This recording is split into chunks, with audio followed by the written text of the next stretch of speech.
take it higher. Serotonin slide, chemical high.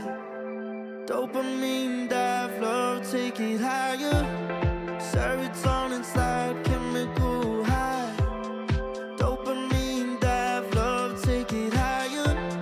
Serotonin slide, chemical high. Dopamine dive, love, take it higher. Secret in the lights, empowering your energy. Riding through the night. Serotonin slide, slide, slide, slide. Serotonin slide, slide, slide, slide. Serotonin slide.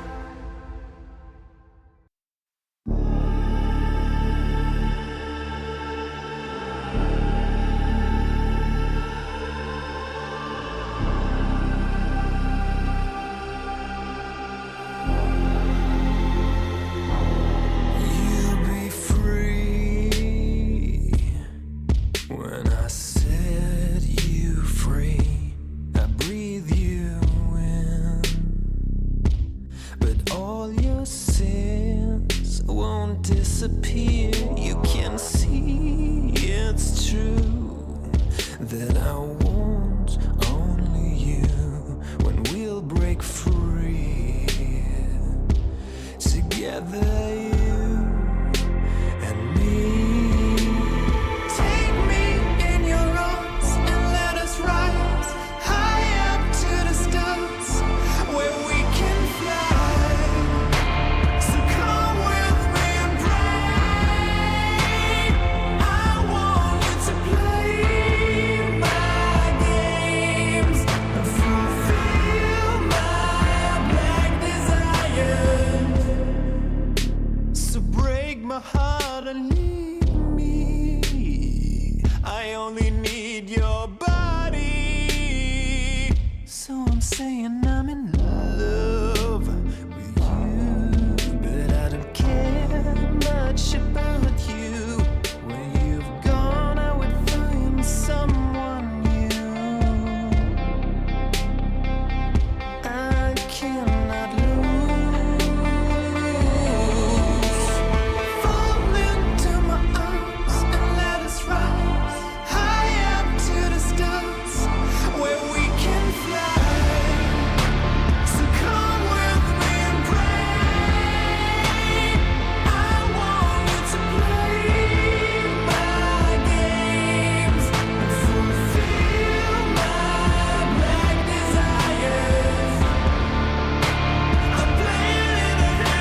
yeah.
I just plop, plop, plop on sight. Could take your girl in 2 seconds. I just flash her a smile. I make petty look pretty. They run an inch, I run 3 miles. You need a foot on the gas, I'll put my name on the line. Main character energy, I'm just taking what's mine. And it's written in the stars, I'm a king like my sign, yeah. Raising the bar that just dropped like a surprise. Don't be mad about it. Don't be mad about it. Don't be mad about it. Don't be mad about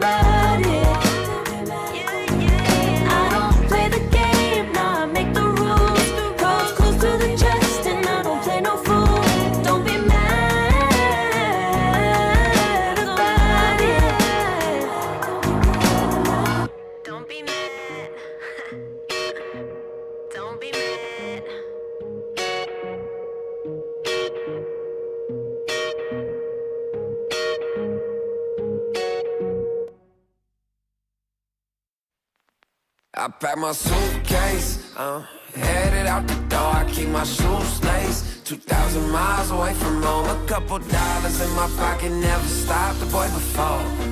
I load my bags and hit the road. Miles past, turning back, found my track, face the fact, she a cold one. Never gonna settle for none, stay up every night till I won. Don't want a slow rise now, I'm confident opulence isn't a long ride out. When I look back now, I'm astounded.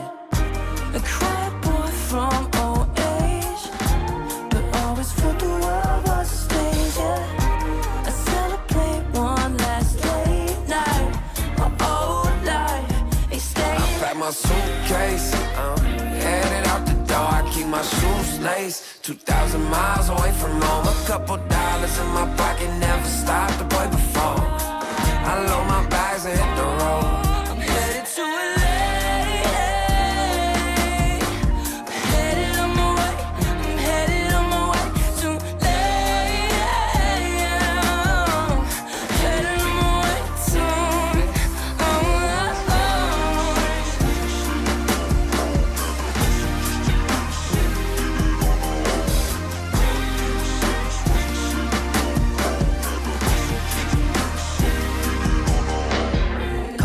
Miles, throw it on the dash. Shit, the 10,000 hours, can't let them pass. Yeah, well, I was putting time in, you was pulled up wildin'. You always had shit to say, now when I see you, it's silence. Thought I have a Grammy by 25. Commas after commas next to dollar sign, yeah. To remind myself why I'm living this life. Look at all the late nights, it'll all come in due time, yeah. Made for the fight, for the pain and the climb, tied to the life I chose.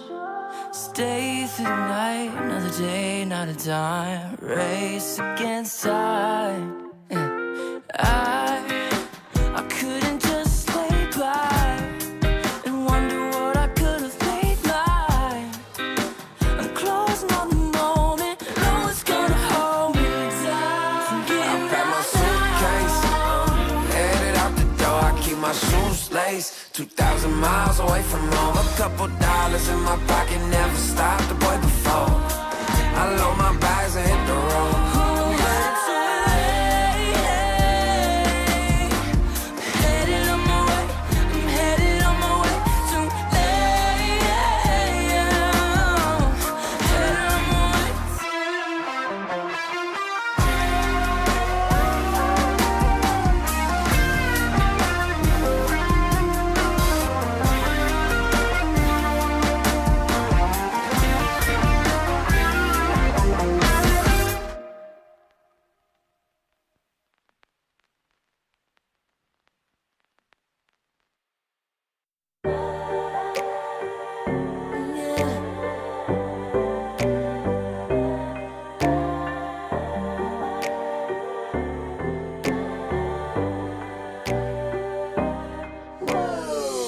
Talking my, I've been working all year getting by.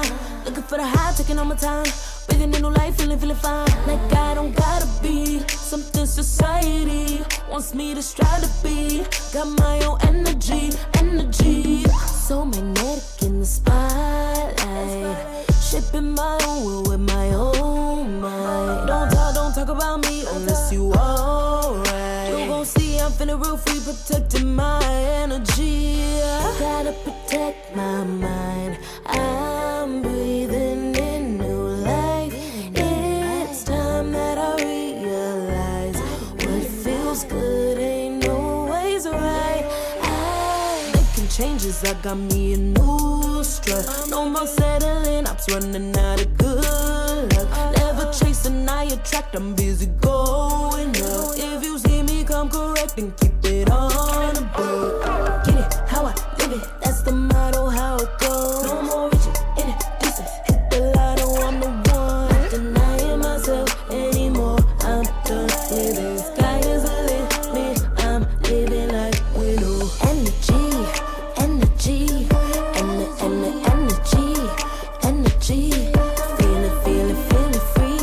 feeling free. Energy.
desire to be great. I gotta just open the gate. All I need is saving from hitting the pavement. Understand it when I'm impatient.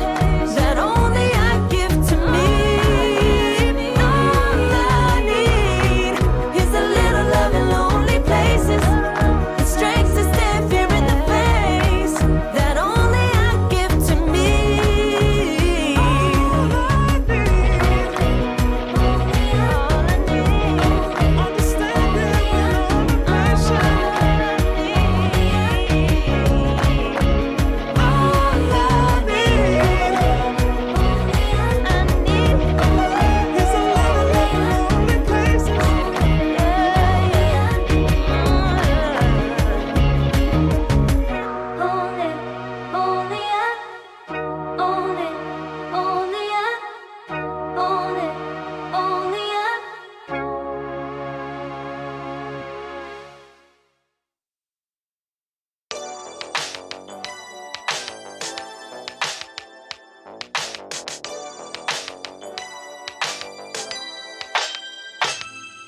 Ooh, that day that boy walked my way.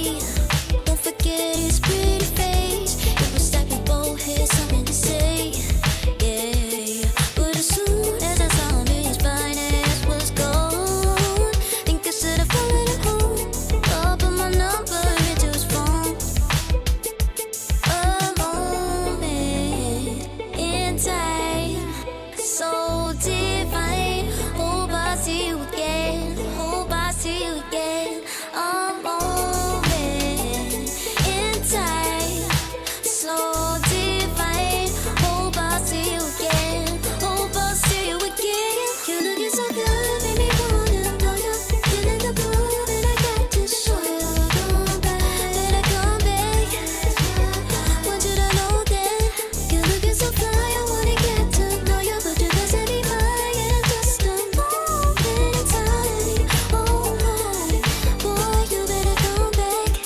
A moment in time, so divine. Hope I see you again. Hope I see you again.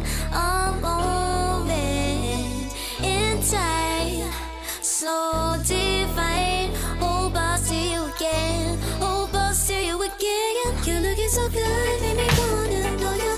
Feeling the groove, and I got to show you. Come back, better come back. Want you to know that you're looking so fly. I wanna get to know you, but you can set me mine in just a moment in time. Oh my, boy, you better come back.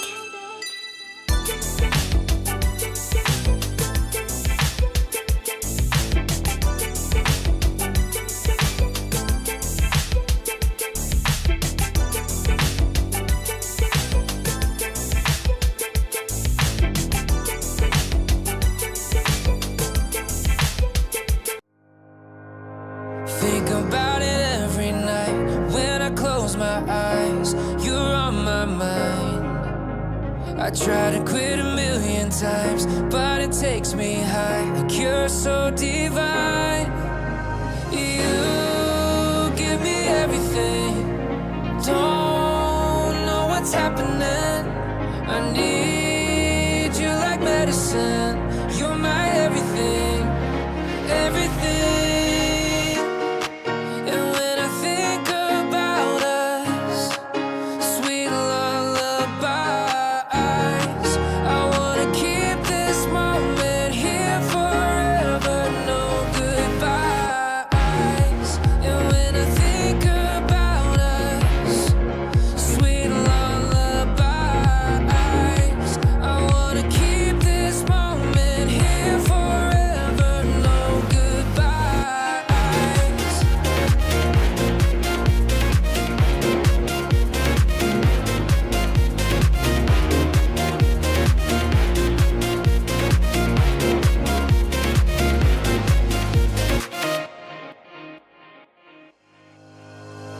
Think about it every night when I close my eyes. You're on my mind. I try to quit a million times, but it takes me high. Like you're so divine.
a dream, yeah. Kicking off the covers, I'm too hot for this. Give me space, I need to breathe, yeah. Give a face, giving it beautifully, yeah. Yeah, it's just me and my clique, yeah. We might be the hottest, but we let you in. Angel energy, let you sit with me. Angel energy, angel energy, angel energy. We got sympathy. Angel energy, angel energy. Yeah.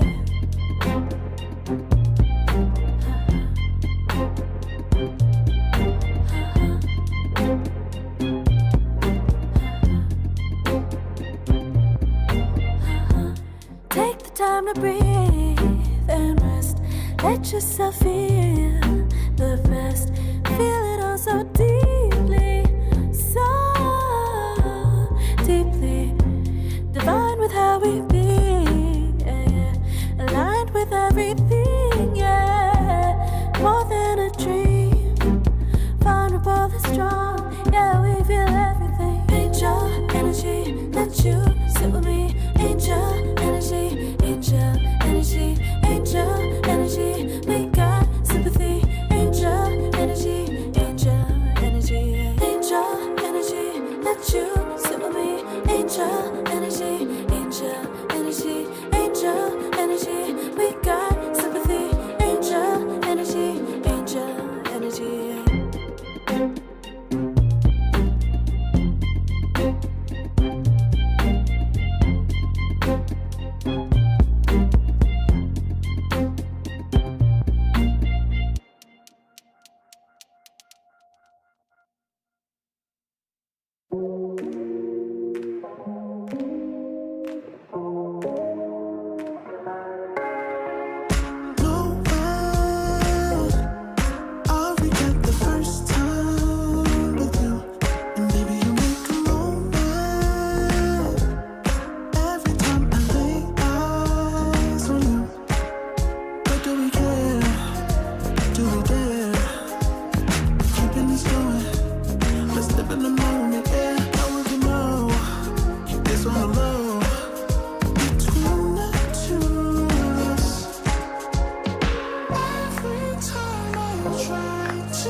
It isn't enough to wish for change.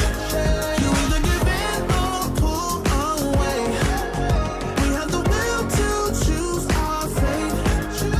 Whether it's wrong or right, I'm holding on for life, for the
put it together. Ever since I found you, my life just got better. Better than this, better than that, better than anything I ever had. Better than this, better than that, better than anything I ever had.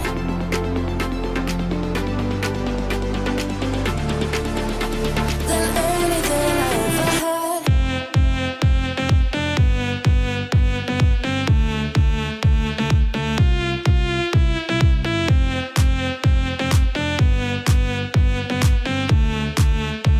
Than anything I ever had.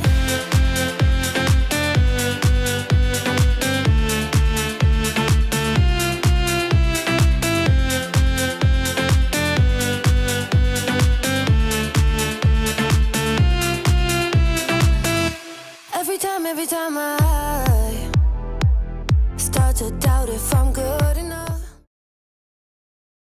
And welcome back here to ESL One Bangkok. It's the North American Closed Qualifiers, day number 2. My name's Cryptic. I'm here with Z, Quixotics, and yeah, I guess before we jump into the day, man, how you feeling? I'm feeling good, rested up, ready for another day of Dota. How about you? Oh yeah, about the same. Excited for a long day. We got 3 best of 3s lined up. Now, yesterday we had a couple blowouts, which is kind of par for the course with a lot of the NA quals, but we do have the main event at the end of the day today, which should be very exciting. Once again, it's going to be I almost said Spotify for the meme, but Shopify Rebellion will be taking on Atlantic City, which is the former Team Nouns, which the last several times these two teams went head to head, it was Nouns that came out as the winners. So we'll see what can end up, if something's going to change this time around. Of course, tomorrow is going to be the final day, but the upper bracket does usually lead us to, give us a little bit of an idea of who's feeling stronger. Yeah, I'd say so. I think more people would expect Atlantic City to do better. It's the same team, right? They're still playing together. Shopify is the one a lot of us have question marks on because it's relatively new, but I mean, they did get some 2-0s leading up to that point. Actually, 1-2-0 and then 2-1 versus Apex Genesis, which is not that crazy. That's like the 3rd best team in NA. So I'm excited to see them later today because you and I have not gotten to see this Shopify Rebellion since a month ago or so, which is a lot of time for a new team to improve on. So I'm excited to see where they're at. Until then, though, we do have Photographers versus Tilted Boys, which this should be some like classic NA Dota. These are like some open qualifier pub stacks. I mean, Tilted Boys kind of plays together. It's a little bit of a different roster. I think yesterday, unfortunately, they had some tech issues. So someone disconnected, was unable to rejoin. So they ended up having to forfeit that game and then the next game. So a bit unlucky. Hopefully today, all of that is resolved. And, it's the lower bracket. So they're not out quite yet unless they lose this one. They can still make their way back up to maybe get bopped by Atlantic City or Shopify Rebellion. But, A classic. You At make some it all the point, way just to get bopped by the 2 best teams, yeah. At some point, surely Atlantic City or Shopify Rebellion will drop the ball. No offense to them, right? But like through just a matter of repetition, qualifier after qualifier after qualifier, one of these teams has to beat them at some point, right? It's got to happen. You would think so, but with like the trend that's been going, I'm pretty sure Nouns has won every single qualifier since like the middle of last year, since June. I think Nouns has won every single qualifier in the North American region. It's one of the reasons the Shopify roster ended up disbanding. They lost to him 4 qualifiers in a row, and it's just no other team has even scratched the surface of, currently Atlantic The City peak of or NA Shopify. So yeah, I doubt it. Maybe there's a team that like takes a game off of them, and that's going to be like Apex, right? They took a game off of Shopify last night, but winning the whole qualifier is going to be difficult for any of these teams. So that isn't, Shopify or Atlantic City, but we'll see. I mean, I'm hoping Tilted Boys actually gets to play today, since like you said, they had some tech difficulties yesterday. It looked, from what I heard, that the game was going well And then it just kind of turned into, I think, a 3v4 at one point because multiple players couldn't play, and then they just pulled the forfeit or something. I don't quite know. Yeah, unfortunate. It does happen sometimes, but hopefully not today. Otherwise, we'll be off to a long, long break before the next best of three. Woke I up hope to early for see. this. Yeah, I hope to see some Terrorblade offlane. I guess is popping off. Like I thought only some teams would be doing it, but I think Like in a every lot of the ones we've watched, many people are going for it. With that said, it doesn't actually look good in many of these games. So maybe teams shouldn't be running it unless you've really practiced it. You know, like yeah. we saw Gunner uh, play that hero a lot in pubs. We got to see him in one of the matches yesterday, look very good with it. A lot of the others have been a lot shakier. Yeah, they just didn't seem as confident in the lanes. And I think Gunner still had like one death in lane, but for the actually, He's a squishy hero. yeah, it's like he might have had one death. I know he went 0-0 and 11, didn't he? Yeah, so he had 0 deaths in lane despite playing like at the edge a lot. But that's like a kind of just like a hilarious score for a Terrorblade, but then you realize it's an offlane Terrorblade going pipe, and you're like, all right, maybe. But he definitely seems the most practiced on it. He seems like he's perfected it a lot more than some of these other players. So I don't really see Terrorblade making it through many drafts against Atlantic City anymore. But these other teams, maybe they're still willing to experiment with it and give it a shot and see how they do. I'd be I down to think see the it. I think the Pugna response sounds good. Like Pugna or Muerta as a response to the Terrorblade offlane sound or potential Terrorblade offlane, the first pick Terrorblade. I think I like that. If Yeah. a team that as you're the first game of best of three, you got some wiggle room, or in the grand finals, best of five, you got a little bit more room. I wouldn't be surprised to see if a team lets it through because they're going to take it, right? And so then you can formulate a plan against it. But if you try that and then lose, then yeah, maybe you're just gonna ban it after that. Yeah. I feel like that's probably the case for what we'll see from a lot of these teams, where if they try it and it just does not go super well and they don't really get anything out of the hero that, you could just get on another hero, then yeah, we'll probably just see the hero either get ignored or banned. But it's making room for other heroes in the draft, which is a little bit bizarre because people are now focusing on first picking or banning Terrorblade in phase one, and that's allowing like other potentially big heroes to slip through, which we've seen the Naga Siren slip through twice now. Yeah, I'm not that surprised on Naga Siren because I feel that is a very tier one team hero. No offense to anyone, but it's the same way you're never worried about like Io could be busted, Enchantress is busted, and it's not Yeah. like oh my pubs are plagued by these heroes.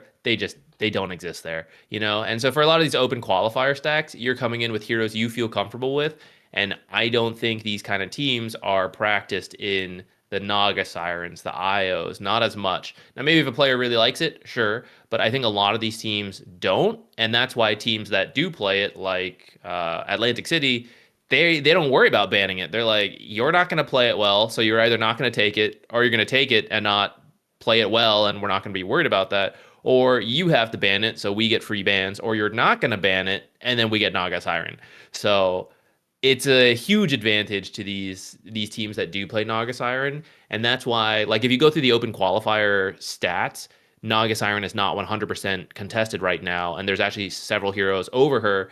But once you get to the actual tournament, like at ESL One Bangkok, if we're somehow still on this patch, which we might be, she will probably be 100% pick banned. Like I would assume 95% or higher, if Yeah, not 100%. I think it would be 100%. Like Mhm. it made it all the way through Dream League as 100% pick ban. I'm pretty sure.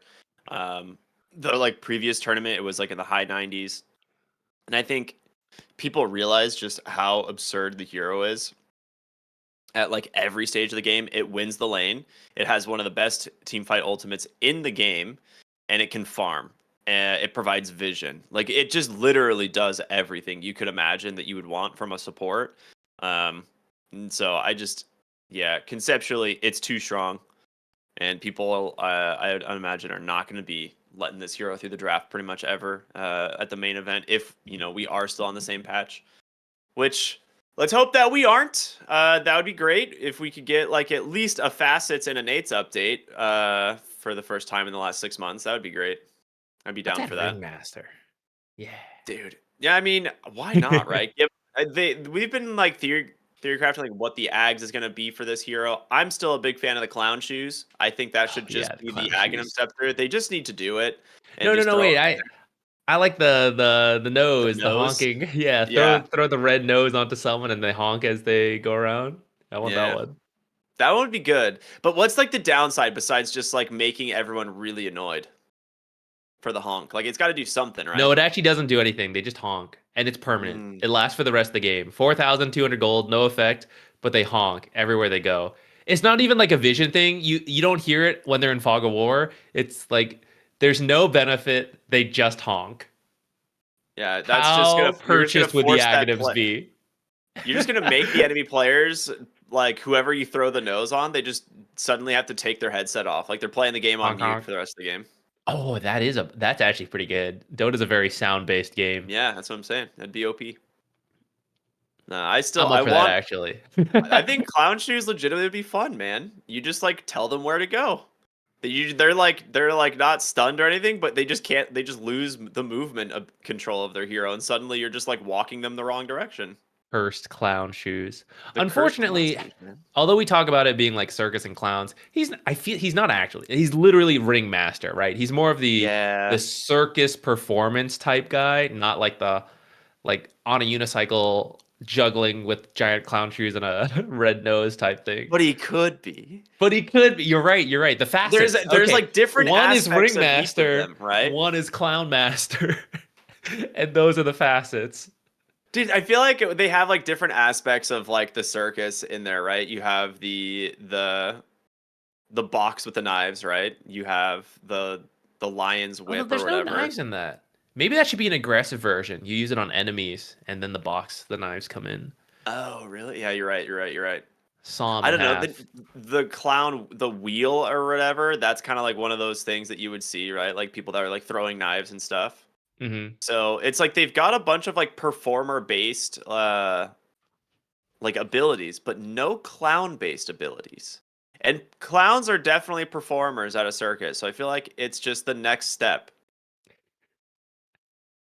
What are the other circus performances? What do we need in Dota Like before he acrobats, can... Ooh, yeah, like swing an from trees acrobatic type maybe. thing. Yeah. He's like Monkey King. He's Ooh, just Monkey King, but worse. but better. He's got clown nose. Imagine Yeah, I Monkey don't know. King jumping from the trees, killing you, but he's got giant clown shoes and a giant red nose. Terrifying. I could be down for that. That'd be fun. Are you down for that? Yeah, why not? Just throw it. Do anything In with this my hero. Dota game, where's the glance value, Ricky? Who is this hero? Dude, at the moment they announced the Arcanas for Skyrath and Vengeful Spirit, the glance value argument was immediately destroyed. Dude, that Those he- argument's been gone for years. Yeah, that there was like maybe a debate that could be had for a while, but then those Arcanas came out and Valve's like, yeah, we don't care about glance value anymore. We're literally going to release an identical looking hero, but it's not They're the same pretty hero. similar. They're pretty similar looking. I get a little confused. Yeah. Yeah. So now we just need to embrace it and just say like we can literally dress up our heroes as anything in the game permanently forever.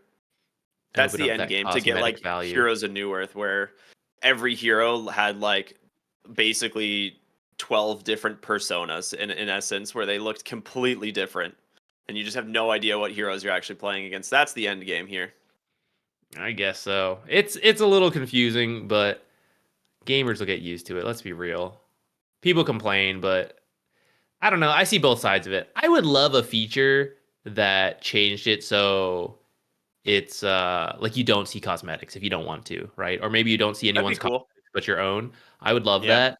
that. I'm sure it's hell on the server in some way. I as someone who doesn't know anything about coding, I don't know. I'm sure there's some confusing component to it that would make it suboptimal. Impossible. But Yeah. it'd be pretty nice for old people like me who like, what hero is that? I thought I was stunning the carry. You know, like it's getting a little confusing as we're getting a lot of stuff on the field nowadays. Hmm. Yeah, I agree. I don't know. I just want like something to shake in this game, you know? I feel like we've been in a very similar patch for almost the entire year. Like 12 months now. It's been almost the same patch. And so I'm kind of hoping that things change slightly.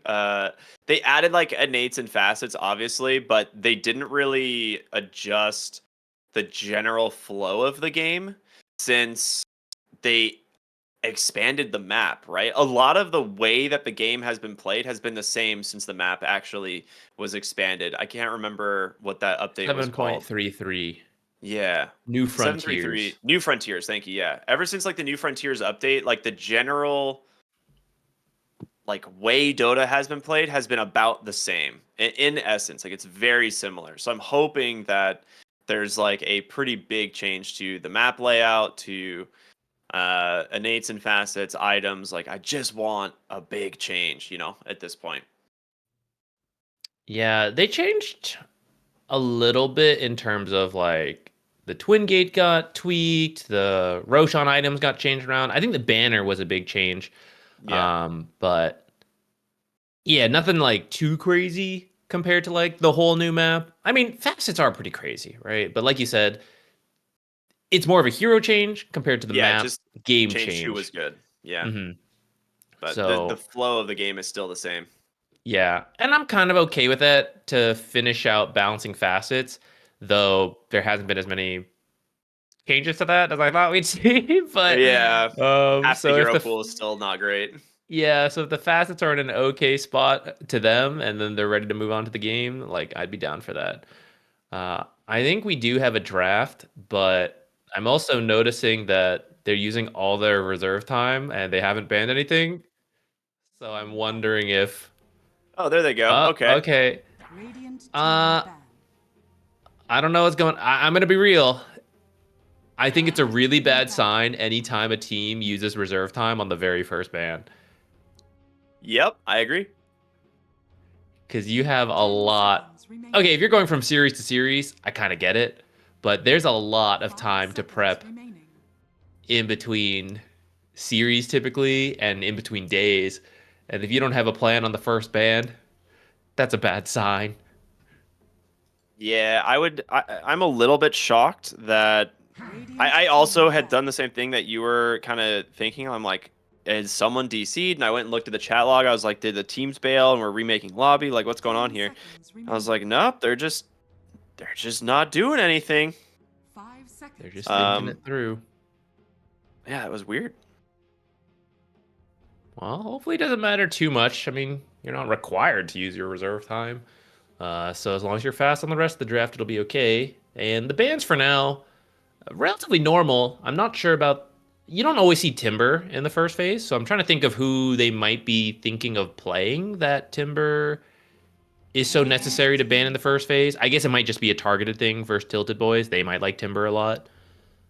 Timber does shut down a lot of melee heroes. They just don't have a good time laning against him, either in the mid lane or in the carry to off lane matchup. Yeah, Alchemist, that is he could true. be a hero who struggles into the Timber.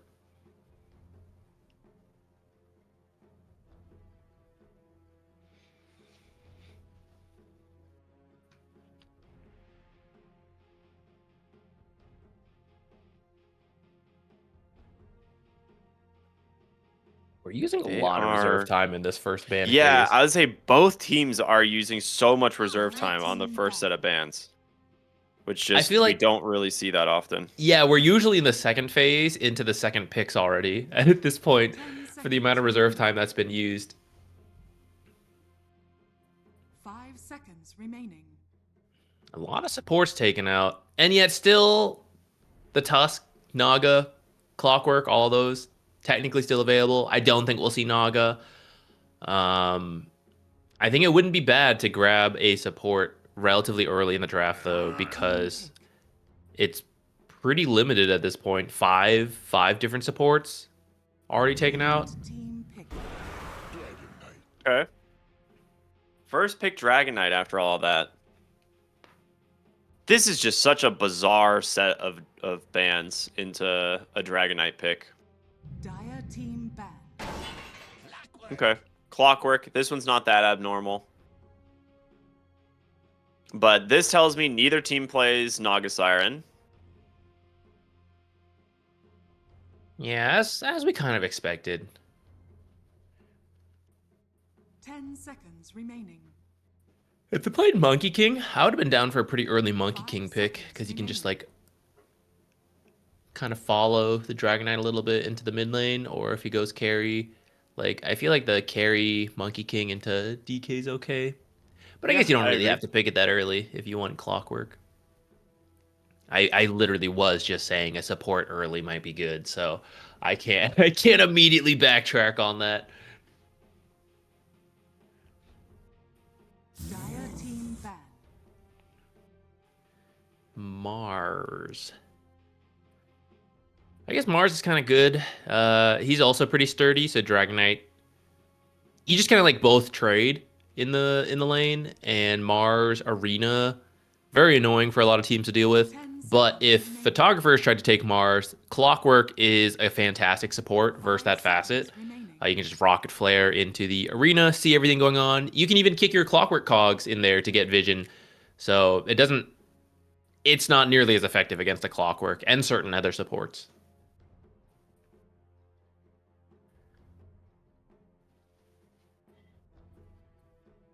So I'm trying to think like what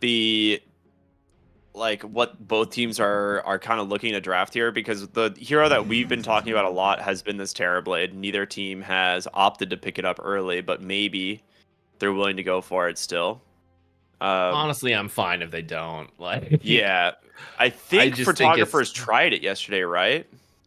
Yeah, so Photographers yes. was a team that tried it against Atlantic City. He picked the wrong facet and he went the wrong abilities, and they just got absolutely crushed. And so it's like part of me thinks like maybe they were trying to just deny pick it, and they just do not have confidence in that hero. But Tilted Boys are going to pick it up. So there it is. Now, Terrorblade actually used to be a pretty good response to Dragon Knight, and I think this was actually in the position 4 Terrorblade time. It was. Because Dragon Knight was busted, and you would just copy Dragon Knight and make him hit himself. Get your own Dragon Knight illusion. This is when he was still going the like Manta Ags build. Yeah, and the Ags used to apply all forms of these Dragon's Breath type of thing. Yeah, it's not as good anymore, but it's still solid. So I am open to seeing it. And if this is the offlane Terrorblade and this is the carry Dragon Knight, I mean, that's a very farm-heavy lane. It's 2 high armor heroes without much magic damage.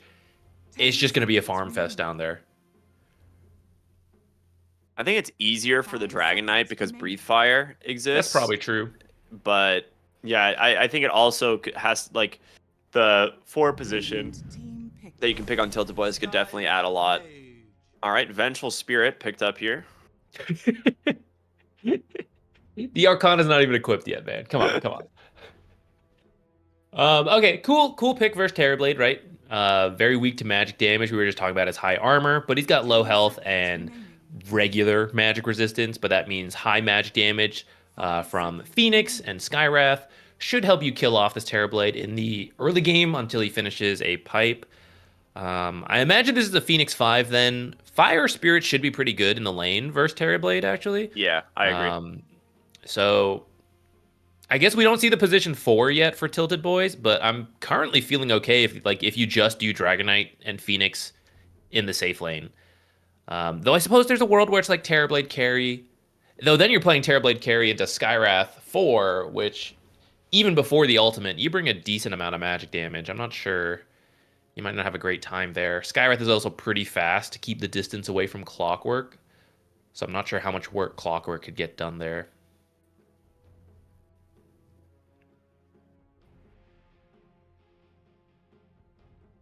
I'd be okay with seeing... Man, I was going to say Dark Willow, but I forgot that one was banned. I would have been okay with it. I think at this point you want something stable. Yeah. Something like Marcy was not what I had in mind. Yeah, but they're going for a power pick, I guess. Okay, yeah. Marcy Luna is a very strong duo. That's kind of what you want in this point when you're picking 16, 17, because you're going to get counterpicked on this 18th pick here. So it can't be something susceptible to being counterpicked. It has to just be flexible so you can move around, or it has to just be very strong inherently, which Marcy Luna is. Legion's not a bad response, actually. She can also fight it out every time she's getting hit. She'll get some lifesteal from her passive, hit back. But I think I still like Marcy Luna in general more in the laning stage. Post laning stage, though, Legion Skywrath is a classic combo to get early duels. Yeah, I was gonna say, when was the last time we saw a Legion Skywrath pick? That's wild. Frequently in my pubs, but in the pro matches, not so much. Yeah, there when Facets and Innates first came out, Legion was certifiably broken, and then they kind of nerfed her into the ground. Well, slowly. It took them like 4 patches to do it, but now we it also haven't became really an seen aura this hero in a meta. while. Yeah. I still think she's kind of okay in the right situations. The downside to the pick here is that you don't have an aura builder, right? Like Phoenix and Skywrath are not interested in really doing that. Phoenix maybe is willing to buy like one, but that's kind of it. So in terms of auras, they're behind. But I suppose, to be fair, Tilted Boys is in the same boat, right? Terrorblade will build the pipe, but Marcy and Clockwork are not heroes that are interested in building auras. So I guess if neither team's going into auras, then you're not going to fall behind, right? Maybe that's something they see there. That is true. I do wonder how much this Legion's going to actually be able to get done in lane, because this is a hero that does not like playing from behind. Like, it needs to get to like a blink and a blade mail, and that's like the bare minimum. At that point, you have to like get to your BKB, you have to like start scaling. Otherwise, Legion just feels mostly like a liability, because it's like, you know, why pick Legion in that case if you can't, if you're like, when you could just pick an axe or something, if like you'd rather just have like some sort of BKB piercing disable. Yeah. The Q is pretty good versus illusions, though, and it gets you a lot of extra damage, so that might be something else that is true, yeah. Going for the Legion pick. The Void Spirit, I like it. It's a playmaker that you kind of need. That way you can do stuff before Legion has Blink and, you know, get to the Terrorblade, maybe kill him off pretty quickly. Also, the lockdown wasn't the best, so Void Spirit was going to have a pretty solid time. Now with the Earthshaker, I think he does cover those bases. You can start with Fissure, follow with any of your like Blink stuns, things like that. That should set up time for a rebound, a hook shot, things like that. It should also be pretty strong in the lane. The Earthshaker having all that extra totem damage should have a pretty good time versus this Void Spirit.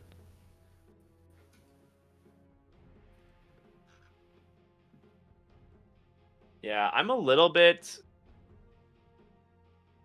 I don't know. I think both of these drafts are like very different from where I thought they were going to go. But overall, I just kind of like this simplicity of Tilted Boys draft. Like, you just have Marcy Luna, pretty solid combo. Terrorblade is running Condemned, and I really hope he switches that, but we will see. I will make the case. I agree with you. I like the other facet more from what I've seen. But when I go through Dota 2 Pro Tracker of like the games people are trying in Terrorblade offlane, I do see a mix of it. So maybe there's something people see that they want one or the other. And I can't say I've like played it a ton myself, so I don't know for sure.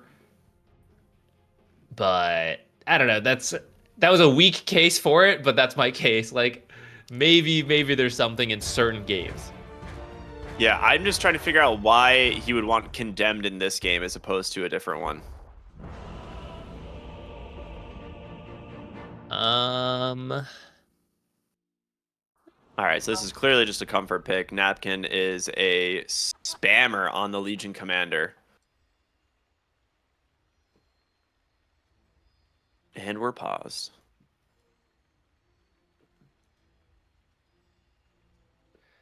All right. Well, ignoring the facet for now while I brainstorm on it.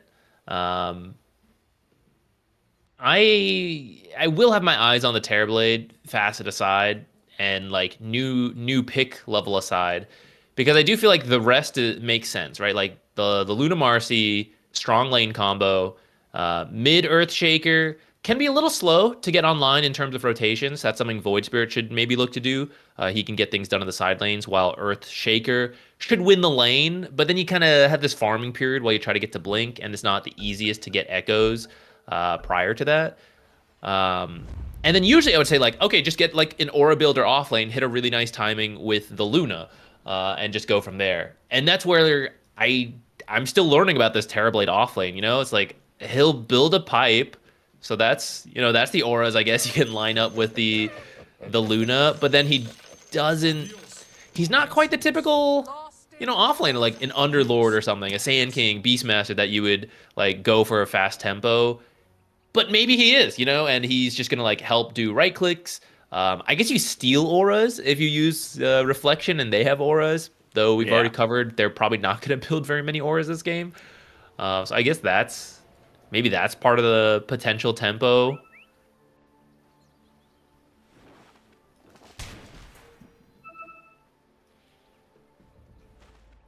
I feel like Luna should be positioned differently on this smoke.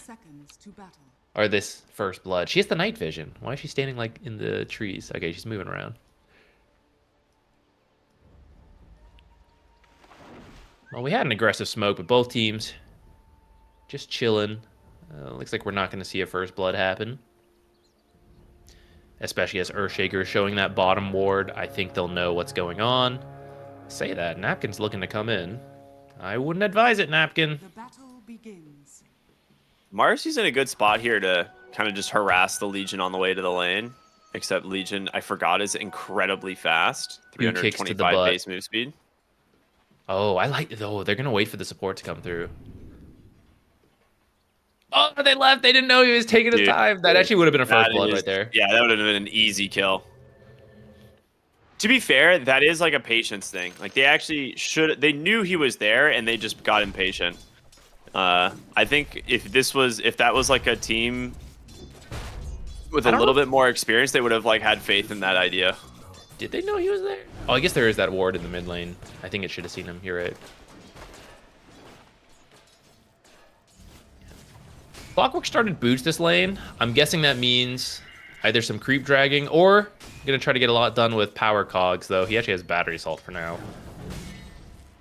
Well, they traded meta for fire spirits, so not an amazing trade there in the start of the lane for this Terrorblade, because like meta level 1 does not have like the cooldown on this ability is so long that like you're gonna get a couple of last hits, but now his lane is kind of sad. Yeah, what did he get out of that? He's only he got fire spirits. That wasn't that impressive. Well, I mean, fire spirits is normal for Phoenix. I was thinking like offlane Terrorblade. Like if you take meta 1, what are you trying to do? Either take like a huge trade, or maybe set up equilibrium for you, or instantly finish like a quick bracer because you guarantee all 4 last hits or something. Yeah. But well, I mean, I guess he got those last hits while Clockwork wasn't in the lane. Maybe that's something. Bring your Clockwork to the lane, though? I don't know. I guess Reflection's not that good here at level 1. I mean, the Phoenix hitting he's itself. Dead, I'm pretty sure. I think so. Yeah, he's going to burn. Those fire spirits should burn him. Yeah, I mean, this is where I am just confused on the plans for these Terrorblade picks. Like, your offlane is Clockwork Terrorblade. That's not like a very solid lane the first couple of levels, especially against a hero that was like overall first picked, which is the Dragon Knight, right? Yeah, I mean, I would be down for, I guess battery assault kind of works, because if you're meta attacking someone and you have battery assault going, surely you can't lose that trade, except maybe into fire spirits. But I feel like power cogs is maybe better for that, to actually trap them while you just hit them with meta. Yeah. I could see that level 1 trade going really well, and then you have a huge health advantage, so the next couple waves go your way. All right, there you go. Cogs we don't have meta, though. He can't hit his cogs because he's got too slow of an attack speed. I didn't think about that. Oh, that's goodness. Annoying. That's actually really funny. I would be really sad though. I love playing Clockwork and kicking people with the power cogs around. I would be very sad into the attack slows. It's an underrated counter. Oh, absolutely. Not something I had considered. Ooh, Bottom big damage lane. trunk, but she's fine. Oh, she's got 11 wand charges anyways. Keeping her zone though, and Napkin is doing quite well in this lane as the Grandmaster Legion.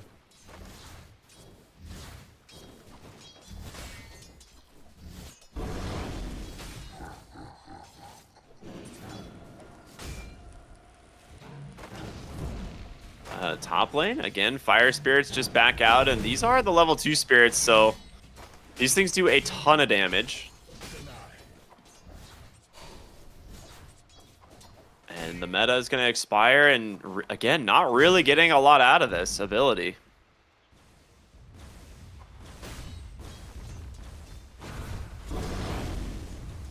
The big question is whether it's going to continue going into meta or reflection. I think whether you take the other facet or not, going conjure image is how you get farm as the offlane Terrorblade. I guess the carry Terrorblade as well. But I mean, Fire Spirit is doing so much work in this lane, actually. Yeah, the Phoenix is just destroying these two. Because, like, they can't ever actually... Like, their damage can't stick. Clockwork wants to, like, run on someone with Battery Assault and attack them. And Terrorblade is just all physical damage. And, like, you just don't have any real harassment against these two heroes. Outside of them, like, overextending or something. Mm-hmm.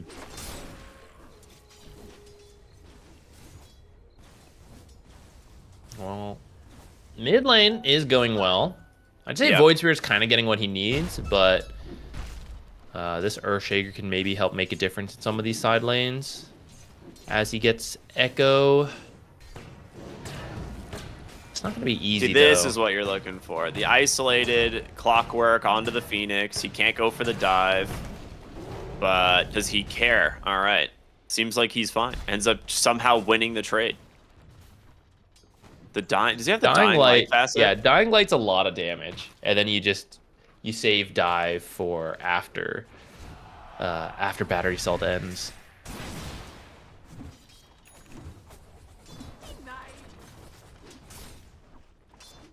Ooh, Echo used in the mid lane, but there wasn't quite enough creeps, so I don't know. He just got him to half, I guess. Maybe trying to keep him scared to going for the rune. Oh, this should be a Phoenix kill, actually. Oh, Clockwork with the haste, dodging out the remnant, but he's going to go down as well. Now the question is, can he chase for more? Rebound up onto the high ground. Door does have a dispose.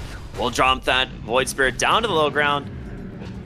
He's going to have to dissimulate away. So a 2-for-1. Nice rotation from the supports of Tilted Boys in the mid lane. Support's going to be coming back for the bottle refills here in a moment. Wow, the gold difference between the mid lane is actually quite surprising. I didn't think it was going to be that high, but I do like the Clockwork has forced the Phoenix to play off the lane. Like, Terrorblade is so far behind topside, and he doesn't really have kill threat into the Dragon Knight at all. So the best thing you can do is try and, like, force this Phoenix to play away from him, and they've kind of gotten away with that, which Phoenix is just dead. All right. That was unreal. And that kill going the way of the Terrorblade is huge. Maybe being a little too aggressive there. He was having too much success earlier. Had to be brought back down. Yeah. Humbled a little bit to play safe. But I can't deny he's gotten a lot done on the Phoenix as well, from winning the lane and then dragging the Phoenix or the Clockwork away from that lane. But yeah, maybe pushing a little too far there.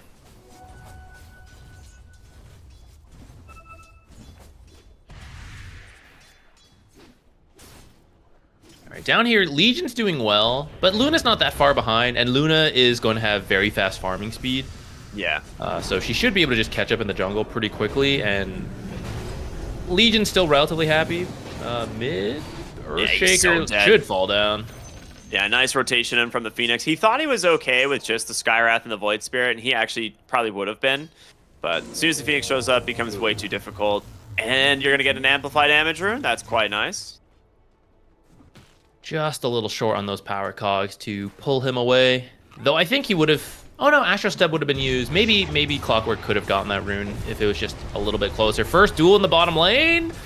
Not quite No one enough to get the actually duel. gets the kill, but They do will be, get the kill. So, yeah. kind of a success. What's the measure of power? Void Oh boy, rotating they down see here. they see the Earthshaker now, and with the Void Spirit's amplified damage rune, this should be a very easy kill.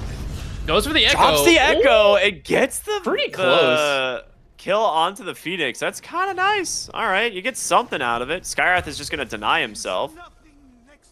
If you get both supports there, that's actually a pretty good Echo. Honestly, Yeah. just one kill when you were gonna die anyways is not that bad. The early Echoes are often used on just like either a stack of creeps or for solo kills in the lanes. So, I mean, it's not that bad in that sense, but it is a mid kill for a support kill, which is that's the bad part.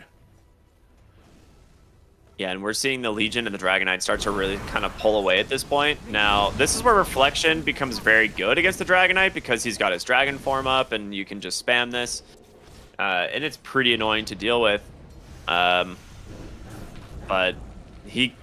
this is, again, where it comes back to having this facet. He can't actually farm with Conjure Image. Now, bottom lane, we're going to see another duel come out. This one, the victory does go the way of Napkin. And the Clockwork going to try and hobble away here on the backside. A little bit of slow from the Flare will help potentially set up a kill for the Luna, and it does. Clockwork, what a juke. Actually manages to get away from the Legion Commander. Cloud was about to finish his teleport through the Twin Gate, and Roche pops out, bashes him twice.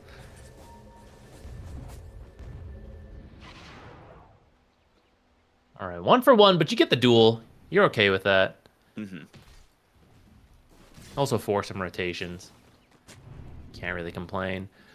This time, Legion is going to go for the Blink first. We often see Blade Mail first, but I do think when you have a support who brings all the damage you need and the cooldown lines up really well with Duel, all you need to do is start the fight. And that's what Blink's going to let her do. She's just going to Blink Duel, and then you're going to drop Skywrath ult, and it's going to be a kill pretty much every single time unless you're taking a fight into a bunch of heroes. But that's not what you should do. You should look for the pick-off type plays. They're going to smoke as the Blink Dagger is being first. delivered, and they do see the Earthshaker in the jungle. So this would be the best possible target for them. And it looks like they might actually end up finding him. Good smoke rotation. They're going to end up right behind the mid tower here, and it's up to Napkin if he gets the duel, which he does. Sets it up with ease. The drop in for the Mystic Flare. The silence now onto the Clockwork as they dive in for more. The Sunray is out. Cloud's coming in. He thought about sundering him there, I think, but realizing leave himself way too vulnerable as Cloud now in some trouble himself. Does have 15 stick charges and that Sunder still to go with a nice rebound on in. Pulls him underneath the tower. The egg is there. Marcy afraid to actually approach even with the Unleash. Cloud wants to Sunder. Now, question Everyone's is, getting low though now. It's not worth Yeah. Sundering. Just a free 2 kills in the mid lane. All right, and this is where things start to get awkward when you take this facet on the Terrorblade in terms of your farming speed, which is that, okay, he just got a regen rune, doesn't count, but usually he was quite low on mana there, whereas that's not as much of an issue if you have the other facet, so it costs health to summon your illusions, and then you can keep farming. And now that he's working on the pipe, you're pretty much permanently good on health. Yeah, that's the whole reason why I don't quite understand the condemned facet. It's one of those things that, like you said, some people like it, some people experiment with this one as opposed to the soul fragment, but I feel like the whole thing about this hero is he needs to get an early pipe, and you only have so much mana to work with, I guess, so. Top lane tier 1 tower taking a little bit of a threat. They do manage to scan out the TP's top now. They don't know exactly who it is. Legion goes in, gets the dual hook shot on over. Can they actually bring him down? Absolutely not. Cloud perfectly healthy, but the jump in now with the Void Spirit, with the Dragon Knight, will be enough to finish the job. 5 heroes in from Tilted Boys up onto the high ground. Earthshaker does manage to take down the Legion. That's a really nice kill. No Echo for about a minute, but it's something with that first Blink Dagger. Woo! They're burning. The smoke might be enough to actually save him. No, okay, they're both dead. Unfortunate. He smoked to try to live both of those. I guess, is that kind of worth it? You lose 2 supports instead of your mid Earthshaker? Kind of. Doesn't feel great though. Definitely does not feel great. Though I guess you didn't give up another duel, and that's nice. Radiant's top tower has fallen. Radiant's bottom tower is under attack. All right, so where are we on this pipe for Terrorblade? Kind of far away. He's not having a great really game. far away. Bottom lane, we're gonna see them make a play here onto the Legion Commander. He just comes in a little bit too far. Hook shot now comes through from the Clockwork, straps this Skywrath Mage down for the moment, and with Door with the rebound on in, they'll get themselves a nice 2 kills. Great call to punish the Legion's positioning there. Just playing way too aggressive.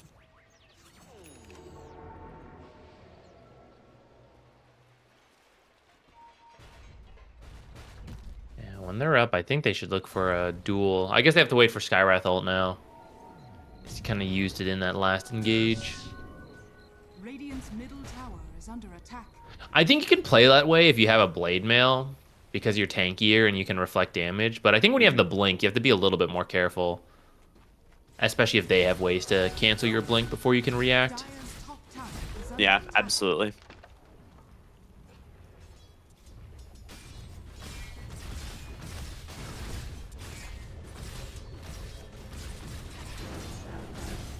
His top lane. They're still trying to work this down.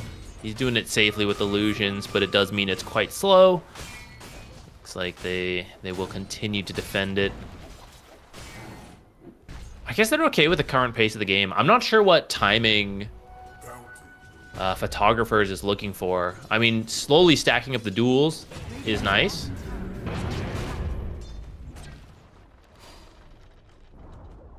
Radiant's bottom tower has fallen. Arcane Rune now a shield rune for the Void Spirit. Tilted Boys are not playing around the rune spawns all that well. Like they I think the last couple times they were not paying attention to the power rune timer, which is odd because they actually have both of them warded.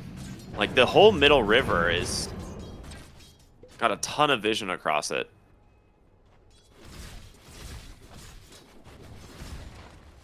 As the Skywrath smoked up, picks up the Dragon Knight along the way. I feel like you want to be with the Legion, though. Yeah, definitely. Maybe they were giving Legion time to finish the Blade Mail, but I really don't know if you need it if you're picking the right dual target. For now, they're going to be chasing this Terrorblade. They did catch sight of him. Dragon Tail connects, does have a stick. Will be able to pop that and go for a Sunder. He has no choice, and that does bring the Dragon Knight incredibly low. On the backside, Luna survives on a sliver of HP. Oh, the duel what a comes out. huge- Napkin gets it. The Blade Mail doing some work, and the Dragon Knight just going to continue to arm the toggle, but the Marcy goes in, Whoa. can't finish the job. That was scary. That overwhelming Very odds is close huge. fight. Nuked down Terrorblade and Marcy. Radiant's bottom tower is under attack.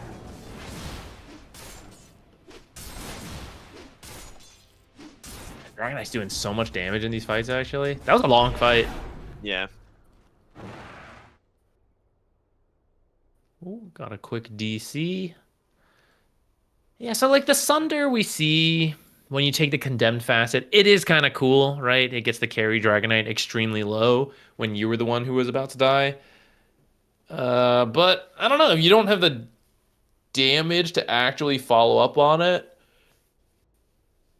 what is it really doing? And maybe that's more of a symptom of how this game is going rather than the facet being bad.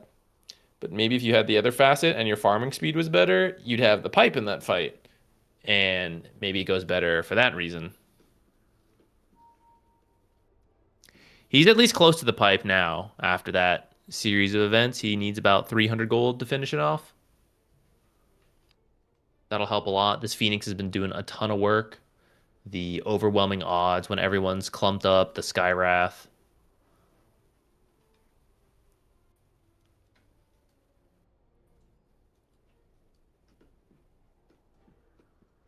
I'm like, I actually have a question for you. Is the Skywrath Mage ult still invisible for you? Is it still bugged? It's still Okay. bugged. How is that a thing? Hasn't it been like this for like 3 years? I'm sure it's some weird spaghetti code that they fix, and then it's not fixed, and they fix, and it's not fixed. I don't know. If any of you guys are watching and you're like, why is the health bar going down? But you can hear a noise. Mystic Flare. Dude, that just means that Arcana's pay to lose now. Because you actually see it. People will be Maybe like, that had oh something to do no. with it. What you're saying, Dota's a sound-based game. Yeah, it is. You gotta hear the Skywrath ult to know what's happening. So Skywrath's going for an Aether Lens. Oh, that's interesting. I guess to keep the distance while making sure you can still use Mystic Flare on the dual target. That's my thought as well, yeah. Maybe further range to instant silence this Earthshaker as he's like coming in potentially.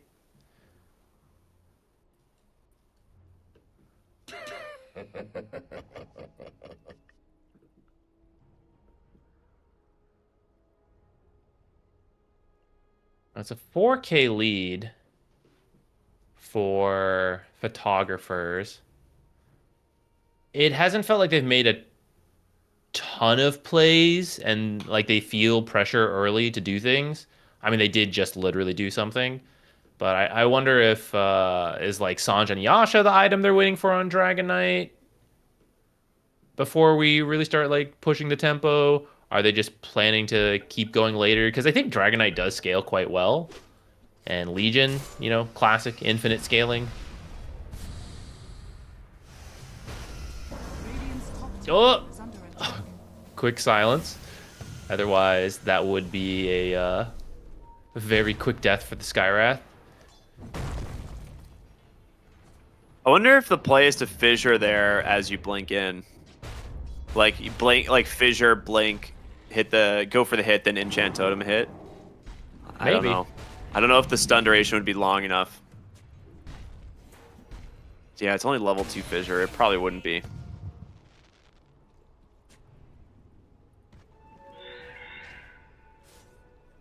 Radiant's courier has been Ah, killed. that's the pipe! Dude, that cannot happen.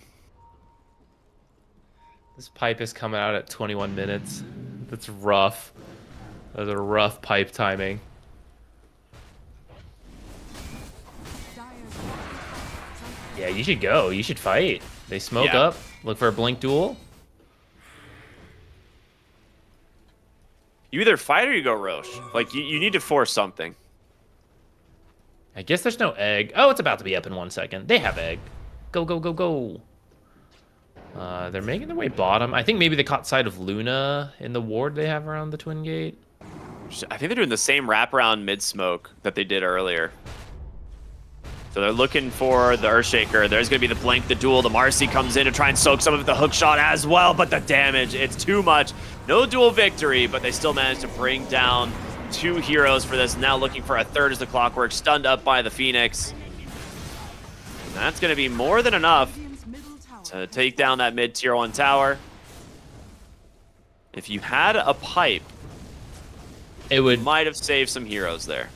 have actually kept him alive through the duel, and he could pop Echo on, I think it was 3 heroes 3 heroes, yeah. clumped up. So it could have made a big difference there. Maybe you still end up losing that fight, but you'd at least get the chance for the Echo and then the turnaround. Which is exactly why, like, when you kill a courier that has a key item, you should look to fight typically. Unless you're really behind, in which case you're just using it to delay the game. But if you're already winning, it's a great time to make use of that extra advantage. Yeah, I mean, that just blew this game open. We're now 7,000 ahead here. Door walks in. He's going to get dueled into a Skywrath Mage ult. Dire's bottom tower. He was definitely not on the same page as his team. They were barely just smoking. He thought it was going to just close the gap, but instead they just turn around with a duel. Dire's top tower. It's now up to the Shaker to try and set something up, but his smoke pops and they cannot dive. They cannot chase for anything else, so they're going to get nothing out of this. Well, I say that. Clock's going Hook shot in. I think he was looking for Skywrath and missed and ended up on a Dragon Knight. All right, Tilted Boys. Something's not lining up for them here. They are just going in one by one. Dire's bottom tower is under attack. Did just have to pause for internet. Maybe some lag in the comms about what's going on. But that was, yeah, that was unfortunate. You don't find anything on the return smoke. And in fact, you even lose the support. At least it wasn't a duel, I guess. Dragon Knight's going for the solo. This doesn't work. It's He really needs help. close. It's really close. I think right, he there actually it could is. have done it, but it was getting dicey. Dire's middle tower has fallen. Who got that? Skywrath. Skywrath, yeah. Okay, that one's not too bad. I mean, Skywrath's having a solid game, so 2 arcane bolts is going to be a lot of extra damage coming out in these fights. Dire's middle tower is under attack. Though maybe they'll get absorbed by illusions and it won't matter as much.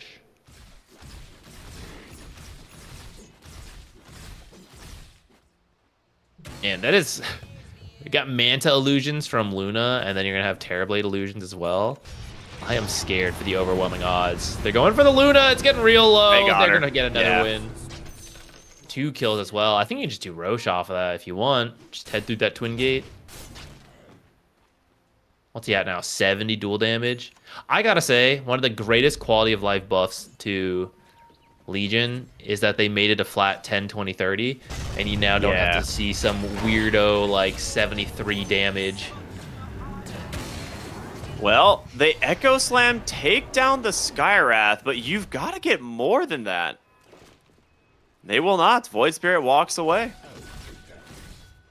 This is the downside to Earthshaker. We've seen this a couple times where you kind of need a playmaker in the mid lane. You also want to counter pick a bit, so you go for like Earthshaker. But I really think Earthshaker's playmaking is quite awkward compared to others. First of all, you need a blink compared to Void Spirit, who you're level 6 and you're ready to go. Yeah. And then your initiation is heavily around Echo Slam. Yes, I know Fissure and Enchant Totem both stun, but we kind of saw earlier, right? You go for the... You want to hit as Earthshaker core. Support Earthshaker would blink stun immediately, or like Fissure, blink totem, but core Earthshaker's trying to get the hits in between, which means there's like instant silences, BKBs that can come out, things like that. That's why it's like, it's a little awkward. That's why you need like so much every time he goes in. You need like multiple kills, and when you only get a support, it feels bad because now you're on this waiting period. And I feel it works if you have another, like, more active heroes on your team, but you have a Terrorblade Luna, and your only other initiator is Clockwork against multiple heroes with, like, mobile escapes.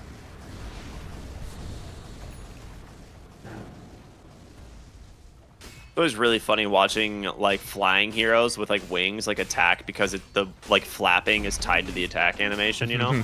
Yeah. It's like Dragon Knight and Viper when they start getting really high attack speeds just look really funny. Radiant's bottom tower has fallen. They look like the old StarCraft Mutalisks. Yeah, dude.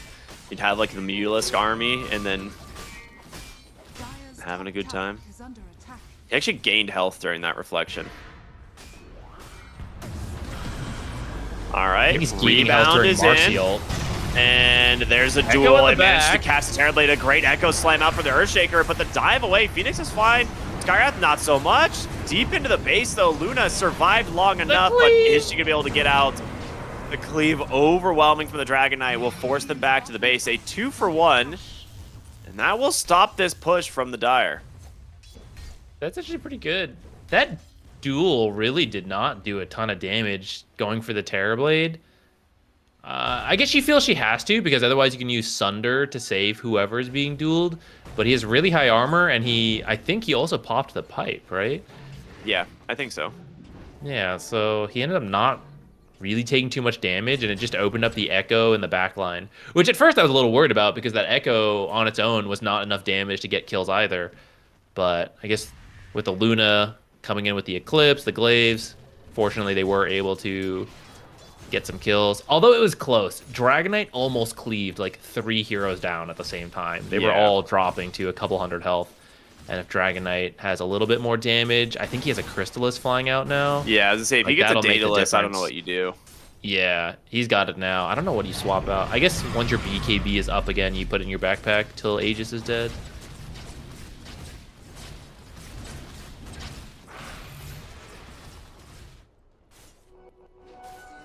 All right, and this is the weird part of Terrorblade offlane, which is like, no guys, listen, I build the pipe, I'm contributing, and then after that you're like, okay, now I'm just building right-click items. Yeah, you go back for Manta, you go back for, like, you know, whatever you want after that. Yeah, and now it's, I guess it's just a scaling game, you know? You're just like, yeah, we got 2 carries, what are you gonna do about it?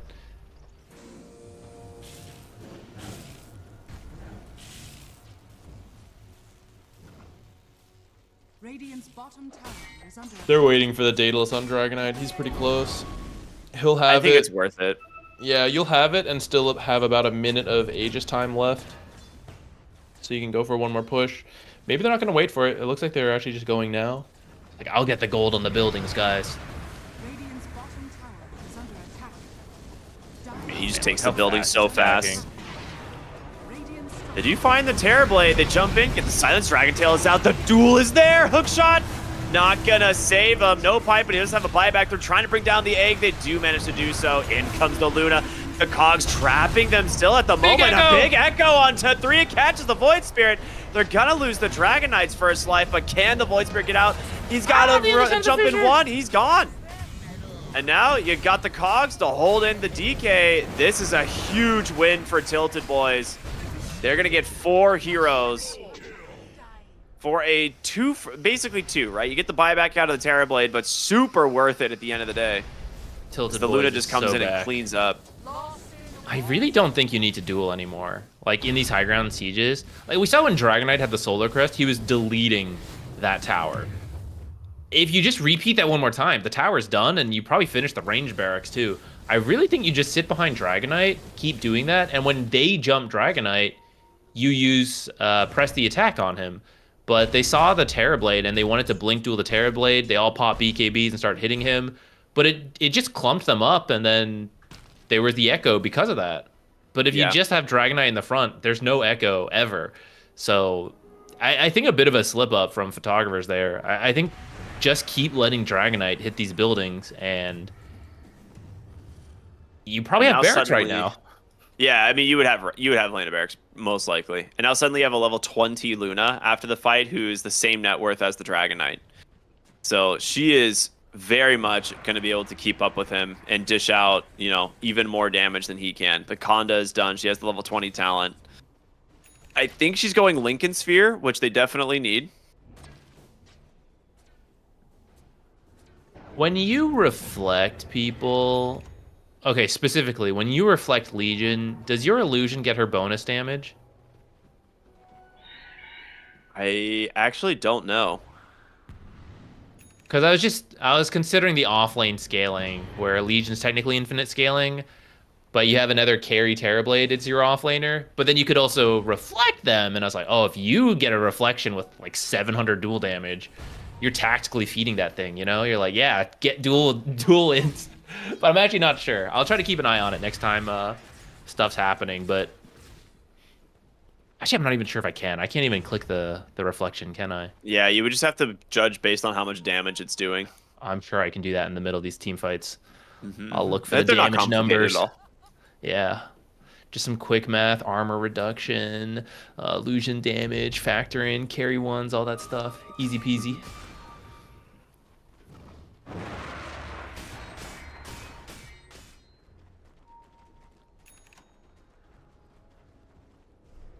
Now, that fight helped a lot, but I do think a big part of it was the Echo and the fact that they clumped up for all your Luna AoE, reflection, stuff like that. It's still not the easiest thing to fight out of the base. It's much easier when they clump up for the high ground to get the Echoes. So I do think you have to be careful on Tilted Boys as you move out of the map. It's much easier to get a Blink Duel than it is to find a Blink Echo. Dire's bottom tower is They under also attack. placed the egg pretty aggressively, if I remember right. It was like on the high ground in the trees there, and Marcy was able to clean it up pretty easily. They want this Earthshaker. Dude, he is a little did deep, did he finish though. the Ags? Oh, they're just gonna get him. Yeah. That's just gonna be 2 for nothing now.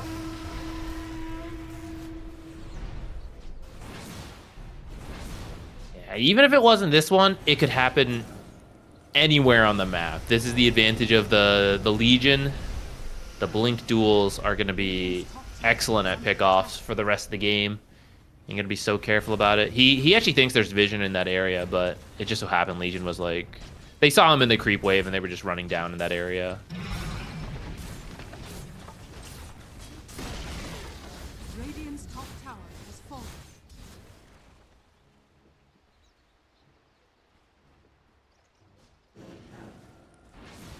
When's the Roche? Pretty fast spawn, about a minute. So, I think if you learn from your mistake, get the next Roche, just go behind the Dragon Knight. Like, let him hit things. You don't need a duel. In fact, if you're gonna duel someone, I think it needs to be the Earthshaker so that he can't Blink Echo you. I think if you duel anyone else, it's a little bit of a bait. Unless you can get the kill with just the Legion and the Dragon Knight and everyone else can still sit behind. Then that's maybe kind of okay. That'd be fine, yeah. But if you duel like a Luna or a Terrorblade and bait everyone to run in, I think you're just gonna get echoed again and lose the fight a second time. I think they see the Dragon Knight, but he just finishes up a Satanic. And there's still a tier 1 tower here in the bottom lane. Alright. Can they kill him is the question. I don't think so. If they do, it'd be huge. Roche is up. Whoever wins this next fight gets Roche. And the Legion's just barely out of vision. Oh, they see her leave the pit, though, and they see Dragon Knight going in. Dire are scattered. Hook shot. They managed to find the Dragon Knight, holding him down for now. The backside, he's just looking for an opening, but instead just gets silenced, and Legion gets Cloud. The dual victory goes his way. He's going to try and stand his toe-to-toe here with this Luna, but the egg perfectly placed onto the backside. The Echo, for what? It doesn't do anything. Instead, now, you're just going to burn to the Dragon Knight. Dire are scattered. And Luna does not she didn't escape have either. it. Perfectly placed Remnant. 4 heroes dead on Tilted Boys as the Roshan's going to go to the side of the Dire. And this one might be coming to a close here fairly soon. They had the wrong read on what was happening there. They thought the rest of the team was behind the Roche pit. So Earthshaker went back there looking for, you know, the big Echo, the AoE stuns, get the backline out of the way. But instead, he just kind of like zones himself off, and Legion gets the instant duel onto Terrorblade. I don't know if he was even able to get the pipe off, but Terrorblade core wants to be like spamming Reflection, get the Sunder save, stuff like that, hit with meta from afar. None of that got to happen. I'm actually a little surprised. They saw that the Roche was full health. I don't think they had to lead with the hook shot so soon. You know, I think you can send in Terrorblade illusions to scout more information. I think just feeling a little bit of pressure there and felt they had to act sooner than they really did. Yeah, I agree. I think that's pretty much exactly what was going on. I think maybe rather than trying to just jump into the pit with a hook shot, you could have flared and then maybe like wrapped around to the top side. But like you said, they thought the whole team was behind the pit, which is just not the case. If you start that fight by taking out heroes like the Phoenix and the Skywrath, right? Totally different scenario. Mm-hmm.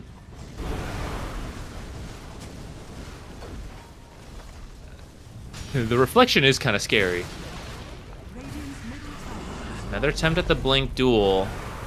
I mean, I can't say that it hasn't been working, besides that one time it didn't, but Dire's top we see that it didn't work and they're still taking buildings, you know? Just let him hit him. The Blink, the Echo, he just pops the BKB and just 3 shots Look the at that. Terrorblade. You don't need a duel. Just let Dragon Knight do It's it all. not even close. Door will take down the Phoenix onto the backside. There's your Blink duel. They've got the clockwork. Another hero dead. Now they did buy back here onto 2. They've got to hold their high ground, but it's fallen and fast. Skyrath Mage with the Ghost Scepter by himself. A little bit of time. The Dragon Knight still very scary. No, he does. He almost gets the Skyrath, but he actually has so much armor from the Shield of the Scion, and the Sunder doesn't do much of anything. I'm not even sure who he got. Was it the Legions? I think he got... I don't even know. I actually have no idea what he sundered. Well, either way, it probably wouldn't have mattered anyhow. Radiant's top tower. I do think, though, not to rain on the parade. So, looks like Photographer should close this one out, and maybe they'll eventually go on to win this series. But I do think the high ground is messier than it needs to be, and I don't think that's going to cut it versus, like, Atlantic City, for example, or Shopify Rebellion. That's maybe something they're going to have to think on moving forward. What? I'm not sure what interrupted that hook shot. Yeah, he hook shotted and it just didn't bring him to the location. You saw that, right? Yeah. I wonder if like the creep wave spawned and somehow that hit the hook shot. I have no idea. Yeah, I have absolutely no clue. GG They're so comes out. baffled. They're gonna call GG. Yeah, GG comes out. I that was more of just like I saw the hook shot into the back of the Luna, and then the clockwork just stayed still, and I don't understand what happened. But off of that one, game 1 will go to Photographers. So very well played. Yeah, I'm not sold on this Terrorblade offlane for a lot of the teams that we see picking it. I think we've seen 2 good ones and then Fade and Gunner. 3 kind of bad ones. Which I mean just happens. Like sometimes you pick a super meta hero like Puck, and Puck doesn't have a good game. But I don't know. I feel this Terrorblade is watching it, I feel lost. Like when it's not doing well, like what is the fallback plan? And I haven't really seen a team that's picking it and not doing well, like show me that. It's like, okay, even though it's not doing well, here's what's going to do later. It's just like, oh, it didn't do well. We keep farming. I don't know. It just feels like a very slow or sudden decline into losing. And I can't help but wonder, is it not easier and safer to go with like the Beastmaster or Primal Beast, Dooms, like offlaners that are much more practiced, much more understood on what to do when ahead or behind. But, I guess, if you're going to try it game 1, give it another go. It does mean you're going to really have to buckle down to win game 2 and then game 3 if you don't want to get eliminated.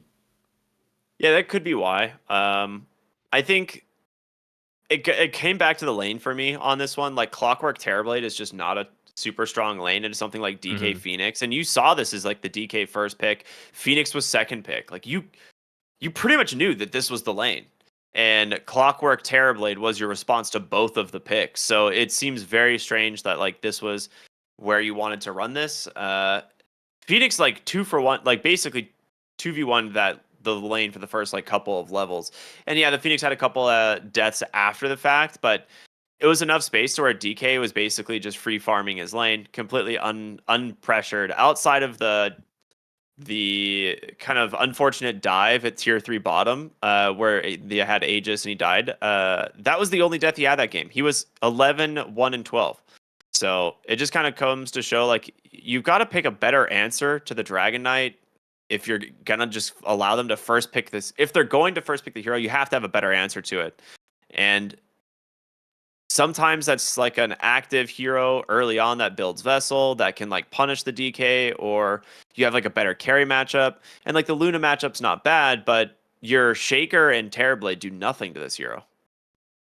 Yeah, I wasn't fully convinced on that Shaker. I think Earth Spirit could have been really good. Much more active early, that Spirit Vessel you were talking about. I don't fully mind the Clockwork, kind of keeping it safe because you're not fully sure maybe where that Dragon Knight's going. Yeah. But then they go for the Marcy Luna, which is a good lane combo. But actually, Clockwork Luna is also quite strong, And I think you could do that and then pick a better 4 to go against the Dragon Knight with your Terrorblade once you realize, okay, it is a carry Dragon Knight. Yeah, I agree. That's a good point. All right, well, we're going to go to a break, everyone, and we'll be back with game number 2 here of Tilted Boys versus Photographers. Stay tuned. We'll see you after the break.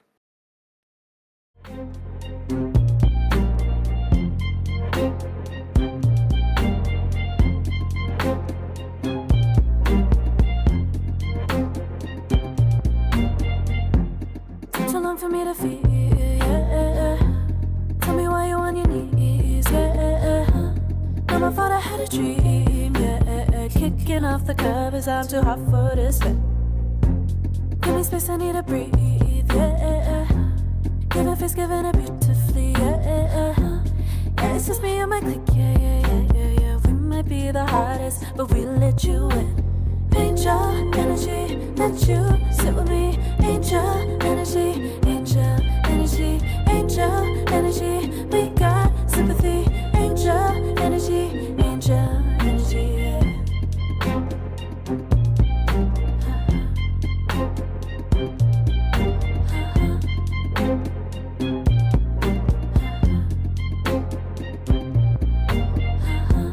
Take the time to breathe and rest.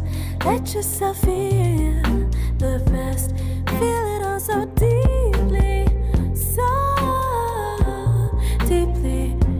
Divine with how we be, yeah.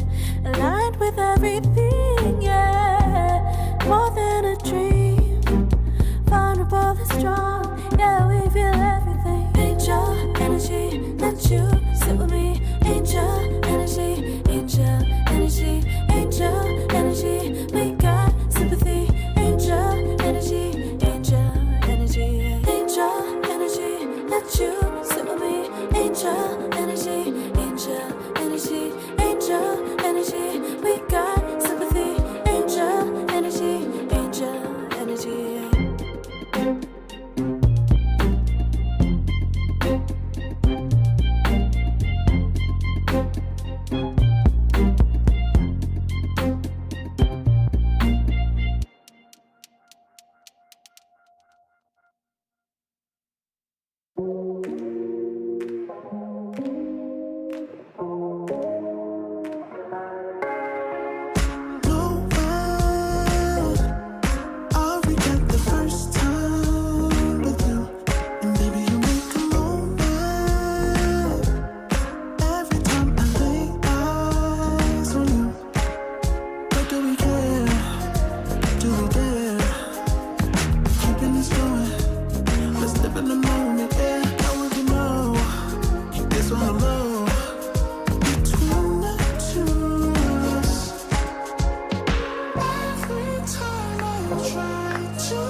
It isn't enough to wish for change.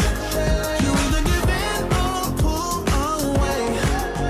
We have the will to choose our fate. Whether it's wrong or right, I'm holding on for life, for the ride.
Welcome back to the North American Closed Qualifiers here for ESL One Bangkok, everybody. We are jumping into game number 2 of Tilted Boys versus Photographers. And game 1, a little bit of a back and forth, but things kind of ended up falling flat for Tilted Boys. They could not really pull together.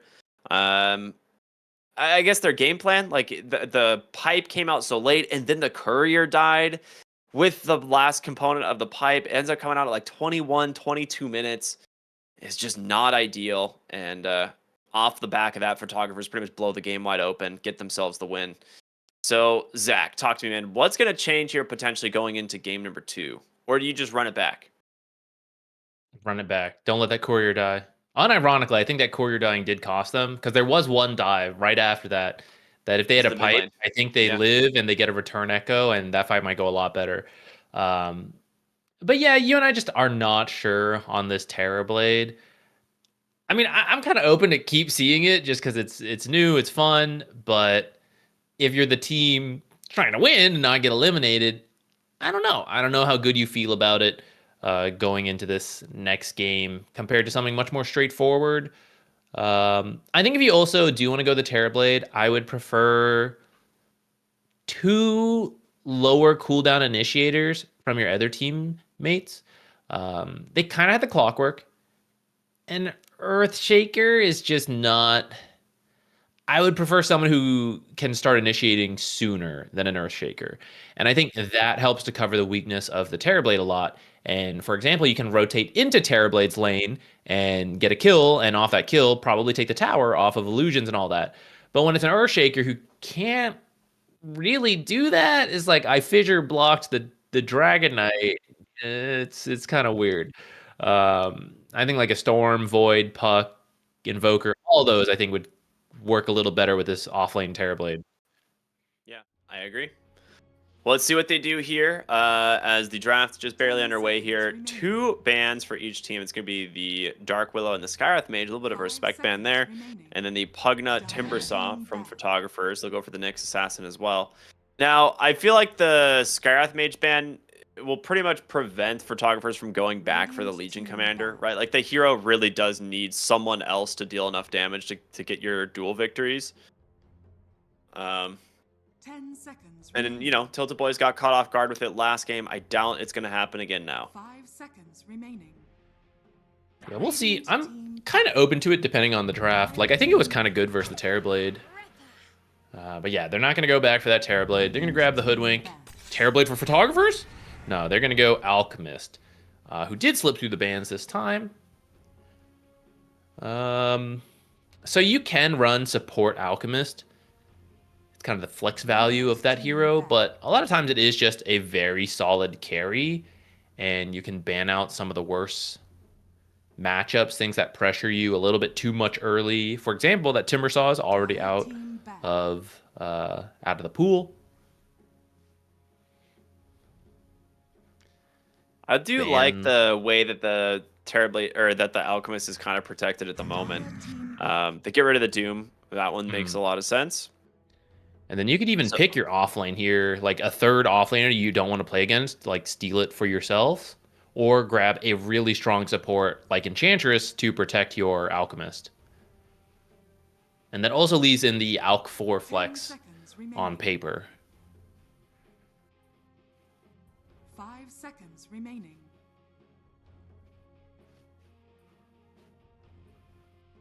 Radiant team pick.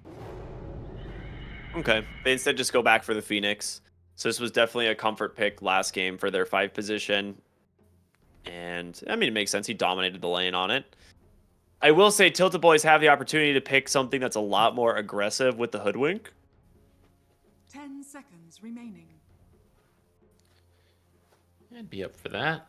Or something that more directly addresses the Phoenix. The awkward part is you've already picked Hoodwink, and many times we see the response to the Phoenix being like Muerta, which is position 4. Snapfire, I guess, could be the 5 if you want to run that. They're going to go for the Bristleback. A lot of early physical damage versus the Alchemist. It was something I was thinking about. Phoenix is kind of good versus that. We'll see if that, ends up being maybe not the play. But if you can have a good start, if stacks are made for you, you can hit that Ag's timing and really start pressuring the Alchemist while he's still kind of weak. Because if you think about the first few items of Alchemist, it's usually like Radiance, Blink, BKB. None of those actually help you versus physical damage that much. So this Bristleback, especially now with potential Bloodlust, could be pretty scary. I mean, I imagine this is going to be the 3-position Bristleback. It is flexible, but a lot of times we see this hero in the off lane. 10 seconds remaining. And then they can save their 18 pick here for what they see coming out from the side of photographers, whether it wants to be the mid laner or the safe lane. You could also just pick another mid lane, off lane flex, so it protects the Bristleback's position, right? You could look at something like a Sand King, which would do both of those.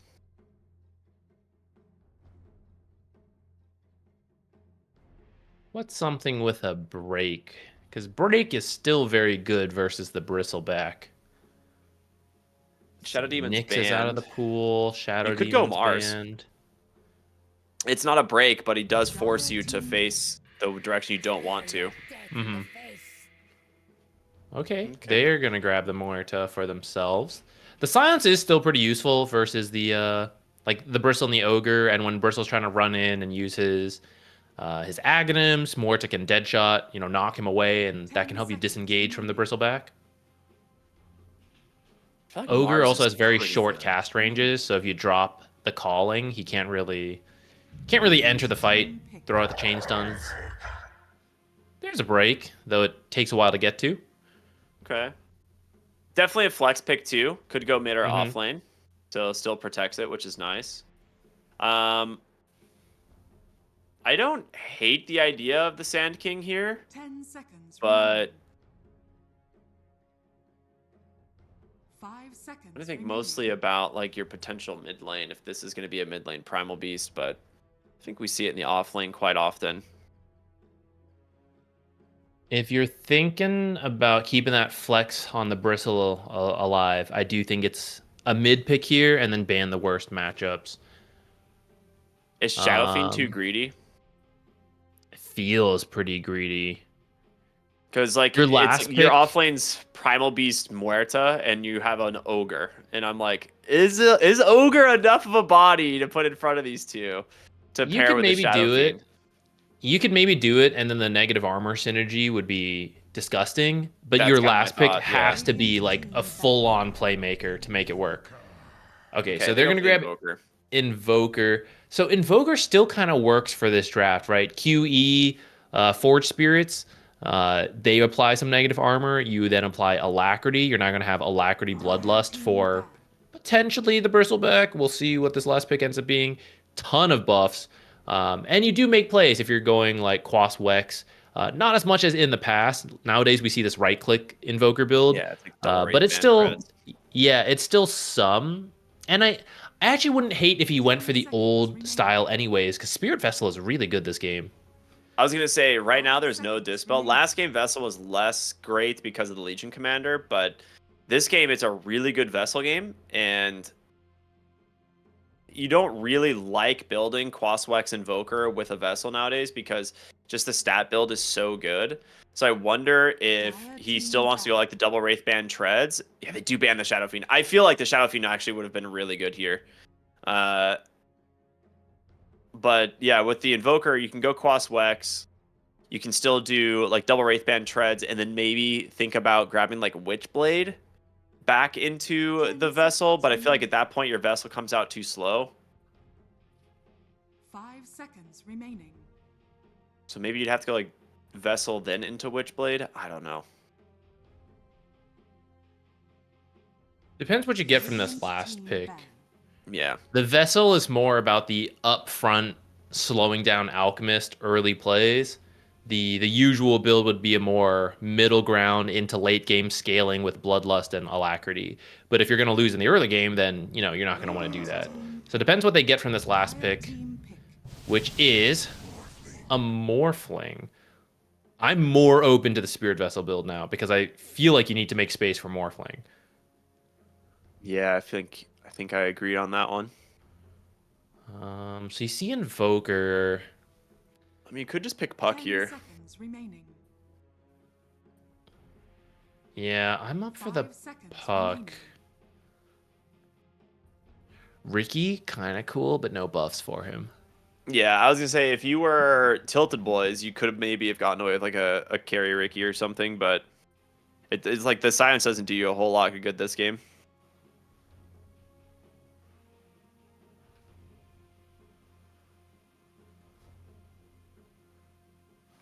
I was gonna say Broodmother, but she's banned.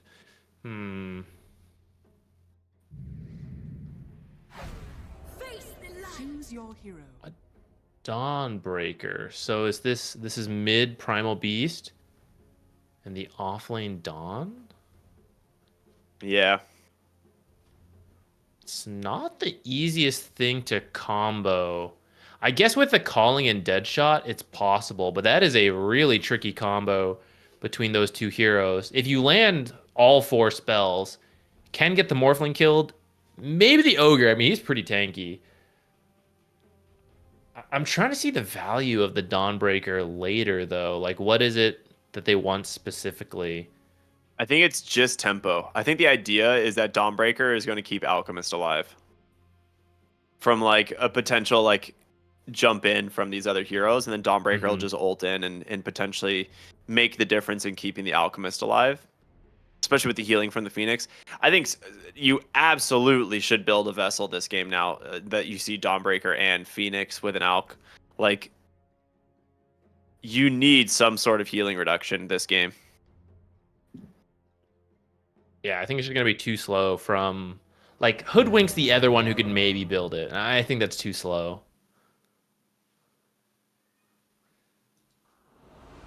And I actually think with your supports... Like, it could pay off. It's not like you're building a Spirit Vessel and you have no one to work with. You're going to have a Hoodwink. You're going to have an Ogre. They're going to be fine, like, running around with you.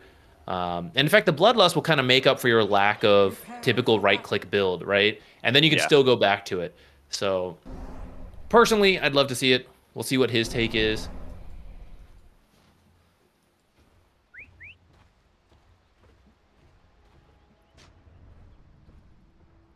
Morphling. How do you feel about Morphling? I feel like we haven't really seen this hero all that much lately. I'm trying to think of what, in terms of what heroes he can morph into that he wants to play as. I guess it's kind of just Primal Beast. Like, you get yourself the Onslaught, which is another mobility. An Uproar to, like, kind of slow people around you. I honestly don't know, like, what you're... Normally, it's like you're playing for a specific morph target as well that is, like, super valuable. But... What makes her a great carrier is her ult, you know? Not necessarily just the party... Like, not just the... Gunslinger, right? So you don't get, like, the fast... Or the talents from the Gunslinger either, so... I don't know, it's definitely a weird morph game. For sure. I guess just copying Unstable Concoction is not bad, though, throwing out Acid Spray. I do think it pushed them more towards we're going to play more for the late game, and we're going to outscale them, compared to let's mess with Alchemist's timing and just kind of like outpace him by preventing him from farming. This is... You guys try to slow him down, and I will... If I am on par with Alchemist, we're winning as we go into that mid to late game.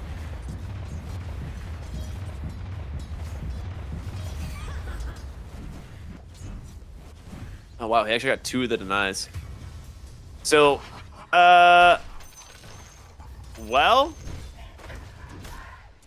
I have 0 idea how that happens. Looks like a dead shot into the Starbreaker, catching him off guard when I'm guessing he is pretty low health. Yeah, he was at 274 health. So guessing a dead shot knocked him into the Starbreaker. Gotta be very careful about that. Okay. I said it was gonna be a hard combo to pull off. Maybe not that hard, apparently. Well, and now they're gonna get Door as well. This is a very rough start. Muerta opened an orb of Wait, what? Blightstone? The Blightstone. I mean, he's gonna make Starbreaker a lot stronger. Yeah, you're just against like 2 high armor heroes, so it's not something that you really see all that often, but it clearly Yeah. already paid off. Though I don't know, he might have been able to get those kills with like any items. The way they played out. We'll see if Top this lane. works. Stun comes out, looking for the kill onto the Bristleback, and they get him. The Phoenix lane once again doing its job. Photographers are off to a monstrous start. Kills in both side lanes already. And they're the tempo team now, right? Like, finishing that thought from earlier. Alchemist, like, we're all used to Alchemist at this point. You want to have a good start, you want to farm up, you want to hit some nice timings. Dawnbreaker wants to be able to 100 to 0 you, bully you, then, like, map efficiency, join fights. And if you're already winning the lanes, that's like exactly what you want. And Morphling is just going to be stuck farming while you're like pushing things with the Radiance, the Blink. Fights are happening. Primal Beast is rotating.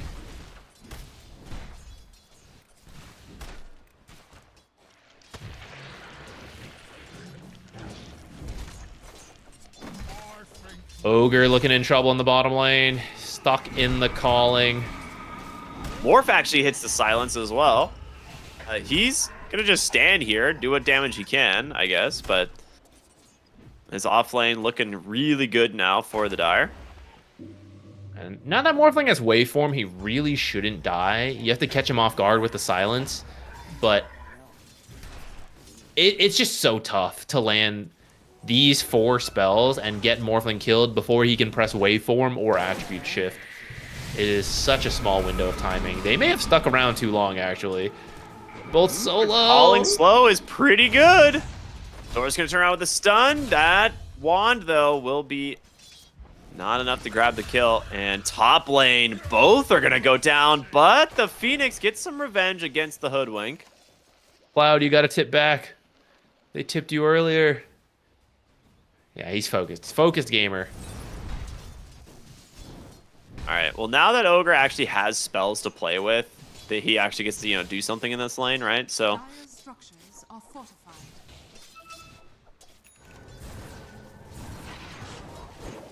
mid lane, Bushwhack connects, looking to punish the Primal Beast, and they got him.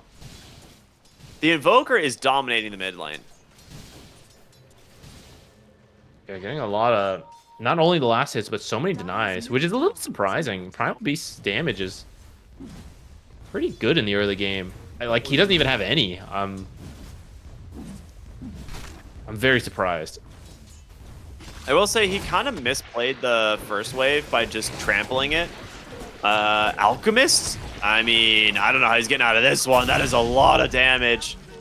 Managed to bring him down. Now looking for the Phoenix, but there is... Oh, he actually dove in for this. Do you have a Bushwhack? They do, but he already backed off. Yeah, why did the Hoodwink back off? Maybe she thought They the can dive still was do it, up? actually. Okay, there you go.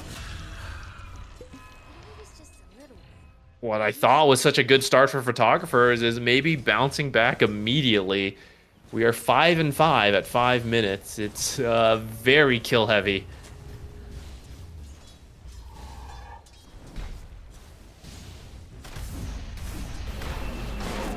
What's Invoker? It looks like he is going for power treads first. It makes me think he's not going to do this Spirit Vessel build. Yeah. Bottom lane, Morph trying to pick up the kill there onto the Muerta. So ends up getting something out of that exchange. So I think overall not bad for the Morphling.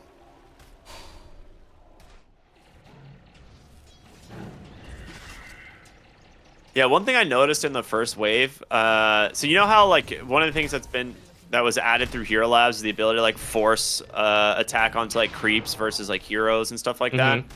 So that was definitely like that's 100% a pay to win feature against heroes like Primal Beast in mid. It was one of the reasons Primal Beast was actually really dominant as a mid lane hero for the longest time, because he would just stand on top of the creep wave and you could never actually hit the creeps underneath him.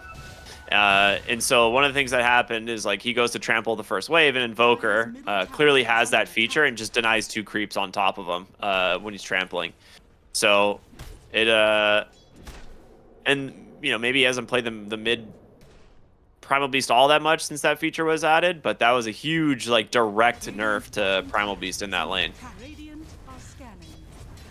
Yeah. Good observers in the bottom lane also spot Primal Beast trying to make this play, so ends up wasting a lot of time. I get to get the bottle refill, but Invoker getting even more last hits and denies in the meantime.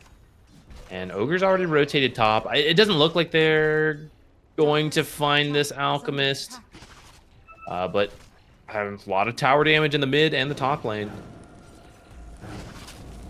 Your Bristleback just hits level 6.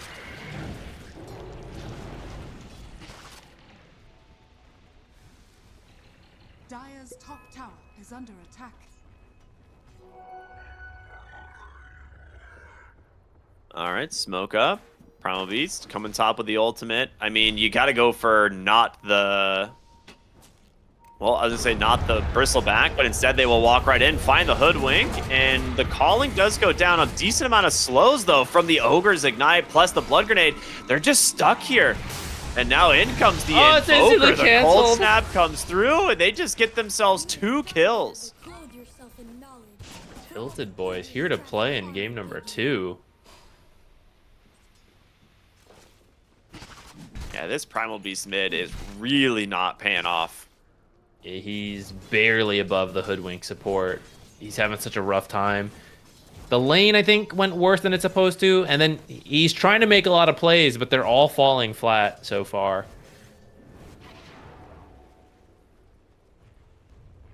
He also gets lucky on the rune spawn top here. Shield rune. They should see this coming. There is a ward in the middle of the river. Invoker has decided to still just go for the Witchblade build. He's doing well enough that he can actually pressure without the Spirit Vessel. We'll see if that backfires maybe, but I think with Bloodlust, like I can see why you would still be very tempted to do this build. Dire's middle tower is under attack.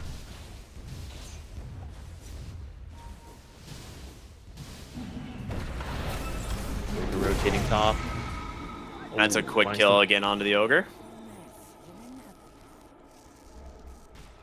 Yeah, at this point, this is something you have going for you. This Dawnbreaker is very strong, and Muerta should be decently farmed thanks to being involved in a lot of this, 2, 2, and 3. The Alk has just gone to start jungling, though, so his net worth looks okay, but it does mean you're about to lose this tower really early. Gonna fortify it, but it should still drop here. Is under attack. Yeah, he'll use that shield rune. Dire's top tower has fallen.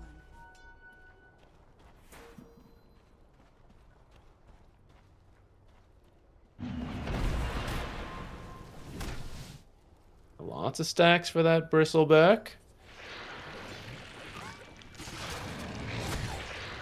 How close is he to his Ags? Oh, finishing this stack should put him near halfway. Get a little close. Might need to go home. He's gonna stack real quick before going home. That's a good call.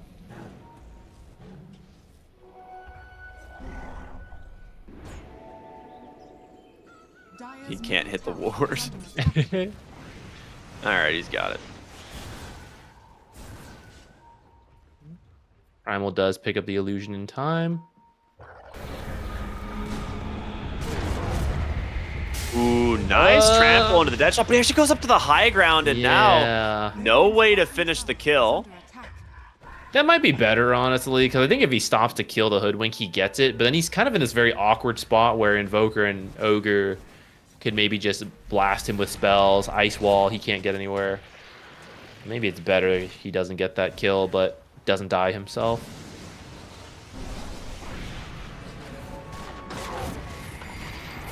Nice use of the illusion there and there, just to get rid of the cold snap, but several heroes now in the mid lane.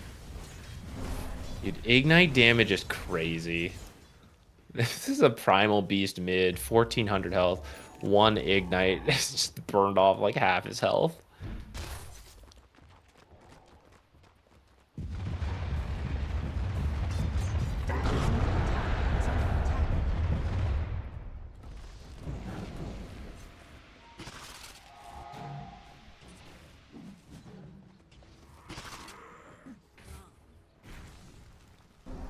Rotating bot, but looks like Dawnbreaker's already out of there. Well, actually... Or is she? Invoker from behind with a Ghost Walk, trying to set up a kill here. Now there is going to be some big TPs, and Phoenix actually gets fully mana burnt. Does have to pop the stick there to keep herself Radiant structures like being able to cast Egg, I suppose, but it's enough to keep the Dawnbreaker alive. dire structures are fortified. Primal Beast getting some much needed space because of that. Although he's got to get out soon because Invoker's about to get back here. And there's a Bristle ramping in from the top. Would they actually find the Invoker? Onslaught on over. He's off the mark with a Tornado, but a nice bushwhack to slow them down. Dawnbreaker up onto the high ground. The Egg doesn't stun up anybody, but Napkin with his Blade Mail trying to just get some damage out, and he can't. The whole side of Tilted Boys has rotated on in. They're going to get themselves 2 kills, maybe a third with that Sharpshooter connecting onto the Primal Beast. See if Bristleback can chase. It doesn't look like it. He should be able to be safe and sound as he heads back to his lane. Nice save from the supports to let Invoker keep running, and then that Ice Wall destroyed all momentum they had on that chase. They could not get up the high ground. Is under attack. Dire's middle tower is under attack. Alchemist has his Radiance halfway to blink. I'm all over the place on this game, man. It's been a roller coaster from being 1k up a couple minutes into the laning stage. Now it's an even game, which is usually good when you're against an Alchemist, right? So I think Tilted Boys still has something going for them, but that Alch is recovering. I'll see how much he can get done because he hasn't been joining any of these early fights.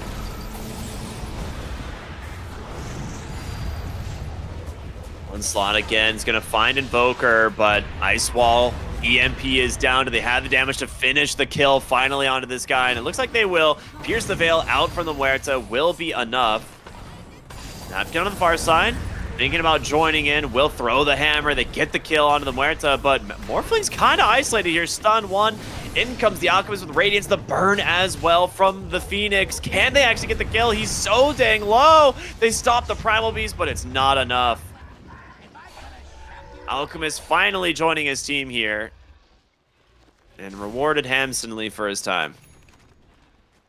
Gives him the gold for the blink as well. He's top net worth by 2,000 gold. So I do think you need help from this Alchemist because Primal Beast not having a great game. But Primal Beast will still be able to just use spells, right? Control up the enemies with the Onslaught and the Pulverize, and hopefully in that time, your Alchemist is going to work. Maybe Phoenix is contributing some damage, Egg, all that from afar. Muerta trying for a solo kill down here on the Hoodwink. Not quite enough.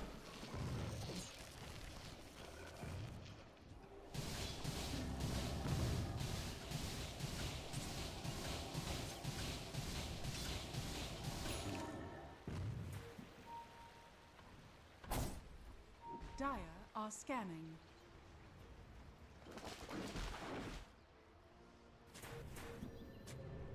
Have we seen a Solar Guardian yet?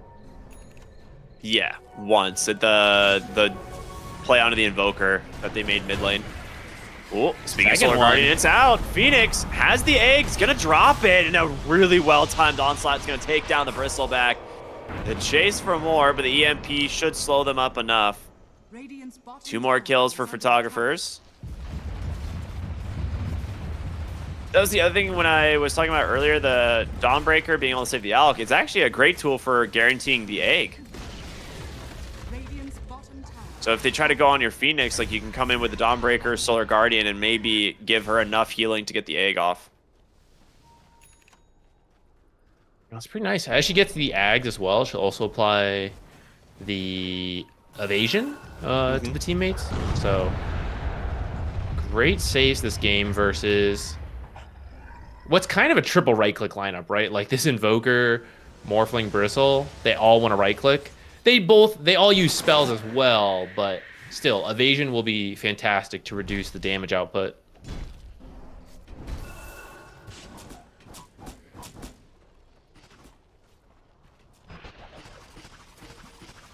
BKB timings could line up well here.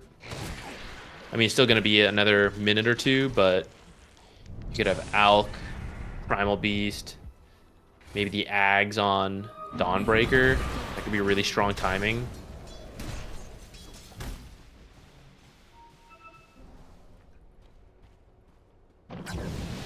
Radiant are scanning. This is a really nice rotation again from the Invoker. Tornado, EMP, Cold Snap here onto the Dawn. Does have that Ice Wall to drop on top of her as the Bushwhack comes through as well. He's going to try and tank some of the damage out of the Primal Beast, but they just don't have the damage. Tanky. Dawnbreaker, too damn tanky. Sunstrike won't be enough damage anyway, and Napkin, he's going to survive. And he can just farm his way back to base and join his team off of a Solar Guardian if he needs. Yeah, you do want to look for Dawnbreaker, because if you go for anywhere else, she's gonna Solar Guardian in to defend. Yeah. But you need more damage than just Invoker. Hoodwink kind of got there towards the end of the gank attempt as well, but clearly it looks like you need 3 heroes, because she has 2,000 health right now. That is so much. I wonder if the Spirit Vessel, maybe that would be more damage than the Witchblade. Dire's top tower is under attack.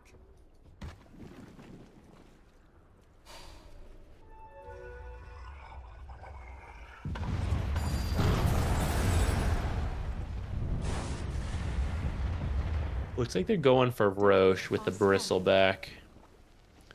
They have the damage thanks to the Ags, even the Alacrity from Invoker. It actually does get scanned out. See if Photographers wants to contest. You have some good abilities for it. A lot of AoE from Primal Beast, the Egg, Calling, but you're not anywhere in position. It looks like they agree with that. They're just going to give it up. Try to farm as much as they can, take some objectives in the meantime.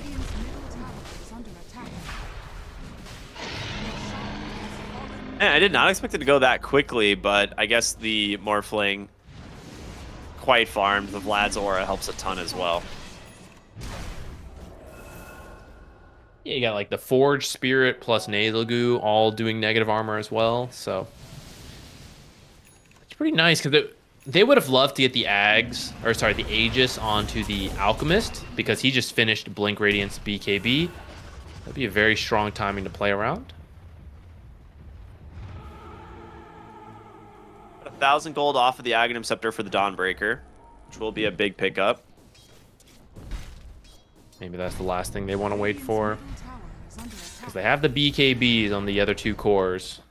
They're going to look for an Ogre kill here in the bottom lane. Dive on in, Blink from the Alchemist. The Fear just in time to secure the kill. And they actually forced the Invoker back for this now. Top lane Napkin, he has a ward that is scouting this. He has a Celestial Hammer in one, pops the Blade Mail. It's actually going to do a lot of damage back, and it actually just deletes one. They get the Aegis out of the Bristleback. Amplify damage on the Primal Beast into the Pulverize, and I don't know how Cloud gets out of this one. Quick answer is he does not. That is a disaster.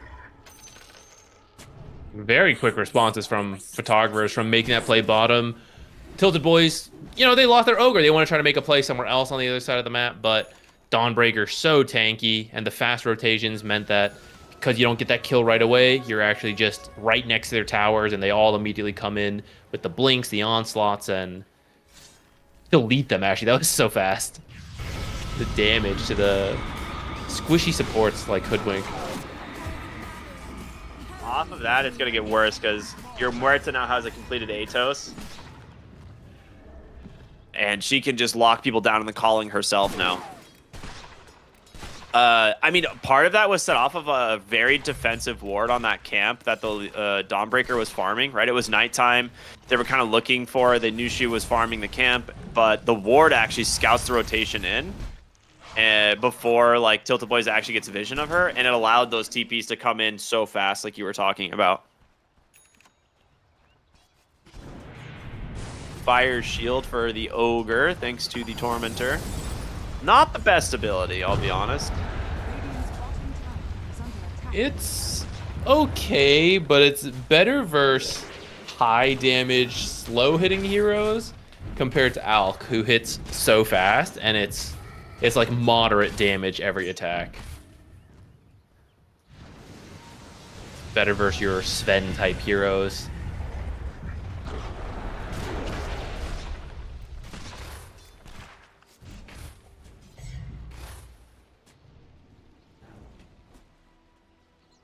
You're Well, your hitting some supports solid- on photographers are scaling now. They're getting pretty farmed compared to their counterparts on Tilted Boys.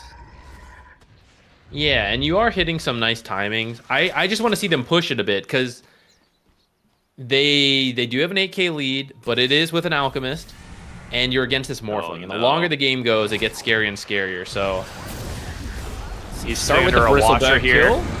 Yeah, he's just sitting right under the watcher. He thought there's no way this dive was coming, but a great smoke out from the photographers will punish him.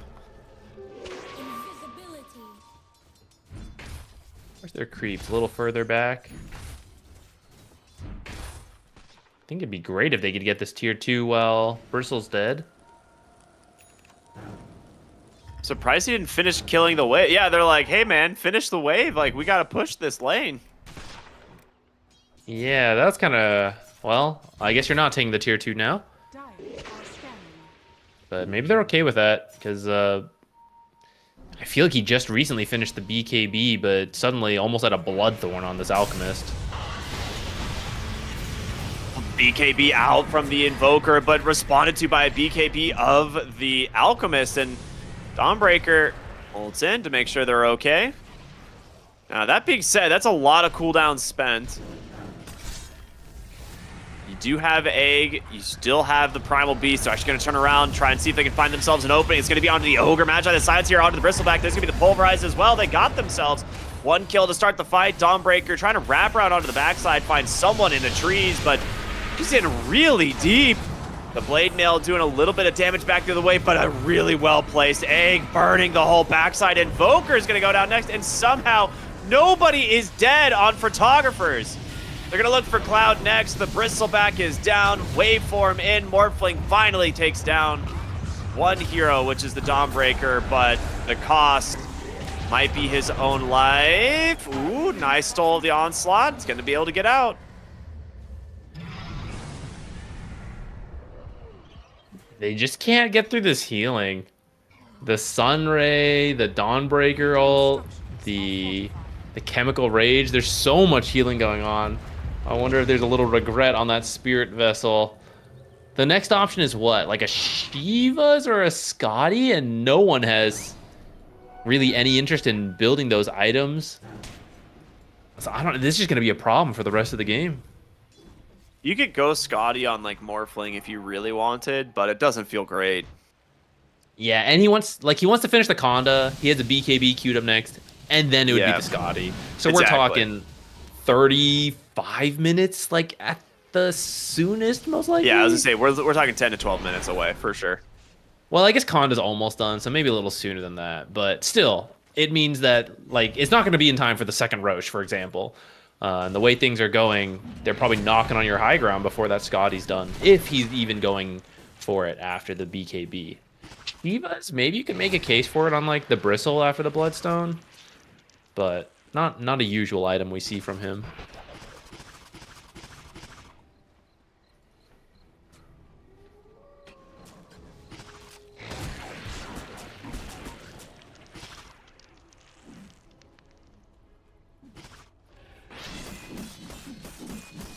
All right, we're gonna see the Bloodthorn now done on the Alchemist after that big fight bottom. He's gonna be queuing up an Abyssal Blade.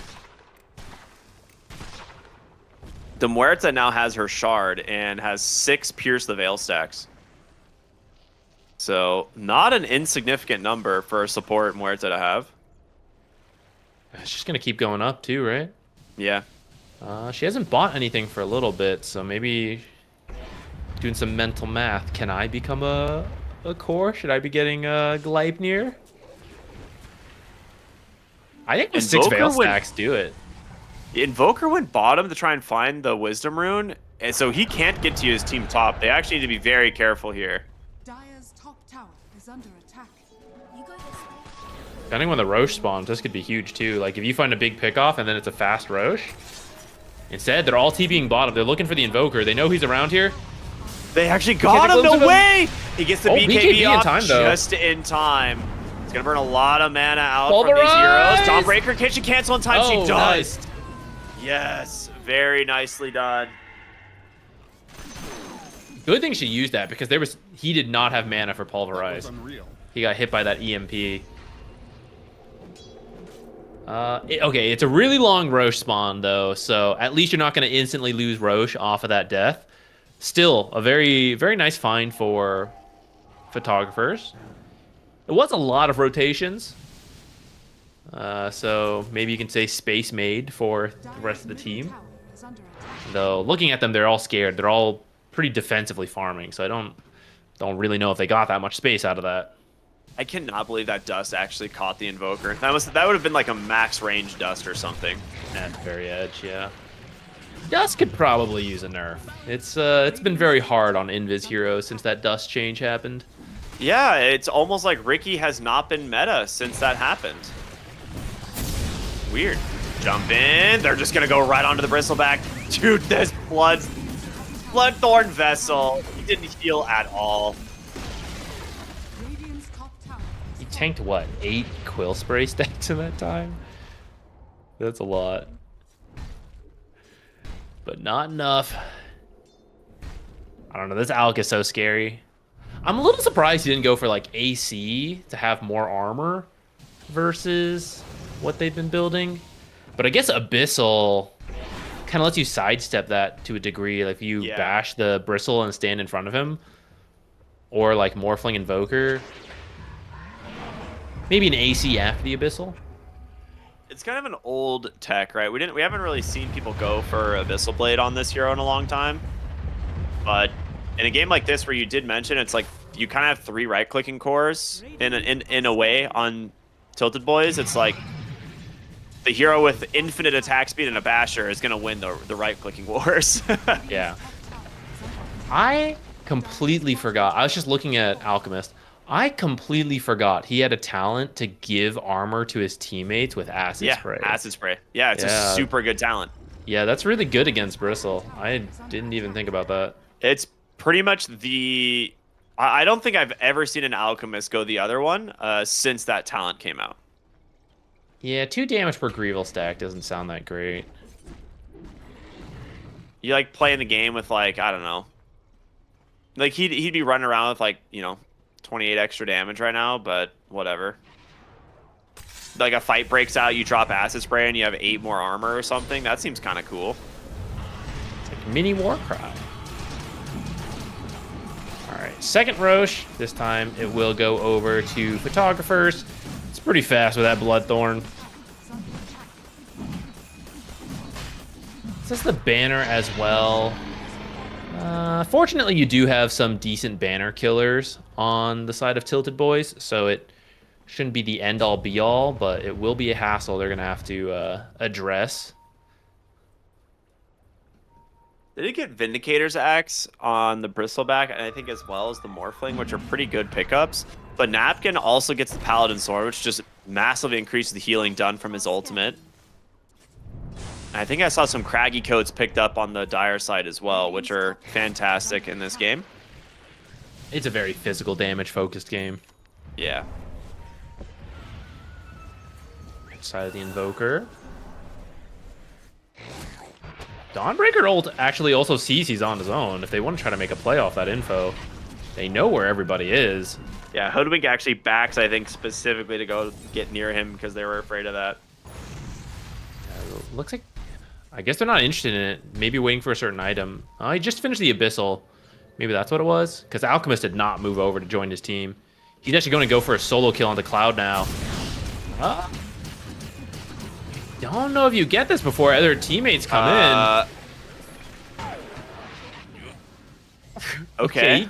Ooh, nice try on the Sunstrike, actually, in the fountain.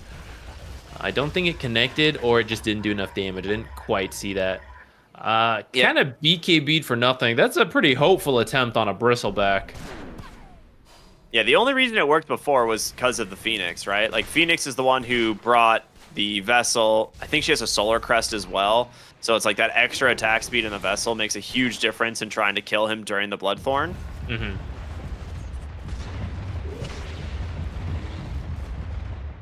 I'm not sure you need it's just limit testing. Now he knows. Yeah, I guess so. I think you just sit behind Alk as he hits buildings, though, right? Yeah, probably has Ags now. You should. least I think Yeah, he has 'cause I- Axe, does he? Yeah, he has it, and he's got Yeah. a Shiva's queued up next. I'm just worried if you drag this game on too long. Like, I do think Morphling scaling is better than Alchemist, right? And you have not taken a tier 2 yet, though currently working on 2 different ones at the same time. Dire's structures are fortified. Atos onto the Ogre. Goodbye. Quick kill for him. Is under attack. Is that another stack for the Muerta? Yes, she's now up to 8. Hog. It's just 8% spell damage, right? Is how that works? Or just like, or magic amp, is that what it is? Bottom tower has fallen. Spell amp, spell amp. Spell amp, yeah.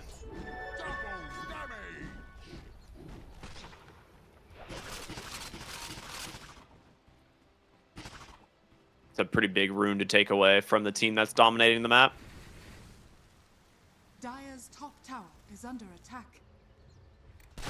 Morphling forcing some heroes back as well. I don't know.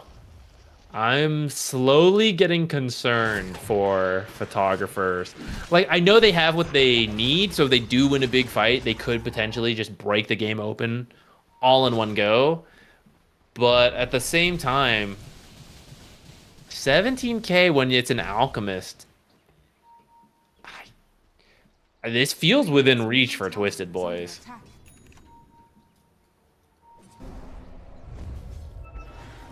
We'll see.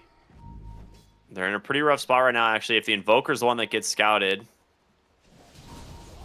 Radiant's middle that'd be tower huge. has fallen. But he's going to make it back to the base just fine.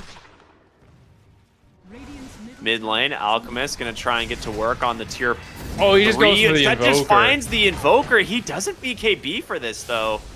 He actually might have had the kill if he did. Oh, his BKB's in his definitely did. backpack. Okay. Well, that's awkward. Jumping in here on the Primal Beast, but will pop the Pulverize. In comes the Dawnbreaker with a lot of healing as well. We'll be able to stun them up, but that's BKB spent on pretty much everyone. Another stun here onto the Alchemist, but now the BKBs come out. They take down the Invoker. They get the Hoodwink. They drop the egg. Oh my goodness. Morphling nearly one-shot by the Muerta. Has to back away. Oh, that's a great fear, but the damage from this Bristleback gets a the lot. Abyssal. Natkin barely gets out. He's going to be able to get a kill here onto the Muerta. The Pulverize will hold this Morphling in place. He needs help. The Aegis expiring in just 5 seconds. If he can keep him alive, that would be best case scenario. They've got to get the Alchemist out of here. He gets the blink just in time. Oh, these fights are so close. He's already back to full thanks to his ult. All right, they're going to keep looking to fight. Man, the Quill Spray. He needs like one more Quill Spray. It would have finished off that Dawnbreaker. The Alchemist barely getting away as the Aegis expires. That could have been a huge turn for Tilted Boys. I guess they successfully defend the high ground, though. We're going to be waiting for the next Aegis now.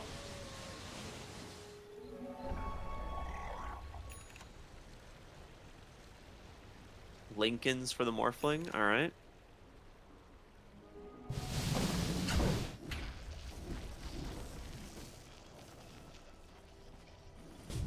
Invoker's feeling very poor this game. He had such a good start, too. Yeah.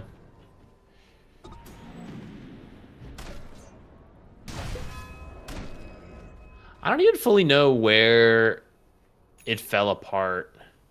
I'm trying to remember back. Because it felt like Tilted Boys, so they got first blooded, had a rough start, first few minutes. Then it felt like they were strong, and they were finding a lot of plays. And I don't know exactly where it dropped off. Maybe it was just not pressuring the Alchemist enough. Maybe it goes back to that Spirit Vessel. Maybe that would have helped them get more done in the early game. That could be. I can't And say the I've last really felt fight- his right-click impact this game. Yeah. In the last fight, the Muerta, she had Pierce the Veil on, and I didn't realize she has a quiver as well.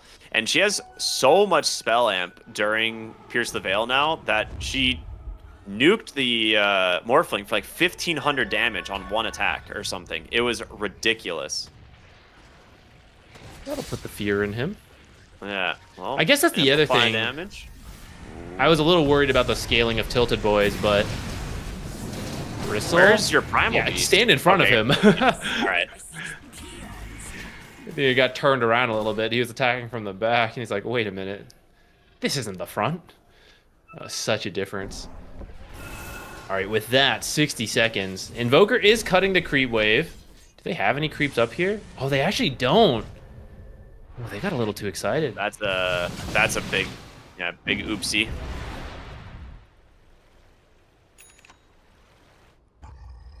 Maybe the Muerta scaling covers the Morphling scaling. Because Muerta, carry to carry matchup, Muerta is actually better than Morphling because you bypass all the armor. But this is for support Muerta, but she's pretty rich. I mean, she's getting close to the... She's getting close to the Invoker and the Bristle. I guess Phoenix actually surpassed her too. Did Phoenix get the Bristle kill? Oh yeah, that explains it.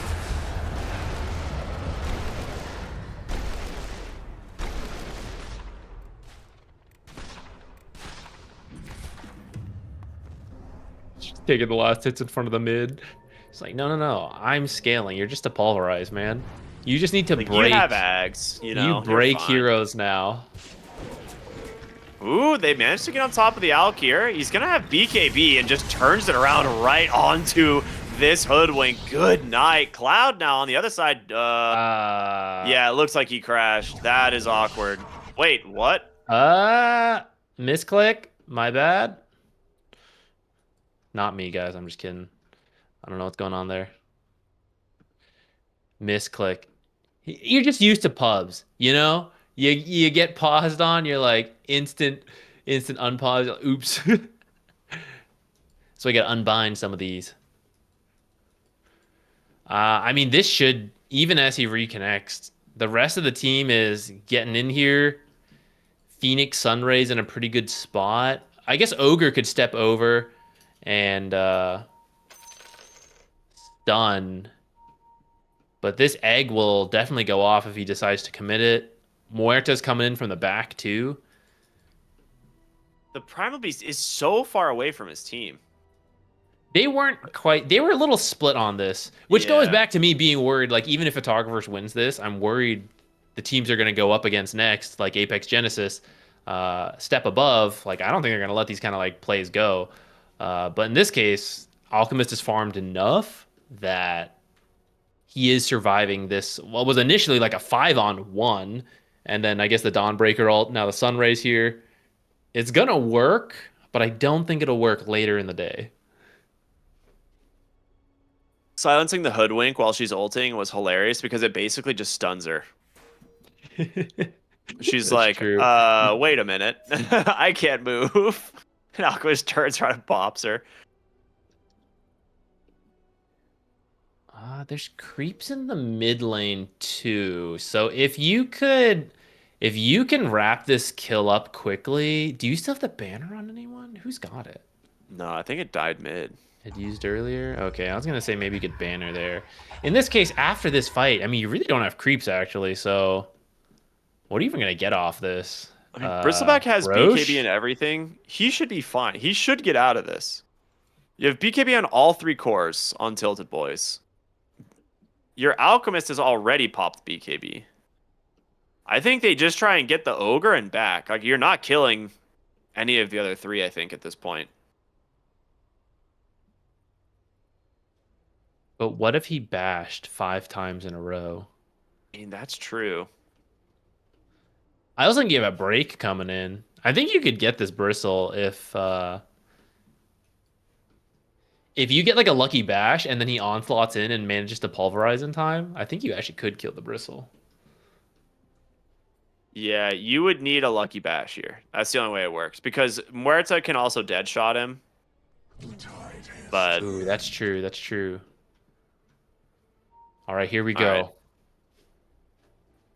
Whatever happens here next, I think whoever wins this gets Roche, and that's huge.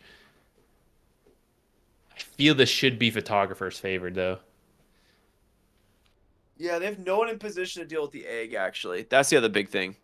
if they do manage to get a decently placed egg, there's no one in position to try and deal with it.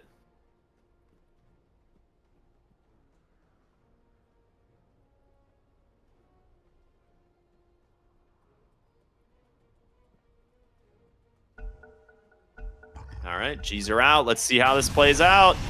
And they're going to turn immediately onto the Ogre. Napkin's on the far side, trying to chase down the Invoker, and they actually just chase him down. He's got his own Abyssal Blade. He's dead, and now in comes the Primal Beast, the Muerta as well. The egg comes out at the last second. Bristleback broken as he tries to run away. He will not be able to, and well, an immediate GG. Yeah, it was getting pretty rough. It was a little slower than I thought. I was getting a little worried that maybe Tilted Boys was hanging on and they were going to make a comeback here, but off of that fight, they had no creeps. They probably weren't going to end the game right there, but you're going to get Roche. You're going to go up to like a 40, 50K lead. It's getting really bad. Yeah, I did not realize that the Dawnbreaker had an Abyssal Blade. That changed a lot. She can't, like, Invoker didn't BKB the Dawnbreaker initially, and so she comes in off the landing of her ult, and then like just chain stuns him basically, and does like his entire health bar. So yeah, maybe not respecting how much damage this Dawnbreaker was going to do after the Solar Guardian, but you're just too far behind at that point. The supports are scaling really well, and you have this Alchemist who is seemingly unstoppable at that point. Yeah, I think it was a good recovery. Or I guess it goes both ways, because at first they were crushing the start, right? They were getting kills all across the side lanes. Then Tilted Boys came back a little bit, and Photographers managed to pull it back, eventually close that one out. I do think it will be an uphill battle, right? So they're going to move on. Unfortunately for Tilted Boys, they are knocked out. But the next match, which I believe will be on this stream, is Apex Genesis versus Photographers. And I think Apex Genesis is going to be a lot cleaner on some of these fights. I think you can't make the same kind of mistakes. Like, technically that last fight that just won them the game worked out. But if we think back to it, it's like Alchemist in the side while most of his team is in the middle of the lane. Like, yeah, I don't think that's the type of positioning you want in these type of late game scenarios. And I think Apex Genesis is going to be much faster to punish those types of plays.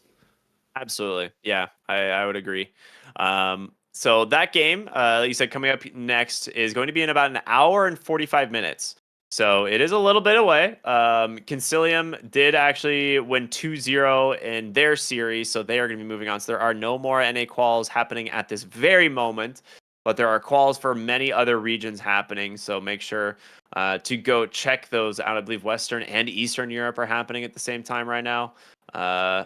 Maybe even some other stuff, but yeah, we're going to go to a little bit of a long break. Like I said, about an hour and a half. And then we'll be back with our next series here at the ESL One Bangkok North American Closed Qualifiers. Everyone stay tuned.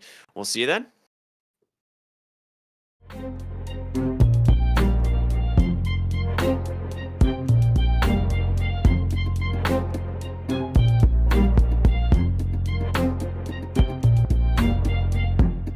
Too long for me to feel, yeah. Tell me why you're on your knees, yeah. Never thought I had a dream, yeah. Kicking off the covers, I'm too hot for this. Give me space, I need to breathe, yeah. Give a face, giving it beautifully, yeah. Yeah, it's just me and my clique, yeah. We might be the hottest, but we let you in. Angel energy, let you sit with me. Angel energy, angel energy, angel energy. We got sympathy. Angel energy, angel energy.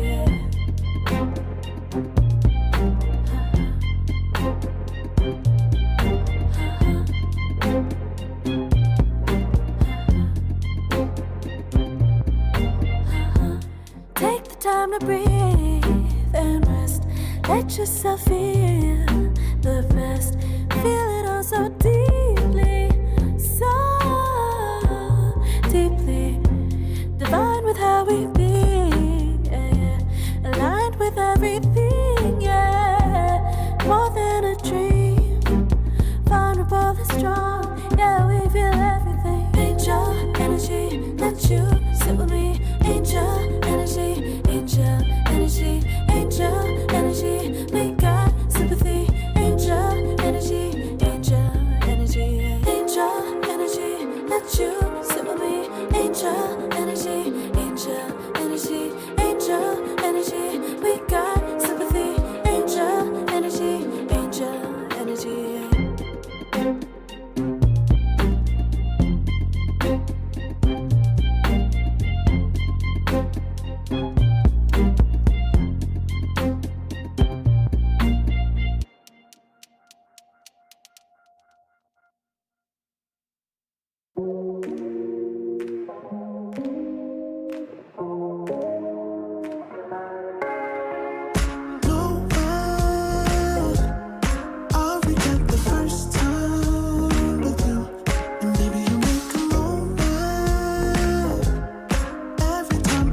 apply restraint.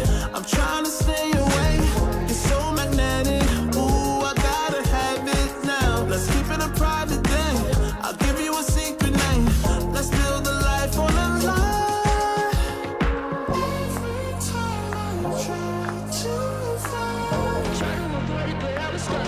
You turn up the heat when you back it up. try to stop the flame.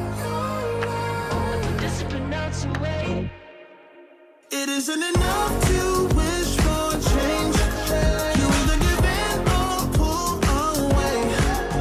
We have the will to choose our fate. Whether it's wrong or right, I'm holding on for life. For the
together.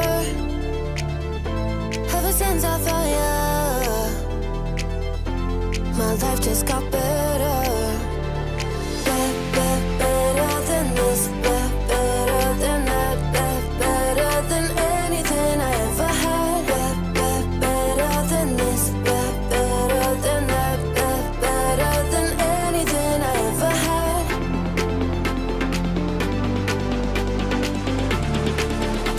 Than anything I ever had.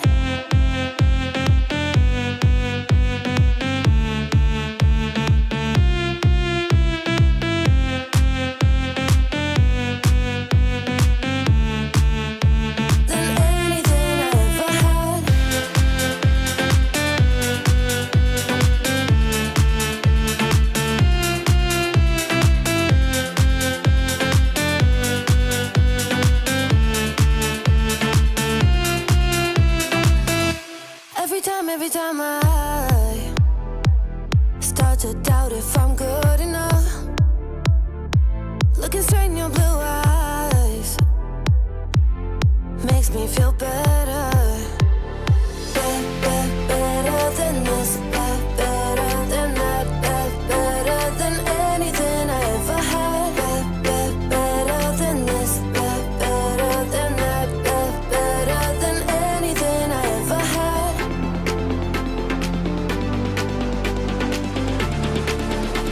Than anything I ever had.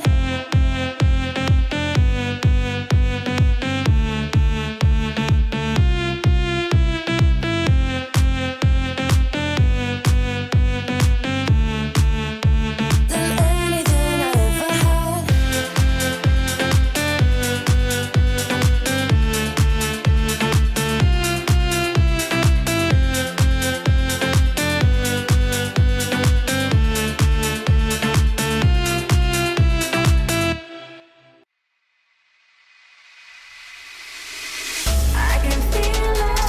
I can feel it in my blood, through my veins like a melody. I can feel it, so alive, floating high, I can finally breathe.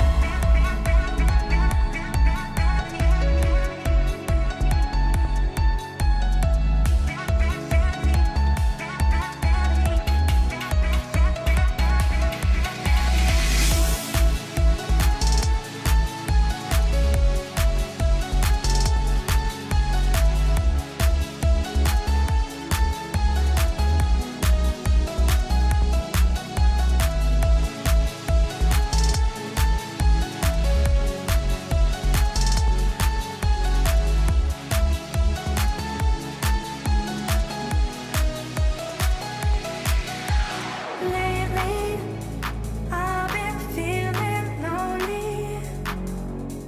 Want you to call me, promise me you'll always be there. I've been getting so high, I can feel it. I can feel the gravity is pulling me away, pulling me away.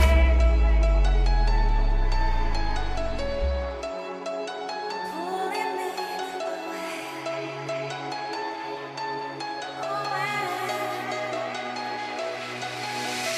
I can feel it in my blood, through my veins like a melody.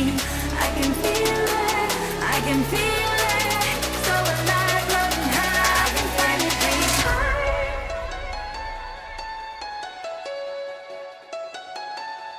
I can feel the gravity is pulling me away, pulling me away.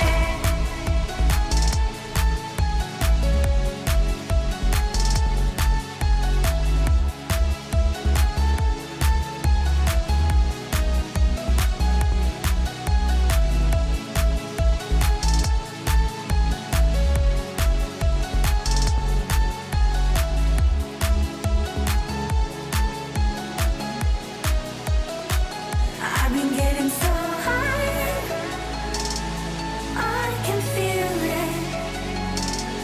I can feel the gravity is pulling me away, pulling me away.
hear the voices calling?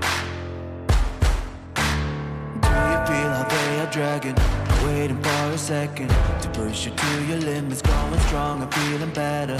Or do you feel them? Can you hear them say?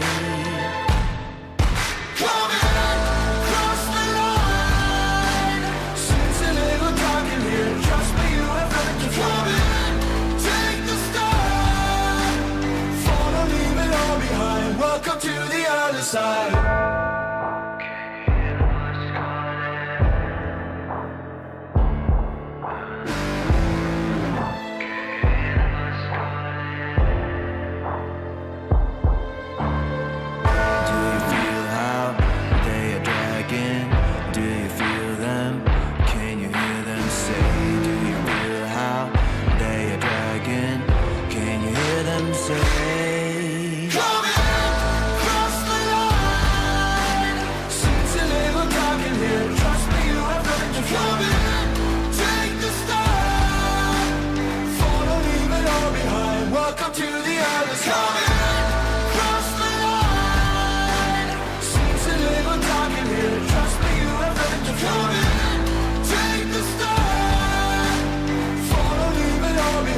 Welcome to the other side.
serotonin slide with me.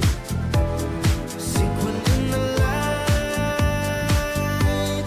empowering your energy. Riding through the night, serotonin slide. Slide on over here by my side. Slides up in your eyes, desire. Caught up in this chemical high. Angel, can you take me high? I'm on fire from the dopamine. You're all I need tonight. Promise I'll give you all of me, darling. Serotonin slide with me. Sequin in the light, empowering your energy. Riding through the night, serotonin slide, slide, slide. Serotonin slide, slide, slide. Serotonin slide.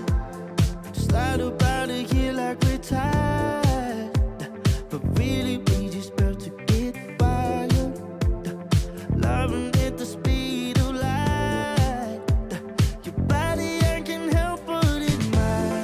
I'm on fire from the dopamine. You're all I need tonight. Promise I'll give you all of me, darling. Serotonin slide with me. Sequin in the light, empowering your energy. Riding through the night, serotonin slide, slide, slide, slide. Serotonin slide, slide, slide, slide. Serotonin slide, serotonin slide, chemical high. Dopamine dive, flow, take it higher. Serotonin slide, chemical high. Dopamine dive, flow, take it higher. Serotonin slide, chemical high. Dopamine dive, flow, take it higher. Serotonin slide, chemical high. Dopamine dive, flow, take it higher. Sequin in the light, empowering your energy. Riding through the night,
I'm saying I'm in love with you, but I don't care much about you. Where you've gone, I would find someone new. I cannot lose. Fall into my arms and let us rise high up to the stars where we can fly. So come with me and pray. I want you to play my games and fulfill my black desires.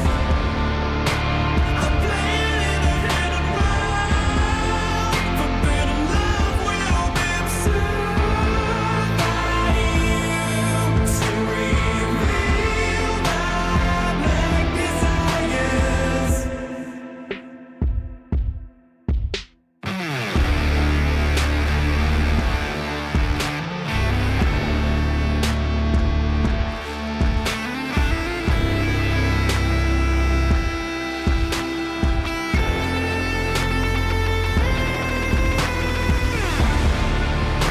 So come with me and pray. I want you to play my games and fulfill my black desires. I'm playing in a hidden world. Forbidden love will be observed by you to reveal my black desires.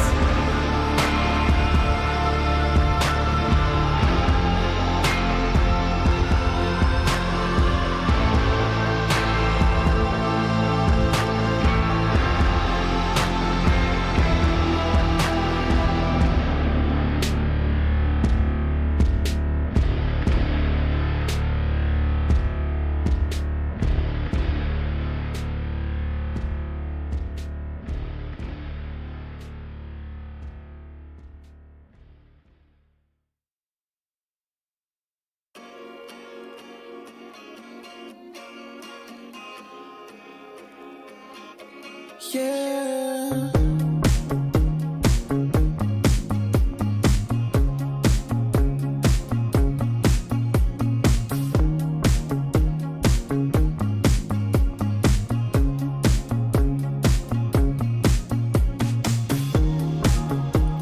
Someone else is in my place. When someone else is in your face. When someone else is at your place. I know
that's just what I do. I make mountains move with one hand tied, and still this world ain't satisfied. Everywhere I go, they stop and stare. I tell the truth, I take it there. Call me vicious, persistent, overzealous, that's fine. Main character energy, I stay taking what's mine. You need a foot on the gas, or put my name on the line. Main character energy, I'm just taking what's mine. And it's written in the stars, I'm a king like my sign, yeah. Raising the bar, the jaws drop like a surprise. Don't be mad about it. Don't be mad, don't be mad. Don't be mad about it. Don't be mad, don't be mad. I don't play the game, nah, I make the rules. Cards close to the chest, and I don't play no fool. Don't be mad about it. Look, yeah, my name stay in the mouth. Legs got broke, they said cast her. I'm the 911 response in a disaster. I don't ask, I just take. Treat the world like a man, I just blow him away. Yeah, I'm a #1 fan. Don't need a bark, I'm a bite. Switch me on, dark need light. Don't need pity, don't need spite. I just plop, plop, plop on sight. Could take your girl in 2 seconds. I just flash her a smile. I make petty look pretty. They run an inch, I run 3 miles. You need a foot on the gas, I'll put my name on the line. Main character energy, I'm just taking what's mine. And it's written in the stars, I'm a king like my sign, yeah. Raising the bar, the jaws drop like a surprise. Don't be mad about it. Don't be mad about it. Don't be mad about it. Don't be mad about it. I don't play the game, nah, I make the rules. Cards close to the chest, and I don't play no fool. Don't be mad about it. Don't be mad. Don't be mad.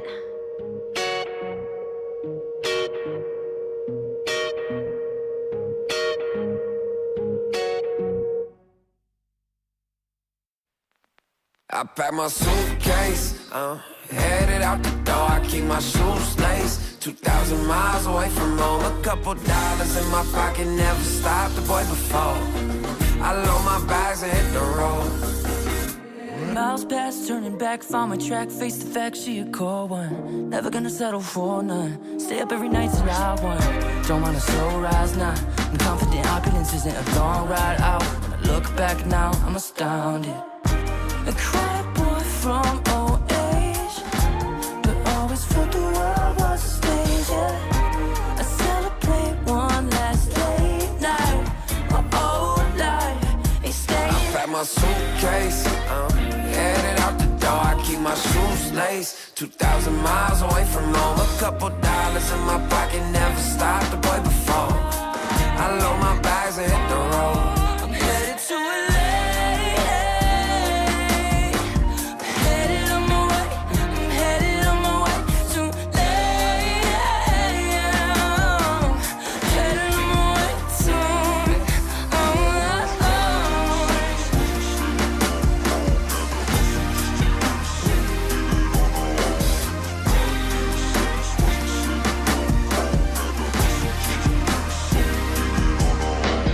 Couple thousand miles, throw it on the dash. Shit, the 10,000 hours, can't let them pass. Yeah, well, I was putting time in, you was pulled up wildin'. You always had shit to say, now when I see you, it's silence. Thought I have a Grammy by 25. Commas after commas next to dollar sign, yeah. Had to remind myself why I'm living this life. Look at all the late nights, it'll all come in due time, yeah. Made for the fight, for the pain and the climb. Tied to the life I chose. Stay through the night, another day, not a dime. Race against time. Yeah. I couldn't just lay by and wonder what I could have made mine. I'm closing on the moment, no one's gonna hold me down. I pack my suitcase, my shoes laced. 2,000 miles away from home. A couple dollars in my pocket, never stopped the boy before. I load my bags and hit the road.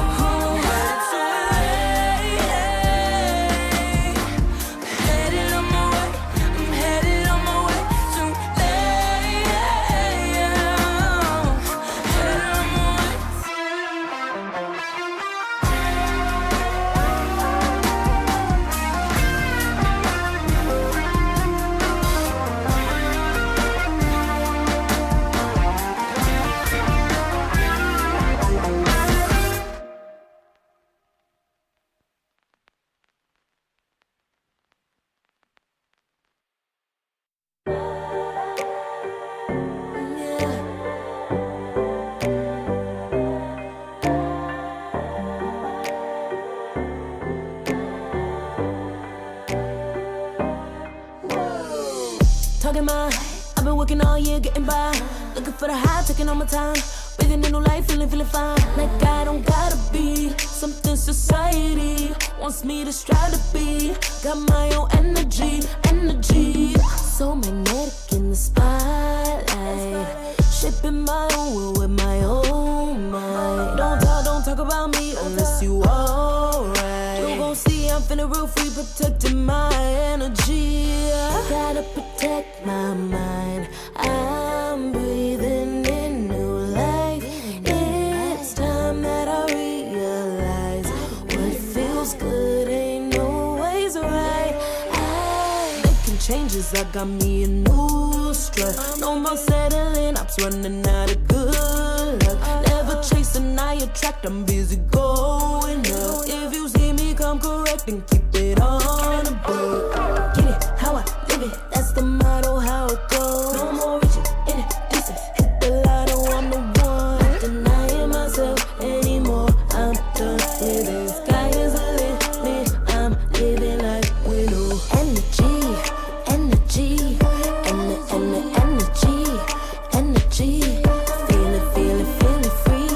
feeling free. Energy. Gotta protect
burning up all my desire to be greatest days coming in waves. And no, I ain't no stranger to the fire, burning up all my desire to be great. I gotta just open the gate. All I need is saving from hitting the pavement, understanding when I'm impatient, that only I give to me. All I need is a little love in lonely places, the strength to stand fear in the face, that only I give to me.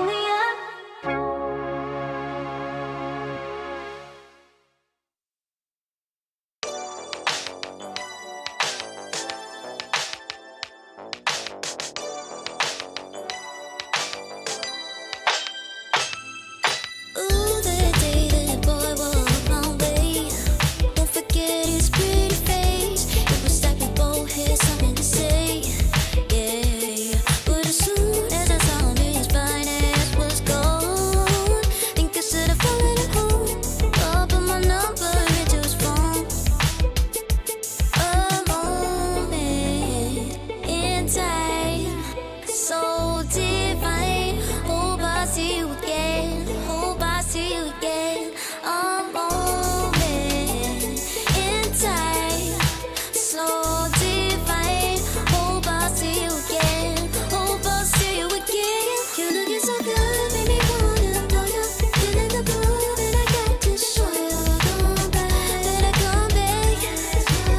Want you to know that you're looking so fly. I wanna get to know you, but you doesn't be mine. Yeah, just a moment in time. Oh my, boy, you better come back. A moment in time, so divine. Hope I see you again. Hope I see you again. A moment in time, so divine. Hope I see you again. Hope I see you again. You're looking so good, make me wanna know you. Feeling the groove, and I got to show you. Come back, better come back. Want you to know that you're looking so fly. I wanna get to know you, but you doesn't be mine. Yeah, just a moment in time. Oh my, boy, you better come back.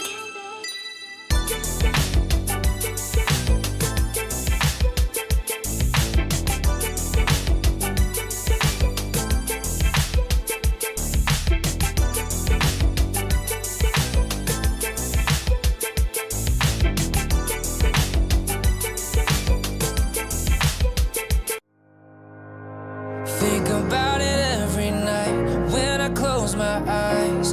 You're on my mind. I try to quit a million times, but it takes me high. Like you're so divine. You give me everything. Don't know what's happening. I need you like medicine. You're my everything, everything. And when I think about us, sweet lullabies, I wanna keep this moment here forever, no goodbyes. And when I think about us, sweet lullabies, I wanna keep this moment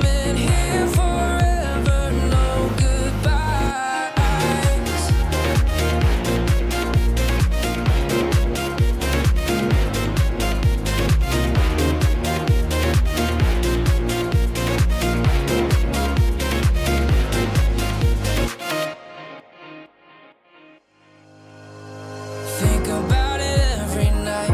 When I close my eyes, you're on my mind. I try to quit a million times, but it takes me high. A cure so divine. You give me everything. Don't know what's happening. I need you like medicine. You're my everything, everything. And when I think about us, sweet lullabies, I wanna keep this moment here forever, no goodbyes. And when I think about us, sweet lullabies, I wanna keep this moment here forever, no goodbyes.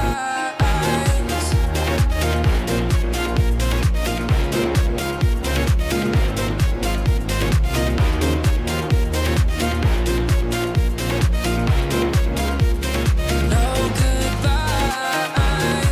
And when I think about us, sweet lullabies, I wanna keep this moment here forever. No goodbyes.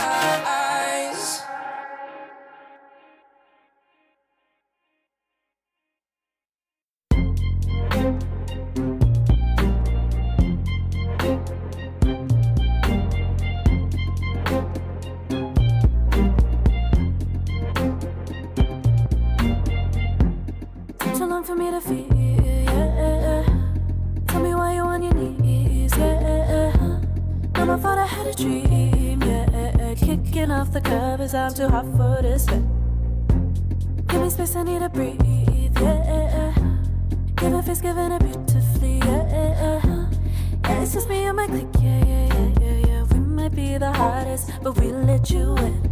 Angel energy, let you sit with me. Angel energy, angel energy, angel energy. We got sympathy. Angel energy, angel energy. Yeah.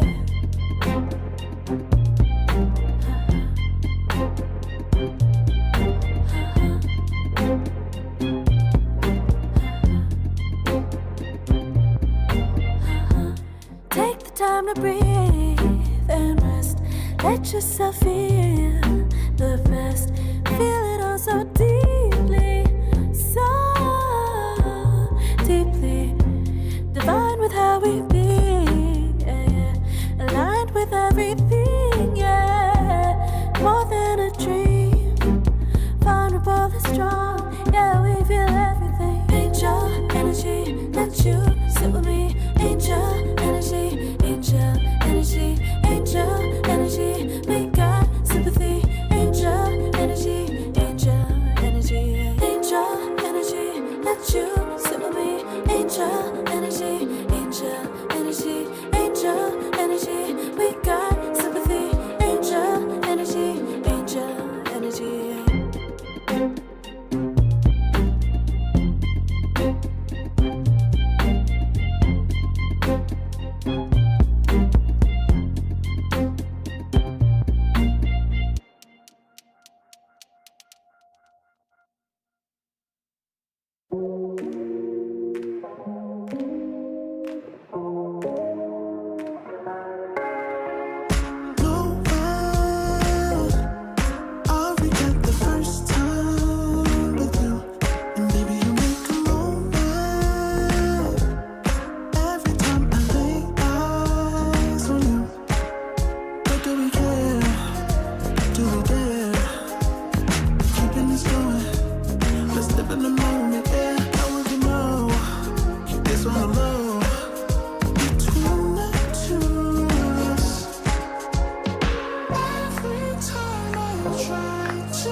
For the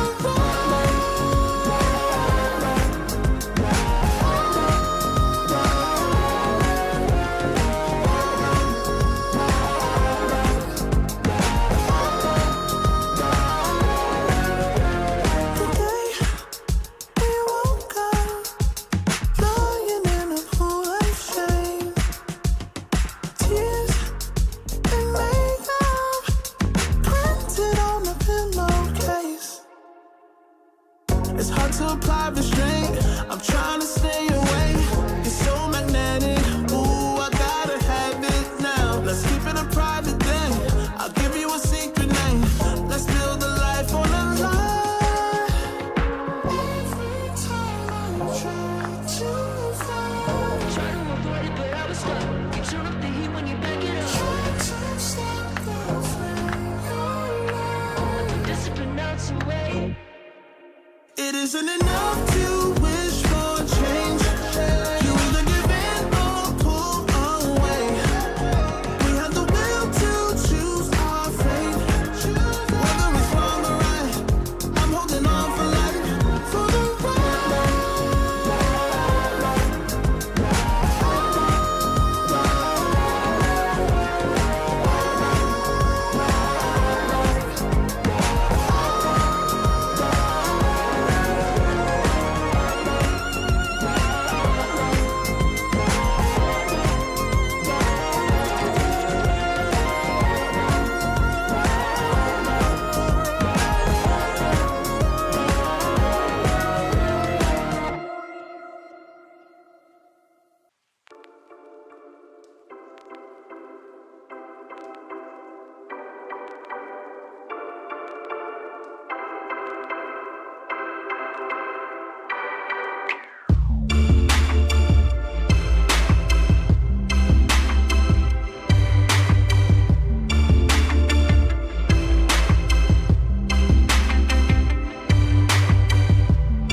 together.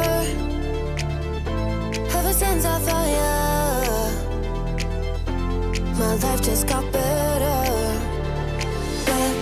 Better than this, better than that, better than anything I ever had. Better than this, better than that, better than anything I ever had.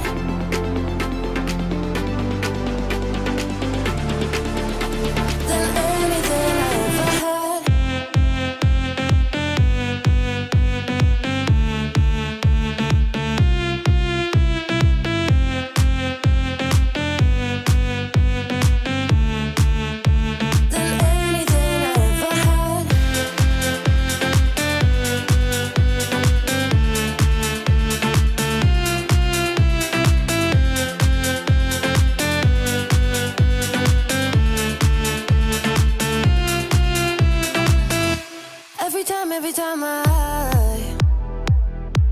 to doubt if I'm good enough. Looking straight in your blue eyes makes me feel better. Better than this, better than that, better than anything I ever had. Better than this, better than that, better than anything I ever had.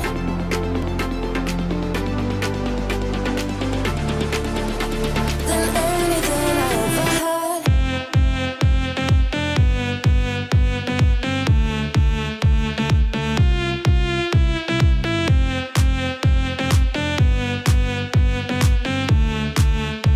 Than anything I ever had.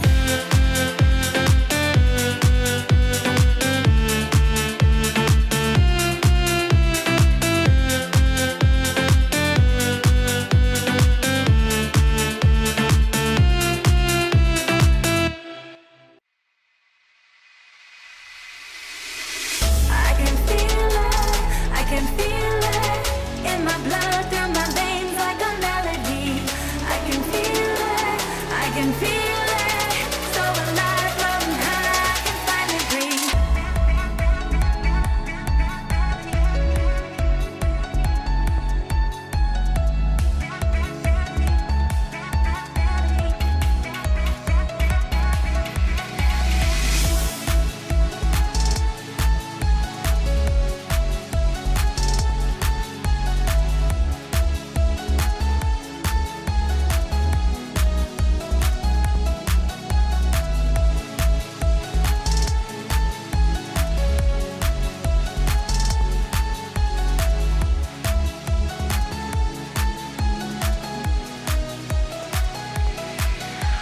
Lately, I've been feeling lonely.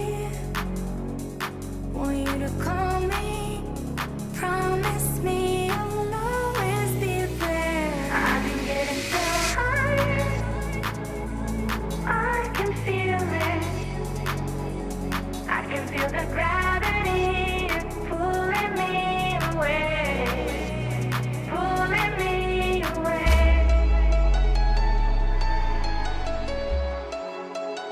Pulling me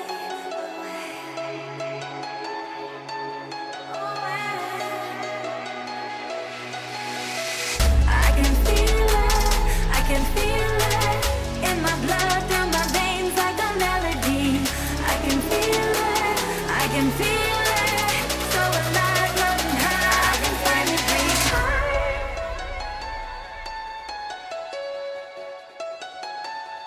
I can feel the gravity is pulling me away, pulling me away.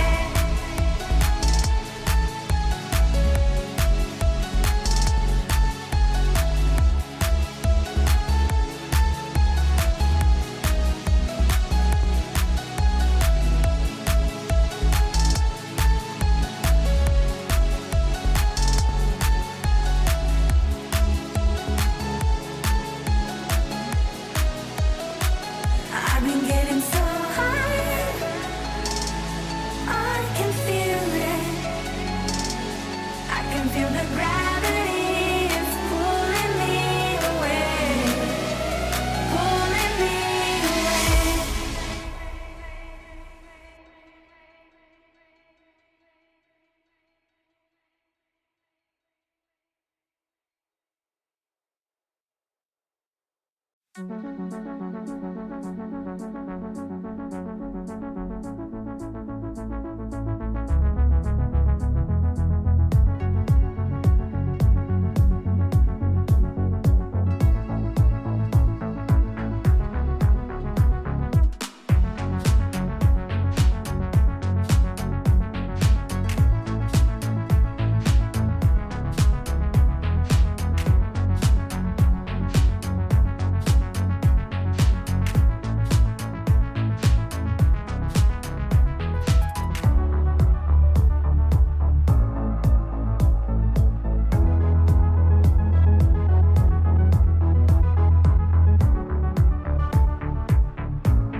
second to push you to your limits, going strong and feeling better. But do you feel them? Can you hear them say?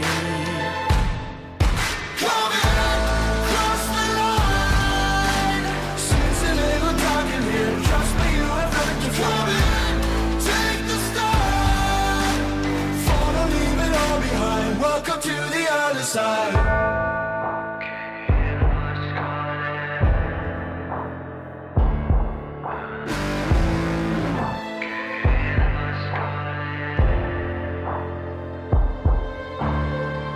Do you feel how they are dragging? Do you feel them? Can you hear them say? Do you feel how they are dragging? Can you hear them say?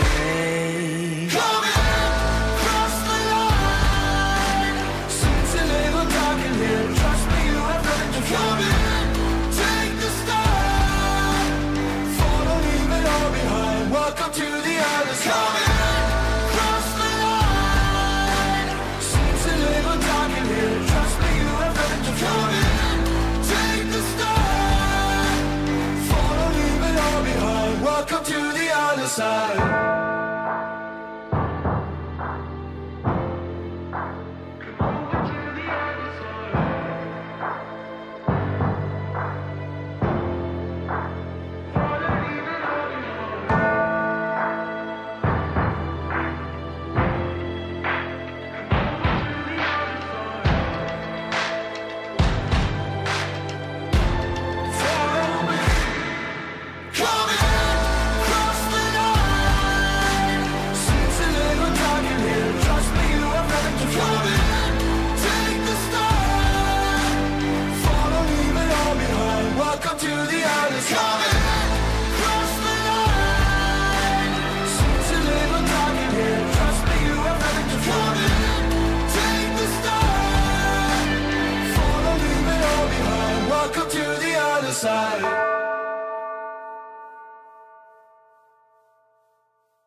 Serotonin slide with me.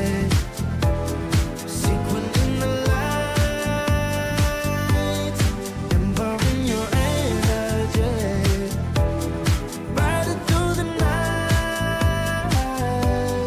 Serotonin slide. Slide on over here by my side. Slides up in your eyes, desire. Caught up in this chemical high. Angel, can you take me high? I'm on fire from the dopamine. You're all I need tonight. Promise I'll give you all of me, darling. Serotonin slide with me. Sequin in the light, embarking your energy. Riding through the night. Serotonin slide, slide, slide. Serotonin slide, slide, slide. Serotonin slide. Slide up out of here like we're tired, but really we just about to get wired. Loving at the speed of light. Your body, I can help but admire.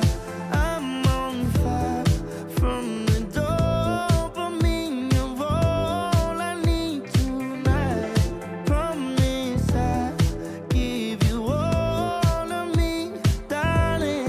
Serotonin slide with me. Sequin in the light, embarking your energy. Riding through the night.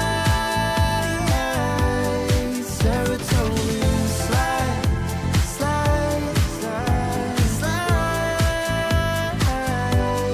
Serotonin slide, slide, slide, slide. Serotonin slide, serotonin slide, chemical high. Dopamine dive, love, take it higher. Serotonin slide, chemical high. Dopamine dive, love, take it higher. Serotonin slide, chemical high. Dopamine dive, love, take it higher. Serotonin slide, chemical high. Dopamine dive, love, take it higher. Sequin in the light, embarking your energy. Riding through the night. Serotonin slide, slide, slide, slide.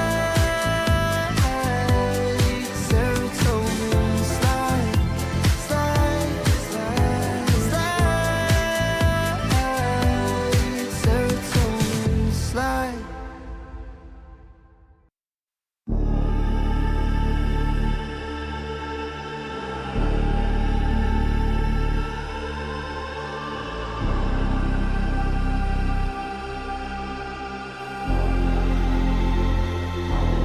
You'll be free when I set you free. I breathe you in, but all your sins won't disappear. You can see it's true that I want only you when we'll break free. Together, you and me. Take me in your arms and let us rise high up to the stars where we can fly. So come with me and break. I want you to play my games and fulfill my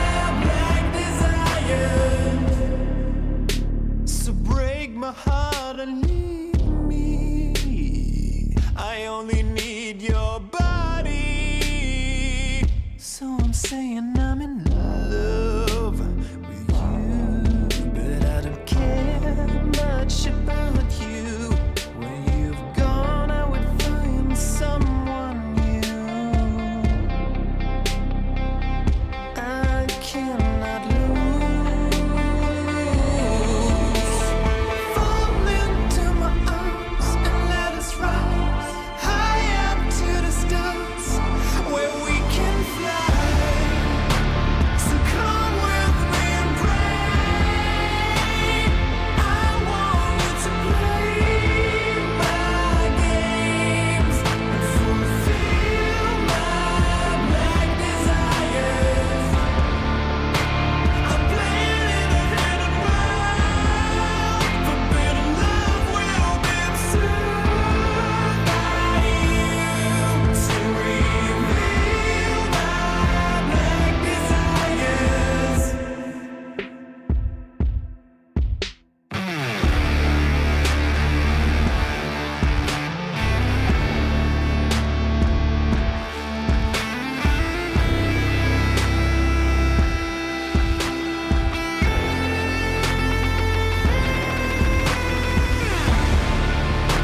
So come with me and pray. I want you to play my games and fulfill my black desires. I'm playing in a hidden world. Forbidden love will be observed by you to reveal my black desires.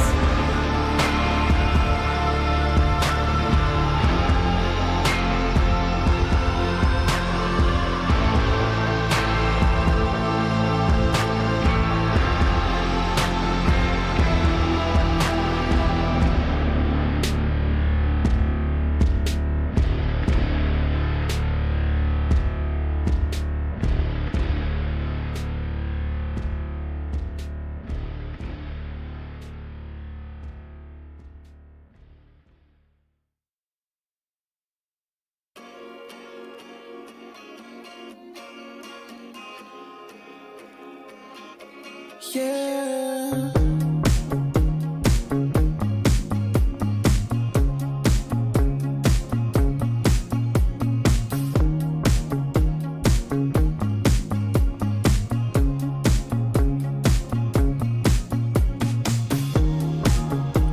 Someone else is in my place.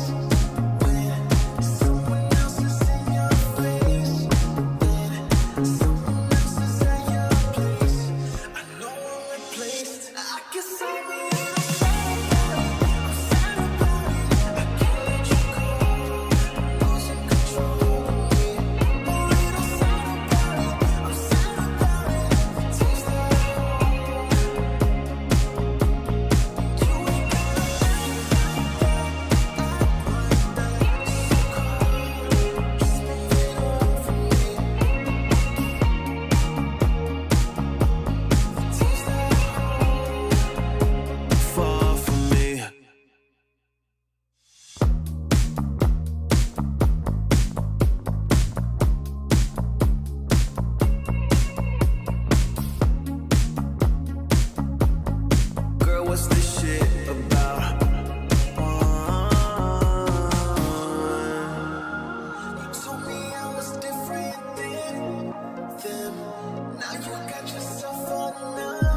juice. Taking the lead, that's just what I do. I make mountains move with one hand tied, and still this world ain't satisfied. Everywhere I go, they stop and stare. I tell the truth, I take it there. Call me vicious, persistent, overzealous, that's fine. Main character energy, I stay taking what's mine. You need a foot on the gas, or put my name on the line. Main character energy, I'm just taking what's mine. And it's written in the stars, I'm a king like my sign, yeah. Raising the bar, the jaws drop like a surprise. Don't be mad about it. Don't be mad, don't be mad. Don't be mad about it. Don't be mad, don't be mad. I don't play the game, nah, I make the rules. Cards close to the chest, and I don't play no fool. Don't be mad about it. Look, yeah, my name stay in the mouth. Legs got broke, they said cast her. I'm the 911 response in a disaster. I don't ask, I just take. Treat the world like a man, I just blow them away. Yeah, I'm a #1 fan. Don't need a bark, I'm a bite. Switch me on, dark need light. Don't need pity, don't need spite. I just plop, plop, plop on sight. Could take your girl in 2 seconds. I just flash her a smile. I make petty look pretty. They run an inch, I run 3 miles. You need a foot on the gas, I'll put my name on the line. Main character energy, I'm just taking what's mine. And it's written in the stars, I'm a king like my sign, yeah. Raising the bar, the jaws drop like a surprise. Don't be mad about it. Don't be mad about it. Don't be mad about it. Don't be mad, don't be mad. Don't be mad about it. I don't play the game, nah, I make the rules. Cards close to the chest, and I don't play no fool. Don't be mad about it. Don't be mad. Don't be mad.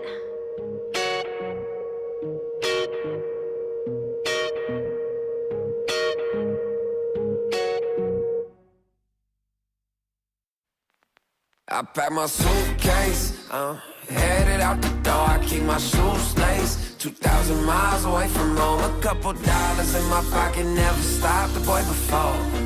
I load my bags and hit the road. Miles past, turning back, found my track, face the fact she a core one. Never gonna settle for none. Stay up every night till I won.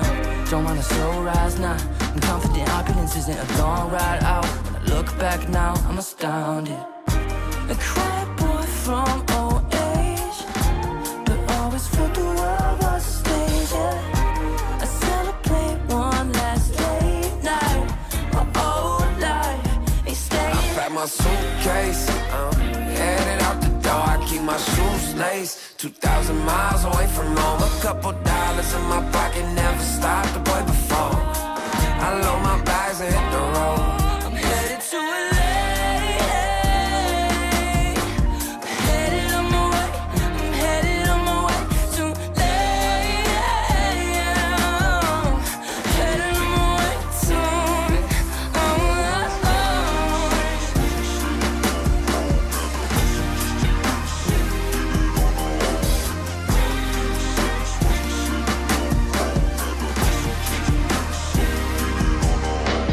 Couple thousand miles, throw it on the dash. Shit, the 10,000 hours, can't let them pass. Yeah, well, I was putting time in, you was pulled up wildin'. You always had shit to say, now when I see you, it's silence. Thought I have a Grammy by 25. Commas after commas next to dollar sign, yeah. Remind myself why I'm living this life. Look at all the late nights, it'll all come in due time, yeah. Made for the fight, for the pain and the climb. Tied to the life I chose. Stay through the night, another day, not a dime. Race against time. Yeah. I couldn't just lay by and wonder what I could have made mine. I'm closing on the moment, no one's gonna hold me down.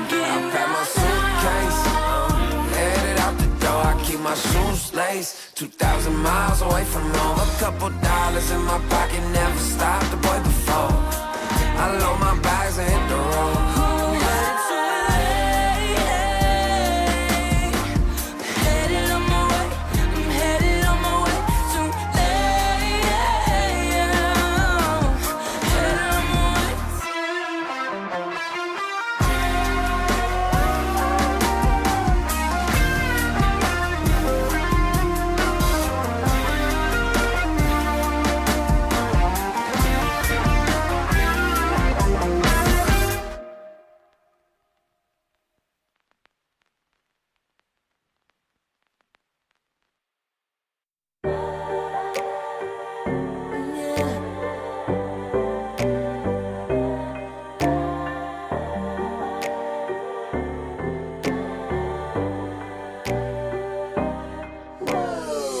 Talking my, I've been working all year getting by. Looking for the high, taking all my time. Breathing in new life, feeling fine. Like I don't gotta be something society wants me to strive to be. Got my own energy. So magnetic in the spotlight. Shaping my own world with my own mind. Don't talk about me unless you alright. You gon' see I'm feeling real free, protecting my energy. Gotta protect my mind. I'm breathing in new life. It's time that I realize what feels good ain't always right. I'm making changes, I got me a new strut. No more settling, I'm running out of good luck.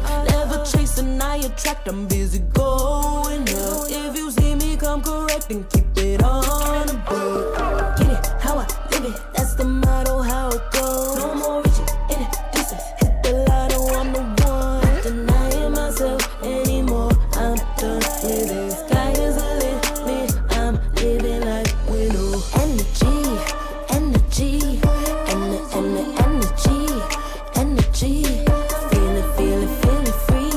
feeling free, energy.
greatest days coming in waves. And no, I ain't no stranger to the fire, burning up all my desire to be great. I gotta just open the gate. All I need is saving from hitting the pavement, understanding when I'm impatient, that only I give to me.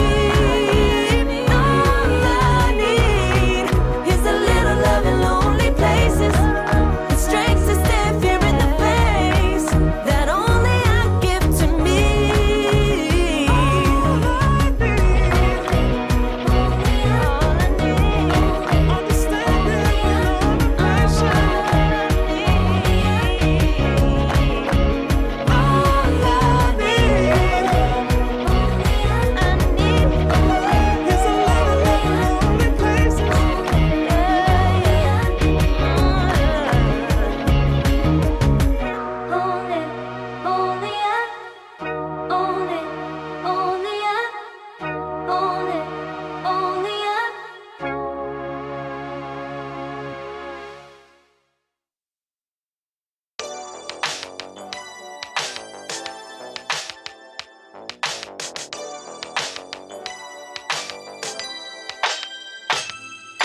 Ooh, that day that boy walked my way.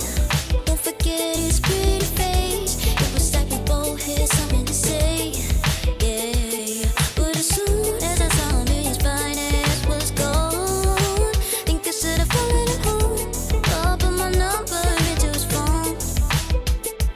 A moment in time, so divine. Hope I see you again. Hope I see you again. A moment in time, so divine. Hope I see you again. Hope I see you again. You looking so good, make me wanna know you. Feeling the groove, and I got to show you. Come back, better come back. Want you to know that you're looking so fly. I wanna get to know you, but you must be mine. And just a moment in time. Oh my, boy, you better come back. A moment in time, so divine. Hope I see you again. Hope I see you again. A moment in time, so divine. Hope I see you again. Hope I see you again. You're looking so good, make me wanna know you. Feeling the groove, and I got to show you. Come back, better come back. Want you to know that you're looking so fly. I wanna get to know you, but you must be mine. And just a moment in time. Oh my, boy, you better come back.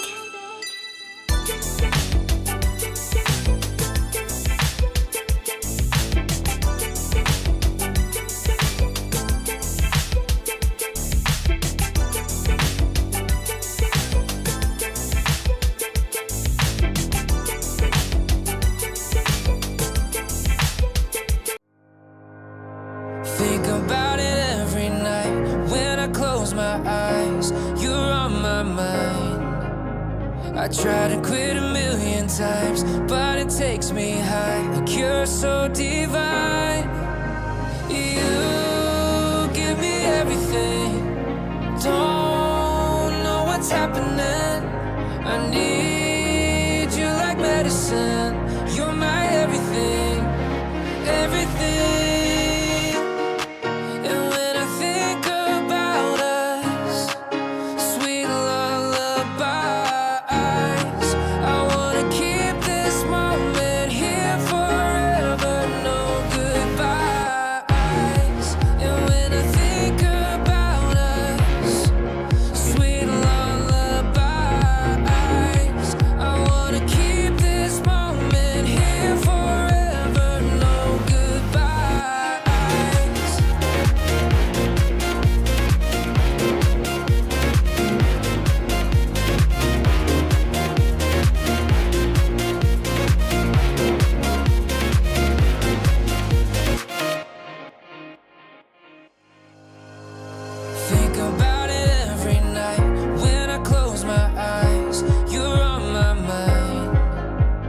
I try to quit a million times, but it takes me high. A cure so divine.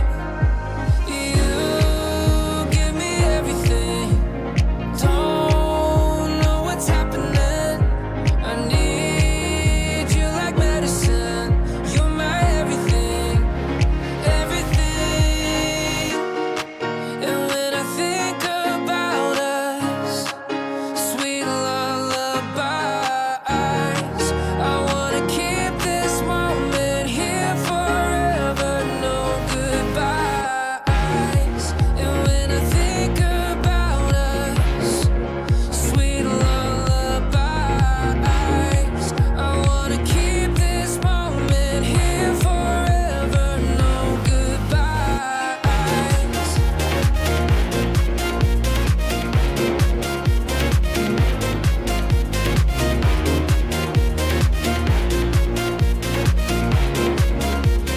No goodbyes. And when I think about us, sweet lullabies, I wanna keep this moment here forever. No goodbyes.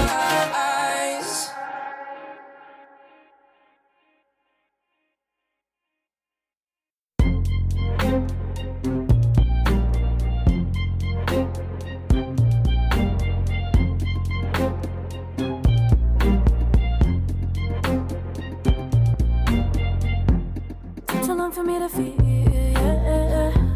Tell me why you on your knees, yeah. Never thought I had a dream, yeah. Kicking off the covers, I'm too hot for this bed. Give me space, I need to breathe, yeah. Give a face, giving it beautifully, yeah.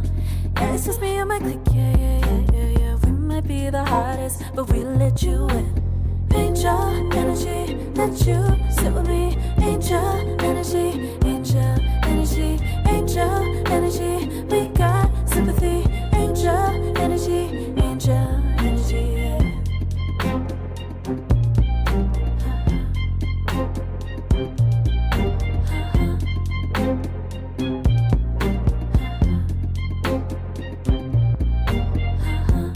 Take the time to breathe and rest. Let yourself feel the best. Feel it all so deeply, so deeply. Divine with how we be, yeah.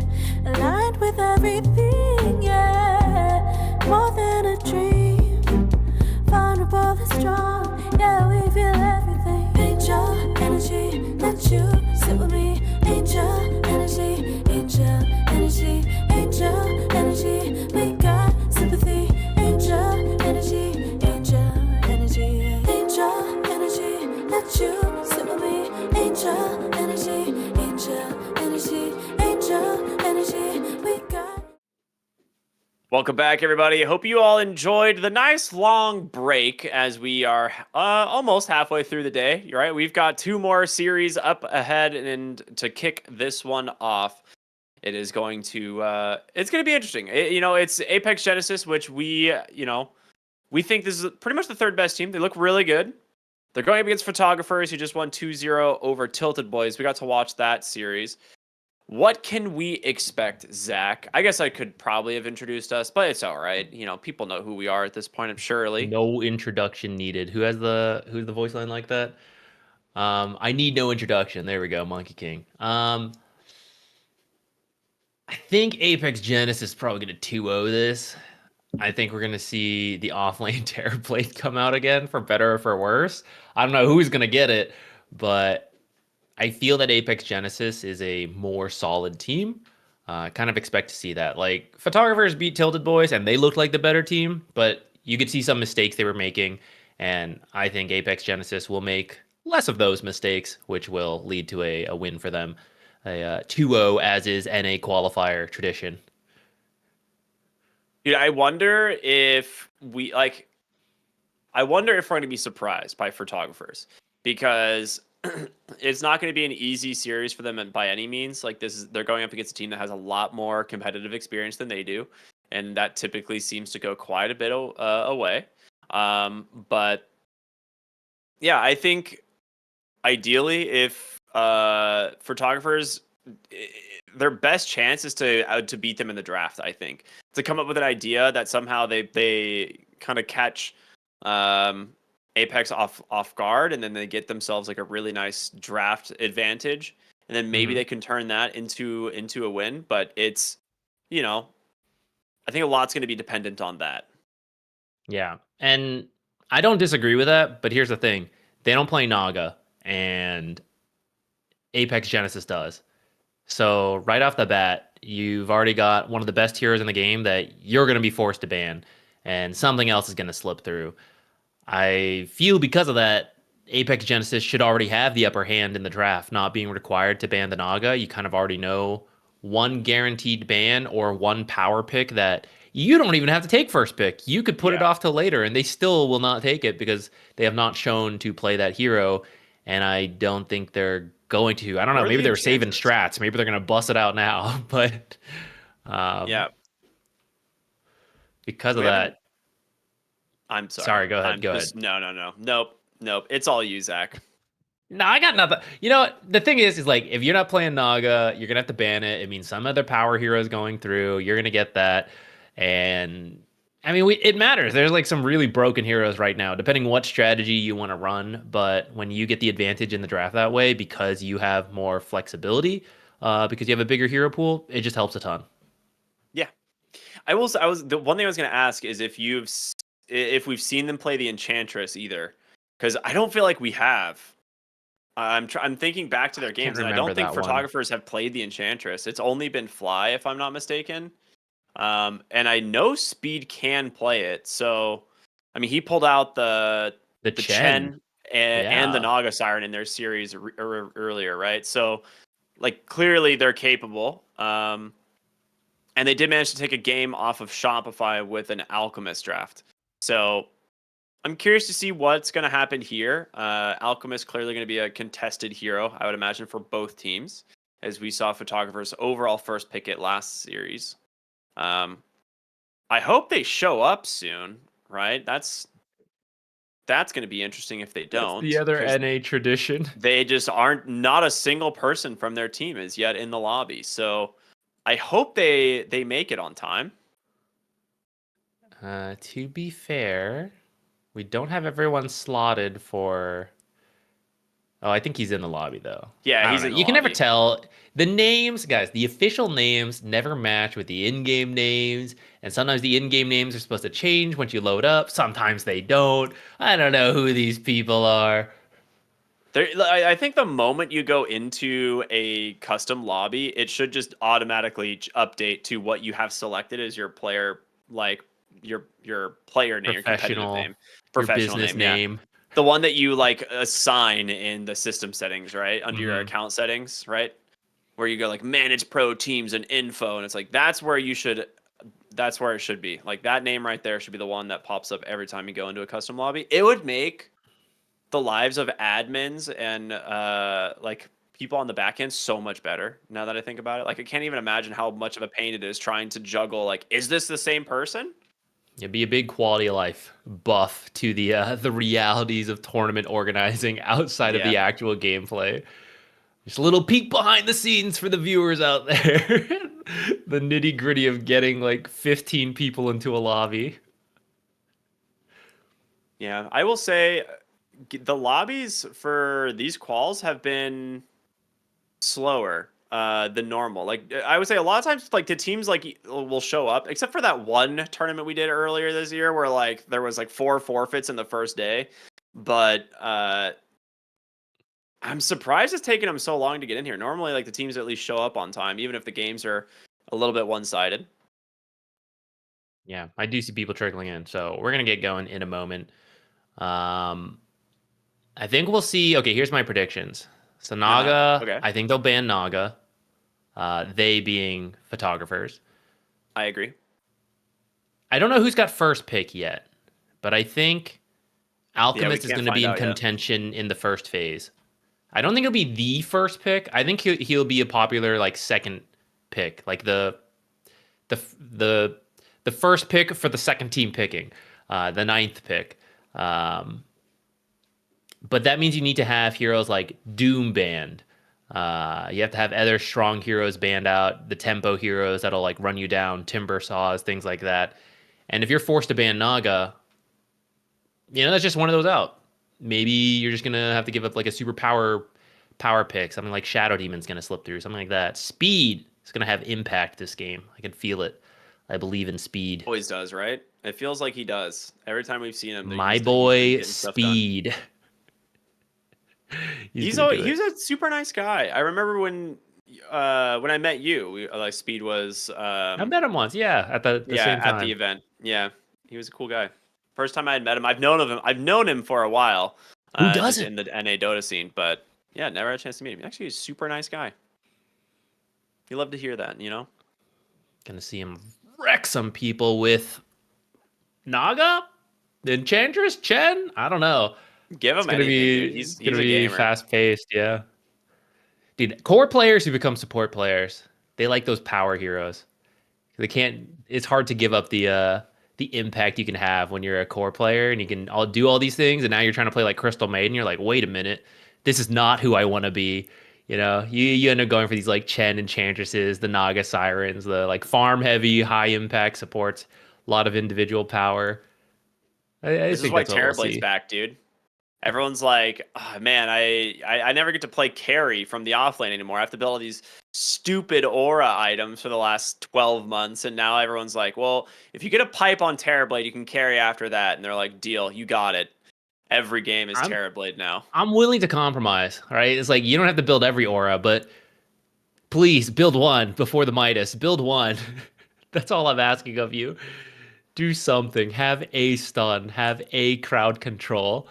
Please don't be another right-clicking core. And they're like, I'm willing to buy an aura, but I have to be a right-clicking core. And so born is Terrorblade. Yeah, I feel like there's a lot of like potential flex for heroes that we're gonna see more and more when the like facets and stuff and innates all get changed. I think I always have my eye on Ricky for obvious reasons, but I feel like Ricky is going to end up eventually being the perfect case of like one facet is this is a carry or mid facet, and the other facet is this is your support for your 4 or 5 position facet. Like that's how they kind of tried to go with the current route on him, like with creating Contract Killer versus Exterminator. But Contract Killer just used to be built into the hero, and so they kind of just like took it away from the hero, and you're like, huh, that's not good. That just that's just a nerf like across the board. Weird. Yeah, I feel like this is one of those heroes where we could see similar to like what we're seeing with Terrorblade right now, where it's like, all right, well, you could pick it earlier in the draft, and you're like, oh, is it going to be carry? Is it going to be the offlane? But any hero that can flex between core and support is always strong. It's one of the reasons Muerta is all over the drafts recently.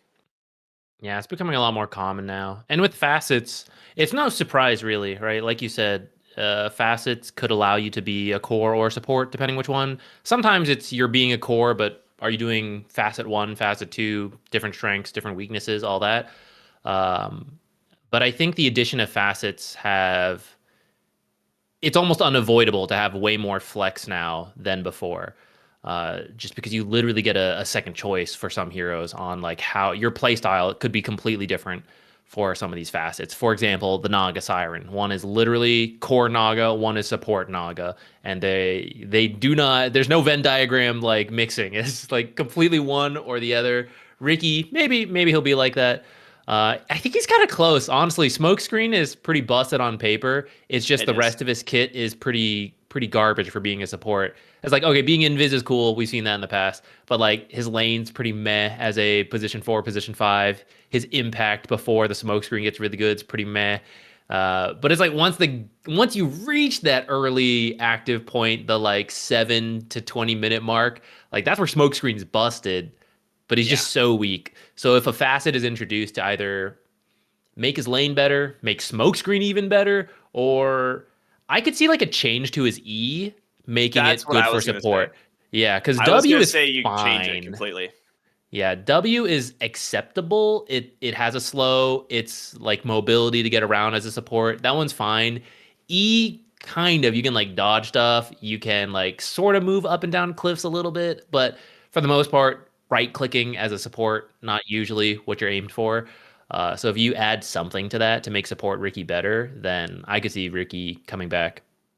He's like viable for the early game when you go like blink strike. If you're as support, you just pick up like orb of venom and some regen, and you just like blink strike the enemy support and keep attacking them over and over. And he has really good base stats. He has some of the best base stats in the game. But the problem is he doesn't scale. He has some of the worst stat scaling in the game. So it's like as the game goes on, you get relatively weaker compared to everybody else. So it just makes a weird hero. But that's what facets are for. So hopefully we get to see some cool stuff, and we can stop filling and making stuff up as we have a draft now underway between Apex, Genesis, and Photographers. And you called it, the first overall ban of the Naga Siren against the Apex, knowing that they cannot allow them to have this hero. I didn't make anything up for the record. That's all reading the script of patches soon to come. That was all insider info I just released. Yeah, I'm actually really good friends with John Valve. I don't know if you know who that is, but he's kind of a big deal over at Valve headquarters. Steam. Yeah, he's related to Steve Steam. But John Valve, super nice guy. He just leaks patch notes like crazy. You just ask him, you're like, "Hey, John, send me what's coming." That valve. Yeah, just a nice one. It's got a little of a leaky faucet. No, yeah, it's I don't know. I'm very excited for what they can do with facets and innates. I think that is like one of the coolest additions to Dota in a very long time, similar to what we saw with talents and stuff like that. And the variety is even more, right? It's like talents were like a huge change to the game that like made heroes very different. But these are like facets are something that like can change the complete identity of a hero. So I think that's something that I am very excited to see, and I just am hoping gets like more and more attention as the game goes on.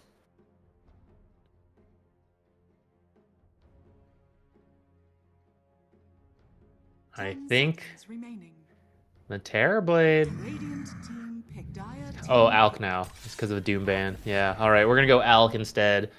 Do you pick Terrorblade into Alk? High armor. You don't care about acid spray as much. Copy the Radiance. I think it's too fast. They go for the DK. This is something they also did earlier. Was the first pick overall DK. They'll grab it on 9 this time, but I think it's too slow. I think the Alchemist is too fast for the offlane. For the offlane Terrorblade.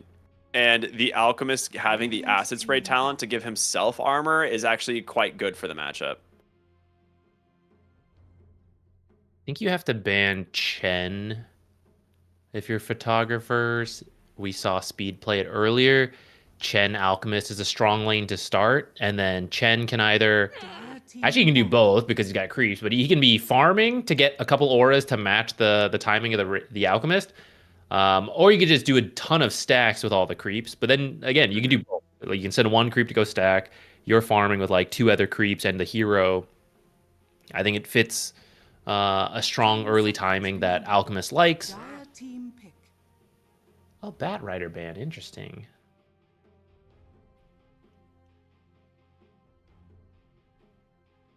I actually don't like Bat Rider support as much with the Alch, because I feel with Alchemist, you want stacks for the Alchemist, but supports like Bat Rider want it for themselves. So like they spend time stacking and then they do it themselves. I mean, it can still work, especially depending on how the rest of the draft goes. But I don't know. I think there's something to be said if you are a support that will stack and it's actually for the Alchemist, as opposed to yourself.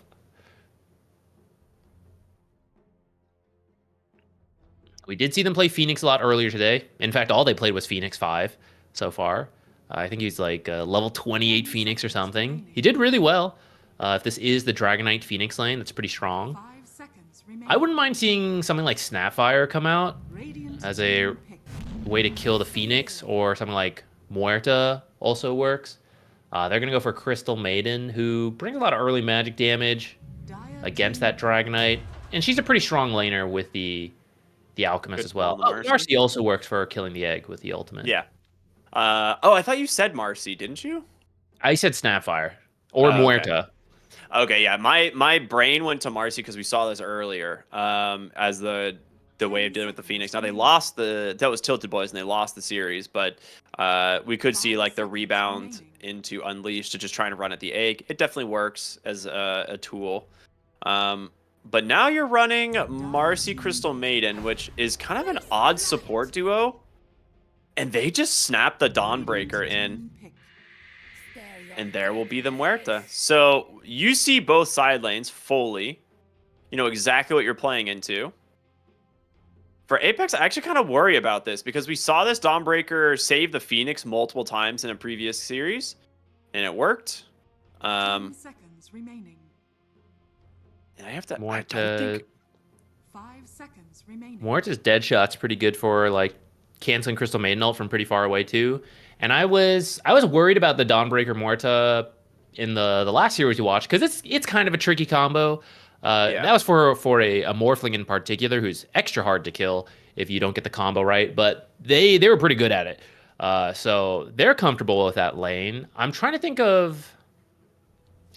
Because it's probably into your Alchemist Crystal Maiden. I think that's... Crystal Maiden has to be so careful with her positioning. I think you go like QE and you're just like blasting Q all the time. I don't actually think you're using Frostbite to fight.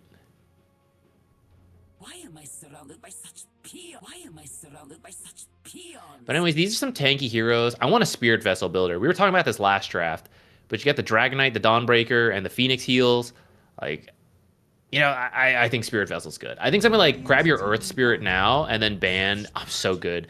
Ban like Huskar, Monkey King type stuff. Yeah. There we go. I'm liking it. I do like the Earth Spirit a lot. I think it makes sense to just grab like a strong mid hero that you can play around with, timing wise, because I think that's going to be a more difficult thing to find as opposed to the off lane. I can't really think of a better Spirit Vessel builder right now. Invoker used to do it, but now he's all right clicky.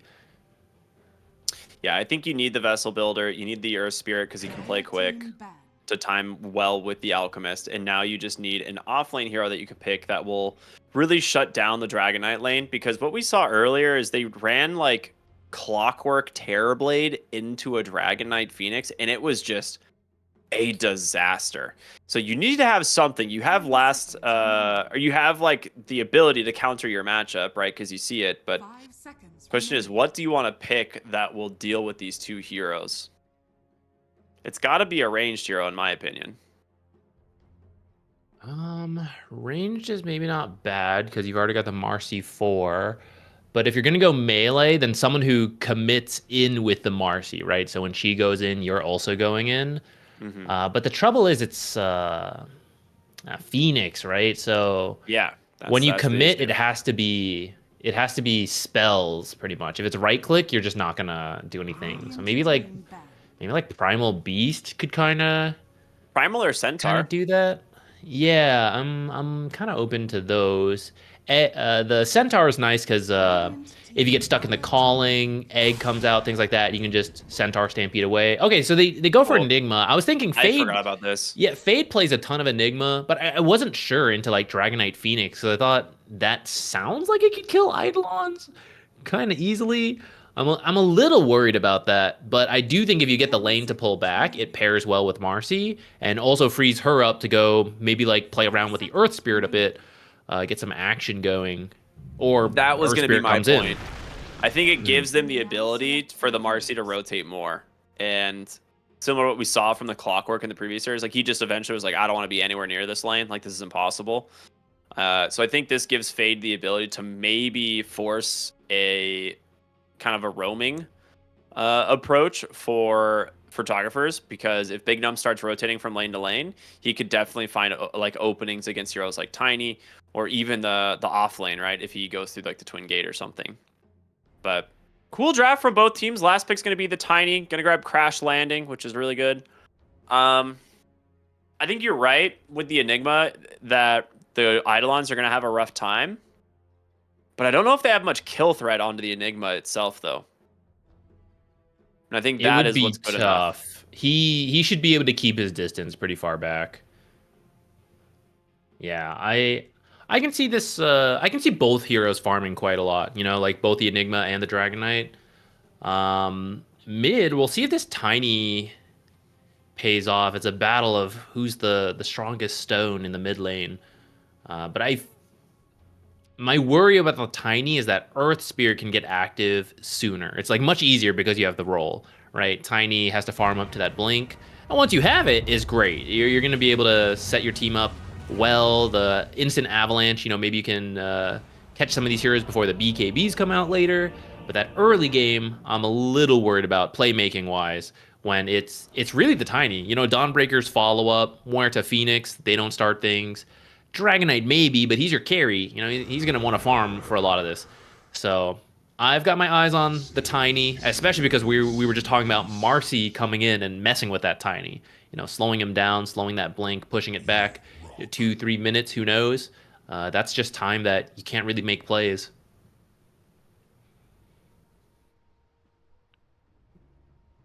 I am wondering how well my biggest concern right now is going to be this Alchemist lane, I think, because I don't know how well Crystal Main's gonna be able to like stand her ground against the Muerta Dawnbreaker. So that'll be interesting to me. We'll see how that goes. I think that's why QE sounds good to me. You go W when you think you can get kills. And I mean, I can see him killing Muerta if she steps up too far. So maybe he'll do it based on like what's going on. But I think with QE, the passive gives you enough mana to just keep using your spells. And same with Yamsen on the Alk. He'll just be able to keep throwing out Acid Spray. And you secure every range creep with the Q. And hopefully you hit the Dawnbreaker or the Muerta. And you get them low enough. We're not looking to kill them. But as long as they don't feel confident to 100-0 fight you, right, then they're not going to do it. Because that's the type of fight that Dawnbreaker wants. She wants to kill you in one go with a spell combo. Same with Muerta. Very expensive spells. I think that's what Crystal Maiden can do. And as long as she stays back, it'll be fine. And I see his itemization is already Circlet, 3 branches, and a Blood Grenade. This is like the tankiest you could possibly be with your starting items. And it's still 610 health. But he's doing his best. Well, 2 Iron Branches are in the backpack. So once he gets those in, you know, he's more like 650, which is not bad. Not bad for a Crystal Maiden. Yeah. Got any other wacky items? Doesn't look like it.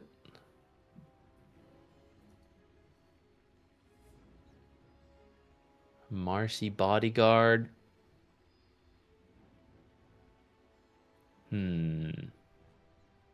The armor is actually pretty good this game. Maybe that's some of the reason for the Bodyguard. It's a lot of physical damage from like Dragon Knight, Dawnbreaker, even Tiny. Though, yeah, he's got that crash landing facet. We've seen this one do its damage. Crystal Maiden will need more tanky items. She'll have to buy like an early fluffy hat, get some like Glimmer Cape Force Staff type stuff. Did you mention splitting image on Enigma? Oh, he switched it. I thought he had switched it last second from Event Horizon, which is not what I expected. But yeah, he's gone for splitting image.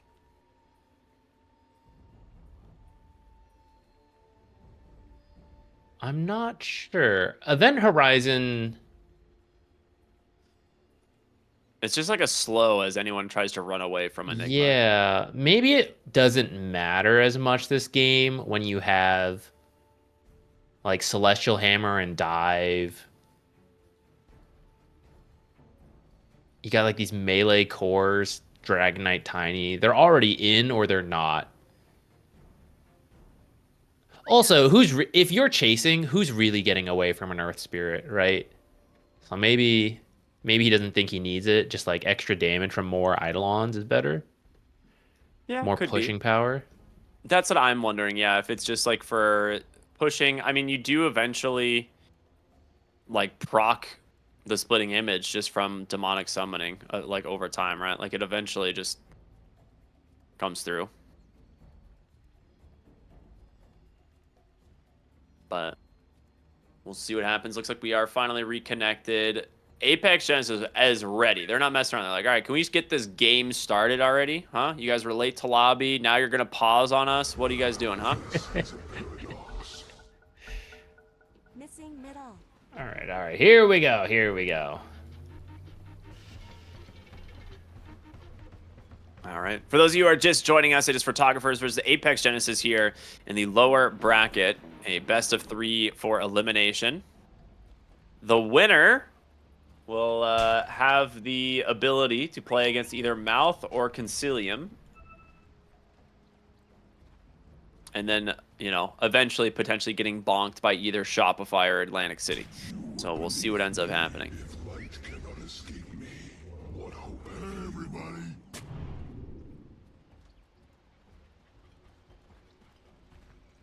Coming over to the Twin Gate. So sometimes you'll see teams rush down here to try to block camps from the Alchemist. This is some next level smoke play, actually. So they all have to pay the mana cost, which is a little bit painful. But you certainly would not expect this smoke angle. Yeah, that is very true. Unfortunately for them, I don't know if it's going to connect. If you're patient... So you have to make a trade-off. Well, okay. Maybe we're not being too patient. Smoke breaks. Oh, they see Mort anyways. Yeah, that's a great find. Stun here in just a second from the Alchemist. It's going to be used to grab the first blood. And with that, it looks like they'll just disengage. They'll give that up. Yamsun's going to be very happy on this Alchemist now. The rune, guys. So, all right. It'll end up being 2 for 2 on the bounties, but a first blood for the Alch, who starts with seed money already, right? So he's just going to be sitting so wealthy. If we go to net worth for a second, he's already like double the net worth of everybody else. That's good stuff. Seed money, first blood, bounty, extra value. Just out things. Whoa, the Eidolons he like kept mid to harass the Tiny with. That's kind of funny. I guess everything to tip that in your favor, right? I do think whichever mid comes out ahead, they're the ones making the plays for both teams. All right, we already saw them rip the dead shot into Starbreaker combo in the bottom lane here, and got quite a bit of damage in. But Crystal Maiden opening with the Crystal Nova, I think, is probably the way to go. It's a pretty great slow against the 2 heroes and a lot of damage. Not necessarily needing Frostbite to deal with them.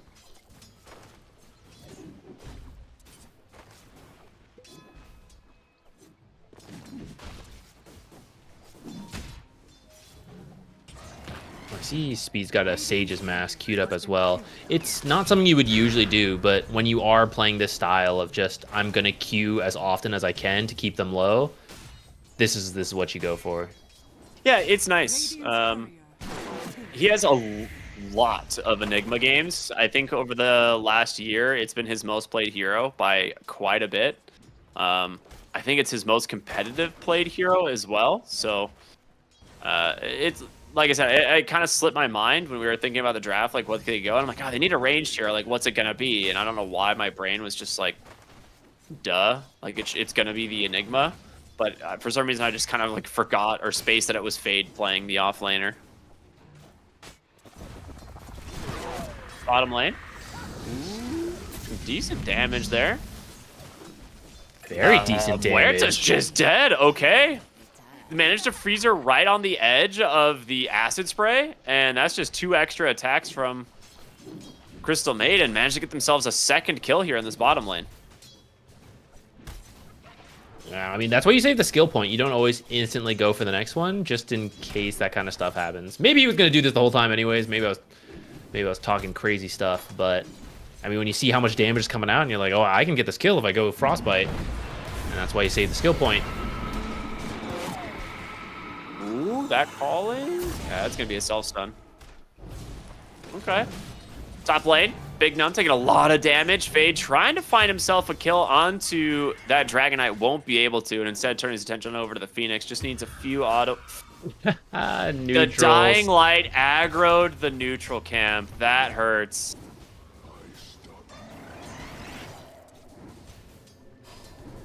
Well, even though you're not getting the kill, you can see in the CS, he's pretty happy with what's going on. And actually, Dragon Knight may have stuck around a little bit too long. Do they have there's rebound? no rebound, actually. Okay, maybe you can't get this. I thought he went rebound, but it looks like he went bodyguard, and maybe the heat of the moment went for the armor in the fight. Yeah, I don't know why you would not opt for the rebound. But oh well. Bottom lane, Crystal Maiden falling incredibly low. They managed to finish her off just inside of the calling there. A lot of aggression in the side lanes. Mid lane's mostly just farming, but going the way of RCY currently on this Earth Spirit, he's looking quite well. I'm not that surprised, because this is typically how Earth Spirit lanes go. Like, you just kick people away and get denies in front of their face. Yeah. I thought maybe Tiny's high base damage would help out, especially because it was the counter pick. You know, I thought maybe he knew something about it that I didn't. Seems like Earth Spirit's fine in this lane too, though. Yeah, seems like it. Or maybe there's an outplay as well. That's always possible. Not sure.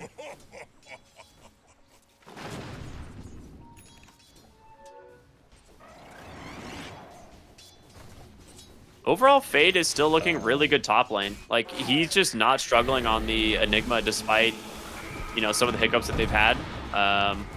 Bottom lane, though. Yamsun just getting aggressive here with the Crystal Maiden. Now that they're level 3 on the CM, the threat, I think, from this offlane duo is substantially less. Because she's always going to have spells up now. Should be able to stop a lot of aggression as they come in. Unfortunately, I think there was a misclick in the mid lane. RCY has dust.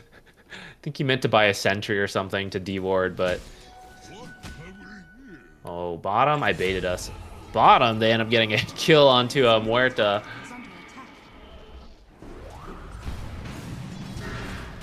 That acid And spray top and lane? unstable concoction. They're actually going to get the dispose back. Is it going to be enough to finish the job? I think it is, and now Fade can look for the Phoenix. Phoenix should be able to burn all these Eidolons down if he wants, but Yamsun actually ends up with a double kill bottom somehow. So Napkin just stuck around way too long. Well, XD's coming out. Mid-rotation. He has Magnetize as well. Bottle refill in the heat at the moment. There's the I was like, I don't know if Magnetize. you need to commit for this, but there's no one on the side of photographers that are coming to stop it, so Tiny is definitely dead. Stun will connect, just needs one more auto attack. The resonance bonus damage, more than enough to help find the kill, and just in time for that 6-minute rune as well. Obviously, I think he would rather have used the arcane when he dropped the magnetize, but he'll take a kill and a rune later. He'll 4 points in the kick now, so it's gonna be a lot of damage.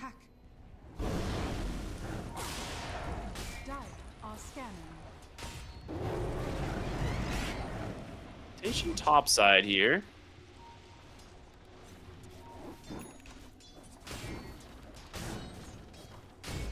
I mean, outside of the, really the side lanes for photographers is really not doing super hot based on the net worth right now.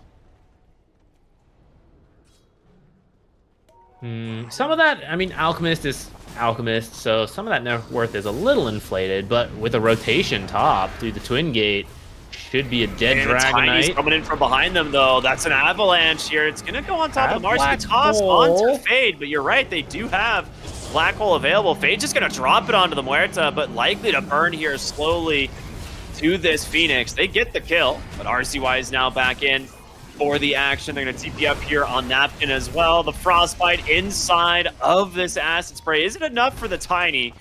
His damage just reduced so much. Eidolons are here now as well. RCY jumping back over. The Magnetize is back off cooldown. He's going to be able to hold this onto the two heroes now. Yamsun going to try and just walk away, and it's going to work. The slows from the boulder kick was enough. The damage more continuing to stones? One ramp more. here as Yamsun throwing a stun on over to Napkin. Does he keep it going? He does. A roll on through. It's not going to connect. He's out of stones, and the Magnetize will end, but he gets the kick up to the top side and finishes the kill there onto the Dawnbreaker. Yamsun might not be so lucky. He could Soul Ring for a deny, potentially, but he's got backup now. The Marcy as well as the Enigma are here. And now Phoenix in a real rough spot. This is a huge series of deaths. This fight is so long. Everyone's dying and respawning and TPing back. So they do end up finishing the Alchemist because the Tiny comes back in here. Overall, I think slightly favoring Apex Genesis. Yeah, it's like a Though it 4 looks for like maybe 5 they're or not something. done yet. Ooh, Dawnbreaker's coming in. They got him. All right, maybe that changes the math. Let me break out the abacus. That definitely changes things because that's going to get Tiny really close to his Blink Dagger.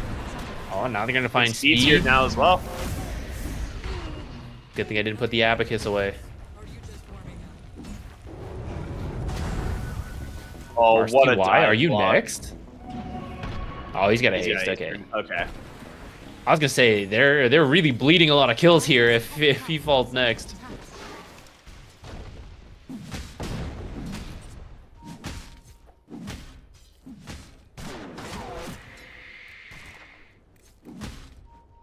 What?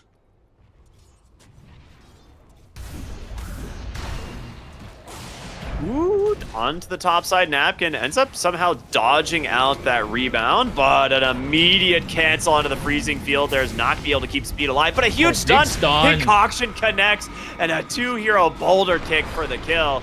Now, Tiny, big avalanche toss. Roll in from RCY, though. Will be able to snap onto that Muerta. They get themselves a 3rd kill. Looking for more. RCY's got his number. He has Magnetize if he needs it. For now, just going to try and hold off on committing the spell. Maybe they'll get the damage elsewhere. No, he's going to drop it now just in case. They do not want this Tiny to get away. Wait, you're not gonna refresh toss time. from him. Oh, last second. But he's going to live. RC now onto the Phoenix. Doesn't have the damage. All right. Should have ripped the Magnetize earlier.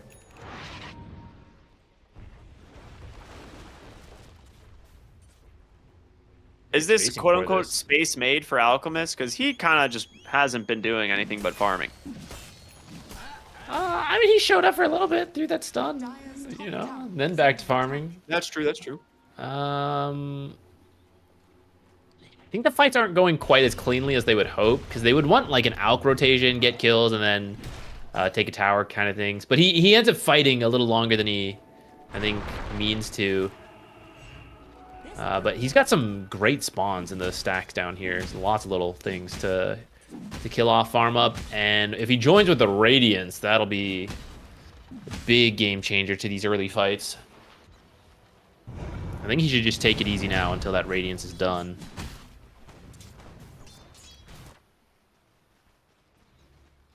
I would be okay with that. I think finishing his Radiance is the big deal right now. Fade is, you know, probably not going to be able to finish off this top tower anytime soon. But he can definitely just continue farming. Dawnbreaker's really good at holding it. Because the Eidolons do not scare her. She can Celestial Hammer, Starbreaker, and just farm all of them. The Earth Spirit should scare her a little bit more than Eidolons, though. Yeah, she dead. RCY on a mega kill spree. He is crushing this game.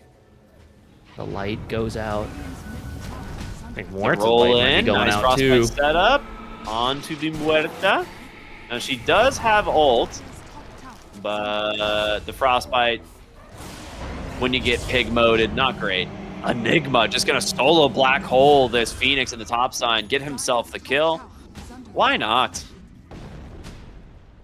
That should help him finish off the tower.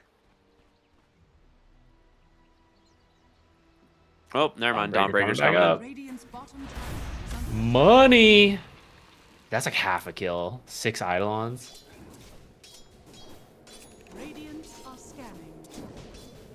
You know, even though I was talking about the Spirit Vessel, RCY did not decide to get one. Just went Blade Mail Enigma has straight the to Veils. urn. Dire's top tower is under attack. Dyer's top tower. But he didn't go for Enigma- one. Well, I guess he will. But he's going Yeah. for drums into bongo boots first. Yeah, I think Boots of Bearing in a Vessel is actually perfectly fine for the offlane Enigma. It's a really good combo, like with just Eidolon damage and the Has fallen. oh my, Malefice. Thank you. There we go. It's like, what is this ability? I'm like trying to remember without looking at the Dota client. I'm like, can I do Who is that? this hero? Dyer is scanning. That's true. It is pretty good, especially because he went splitting image. I do just think like a Vessel finished at this time would be so impactful with the amount of he's fights. gonna go for it. Yeah, he canceled the bongo boots. He almost has the Vessel. It's like nearly done. Cool. Oh, they find the Phoenix, kick out. He is just dead. They're abandoning ship on this one. Dives away, gonna get immediately stunned into a boulder from RCY now. RCY shoots up that veil, finishes it, rolls up on, finds the tiny, kicks him back. Dead shot will be able to cancel the ult like you mentioned, but Fade, he's here with help, and they've got the Magnetize going. Alchemist throwing a stun on over to Napkin. We'll be able to finish off the Dawnbreaker. Tiny goes down as well. 3 dead once again for Photographers, and this game is starting to really pull away for Apex Genesis. Yeah, it's a very scrappy game. It's 21-11, 14 minutes in, which is why I was thinking about that Spirit Vessel so much, because you'd be getting so many charges, which he kind of has on the urn, but I like this, that he went for the Spirit Vessel first before the bongo boots, because it is so good. There is so much healing already in this game. It will only continue to be useful. For example, on this Phoenix. Gonna see the 3 TPs coming in, but they are I don't know if we should have finished this. Canceled. Oh, Dawn canceled, but Tiny did not, and now he's gonna be the one that's heavily punished. Yeah, this is where Vessel feels real good. He pivoted for the Vessel, and he immediately almost has enough gold for the Boots of Bearing off of winning so many fights in a row. He's just chasing this dog. I think he's gonna black hole her if he gets the Eidolons up in time. Okay, never mind. He was just faking it. Haha, just I was like, kidding. if he had help from one hero, he could do it for sure. With like Vessel, like full Eidolon split and black hole, I think it'd be enough damage. Uh-oh. Yamsun walks on over, finds the Dragonite, perfectly timed rebound. Ignum setting up that kill. Radiant's bottom tower is under attack. Oh, that's a dead Phoenix.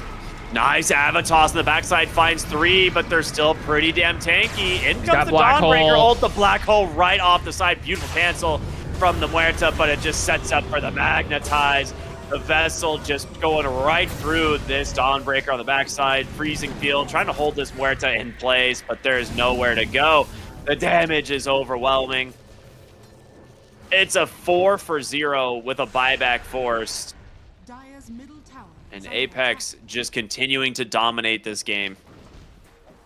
There have been some great dead shots, but it's just not quite enough to make up the difference in team fight abilities, which is kind of funny to say, because when I look at Photographers, they also have some really good team fight in like Dawnbreaker, Alt Phoenix, but I guess it's a combination of Earth Spirit, Magnetize being so powerful, and having an Alchemist who comes online sooner than a Dragon Knight. Yeah, we're going to see them make for another play the top side. A good avalanche onto 3 to toss. Should finish off Big Num, and it does. It actually sends Yamsun really far back, but Fade with a super deep wrap around here. The Vessel as well as RCY takes down 2, and now they've got the Tiny once again. Phoenix going to dive in, try and put a little bit of damage out. Ends up dropping the egg. Do they go for this? They're going to try. It's not in time. Faded backed off, but gets Malphus to cancel the dive, and Phoenix will die anyway.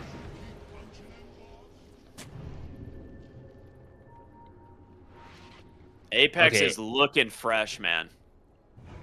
At the end of the game, when we look at the breakdowns, how much damage do you think Spirit Vessel will have done? I mean, it's hard to say based on how long the game's gonna go. I need a definitive answer right now, Ricky. You must tell me.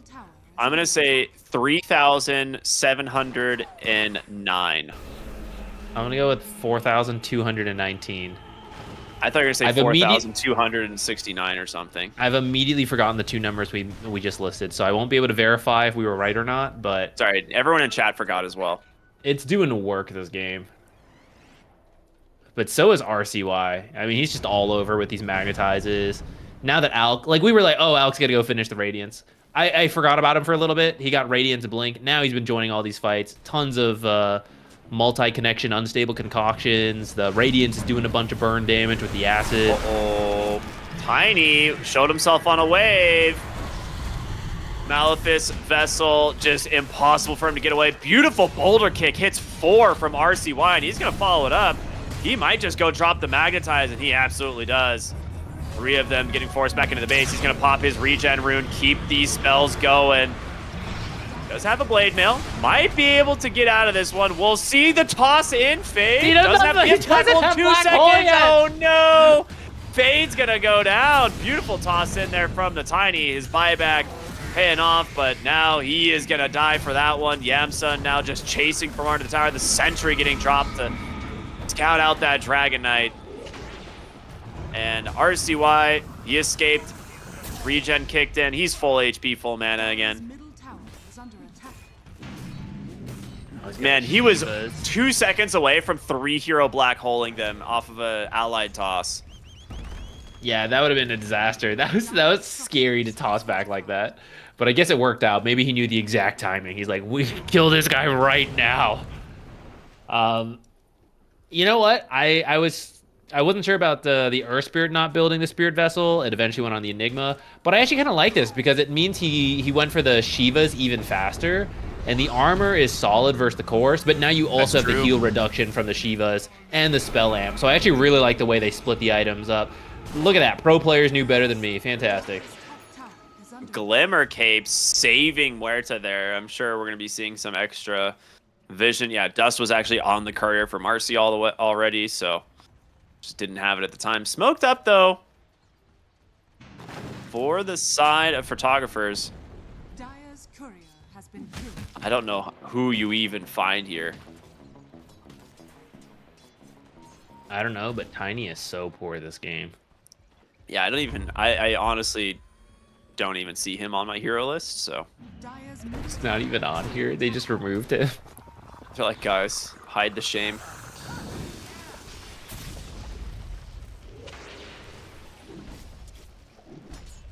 What's Alchemist going for? He has his BKB. He's got 2,600 gold sitting in the bank. tower is under attack. He has so many options that he could go for. He could just tank up slightly if he wanted.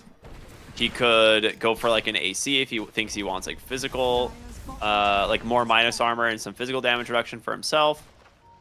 But he's against a Dragon Knight, so I would say Bloodthorn probably is going to be his build here. It's a pretty good Orchid game already. Such a greedy farming pattern by Yamsun there. Yeah, but right. I just saw that too. They're too scared to contest him. Avalanche toss back. They get RCY. He's silenced up and he's dead. He's all alone. Question is, can they get out though with this one? They're gonna jump in, look for the Dragon Knight. Actually off the mark with the rebound. Napkin on the other side though. Maybe in a rough spot as there's Eidolons all over the place here. Another Avalanche toss in. They managed to get a good find, but the black hole is there from Fade. Nothing to cancel it. The freezing field on top, 3 dead as Yamsun will continue to chase, now looking for the Phoenix. And he's about to get stunned. Inside of the acid spray, the slowest, most painful death. The GGs come out as they know this one is over. 22 minutes into the game. Apex the 20,000 gold advantage. That feeling when 40 it's fast. kills, by the way. Yeah, it was a very scrappy game. Well done by Apex Genesis. Yeah, I think that shows the strength of the Alchemist that they went for the first pick. As soon as that Doom ban comes out, they love the Alchemist. It's a very popular hero right now, and we kind of see why. It's so many teams have learned how to play around it very well, and it's hard to shut down right now. because the Absolutely. map is so large. There's so many jungle camps you can eventually fall back to. And although you kind of want to finish your Radiance, we also see you don't have to. You can go through the Twin Gate. Acid Spray, Concoction, and your ultimate are really strong to take some of these early fights. They kind of dragged on longer than I think they were expecting, right? That we had like a 2-minute fight in that top lane with everyone dying and respawning and teleporting back in. Some fun. good old NA Dota. Yeah, but at some point, right, you can make those plays. It's very helpful. And then you go back to farming, finish up the Radiance, and just like pop off from there. Yeah, I mean that's how we end up with like over 2 kills a minute in this game, right? Very fun.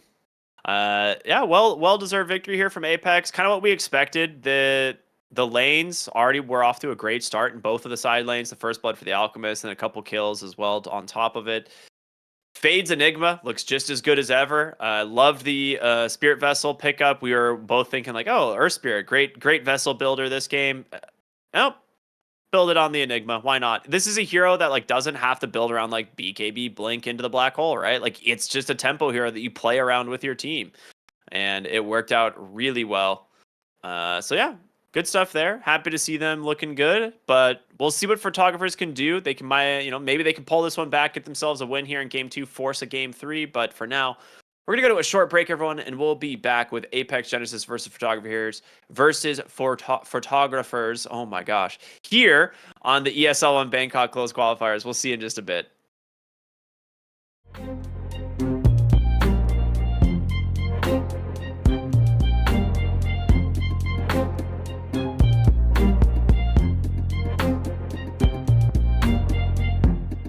Too long for me to feel, yeah.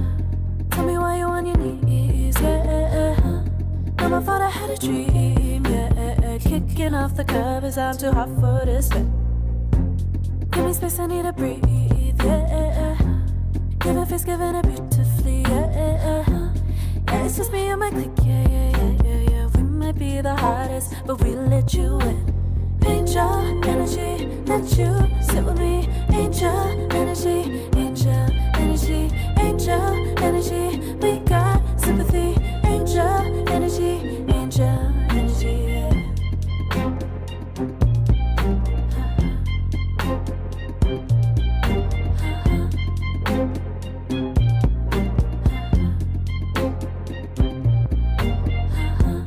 Take the time to breathe and rest. Let yourself feel the best. Feel it all so deeply, so deeply. Divine with how we be, yeah.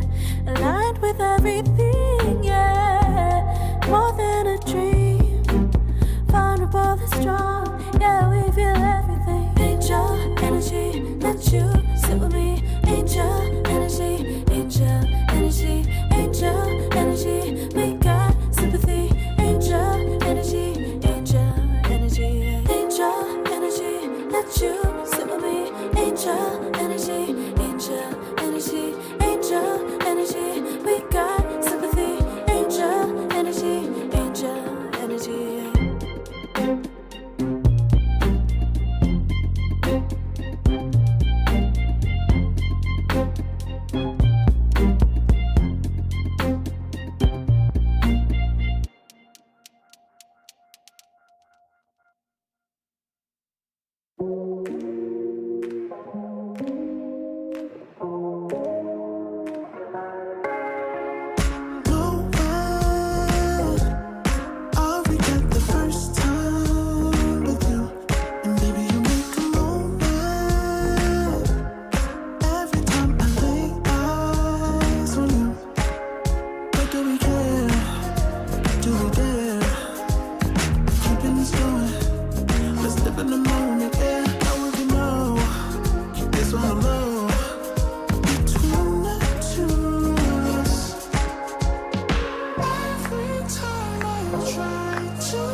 Fate.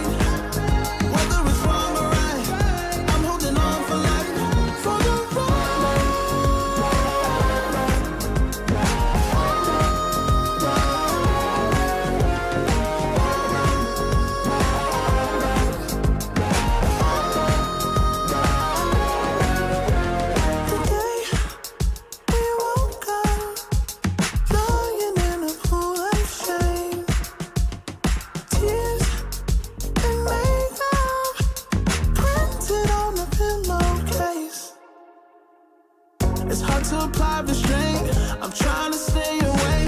It's so magnetic. Ooh, I gotta have it now. Let's keep it a private thing. I'll give you a secret name.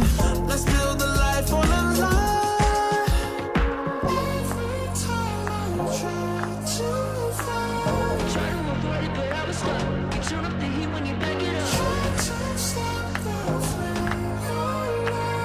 Discipline out to wait. It isn't enough to wish for change. You either give in or pull away. We have the will to choose our fate. Whether it's wrong or right, I'm holding on for life. For the ride.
Welcome back, everybody, here to the ESL One Bangkok North American Closed Qualifiers. My name is Cryptic. I'm here with Z Quixotics. We've got game number 2 of Apex Genesis versus Photographers just on the horizon.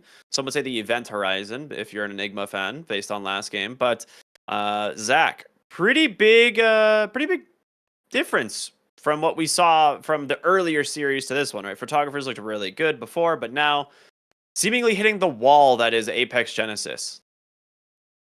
Yeah, I think Apex Genesis played pretty well. Fast rotations from side lane to side lane using the twin gates. We saw that's like sneaky first blood play, which, I mean, going all the way back, right? You just started off on a good footing.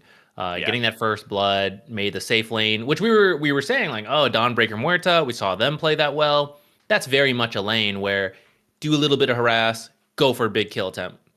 Suddenly, your opposing opponent already has 1,500 gold at the start of the laning stage, right? It makes that 100-0 combo much more difficult. I believe they still found a couple kills throughout the laning stage, right? Which is a testament to the power of that duo. But it's just harder when they got the first blood. So, maybe if you don't give the first blood, maybe the lanes go a little better. But then the mid lane, I think that's where we also saw a difference. I think Earth Spirit kind of outplayed the Tiny and then managed to rotate around and just make plays happen everywhere. So we're getting some interesting things happening in the lobby right now. We'll have to see if this ends up being confirmed, but we may not end up having a second game.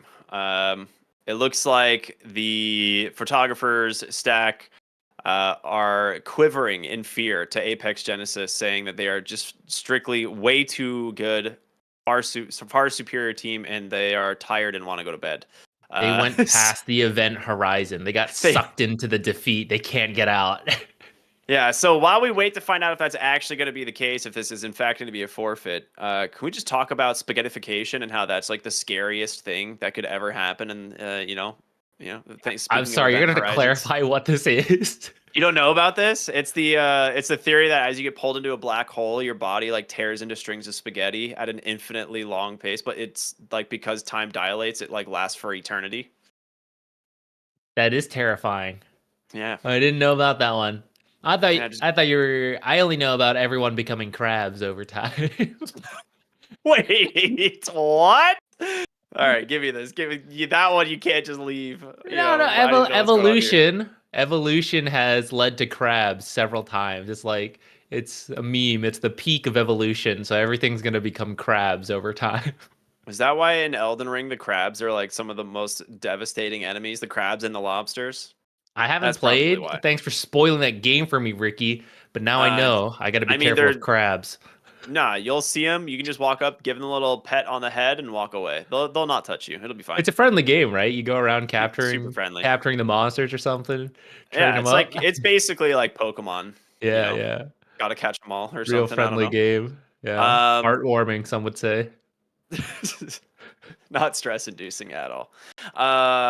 So like I said, we're trying to confirm whether or not there's actually going to be a game that's happening. It looks like the entirety of photographers has now left the lobby, and we're kind of just waiting for a confirmation from the admins. I'm going to say this is going to be a 2-0 though for Apex Genesis, if you had to ask me. We just got it. Series now ending 2-0 for Apex Genesis. So, yeah, well, that was an exciting game too. Huge the fastest twist. one so far of the tournament, I would say.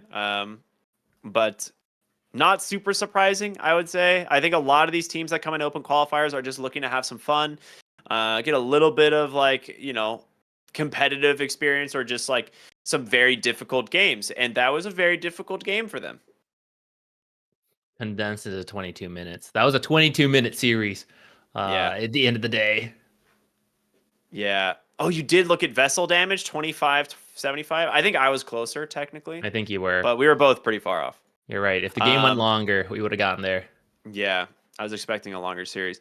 Well, with that being the end of this series, we do have the main event, the one that we're all looking forward to happening later this evening. Now, the funny part is that is 3 hours away because we don't even have a game 2 here. In 3 hours, it will be Atlantic City taking on Shopify. That is former Nouns taking on Shopify, which should be an absolute barn burner of a series. Now, on the other stream, there is still Concilium versus Mouth Esports still going on. I'm trying to see if there's any other qualifiers happening. I think it's just South America. So Heroic versus Infinity, I believe, was live recently.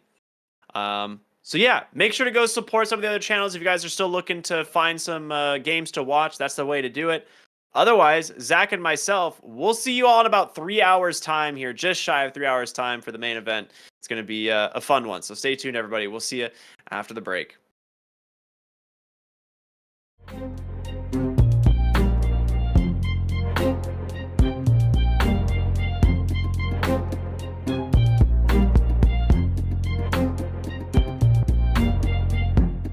Too long for me to feel, yeah. Tell me why you on your knees, yeah. Never thought I had a dream, yeah. Kicking off the covers, I'm too hot for this bed. Give me space, I need to breathe, yeah. Give a face, giving it beautifully, yeah. Yeah, it's just me and my clique, yeah. We might be the hottest, but we let you in. Angel energy, let you sit with me. Angel energy, angel energy, angel energy. We got sympathy. Angel energy, angel energy. Yeah.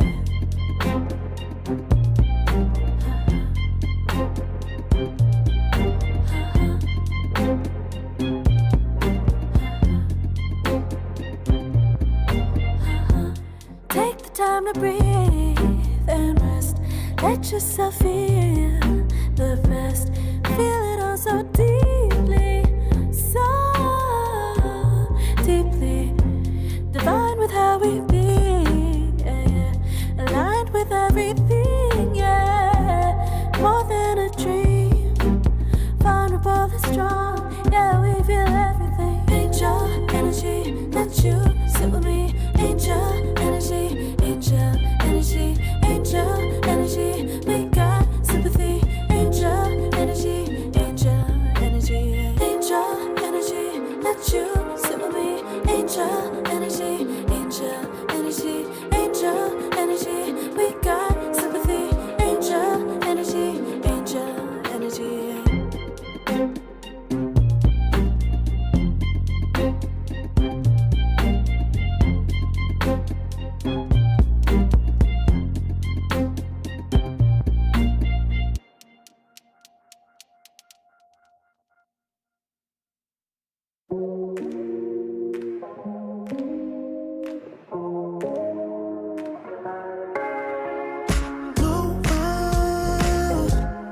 I'll forget the first time with you, and baby you make a moment.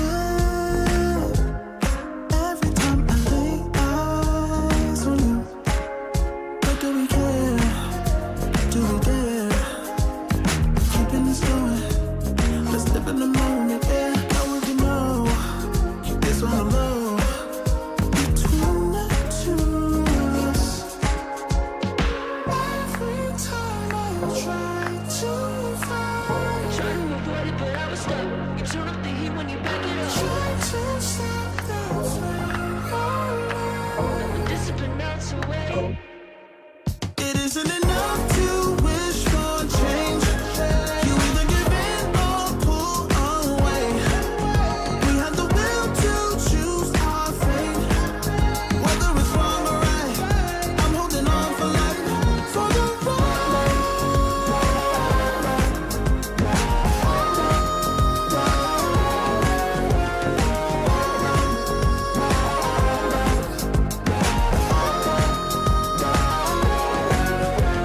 The day we woke up, lying in a pool of shame.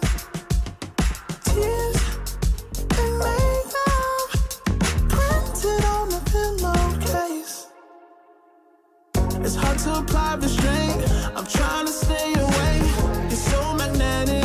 Ooh, I gotta have it now. Let's keep it a private thing. I'll give you a secret name. Let's build a life on a lie. Every time I try to find, Try to avoid it, but I was stuck. You turn up the heat when you back it up. try to stop the flame. The discipline melts away. It isn't enough to wish for change. You either give in or pull away. We have the will to choose our fate. Whether it's wrong or right, I'm holding on for life. For the ride.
can feel it, so alive, floating high, I can finally breathe.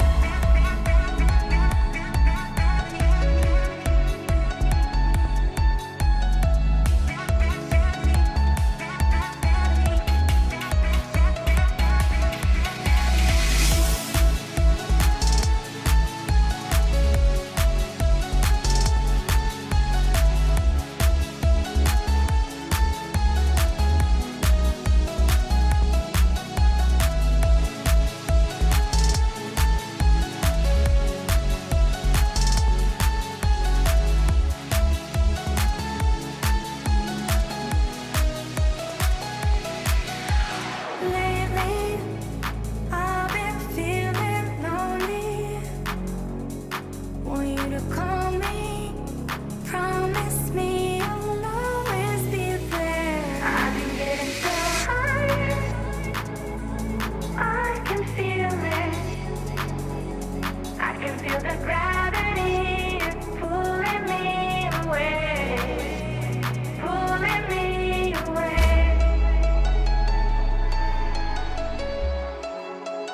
Pulling me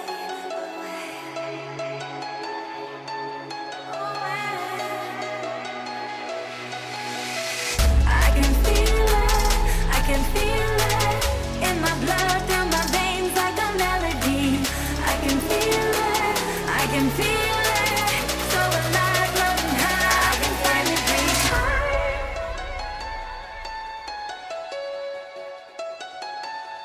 I can feel the gravity is pulling me away, pulling me away.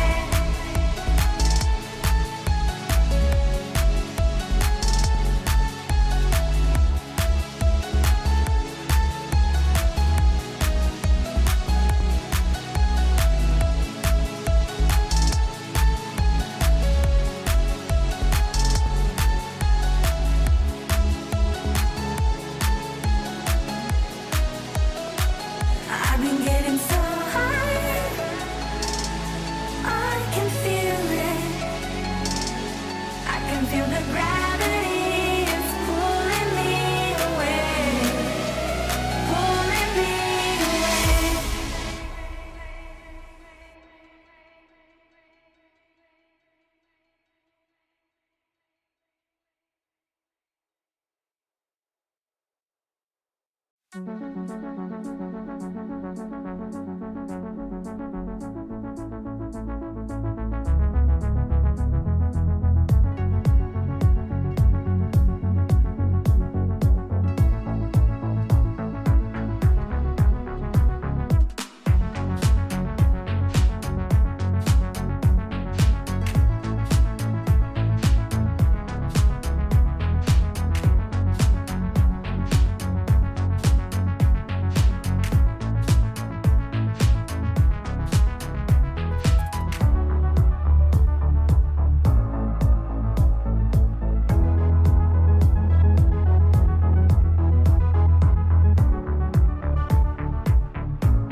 dragon.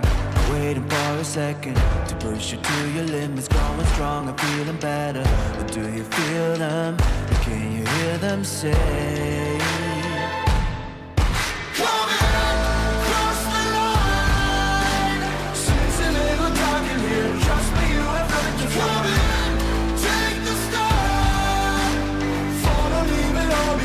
Welcome to the other side.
Serotonin slide with me.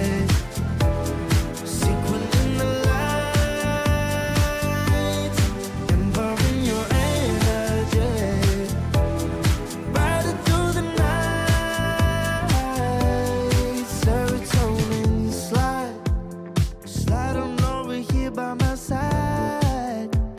Slides up in your eyes, desire. Caught up in this chemical high. Angel, can you take me high? I'm on fire from the dopamine. You're all I need tonight. Promise I'll give you all of me, darling. Serotonin slide with me. Sequin in the lights, embarking your energy. Riding through the night. Serotonin slide, slide, slide. Serotonin slide, slide, slide. Serotonin slide. Slide up out of here like we're tired, but really we just about to get wired. Loving at the speed of light. Your body, I can help but admire. I'm on fire from the dopamine. You're all I need tonight. Promise I'll give you all of me, darling. Serotonin slide with me. Sequin in the lights, embarking your energy. Riding through the night. Serotonin slide, slide, slide, slide. Serotonin slide, slide, slide, slide. Serotonin slide. Serotonin slide, chemical high. Dopamine dive, love, take it higher. Serotonin slide, chemical high. Dopamine dive, love, take it higher. Serotonin slide, chemical high. Dopamine dive, love, take it higher. Serotonin slide, chemical high. Dopamine dive, love, take it higher. Sequin in the lights, embarking your energy. Riding through the night. Serotonin slide, slide, slide, slide. Serotonin slide, slide, slide, slide. Serotonin slide.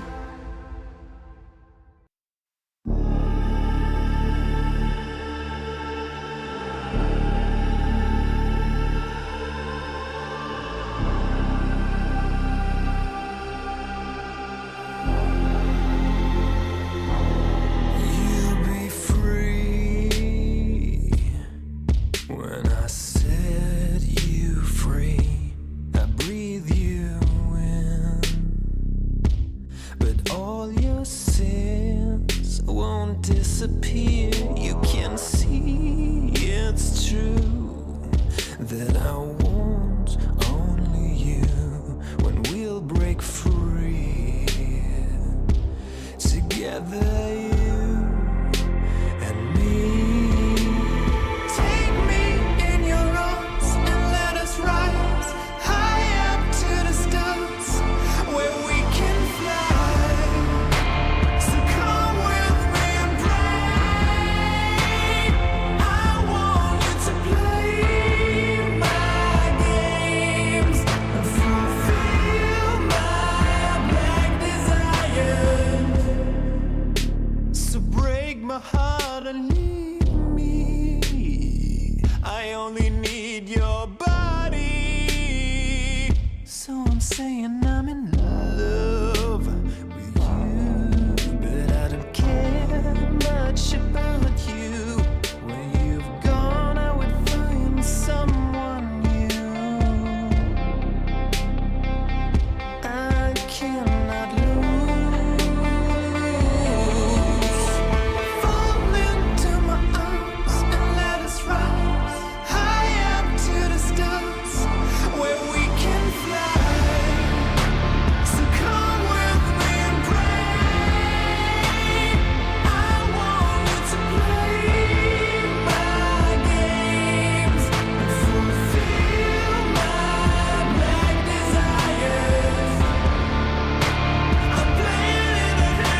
yeah.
Far from me.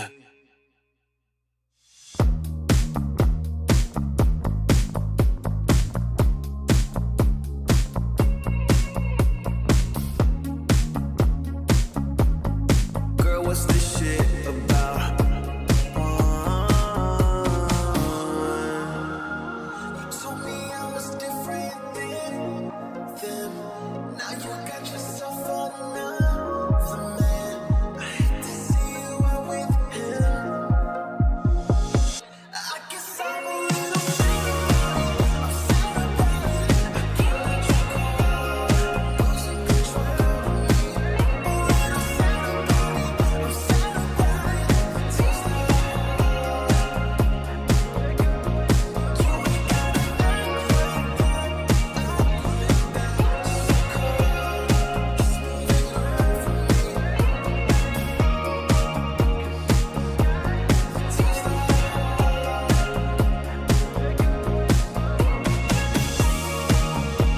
so we should be floating to wherever we're going. 'Cause if the sky is in motion, then we're going slow motion. So we should be floating to wherever we're going. 'Cause if the sky is in motion, then we're going slow motion.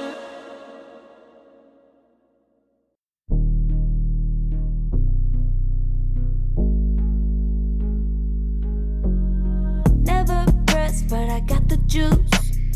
Taking the lead, that's just what I do.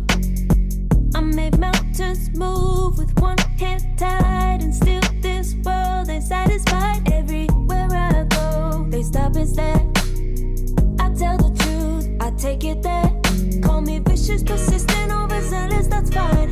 Main character energy, I stay taking what's mine. You need a foot on the gas, or put my name on the line. Main character energy, I'm just taking what's mine. And it's written in the stars, I'm a king like my sign, yeah. Raising the bar, the jaws drop like a surprise. Don't be mad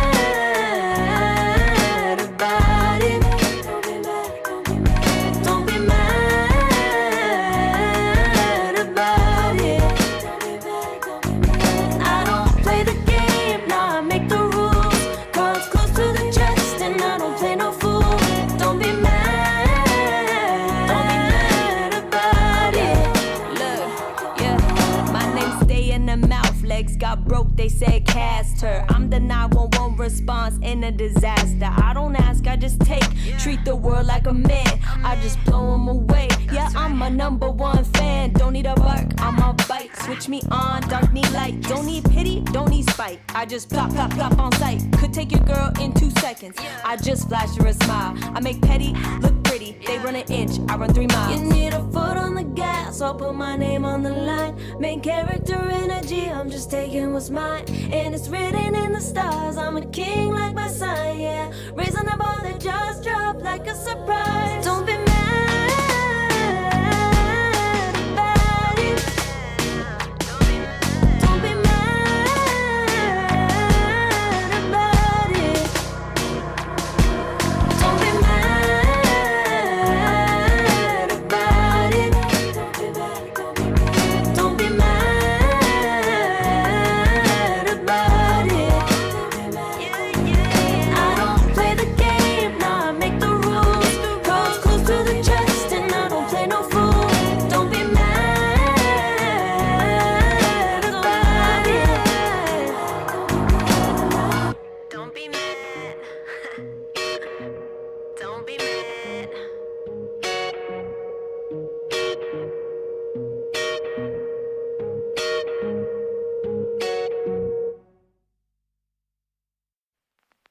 I pack my suitcase, headed out the door. I keep my shoes laced. 2,000 miles away from home. A couple dollars in my pocket, never stopped the boy before. I load my bags and hit the road. Miles past, turning back, found my track, face the fact, she a core one. Never gonna settle for none. Stay up every night till I won. Don't want a slow rise now. I'm confident opulence isn't a long ride out. When I look back now, I'm astounded. A quiet boy from old age, but always felt the world was a stage, yeah. I celebrate one last late night.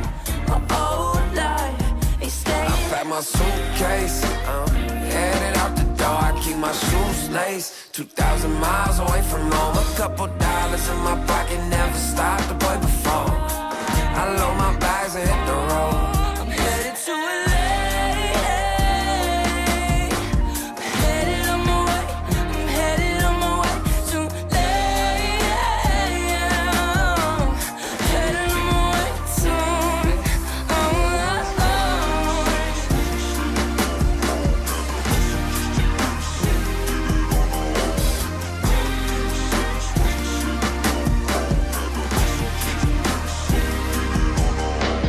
Couple thousand miles, throw it on the dash.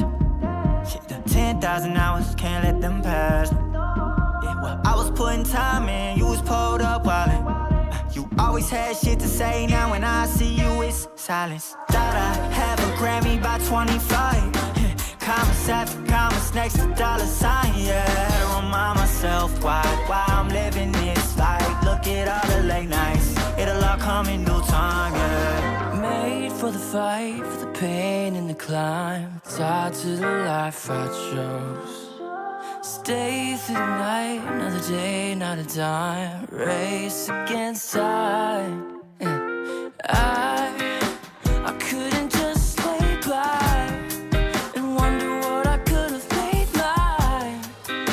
I'm closing on the moment, no one's gonna hold me down. I pack my suitcase, headed out the door. I keep my shoes laced. 2,000 miles away from home. A couple dollars in my pocket, never stopped the boy before. I load my bags and hit the road.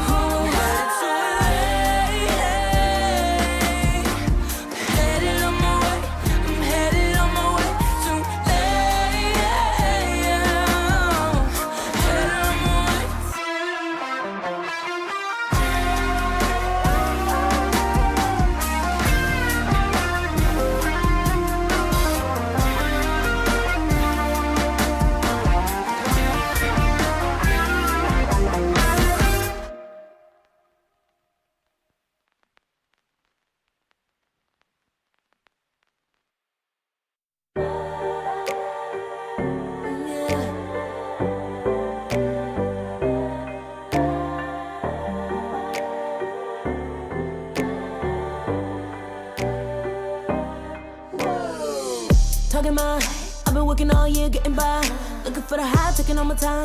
Breathing in new life, feeling fine. Like I don't gotta be something society wants me to strive to be. Got my own energy. So magnetic in the spotlight. Shaping my own world with my own mind. Don't talk about me unless you alright. You gon' see I'm finna real free, protecting my energy. Gotta protect my mind. I'm breathing in new life. It's time that I realize what feels good ain't always right. I'm making changes, I got me a new strut. No more settling, I'm running out of good luck. Never chasing, I attract, I'm busy going up. If you see me, come correct and keep it on the book. Get it, how I live it, that's the motto, how it goes. No more reaching in the distance, hit the lotto, I'm the one. Not denying myself anymore, I'm done with it. Sky is the limit, I'm living like we know. Energy, feeling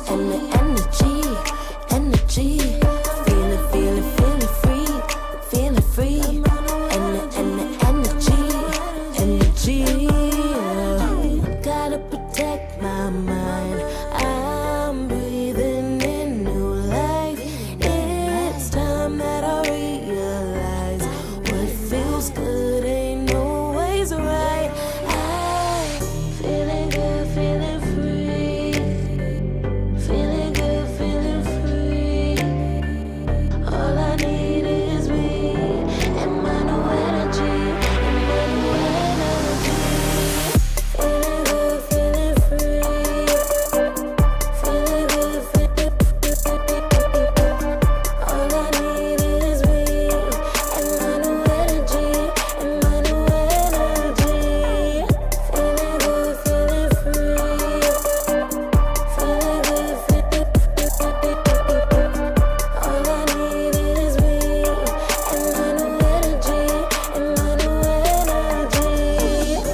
burning up all my desire to be great. I gotta just open the gate. All I need is saving from hitting the pavement, understanding when I'm impatient, that only I give to me.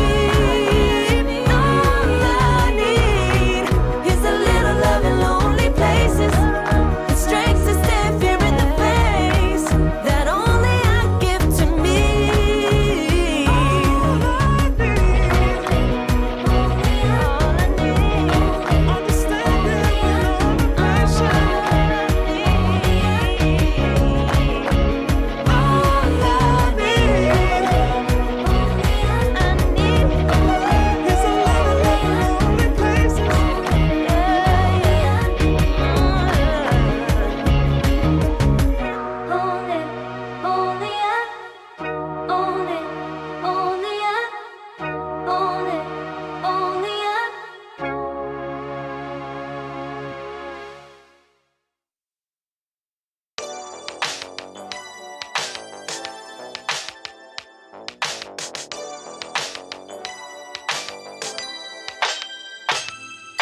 Ooh, that day that boy walked my way. Won't forget his pretty face. It was like we both had something to say. Yeah, but as soon as I saw him, his fine ass was gone. Think I should have fallen at home. Put my number into his phone. A moment in time, so divine. Hope I see you again. Hope I see you again. A moment in time, so divine. Hope I see you again. Hope I see you again. You looking so good, make me wanna know you. Feeling the groove, and I got to show you. Come back, better come back. Want you to know that you're looking so fly. I wanna get to know you, but you passing me by in just a moment in time. Oh Lord, boy, you better come back. A moment in time, so divine. Hope I see you again. Hope I see you again. A moment in time, so divine. Hope I see you again. Hope I see you again. You're looking so good, make me wanna know you. Feeling the groove, and I got to show you. Come back, better come back. Want you to know that you're looking so fly. I wanna get to know you, but you're passing me by in just a moment in time. Oh Lord, boy, you better come back.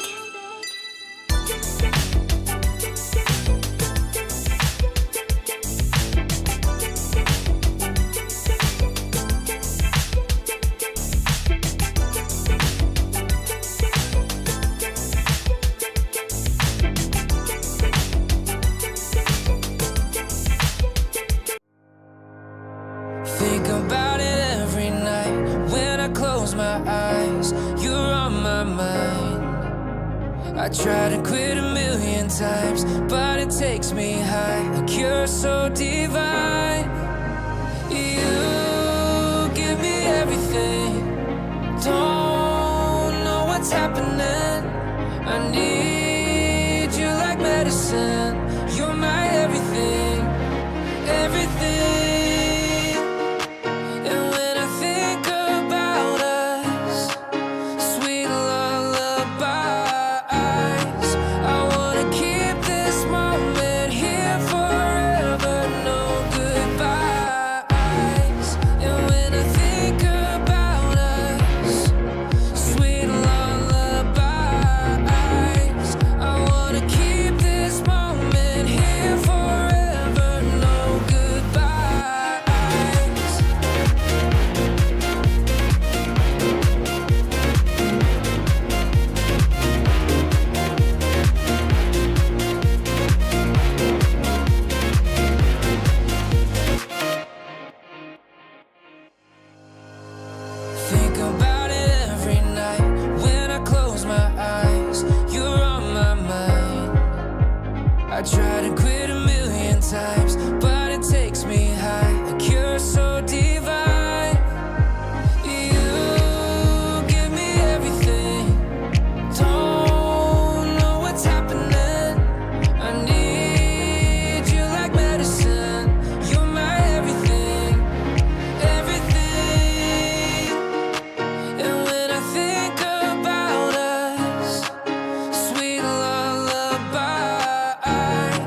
Took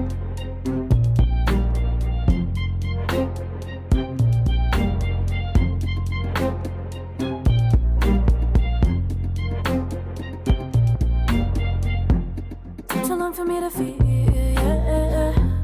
Tell me why you on your knees, yeah. Never thought I had a dream, yeah. Kicking off the covers, I'm too hot for this. Give me space, I need to breathe, yeah. Give a face, giving it beautifully, yeah. Yeah, it's just me and my clique, yeah. We might be the hottest, but we let you in. Angel energy, let you sit with me. Angel energy, angel energy, angel energy. We got sympathy. Angel energy, angel energy.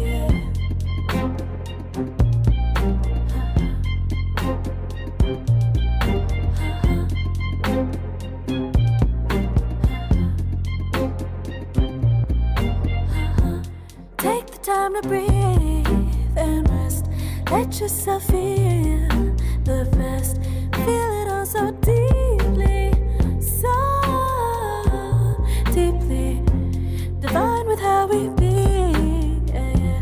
Aligned with everything, yeah. More than a dream, vulnerable and strong, yeah. We feel everything. Angel energy, let you sit with me. Angel energy, angel energy, angel energy. We got sympathy. Angel energy, angel energy, angel energy. Let you sit with me. Angel energy, angel energy, angel energy. We got sympathy. Angel energy, angel energy.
It isn't enough to wish for change. You either give in or pull away. We have the will to choose our fate. Whether it's wrong or right, I'm holding on for life, for the ride.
put it together.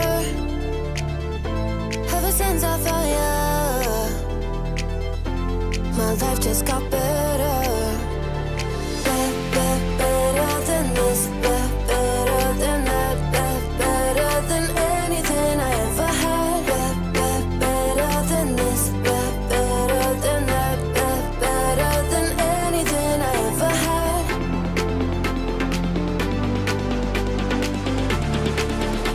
Than anything I ever had.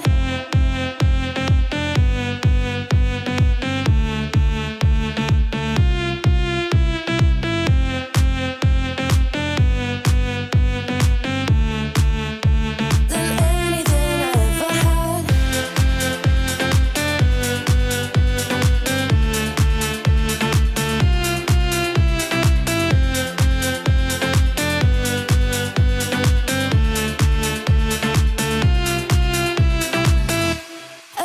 Every time I start to doubt if I'm good enough, looking straight in your blue eyes makes me feel better. Better than this, better than that, better than anything I ever had. Better than this, better than that, better than anything I ever had.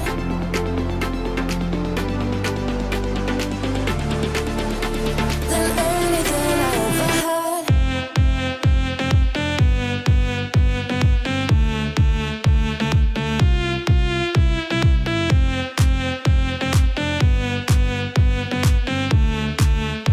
Than anything I ever had.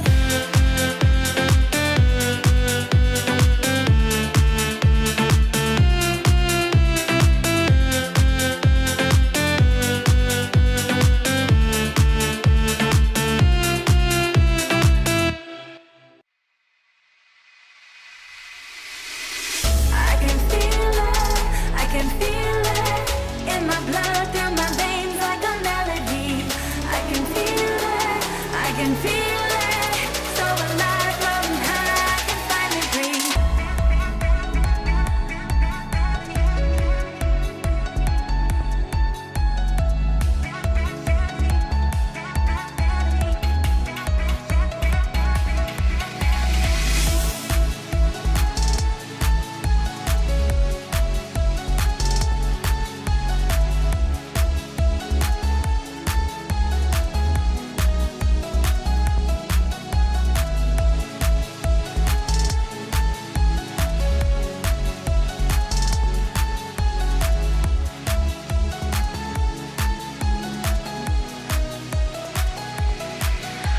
Lately, I've been feeling lonely. Want you to call me, promise me you'll always be there. I've been getting so high, I can feel it. I can feel the gravity pulling me away, pulling me away.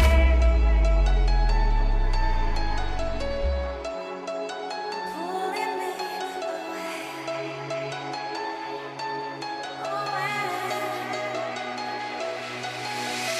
I can feel it in my blood, through my veins like a melody.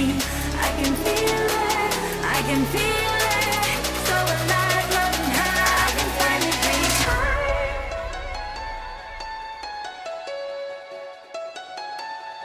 I can feel the gravity pulling me away, pulling me away.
dragging, waiting for a second to push you to your limits, going strong and feeling better. But do you feel them? Can you hear them say?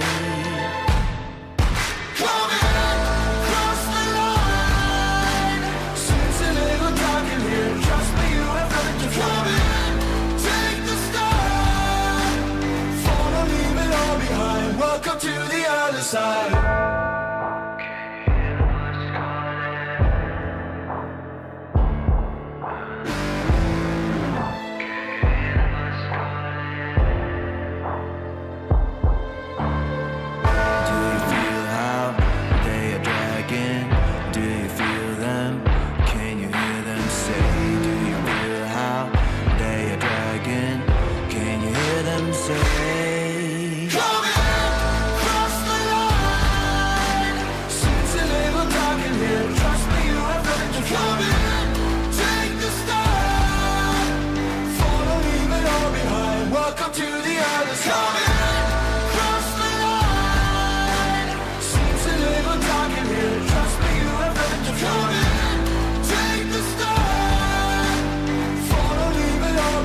Welcome to the other side.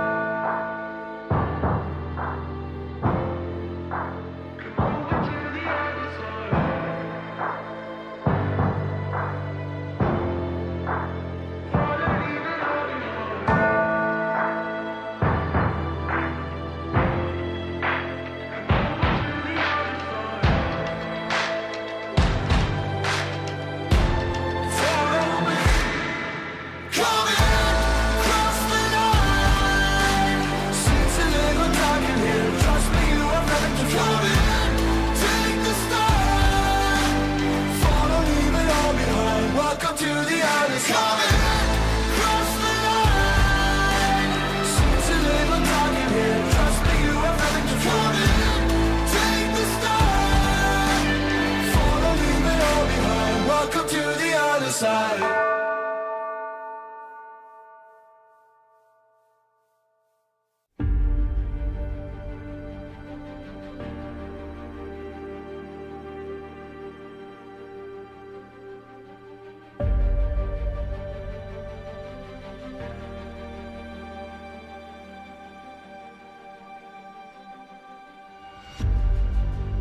Earth is suffering, trouble is rising, mountains are melting, there's gonna be nothing left to breathe. Raise the sirens now.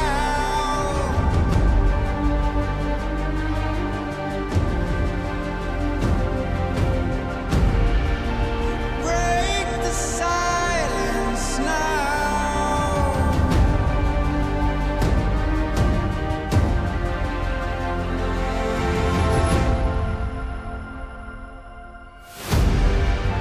Our hearts are trembling. This can be the ending. We must begin to rise. It's now do or die. Raise the sirens now before it's too late. Break the silence now before it's too late.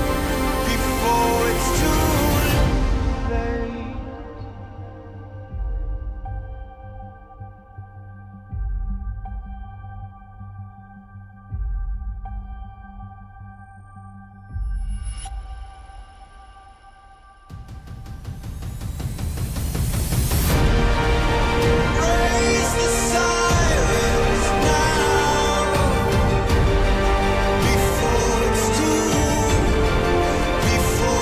too late. Break the silence now before it's too late. Raise the sirens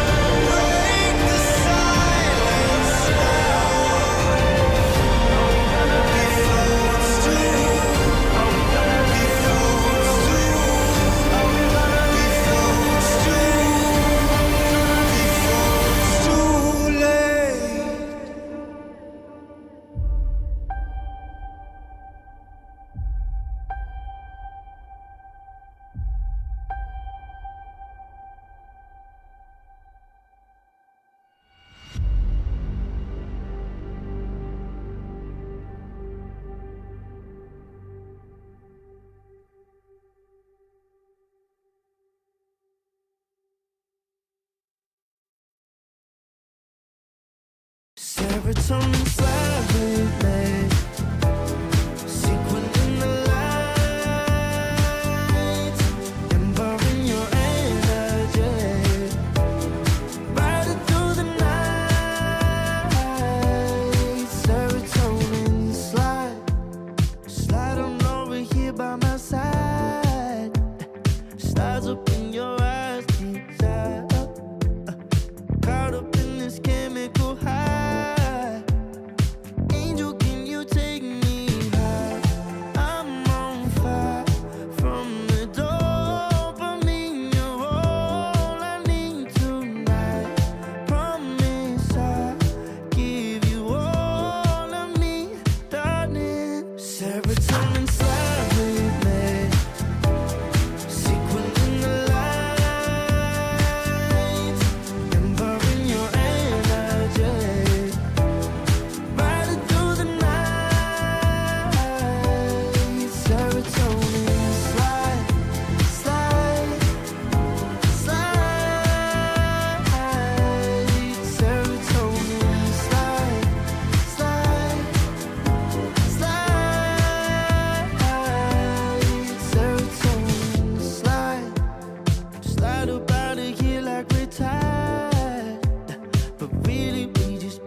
Serotonin slide, chemical high.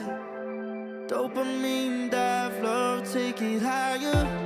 Serotonin slide, chemical high. Dopamine dive, love, take it higher. Serotonin slide, chemical high.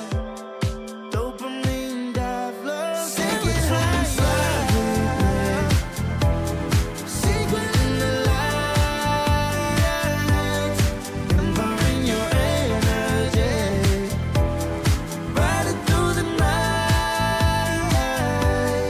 Serotonin slide, slide, slide, slide. Serotonin slide, slide, slide, slide. Serotonin slide.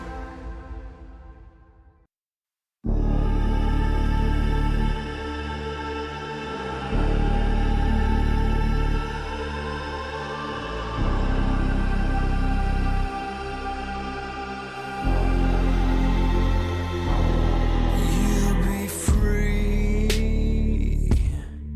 when I set you free.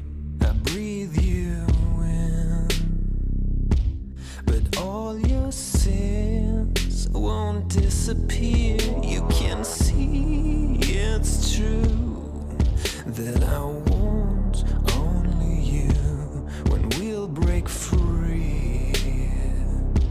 Together, you and me. Take me in your arms and let us rise high up to the stars where we can fly.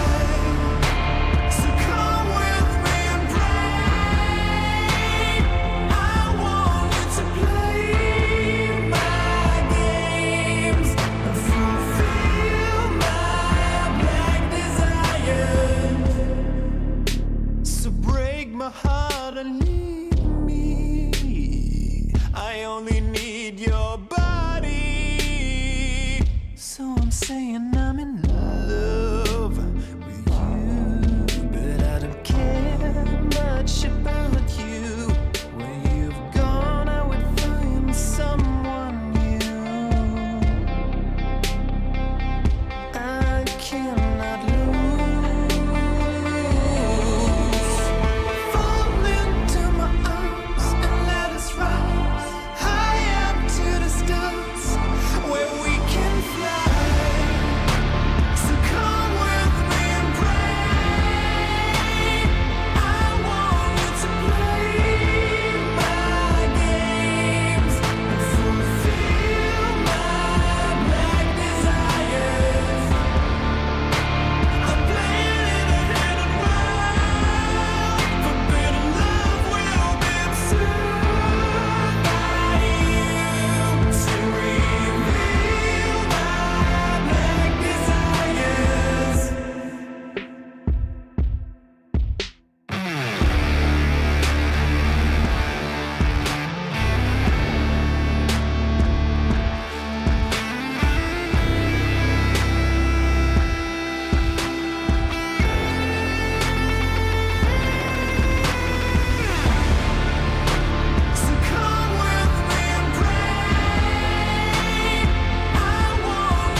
yeah.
Taking the lead, that's just what I do. I make mountains move with one hand tied, and still this world ain't satisfied. Everywhere I go, they stop and stare. I tell the truth, I take it there. Call me vicious, persistent, overzealous, that's fine. Main character energy, I stay taking what's mine. You need a foot on the gas, or put my name on the line. Main character energy, I'm just taking what's mine. And it's written in the stars, I'm a king like my sign, yeah. Raising the bar, the jaws drop like a surprise. Don't be mad about it. Don't be mad, don't be mad. Don't be mad about it. Don't be mad, don't be mad. I don't play the game, nah, I make the rules. Cards close to the chest, and I don't play no fool.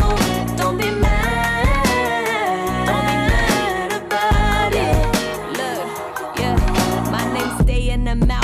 Got broke, they said cast her. I'm the 911 response in a disaster. I don't ask, I just take. Treat the world like a man, I just blow them away. Yeah, I'm a #1 fan. Don't need a bark, I'm a bite. Switch me on, dark need light. Don't need pity, don't need spite. I just plop, plop, plop on sight. Could take your girl in 2 seconds. I just flash her a smile. I make petty look pretty. They run an inch, I run 3 miles. You need a foot on the gas, I'll put my name on the line. Main character energy, I'm just taking what's mine. And it's written in the stars, I'm a king like my sign, yeah. Raising the bar, the jaws drop like a surprise. Don't be mad about it. Don't be mad about it. Don't be mad about it. Don't be mad, don't be mad about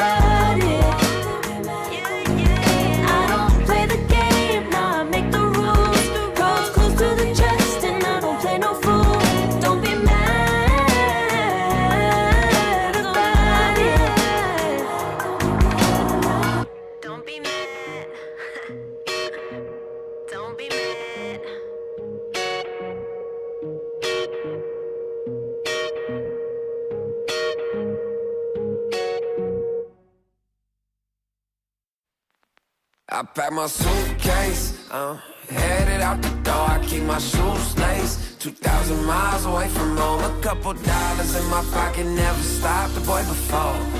I load my bags and hit the road. Miles past, turning back, found my track, face the fact, she a core one. Never gonna settle for none. Stay up every night till I won. Don't want a slow rise now. I'm confident opulence isn't a long ride out. When I look back now, I'm astounded. A quiet boy from old age, but always felt the world was a stage, yeah. I celebrate one last late night. My old life ain't staying. I pack my suitcase, headed out the door. I keep my shoes laced. 2,000 miles away from home. A couple dollars in my pocket, never stopped the boy before. I load my bags and hit the road. I'm headed to LA.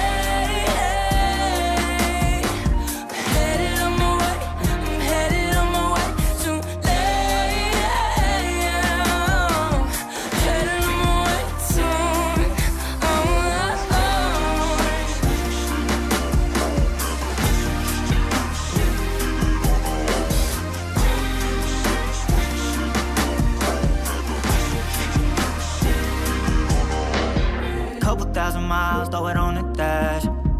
Shit, the 10,000 hours, can't let them pass. Yeah, well, I was putting time in, you was pulled up wildin'. You always had shit to say, now when I see you, it's silence. Thought I'd have a Grammy by 25. Commas after commas next to dollar sign, yeah. Had to remind myself why I'm living this life. Look at all the late nights, it'll all come in due time, yeah. Made for the fight, for the pain and the climb. Tied to the life I chose. Stay through the night, another day, not a dime. Race against time. I couldn't just lay by and wonder what I could have made mine. I'm closing on the moment, no one's gonna hold me down. I pack my suitcase, headed out the door. I keep my shoes laced. 2,000 miles away from home. A couple dollars in my pocket, never stopped the boy before. I load my bags and hit the road.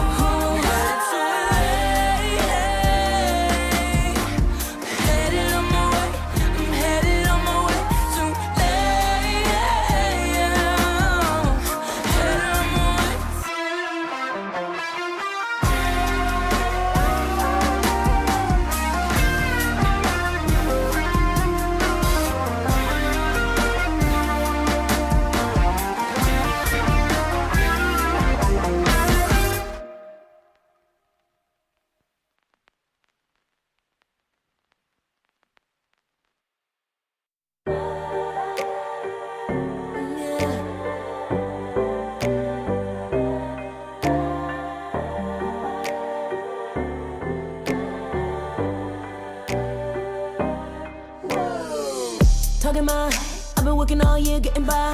Looking for the high, taking all my time. Breathing in new life, feeling fine. Like I don't gotta be something society wants me to strive to be. Got my own energy.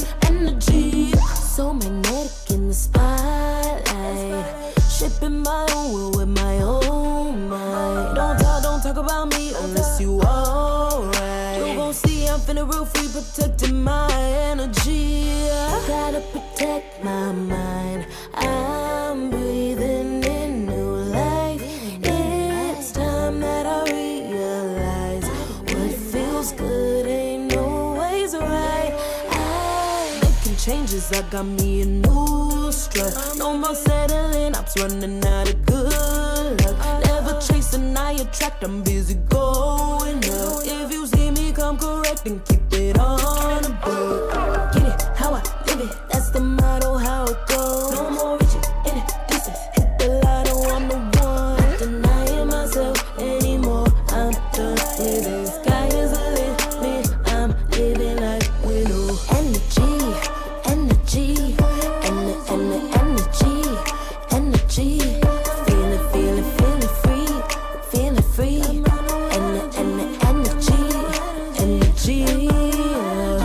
Gotta protect my mind.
moth to the flame. I'm attracted when the doubt starts saying my name. I can go there easily, and it's hard to maintain, 'cause I know it's not the world I know, it's me. Believe in every little thing I hear, and no, I ain't no stranger to the fire, burning up all my desire to be great. It stays coming in waves, and no, I ain't no stranger to the fire, burning up all my desire to be great. I gotta just open the gate. All I need is saving from hitting the pavement, understanding when I'm impatient, that only I give to me. All I need is a little love in lonely places, the strength to stare fear in the face, that only I give to me.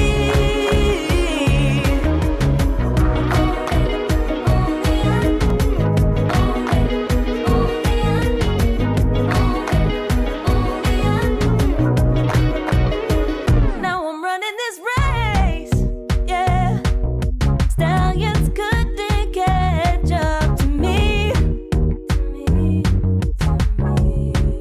I'm running till I get first place.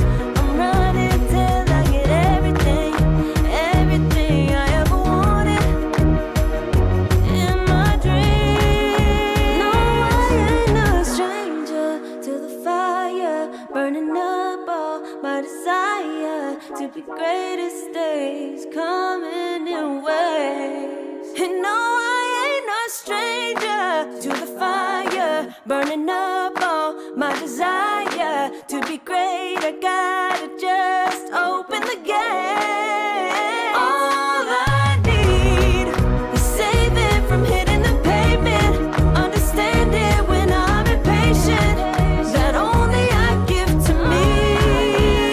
All I need is a little love in lonely places, the strength to stand fear in the face, that only I give to me.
you're so fly, I wanna get to know you, but you doesn't be mine. Yeah, just a moment in time. Oh my, boy, you better come back.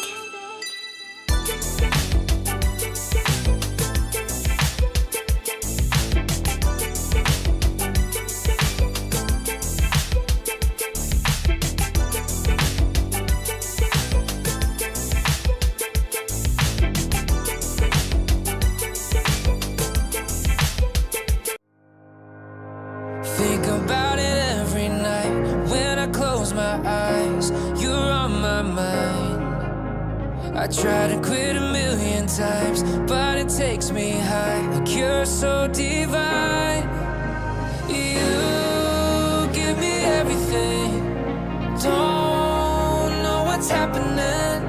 I need you like medicine. You're my everything, everything. And when I think about us, sweet lullabies, I wanna keep this moment here forever, no goodbyes. And when I think about us, sweet lullabies, I wanna keep this moment here forever, no goodbyes.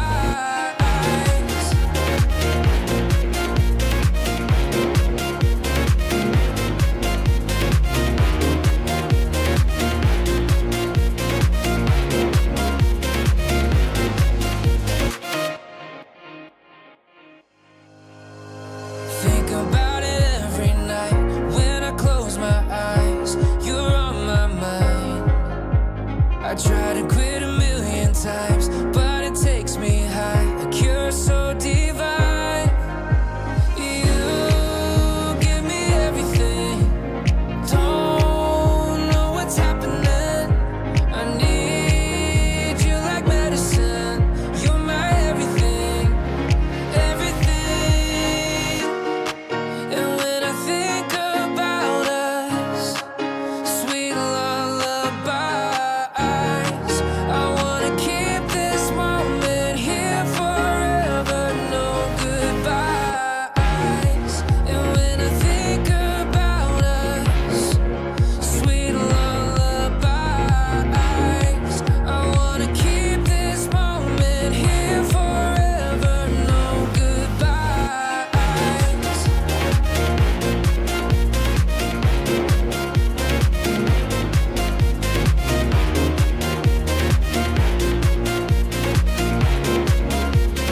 No goodbyes. And when I think about us, sweet lullabies, I wanna keep this moment here forever. No goodbyes.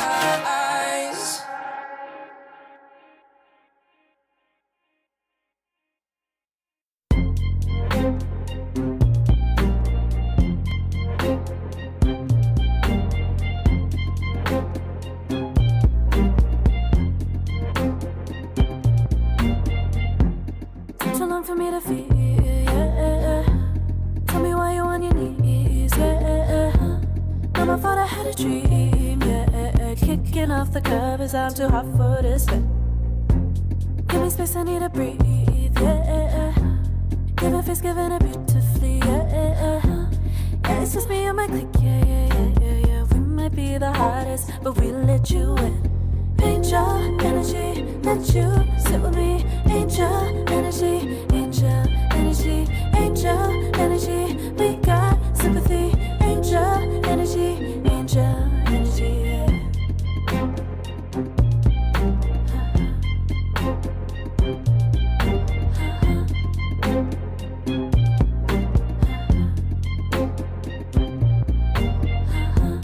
Take the time to breathe and rest.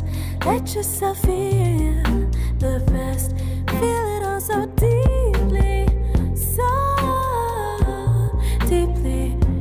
Divine with how we be, yeah.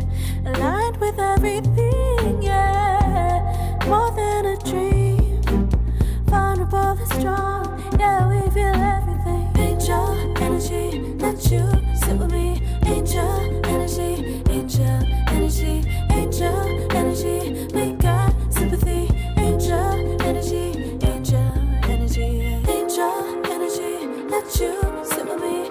angel energy, angel energy, angel energy. We got sympathy, angel energy, angel energy.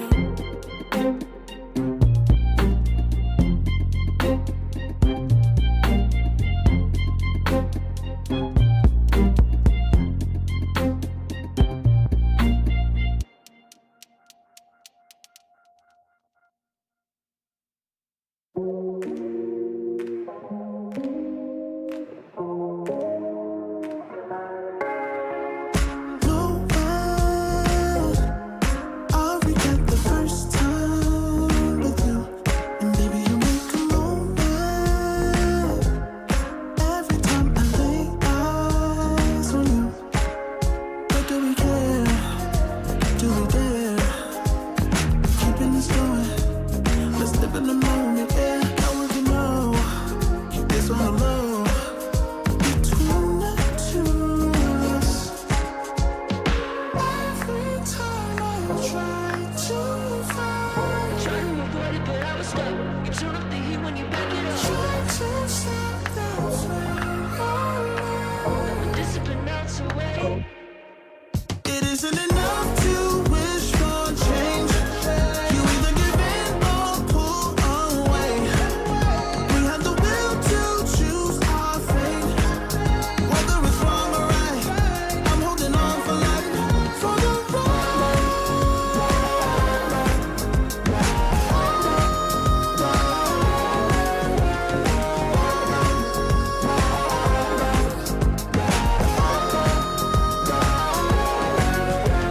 The day we woke up, lying in a pool of shame, tears and makeup printed on a pillowcase.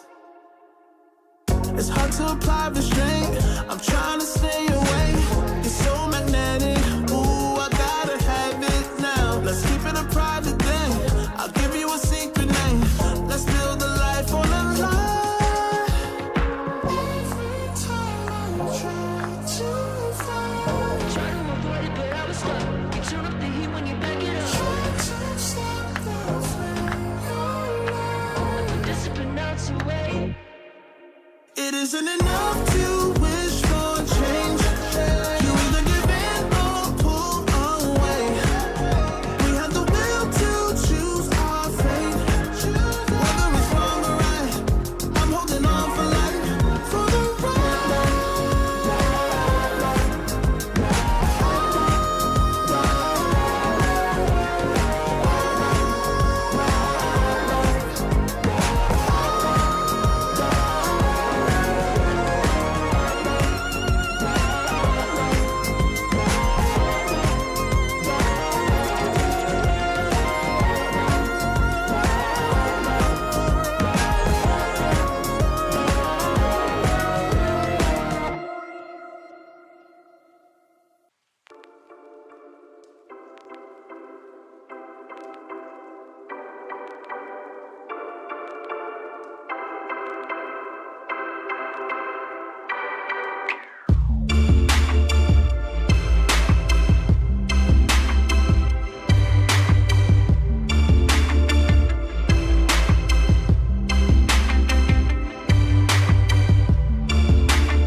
my life just got better. Better than this, better than that, better than anything I ever had. Better than this, better than that, better than anything I ever had.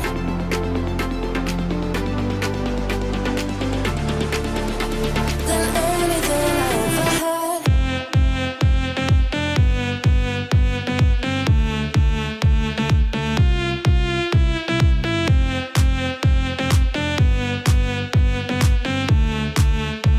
Than anything I ever had.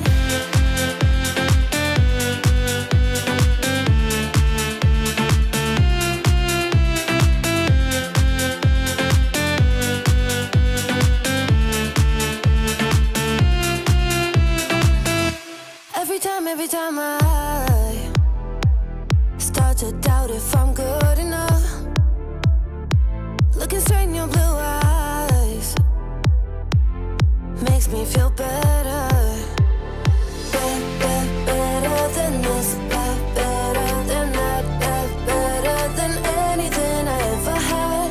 Better than this, better than that, better than anything I ever had.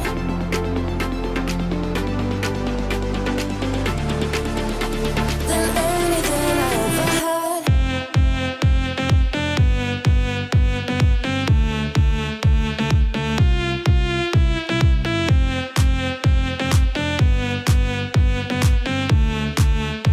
Than anything I ever had.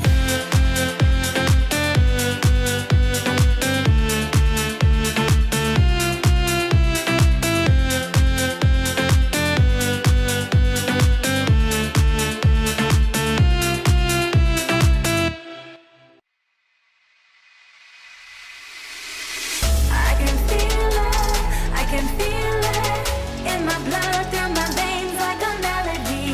I can feel it, so alive, floating high, I can finally breathe.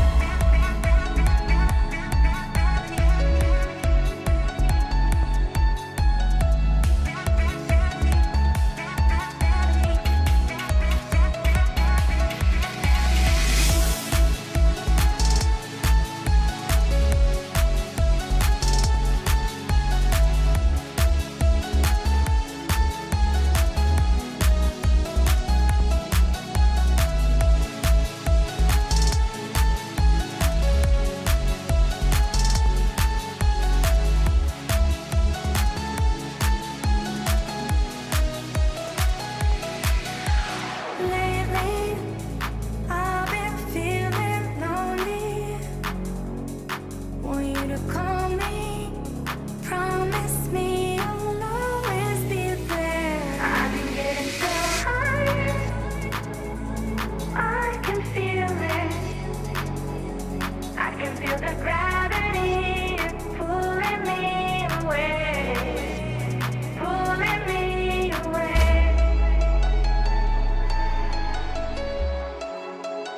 Pulling me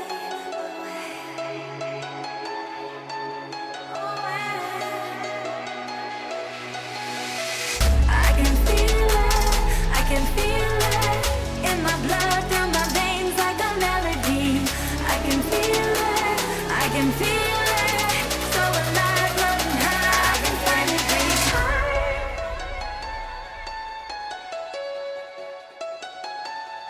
I can feel the gravity pulling me away, pulling me away.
dragon, waiting for a second to push you to your limits, going stronger, feeling better. But do you feel them? Can you hear them say?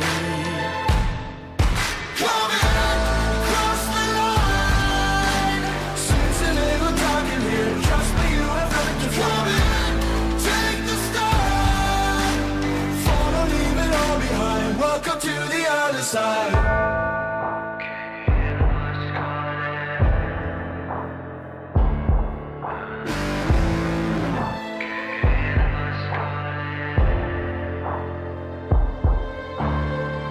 Do you feel how they are dragging? Do you feel them? Can you hear them say? Do you feel how they are dragging? Can you hear them say?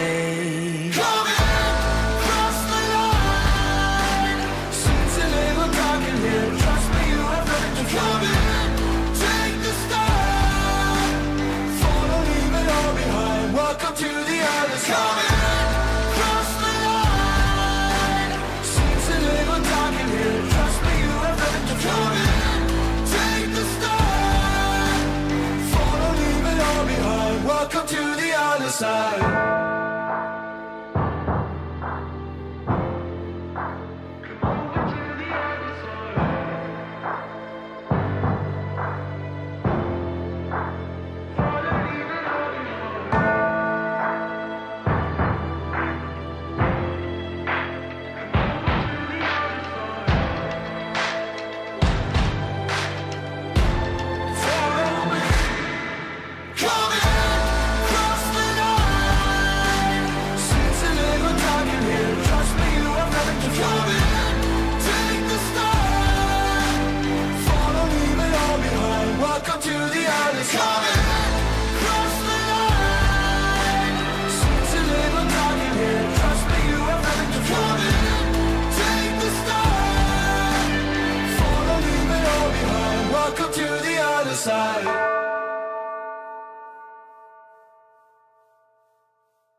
Serotonin slide with me. Sequin in the light, involving your energy. Riding through the night. Serotonin slide. Slide on over here by my side. Stars up in your eyes, desire.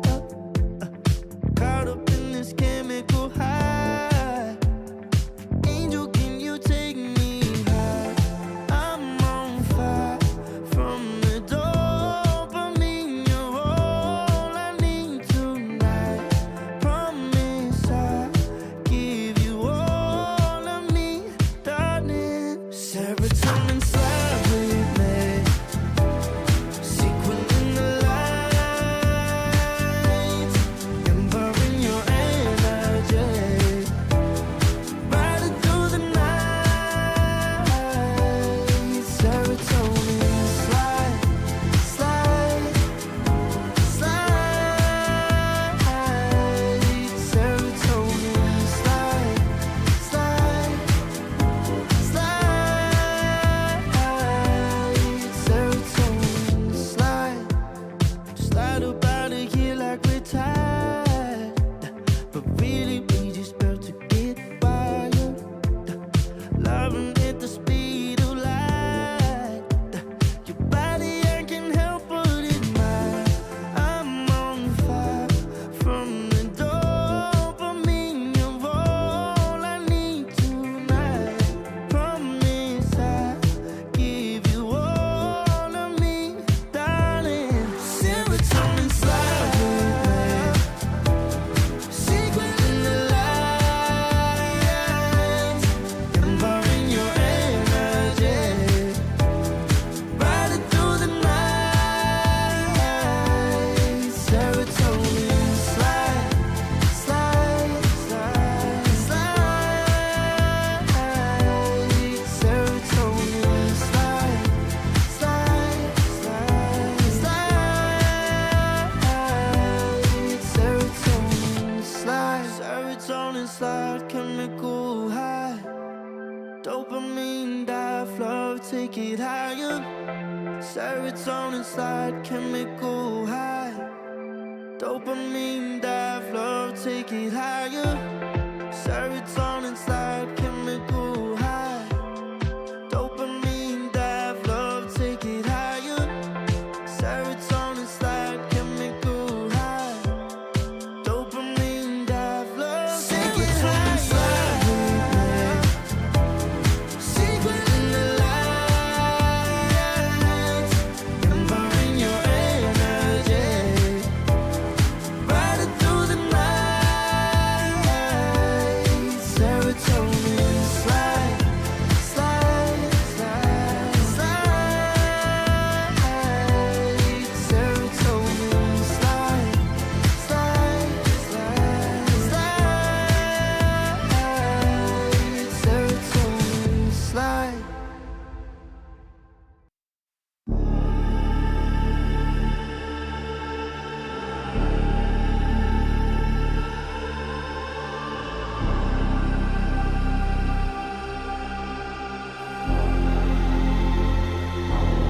You'll be free when I set you free. I breathe you in, but all your sins won't disappear. You can see it's true that I want only you when we'll break free. Together, you and me. Take me in your arms and let us rise high up to the stars where we can fly. So come with me and pray.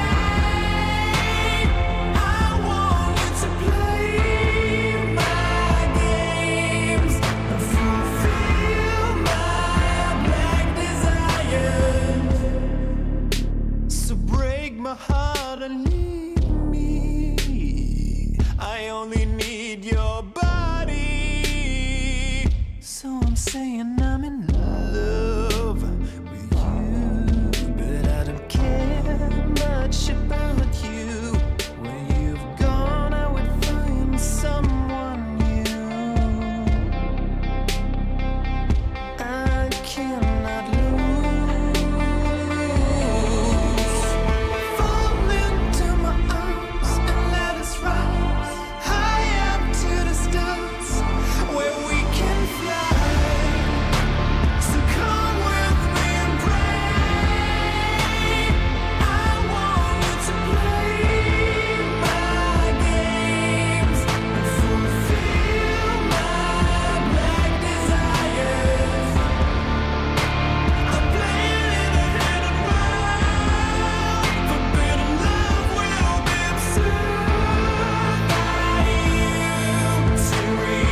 what's this shit about?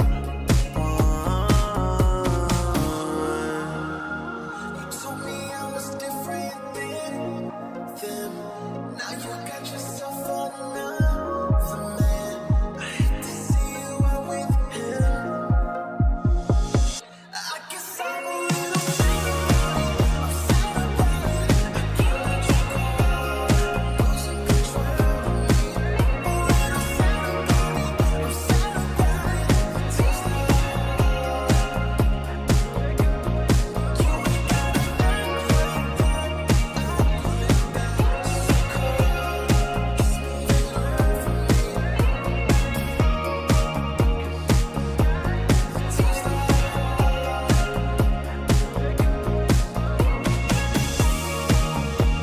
So we should be floating to wherever we're going.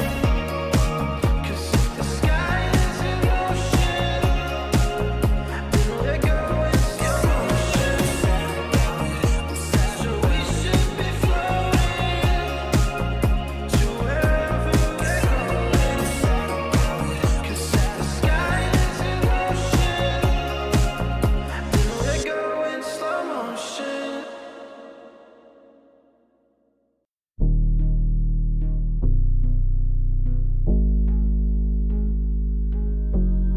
Never pressed, but I got the juice. Taking the lead, that's just what I do. I make mountains move with one hand tied, and still this world ain't satisfied. Everywhere I go, they stop and stare. I tell the truth, I take it there. Call me vicious, persistent, overzealous, that's fine. Main character energy, I stay taking what's mine. You need a foot on the gas, or put my name on the line. Main character energy, I'm just taking what's mine. And it's written in the stars, I'm a king like my sign, yeah. Raising the bar, the jaws drop like a surprise. Don't be mad about it. Don't be mad, don't be mad. Don't be mad about it. Don't be mad, don't be mad. I don't play the game, nah, I make the rules. Cards close to the chest, and I don't play no fool. Don't be mad about it. Look, yeah, my name stay in the mouth. Legs got broke, they said cast her. I'm the 911 response in a disaster. I don't ask, I just take. Treat the world like a man, I just blow him away. Yeah, I'm a #1 fan. Don't need a bark, I'm a bite. Switch me on, dark need light. Don't need pity, don't need spite. I just plop, plop, plop on sight. Could take your girl in 2 seconds. I just flash her a smile. I make petty look pretty. They run an inch, I run 3 miles. You need a foot on the gas, I'll put my name on the line. Main character energy, I'm just taking what's mine. And it's written in the stars, I'm a king like my sign, yeah. Raising the bar, the jaws drop like a surprise. Don't be mad about it. Don't be mad about it. Don't be mad about it. Don't be mad about it. I don't play the game, nah, I make the rules. Cards close to the chest, and I don't play no fool. Don't be mad about it. Don't be mad. Don't be mad.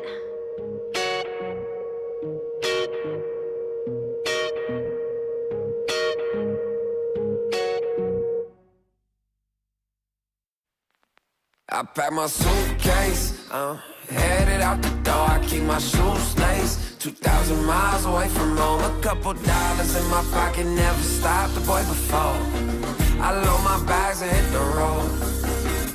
Miles past, turning back, found my track, face the fact, she a cold one. Never gonna settle for none. Stay up every night till I won. Don't want a slow rise now. I'm confident opulence isn't a long ride out. When I look back now, I'm astounded. A quiet boy from old age, but always felt the world was a stage, yeah. I celebrate one last late night, my old life, they stay. I pack my suitcase, suitcase. Headed out the door, I keep my shoes laced. 2,000 miles away from home, a couple dollars in my pocket, never stopped a boy before. I load my bags and hit the road.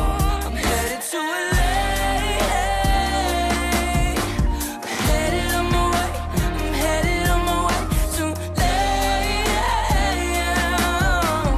Headed on my way to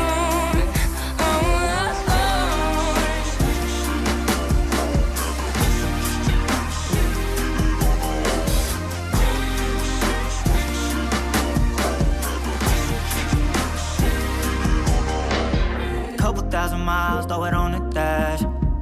Shit, the 10,000 hours, can't let them pass. Yeah, well, I was putting time in, you was pulled up wildin'. You always had shit to say, now when I see you, it's silence. Thought I'd have a Grammy by 25.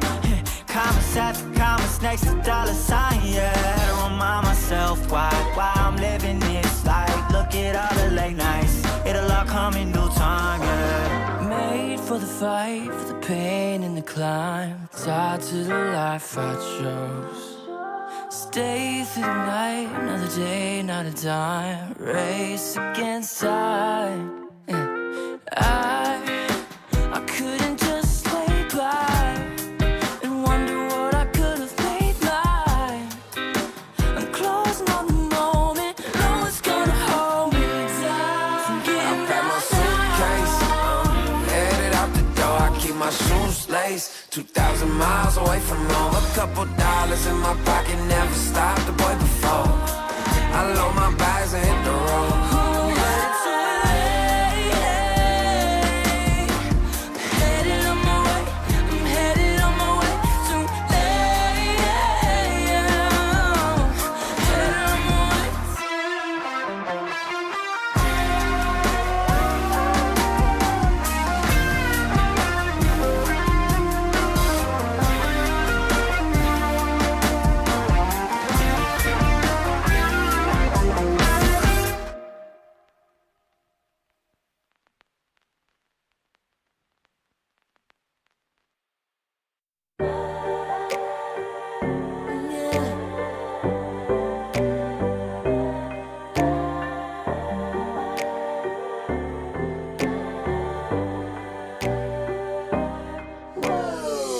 Talking my, I've been working all year getting by.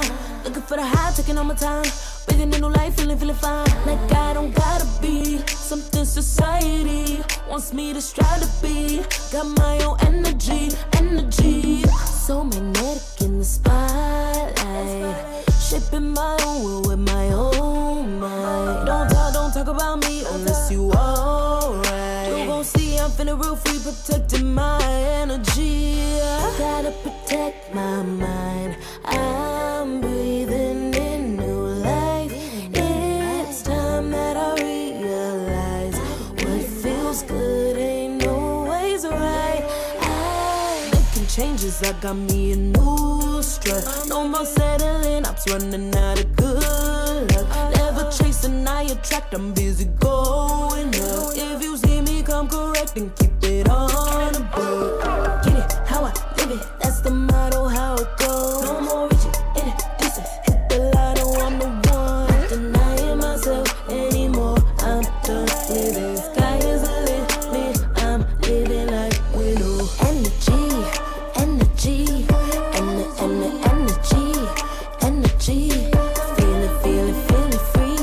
feeling free. Energy,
distracted when the doubt starts saying my name.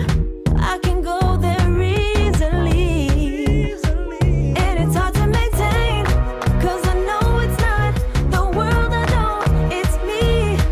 Believe in every little thing I hear, and no, I ain't no stranger to the fire, burning up all my desire to be great. It stays coming in waves, and no, I ain't no stranger to the fire, burning up all my desire to be great. I gotta just open the gate. All I need is saving from hitting the pavement, understanding when I'm impatient, that only I give to me.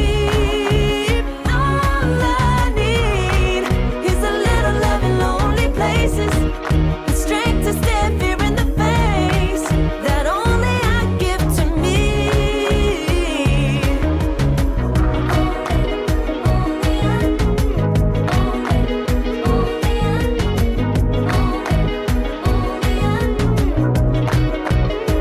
Now I'm running this race, yeah.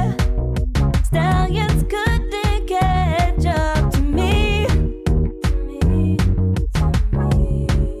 I'm running till I get first place. I'm running till I get everything, everything I ever wanted in my dream. No, I ain't no stranger to the fire, burning up all my desire to be greatest days coming in waves. And no, I ain't no stranger to the fire, burning up all my desire to be great. I gotta just open the gate. All I need is saving from hitting the pavement, understanding when I'm impatient, that only I give to me. All I need is a little love in lonely places, the strength to stand fear in the face, that only I give to me. All I need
Think about it every night when I close my eyes. You're on my mind.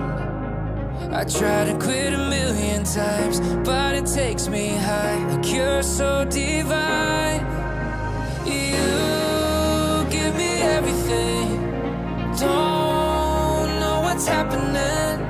I need you like medicine. You're my everything, everything.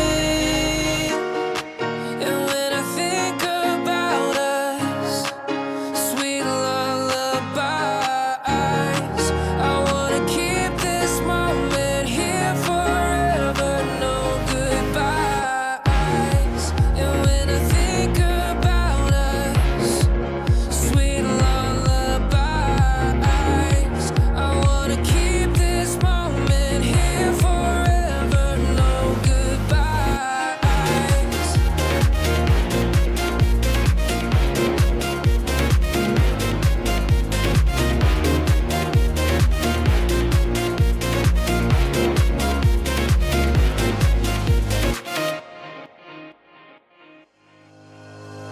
Think about it every night when I close my eyes. You're on my mind. I try to quit a million times, but it takes me high. Like you're so divine. You give me everything. Don't know what's happening. I need you like medicine. You're my everything, everything. And when I think about us, sweet lullabies, I wanna keep this moment here forever, no goodbyes. And when I think about us, sweet lullabies, I wanna keep this moment here forever, no goodbyes.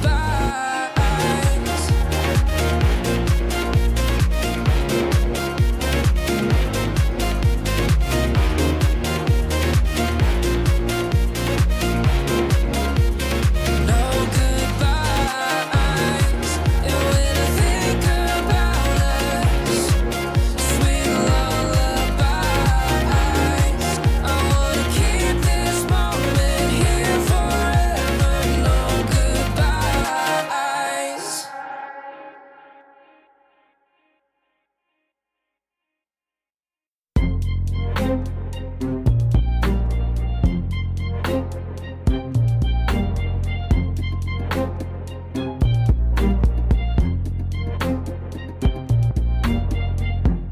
Took so long for me to feel, yeah. Tell me why you on your knees, yeah. Now I thought I had a dream, yeah. Kicking off the covers, I'm too hot for this bed. Give me space, I need to breathe, yeah. Give a face, giving it beautifully, yeah. Yeah, it's just me and my clique, yeah. We might be the hottest, but we let you in. Angel energy, let you sit with me. Angel energy, angel energy, angel energy. We got sympathy. Angel energy, angel energy. Yeah.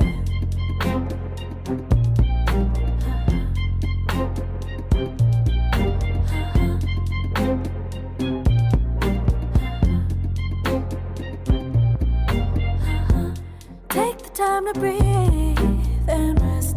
Let yourself feel the best. Feel it all so deeply, so deeply. Divine with how we be, yeah.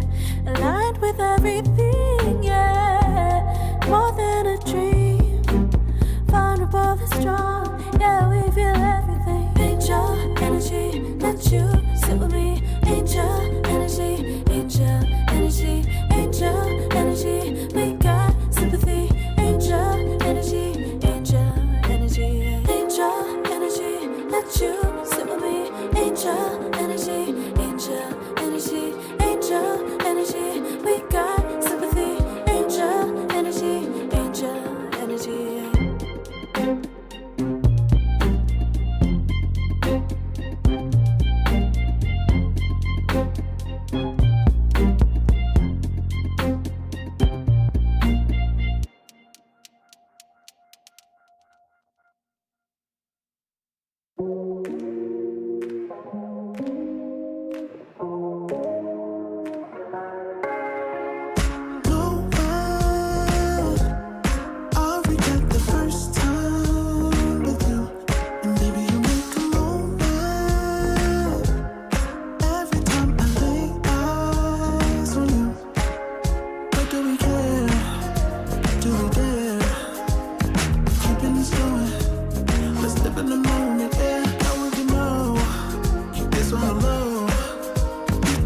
apply restraint.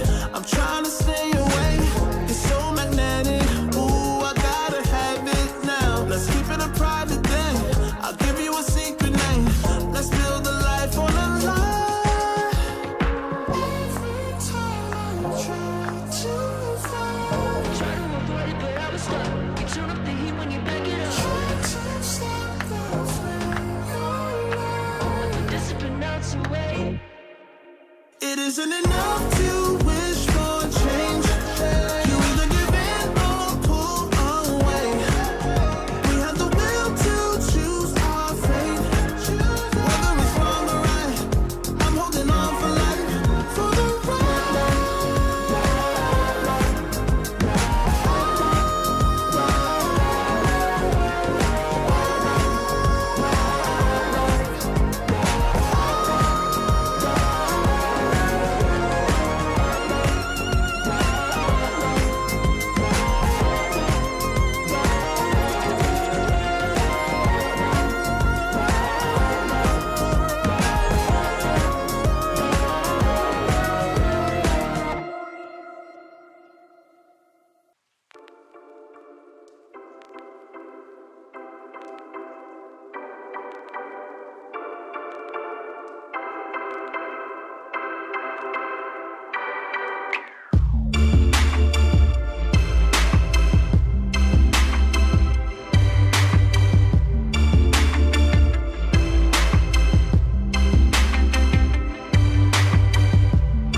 together. Ever since I found you, my life just got better. Better than this, better than that, better than anything I ever had. Better than this, better than that, better than anything I ever had.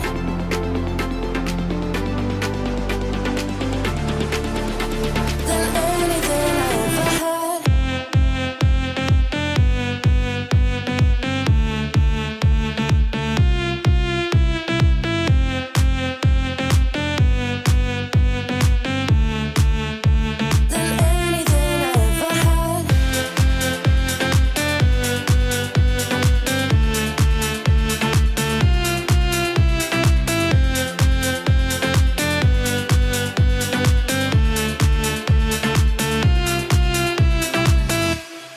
every time I start to doubt if I'm good enough, looking straight in your blue eyes makes me feel better. Better than this, better than that, better than anything I ever had. Better than this, better than that, better than anything I ever had.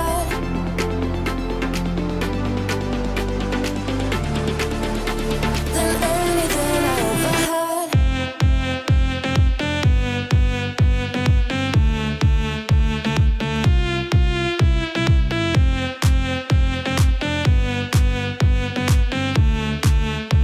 Than anything I ever had.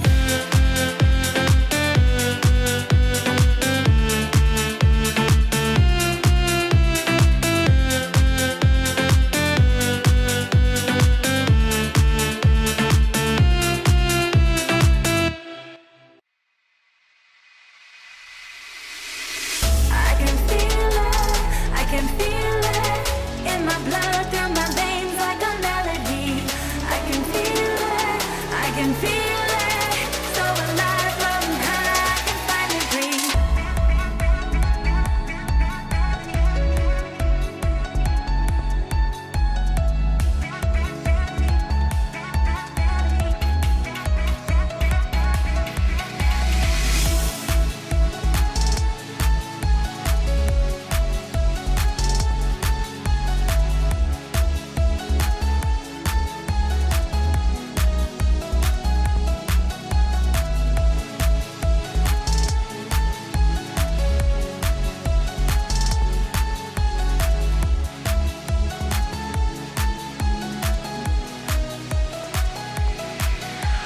Lately, I've been feeling lonely.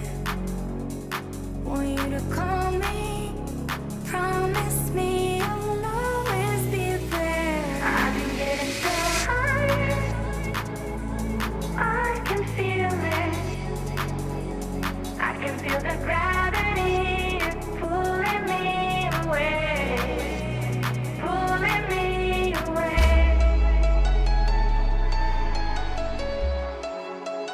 Pulling me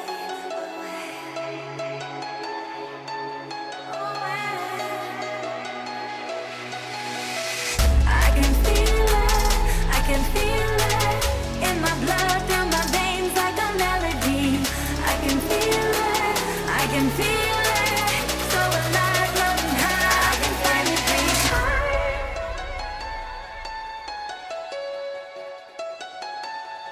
I can feel the gravity pulling me away, pulling me away.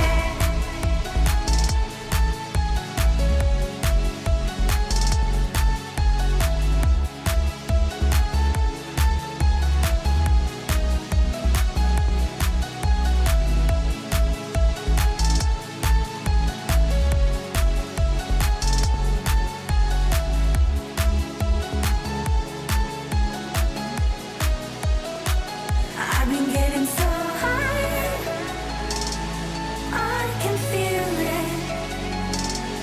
I can feel the gravity is pulling me away, pulling me away.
universe is calling.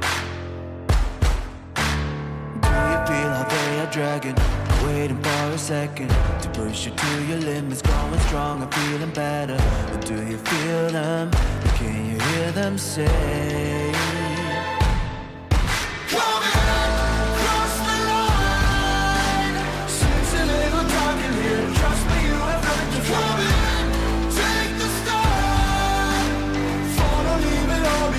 Welcome to the other side.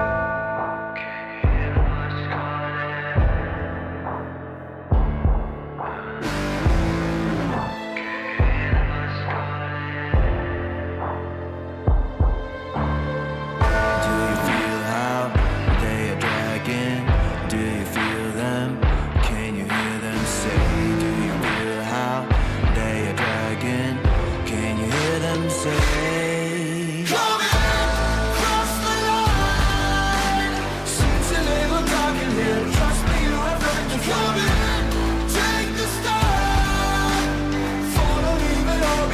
Welcome to the other side.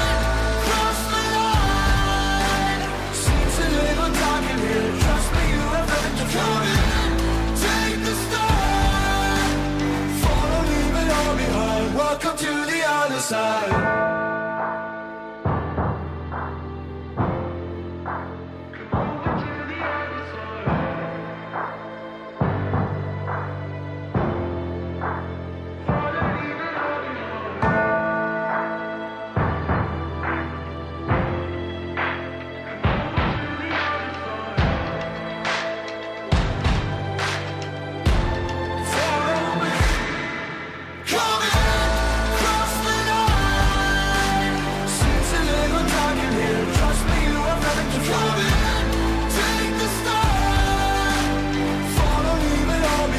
Welcome to the other side. Cross the line. Seems a little dark in here. Trust me, you have nothing to fear. Take the start. Follow, leave it all behind. Welcome to the other side.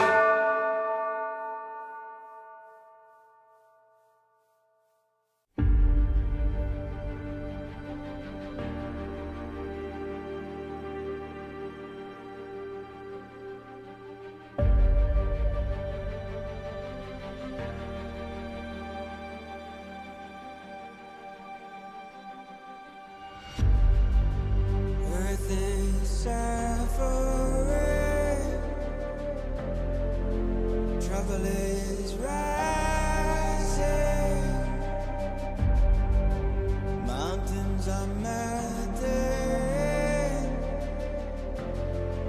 There's gonna be nothing left to breathe. Raise the sirens now.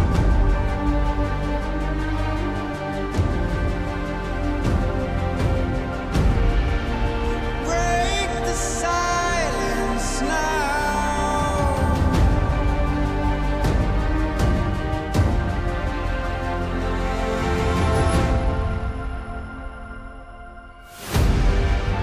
Our hearts are trembling.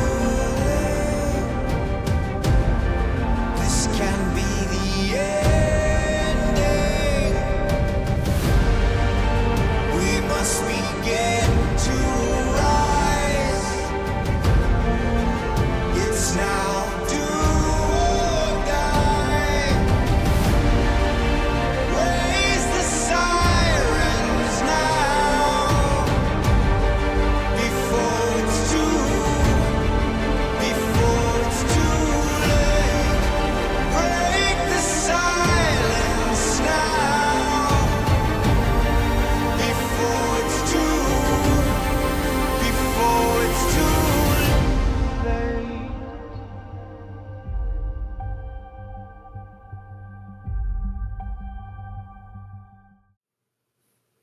What is up, everybody? Welcome back to ESL One Bangkok, the North American Closed Qualifiers. We are finally here. We've made it to the main event. The first two rounds, we got a little bit of a formality before we get to here, which is the Atlantic City versus Shopify reunion, the rematch, whatever you want to call it. We're finally here, Zach. How are you feeling, man? Classic NA Atlantic City. Very famous NA team. The players have been playing together. Old nouns. Yeah, I'm ready. I'm excited. This is pretty much what everyone has on the bingo cards. I think everyone's got like 100% on the bracket predictions up to this point. Maybe some of the other teams you had a little ups and downs, but I think most people will pick the upper bracket and then ultimately the grand finals being one of these two teams.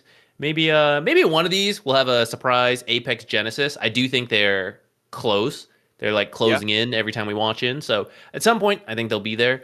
They're always on the radar. But nouns especially, I think sticking together, gonna be the favorites. Yeah, and Shopify did drop a game to Apex yesterday. So it is definitely possible that Apex could blow through the lower bracket, end up in the grand finals, and we have ourselves the first time in, I think, over a year where two different teams are in the grand finals for a qualifier. So that would be shocking. It'd be interesting if it happens. We'll have to see. But Shopify still with a newer roster, and I think most people are familiar with, right? Like things changed a lot post RTZ, right? And once he left the roster, once Saberlight left as well, they pretty much rebuilt entirely. So now, for those of you who are kind of wondering who's on the team, it's Tomato, Yopaj, Mangekyu, Hellscream, and Skem. So they keep things tradition, which is it has to be a Southeast Asian mid laner. Otherwise, it doesn't. We can't have the team. So That's not an NA team without the SEA. it's not an NA team without the SCA mid laner for Shopify, apparently. But I like the roster. I think Tomato is one of the best carries out there. I think he's got he's got a good head on his shoulders. So I'm always happy to see him do well. I like his style. Yeah. Mangekyo, I think he's more new to a lot of people. But last time we saw him, I feel like he was getting there. He's a brood specialist. Yeah. You got to grow the pool there, though, right? Like entering the pro scene, you got to be able to play more. And I think that's what they've been working on in this last month is getting more comfortable with him on different heroes. Because if I recall the last time we watched him, they were really prioritizing his heroes, either first picking like the strong stuff or trying to give him the best game at the end, as you might do for a new player, to just set them up for success. And I think as you just play more, that becomes easier. You get more of that flexibility back. But yeah, I mean, Tomato and Yopaj are pretty proven to be top-level players for the core lineup. So once Mangekyo feels comfortable, which maybe he is, we're about to find out, this team's gonna be looking pretty good. Yeah, and I think it'll be interesting to see how well they can hold their own against Atlantic City, right? The 4-position Hellscream previously was on Namiga, and I think he was, in my opinion, he was kind of like the shining star of that lineup. Like he made a lot of things happen. He has a really good like rotations that he was making from 4-position on heroes that you wouldn't expect. So yeah, I am glad that he got picked up, and then Skem, of course, he's been around for a long time, like a very long time. So just back onto North American team, which is always fun. Yeah, we were joking. It's like the same teams always in the upper bracket. Shopify in name is here, but it's a pretty different team than what it was in the past. Though several of them like Skem, Yopaj, kind of playing at the end. Tomato has been in NA before, so I mean it is an NA team. It's just the different variation than we've seen before, and we'll see if they can beat Nouns, since I think Nouns had their number last time they played. Yeah, I believe they did. So yeah, we'll definitely see. I think it's been more than just the last time. I mean, for this roster, I guess I think they've only played one qualifier against this specific roster. But Nouns has before they became Atlantic City, this team had beaten Shopify in 5 or 6 qualifiers in a row.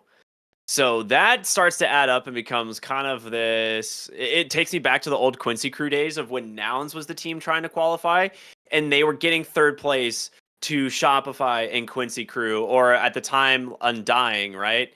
Before they became TSM, right? So there was just like this impossible like scenario of like, gosh, we just can't get over this hurdle, and somehow things have turned, like flopped on its head. Atlantic City is now the hurdle for Shopify. And in another couple years, it could be Apex Genesis on the top, living up to the name. So, we'll see the top 3 teams of NA shuffling around, perhaps. Love it. But for now, I think we're almost getting into it. I'm pretty excited. I believe I saw Atlantic City took first pick.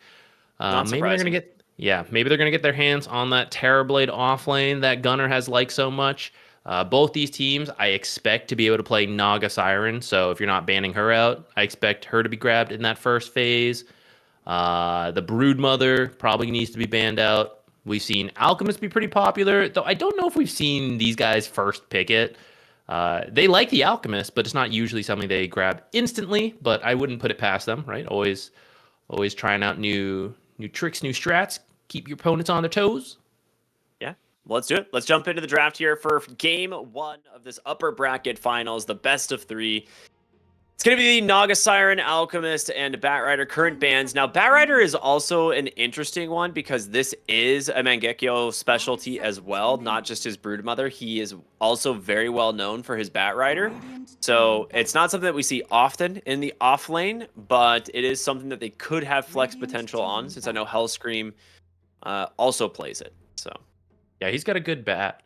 And if the meta shifts around, I'm pretty sure Yopaj was a pretty good mid Batrider, if I recall. If not, I'm sure you could learn it, right? So it's often been a support Batrider for a while, but sometimes you do got to respect when a player's just that good with an off meta hero, you don't want to risk it. And as expected, we talked about this earlier, the Terrorblade is almost guaranteed not to make it through the draft. And Shopify, they recognize this. They get rid of the... I honestly agree. I think these are really good bans, really well-researched bans. They get rid of the Naga Siren, the Alchemist, the Enchantress, and the TB. I think these are all really solid, really straightforward. Atlantic City is going to go ahead and ban out the double Mangekyo special, the Batrider, as well as the Broodmother, like you mentioned. And the Gyrocopter, which that's a Tomato classic, also a hero that plays decently into this Beastmaster that they pick overall first. And Shopify will respond with the Chen. Very cool. All right. Pretty early Chen pick. Does mean you now have room to pick up a couple heroes who can, deal with the creeps a little bit, but it is just a strong laner, right? Especially because you've already seen the Beastmaster. He's not really going to be able to use his boars in the lane. You're going to have to go send him to a stack. But that's kind of fine, honestly, right? That's what Beastmasters do half the time anyways. So Beastmaster should still be fine. The question is what carry is going to come out, because that carry is set up for success. With a Beastmaster who can't really use the boars in the laning stage, you should be able to get whatever you need from that lane. 5 seconds remaining. I do like the Bristleback ban as well. I was gonna say the other hero that we typically see a lot into the Beastmaster is the Alchemist. So they already have that ban. They go and ban out the Dragon Knight as well now, which Dragon Knight's been getting a lot more popular again. It is a Tomato classic. I think he was one of the best carry Dragon Knight players when Dragon Knight carry was kind of popping up into the scene, right? He was one of the main ones that kind of brought it to fruition. Yeah, he's very good, and he would be stable. I wouldn't say like a Dragon Knight carry would crush a Beastmaster, but you'll be able to play that lane, especially with some help from Chen, and then you'll be okay on your own. So then Chen could just go AFK jungle, get super rich. So removing that, one, the counters to Beastmaster, but now two, people that free up the Chen to get really scary. Good bans. I feel like there should still be some other carries that are relatively stable, though, that you can grab. We'll see what they want. Ooh, the copy Tinker ban. Respect ban. Okay, that makes sense. It's suggesting that they want the flex for Monkey King in the mid lane. Like, you could do carry Monkey King, and it would be pretty strong into the Beastmaster with some help from Chen. But if you do want to put it mid, Tinker would body you with the laser, and you would just not have a good time. I feel like this is just going to be the safe lane. I think right now you have Chen Monkey King as your safe lane duo. It's pretty reliable. It plays well into the Beastmaster lane. And right now Atlantic City need to potentially plan for this with a strong 4. You could look for something like the Hoodwink. You could also... Okay, we're going to see a Tusk come out. Probably for as the 5 position here for Fly. So they have some things that they can do with it. I mean, Tusk Beastmaster is just not really a great lane. But we could see the Shadow Fiend come out now. For the 4 positions that are left, I mean, there's the big ones like Dark Willow and Hoodwink, I think are the primary 2. You still have the Muerta as well. Do any of those like sound good to you? Muerta can cut Monkey King's tree, which is always interesting. Yeah, that's what I was thinking. It's kind of nice to have versus a Monkey King wherever that hero ends up. Downside is you're not particularly strong at dealing with the creeps from Chen. Yeah. Kind of the same with Dark Willow. Terrorize, very good versus Monkey King. The spell damage is kind of good, but not that great versus dealing with creeps. Phoenix, Dang, I should have said it, man. Yeah, I was actually thinking about this, but I wasn't sure if they would actually do it. Probably for Fly, so it won't directly interact with Chen and Monkey King to start, but the Fire Spirits later on are very good to slow down the attack speed and the various auras you're trying to utilize.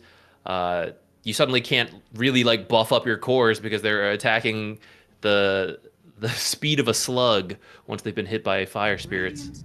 Plus, Dive and Egg just instantly cut trees, so great avenue, or a great tool for potentially scouting out the Monkey King. We're going to see the Enigma come out from Shopify kind of early, actually, but seeing these lane heroes feels pretty confident. We saw in our last series an Enigma picked into a Phoenix lane. 5 seconds remaining. At least I think it was. Do you get, actually? And the Gyro's already banned, too, which is one of the better counters to the Enigma. Yeah. So you could move Phoenix and Tusk around. They can both play 4 and 5. Just that I think of Fly is like Fly is the Phoenix player. Yeah, that's so why it's maybe weird maybe you still grab it and you just swap lanes potentially.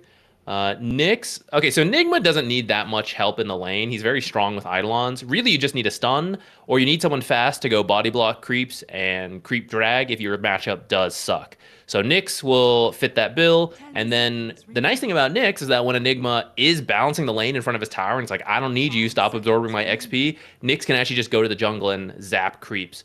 It's also very good versus Phoenix. You can Carapace from Invis, get Phoenix stunned up because of Dying Light, and potentially get Phoenix killed before the egg even comes out, which could be nice because Enigma is not really the best. He doesn't really want to go hit the egg, even if he does build like drums and attack speed to help out. Okay. So they pick the Invoker. This will force the Monkey King into the safe lane. I think so. So they'll probably ban out the, I would guess, Puck, maybe the Storm Spirit. But definitely the Puck.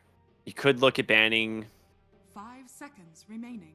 I feel like Invoker would shut down Storm Spirit enough to make it worth Yeah, it. you can leave Storm in. Though, if you want to take it out just because it's pretty much what Shopify needs, you just want another playmaker to go with the Nyx, and also set things up so that Enigma can get the follow-up Black Hole. Maybe the Earth Spirit instead, since he's a little bit tankier and kind of fits Shopify's like early momentum draft that we're seeing right now.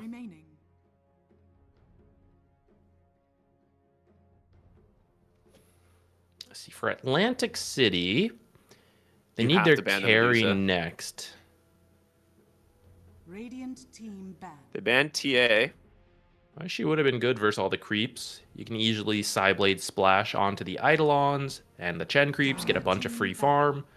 Ooh, the good carry call. Magnus special. I had not been thinking about that, but that would have been a sick combo.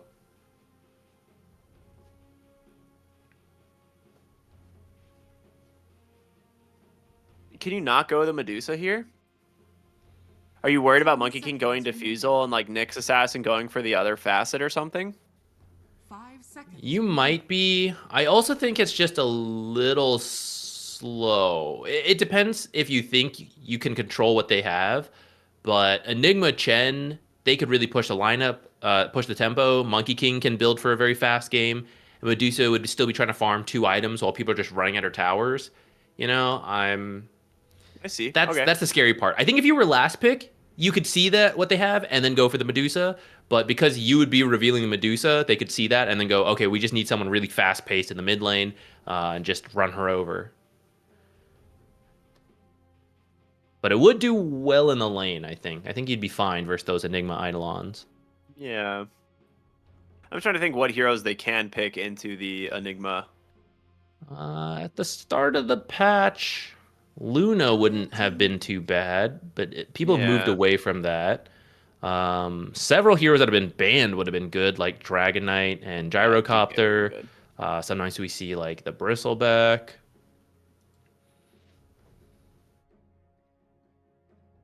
Mm. 10 seconds remaining.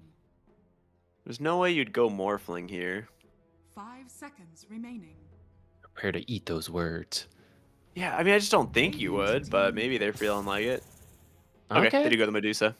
Yeah, I feel like it's fine. I feel like it's good enough in the lane. Like, Enigma should never be able to, like, just take this tower without, like, significant help from the Chen and whoever they pick in mid lane.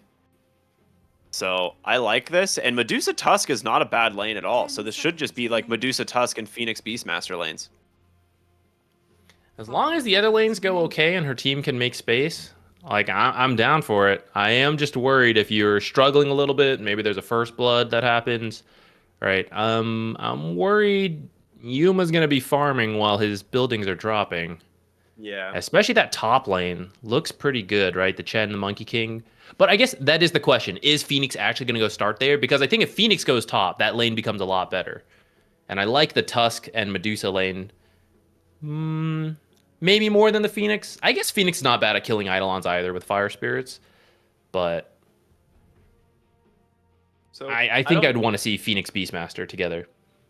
I don't know if it wins the lane, but Yopaj Tiny is a classic. You could also look at a Queen of Pain, which gives you a little bit more damage. But you don't really have like a hero that can shut out the Invoker. Shy of going something like a Huskar. And it doesn't seem like a great Huskar game. And they will just go back for the Earth Spirit. We talked about this earlier. Which, what did they ban after the Puck if it wasn't the Earth Spirit? What was that? Yeah, I've already It forgotten. was Pango. Huh. Now, that's another very stable, mid, fast-paced. Could have built Diffusal versus the Medusa as well. So Which 2 Diffusals would be problematic between the Monkey King and the Pangolier. And looks like... Okay, he's actually swapping between them. Can't decide yet. Scuttle is typically the better facet for Nyx Assassin. Just gives you a lot more utility when you pop your ult for aggression, but also escaping, because you can just like run away from people all through cliffs. But the mana burn is specifically very good versus Medusa. So we'll see what he ends up deciding. Maybe he can't decide either. He's gonna... Whatever it ends up being when the game loads in is what he has. I don't know how much time is left. I don't have the timer, but I really hope he doesn't select the one by accident. That'd be awkward. He's actually coin flipping. I think both are reasonable this game, right? Because many games are played versus Medusa without having mana burn. And so if you don't have it on Nyx, I don't think it ends your game. If he thinks he can get more done, especially early, because a lot of the counter Medusa I was talking about is the tempo of the game. And if he feels he can get more done with Scuttle to help the tempo of the game, then I think that makes sense, right? But if you feel your job is specifically like Medusa can't enter a fight with full mana, that's my job, then you go that mana talent. And I think the coin flip ended up on Scuttle? Yeah, he kept it on Scuttle at the end. And the thing is like the Scuttle is better in almost all stages of the game. It also just gives your hero way more gank potential. And when your team is like smoking and trying to make plays, and you can just pop Vendetta and have the Scuttle bonus, it makes it so much easier for your team to find the openings. So I will just say, in general, I think this facet is far superior. And even against Medusas, we're seeing people still opt for this. Wow, that is an unlucky high ground miss there. That would have been an easy first little bit of gold into the hands of Copy. Winning immediately. The funny thing would be to send the Satyr top versus Medusa. Just burn her mana. We always talk about this though, but it almost You never never do happens. it. Yeah, Yeah, you they always just just keep keep it in your lane. satyr in your lane for the help your monkey king have a good start. But it's the idea. It's the thrill of theory crafting. I do like the thrill of theory crafting. Who doesn't? I saw a lot of lines drawn, but it doesn't seem like much is happening. The battle begins. Looks like it's just a safe 2 for 2. Both teams didn't really see what they wanted to see to take the risk for a more aggressive play. And Gunnar actually he recognizes how tough this lane is going to be. He's already started with axes because he knows he can't use the boar. And he actually just waited by the creep spawn to immediately body block, get that range creep going forward to get the lane to stay, to push out towards him as quickly as possible. Skem will try to maybe counter body block. Never mind, he's just going to do a bit of harass here.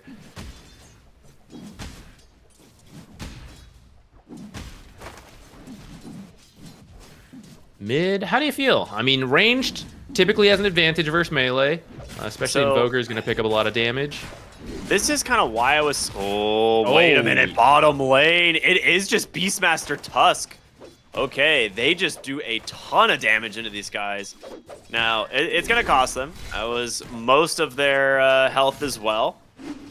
But top lane. Uh-oh. That is first blood for Yuma instead. All right. A lot of fighting in the side lanes already. Was I talking about Medusa being a slow-paced hero? I actually meant an early game fighter.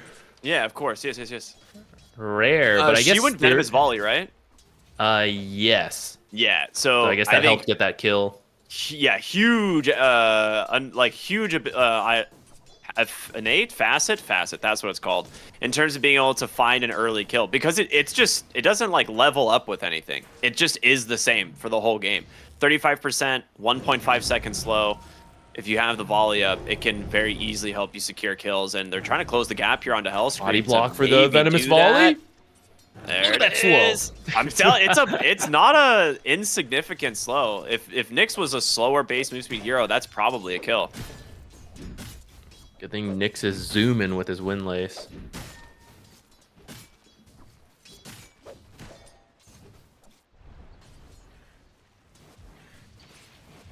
Mid lane, Invoker's starting to do a little bit better. The first couple waves are probably okay for Earthspear just because he does have about the same damage and he has a much better attack animation, right?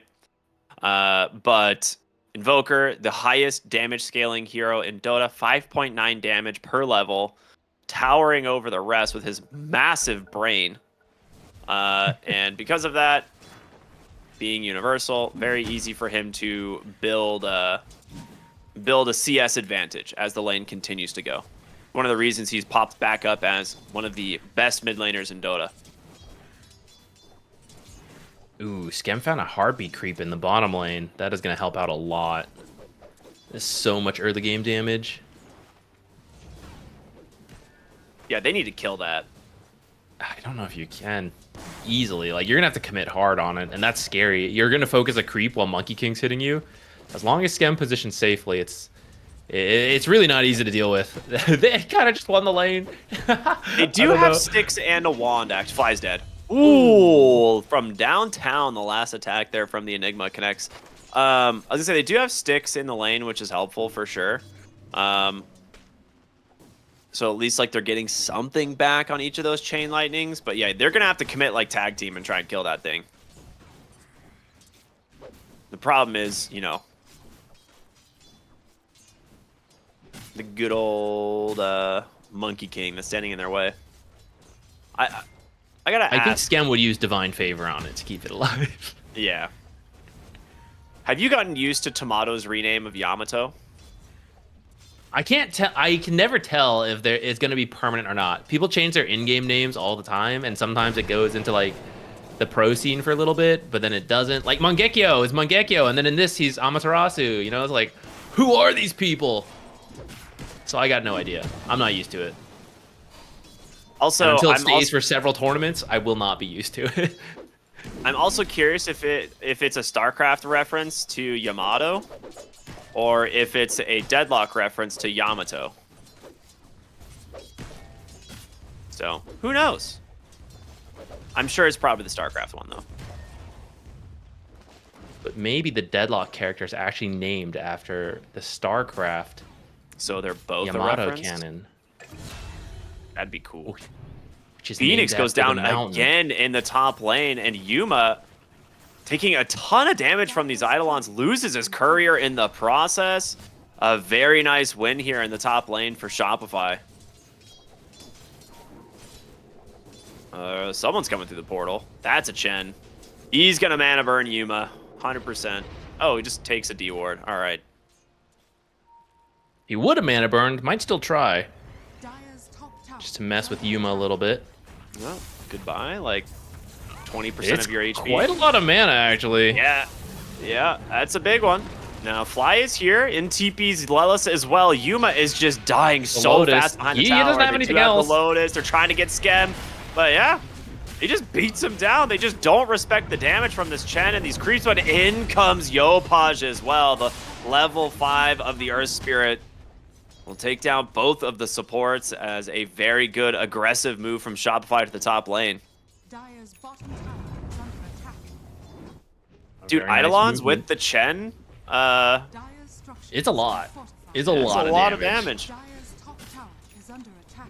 Now, Copy did pick up some extra CS and denies in the mid lane, which is very nice for the hero, thanks to the innate. And, you know, maybe I would say space to Beastmaster, except I saw Monkey King chasing behind the tower, so I don't actually know how much space bottom got. So overall, Shopify can be pretty happy with the kills they get. Medusa's not farming too badly either, though. And Eidolons are worth a decent chunk. She might die again, though, which is not going to feel very good. If he hits Malefice here, he's dead. Well, he's going to hit the Malefice. It wasn't that hard. He's dead. They just walked right on by. Hell's Scream yoinks the kill. One of the benefits of having a Monkey King who can rotate to the side lanes very easily. And that is giving Gunnar some room to breathe here on the Beastmasters. He has not been having a great game.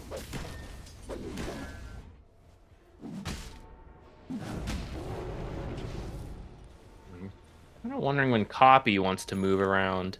Invoker's not the greatest compared to like Earth Spirit, but he's not bad. And he might need, he just wants to might need to farm. help his team. That's the thing is like, yeah, he does kind of want to with his innate, but I don't know. Like the side lanes are starting to fall apart. You know, you kind of need some help. Wisdom Room just gets my stolen gosh. That is really bad for Atlantic City. I almost said Nouns, but yeah, that's brutal. He's out.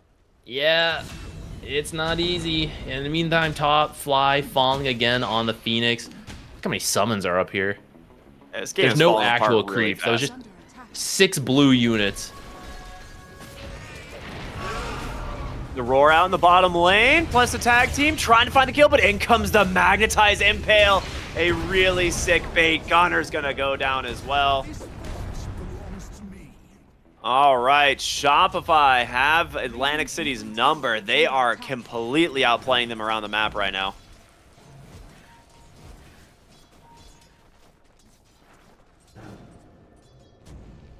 Well, that's my question. Invoker's last hitting really well, but how can he help his team back? He's gonna start maybe on a fight on Yopaj, but actually there's a lot of heroes here. I think There's just Copy's so actually many just next on the here- chopping block. Yeah, Shopify just keeps bringing the numbers.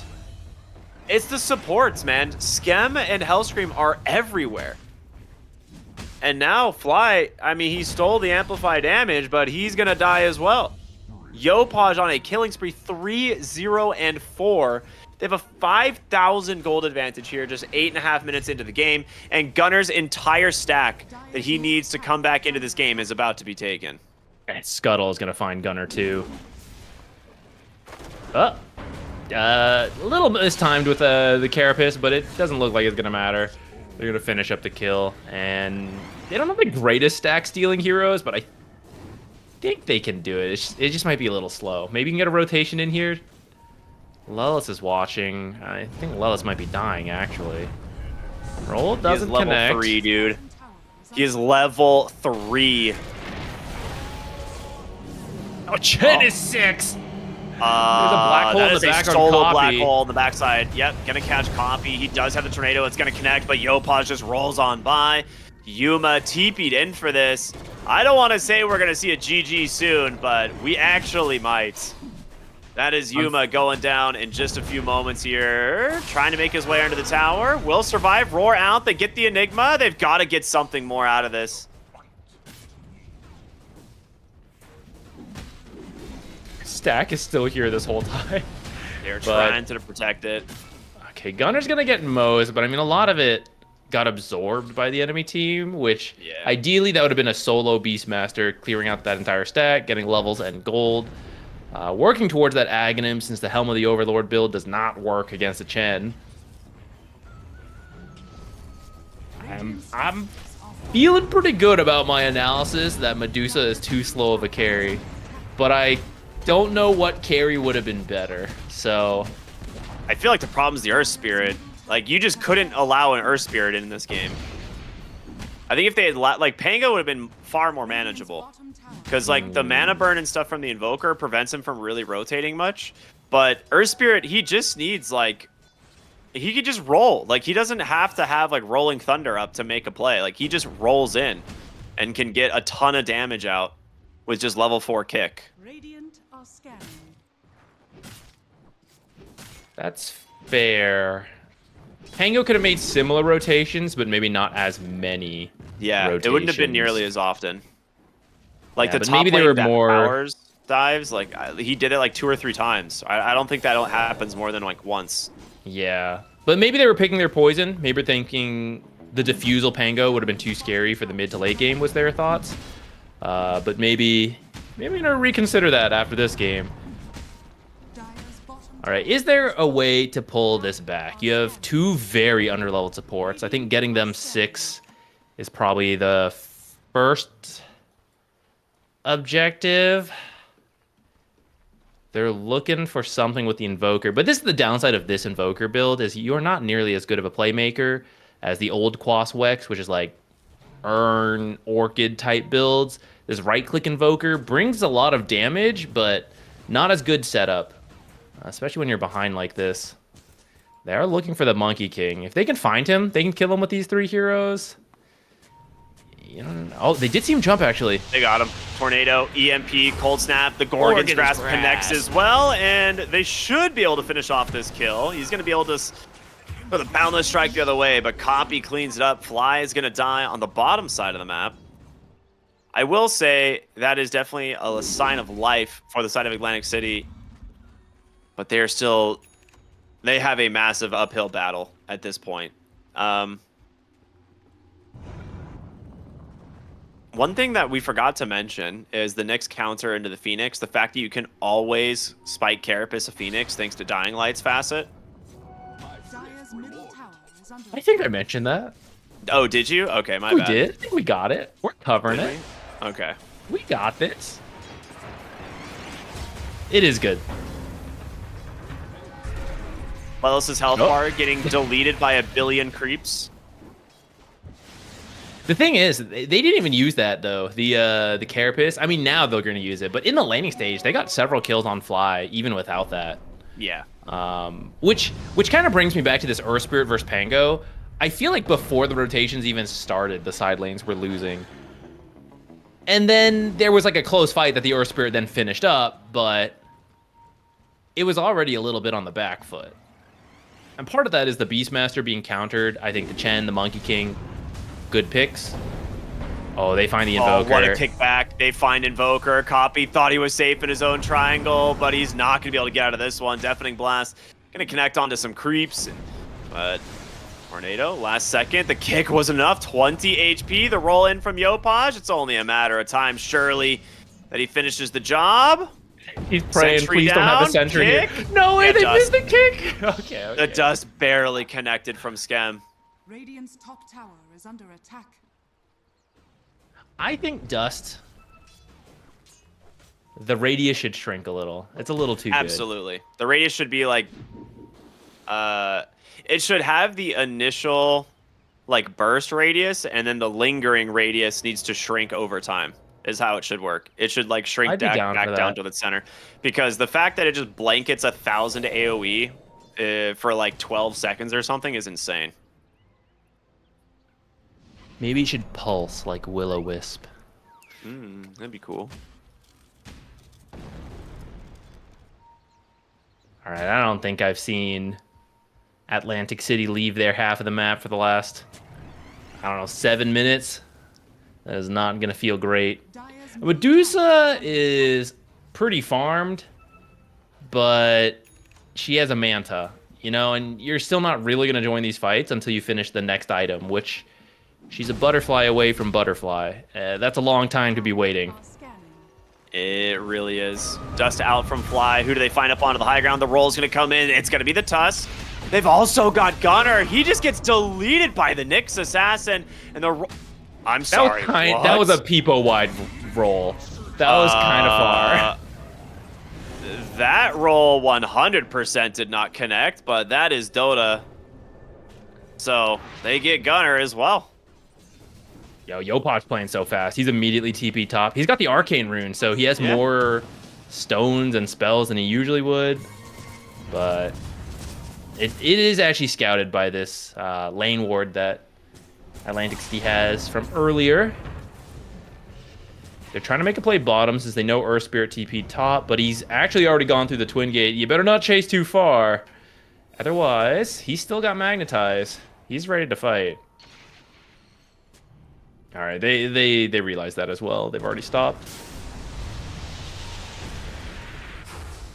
So they have been making space for Yuma to farm, but the cost is just every other hero constantly dying. They have 21 kills in 16 minutes here, and they don't really seem like they're going to slow down on the side of Shopify. The question is now, can you stall this out? Can you prevent them from going to your high ground? Yeah, which Shopify does not have the best high ground hitters. And you have like Egg and Medusa. That's pretty good at defending high ground. Medusa. She is in trouble. Kick back will send her into the hands of the enemy team, and Invis Rune does come out, but there's gonna be the Magnetize. Gets it onto 2. She is at least relatively safe under the tower. As Fly just jumps up onto the high ground, he gets the egg off right in time. There's gonna be the tornado, and that's gonna prevent them from escaping, at least for the moment. But they're just too tanky. They're just lacking so much damage on the side of Atlantic City. So that is Stone Gaze and the egg. But you do manage to keep the Medusa alive.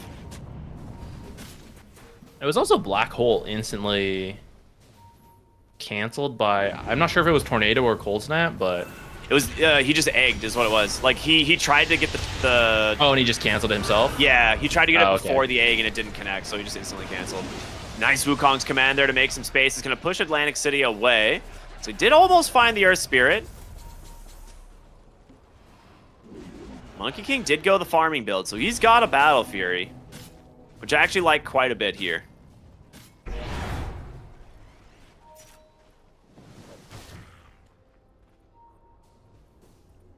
And he'll go back for the Diffusal. It's still a really good Diffusal game.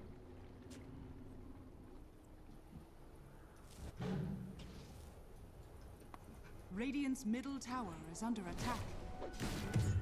Well, Chen has passed Invoker, and he's making his way up to that Beastmaster. Yeah. That's the reason none of these heroes are dying when they try to make these plays, right? This Chen has got so much value out of these items. A Pavis, I think he has the mech as well.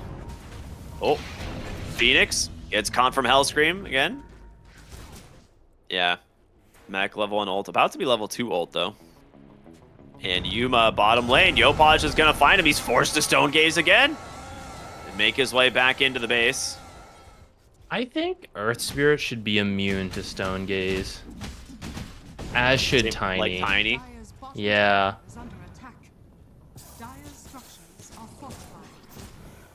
We should have an April Fool's patch where it's just a lore-based balancing.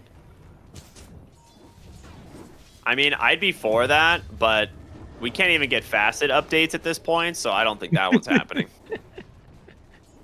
Half the heroes in the someone- game still can't be played because their facets are bad. Can someone make a custom game? Yeah, can we get a custom game mode, guys? Monkey King on the hunt. Newly finished defusal.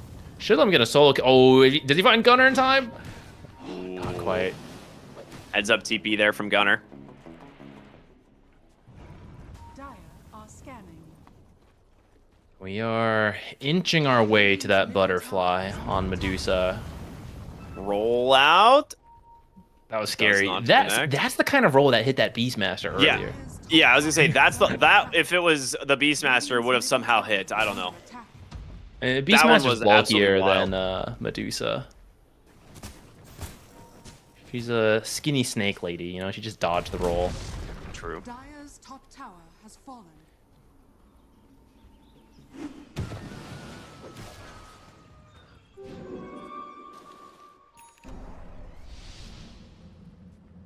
Well, they've been holding on. I do think Shopify Rebellion recognizes they're not good at taking high ground, though, so I don't think they've been trying to force objectives too hard. They're just continuing to grow the lead, get what they need. At the same time, it's sort of what Atlantic City wants as well in this situation. So we'll see if the patience pays off, if they're able to find any pickoffs. It's been tough. Like, Copy's been trying. It's why he's so poor, right? He's constantly looking around trying to find something for his team. They've not found much, as you can see by the kill score, 22-4.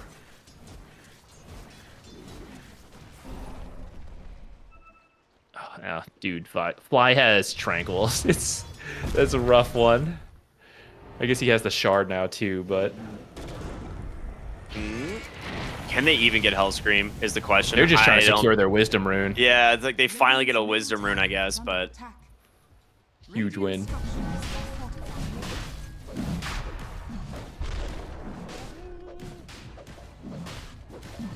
What are these circles being drawn on the map? lock them in. Take everything here. Take everything here. Dire's bottom tower is under attack. All right, with the Aegis, you can attempt to poke the high ground a little bit, I would say.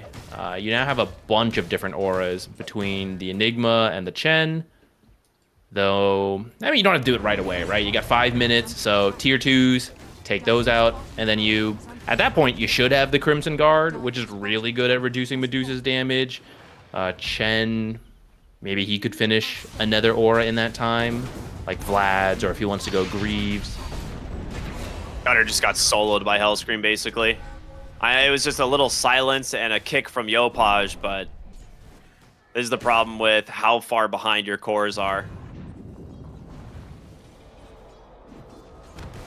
Do you think if they had swapped lanes like we were thinking about, Phoenix into the Monkey King Chen and Tusk with the Medusa, would that have been better? I Dire's middle tower is under attack. feel like it couldn't have been worse. You know? That's my take on it. I feel like it had to have been better. Tornado, EMP, you came in a little bit too far in the Enigma. Actually doesn't have the bongo boots available. They're just going to egg. He does get pulled away Hurricaned out. from the Hurricane.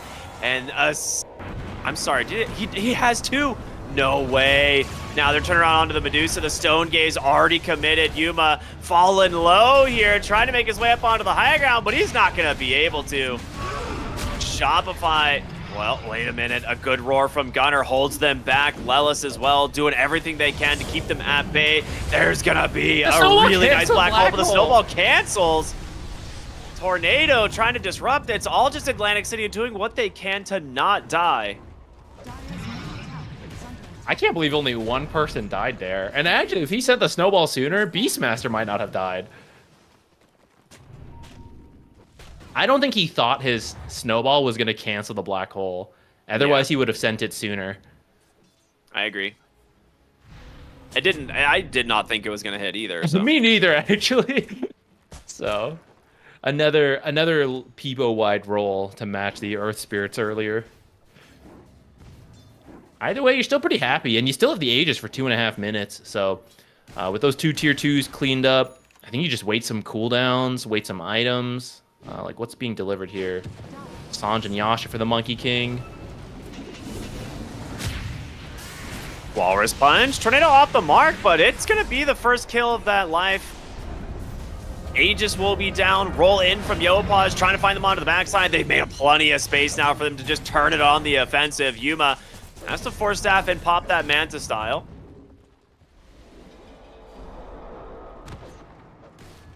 So an Aegis for the Tusk. Not the worst for Atlantic City. They've still managed to hold, but they're still bleeding so much gold as this goes on.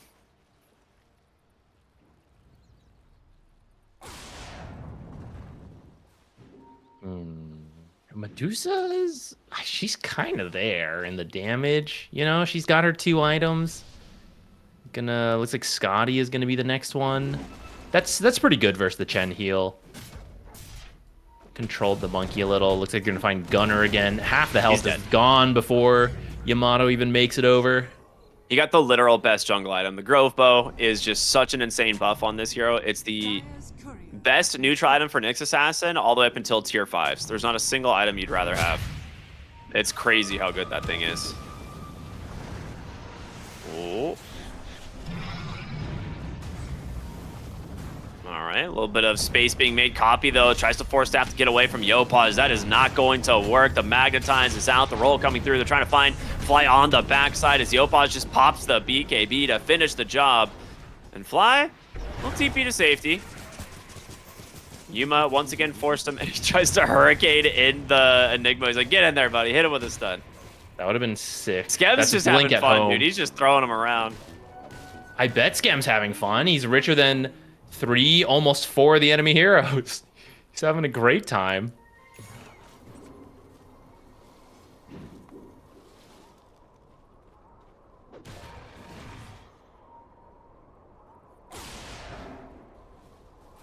I will say, with the way this game started, there's a lot of teams who would have already lost at this point. They would have lost like 5 minutes ago.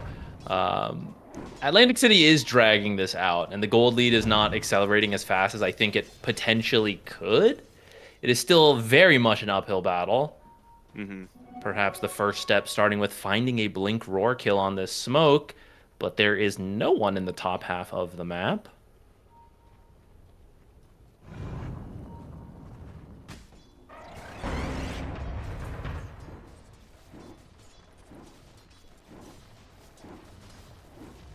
They're going to start poking the high ground, so you're going to have to get back.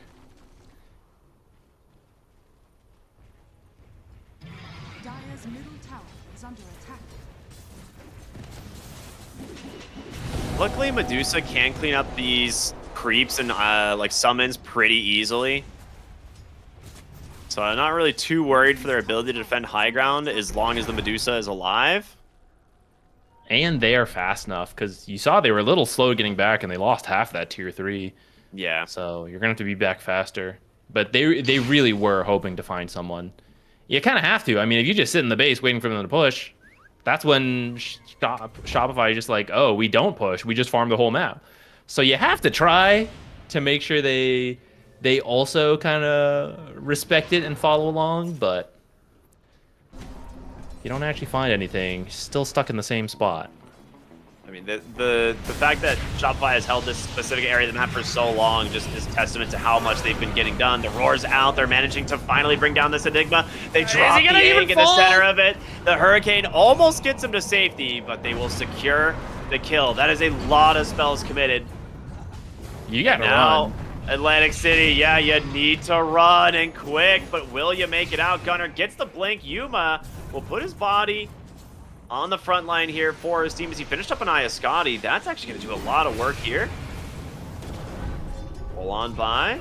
Nice impale. Yamato with a really nice Wukong's command will separate the heroes here as Yuma, he's forced to pop the Stone Gaze, try and finish off Hellscream, but he can't get vision of him in the trees. Gunner's going to blink in instead. The Sunstrike is there. They get the kill. Gunner's going down. And Yuma's gonna be next. It's only a matter of time. He can stand his ground for a little while with the help of that Butterfly Ice Wall, trying to give him some space. Hellscream comes in on the backside. He gets another kill on the Invoker. The Impale gets a third. And a buyback from Gunner, but they cannot kill anything. They just do not have the damage. There's way too much sustain on the side of Shopify. I mean, it's Medusa, right? Like, Medusa is the damage, and if she's not hitting the heroes, there's nothing else because of how rough of a game everyone else is having. It was kind of close, you know? I think if maybe the Wukongs wasn't so good, maybe Atlantic City takes an even better fight there. Because it was starting off well with Enigma getting killed right off the bat, but that actually means he's back, and he never used Black Hole, although his Blink is currently in his backpack. He's going to have to swap that out. Medusa is really going to struggle now as Yamato's finished up an MKB, so that evasion is not going to really do a whole lot now. The other thing to note is the fact that with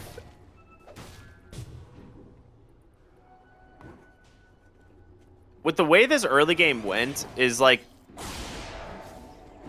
it snowballed so fast because of the early kills in the side lanes, but then the fact that they also lose their wisdom runes. Just look at the XP difference between the supports of Shopify and the core heroes on Atlantic City, right? Like a level 17, and like both level 17. They're higher level than the Invoker and the Beastmaster. Yeah, and especially that that starts from that first Wisdom Rune steal.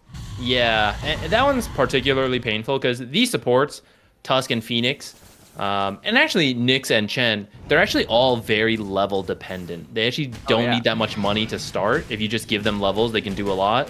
And getting both Wisdom Runes means Shopify support could do a lot, and yours could not. So maybe that's another key moment if they go back to... It was actually really close, right? They were just like half a second too slow getting there and lost the rune. See, Roche is up. I imagine you grab that and you're ready to sit behind the Monkey King as he finishes up these buildings. They're already quite low. One more decisive fight could end it.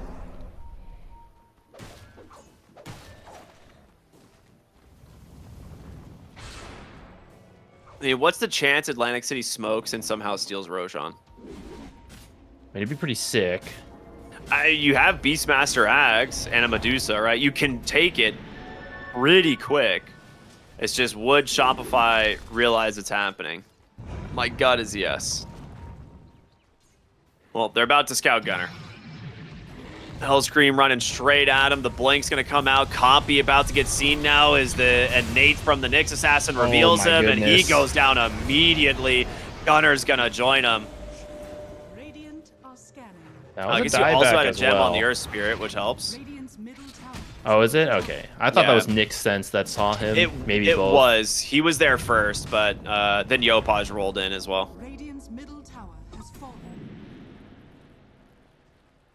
Well, more space for Medusa, Copium. She's got Daedalus, Swiftblink, Divine Rapier queued up. I feel like you bump that Divine Rapier a little closer to the front of the queue. Yeah, you just finish your Daedalus, and then you're like, all right, Divine Rapier time. Hellscream finding himself another solo kill. Oh, he got a Nemesis Curse.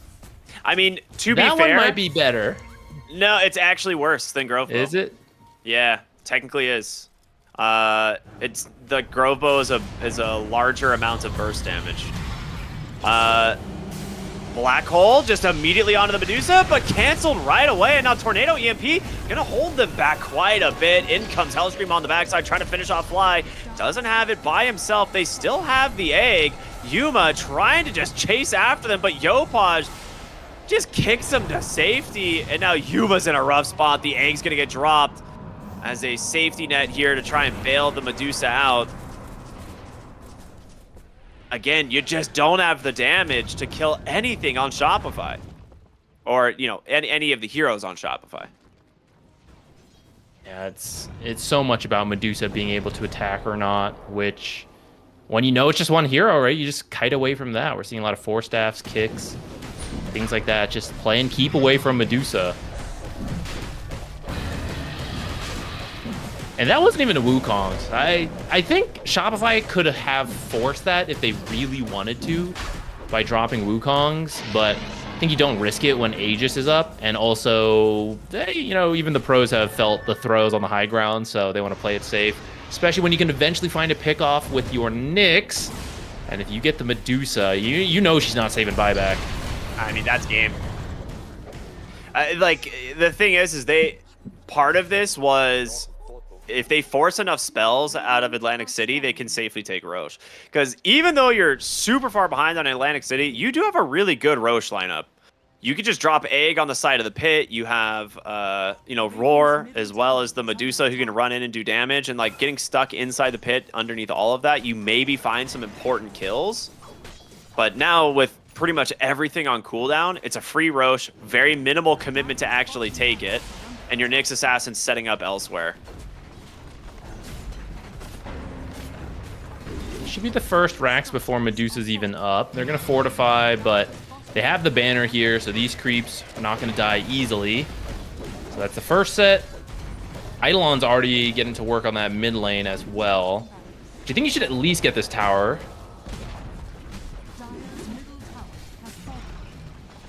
There should be a limit to how many buffs you're allowed to have on your heroes. Look at this.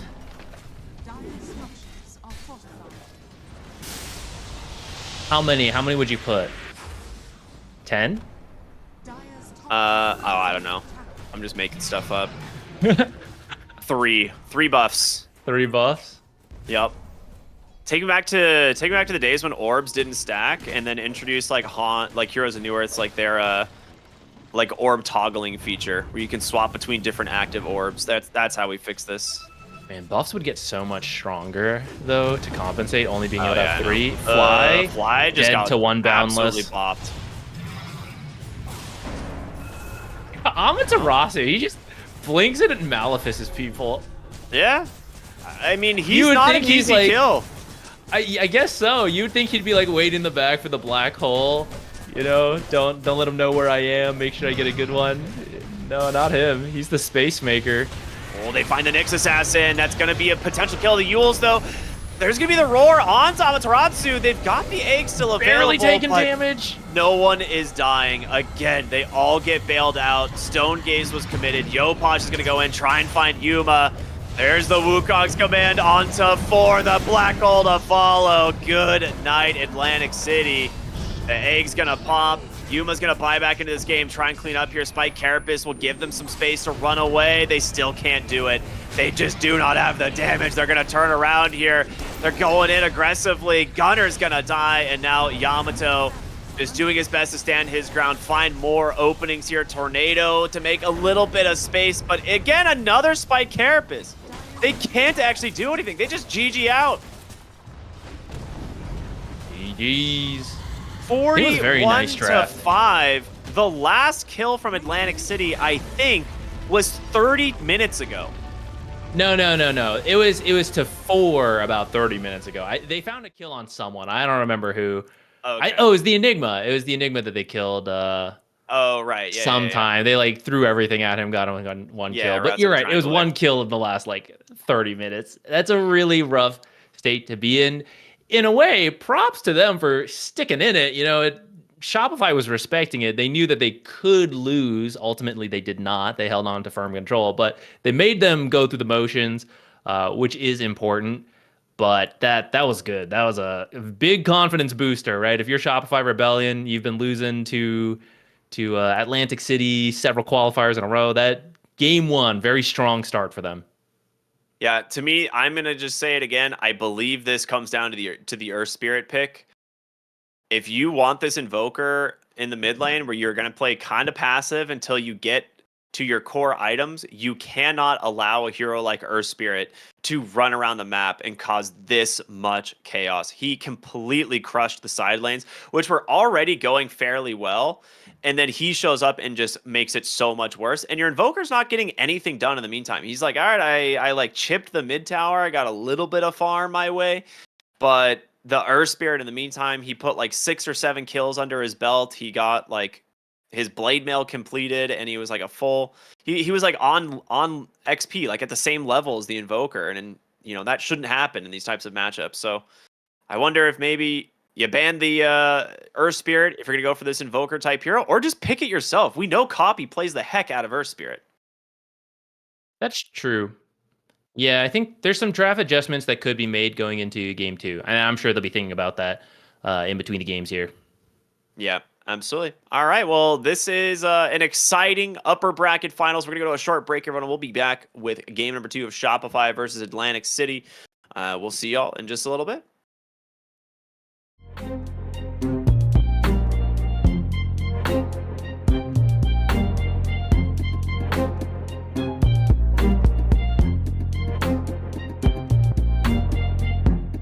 Too long for me to feel, yeah.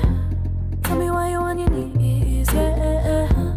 Not my fault I had a dream, yeah. Kicking off the covers, I'm too hot for this bed. Give me space, I need to breathe, yeah. Give a face, giving it beautifully, yeah. Yeah, it's just me and my clique, yeah. We might be the hottest, but we let you in.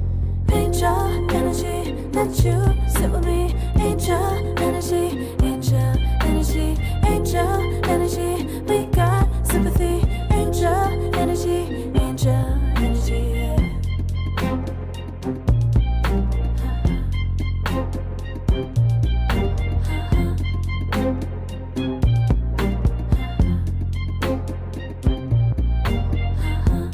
Take the time to breathe and rest.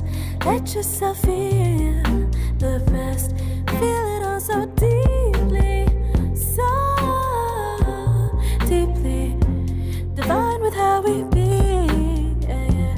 Aligned with everything, yeah. More than a dream, vulnerable and strong, yeah. We feel everything. Angel energy, let you sit with me. Angel energy, angel energy, angel energy. We got sympathy. Angel energy, angel energy, angel energy. Let you sit with me. Angel energy, angel energy, angel energy. We got sympathy. Angel energy, angel energy.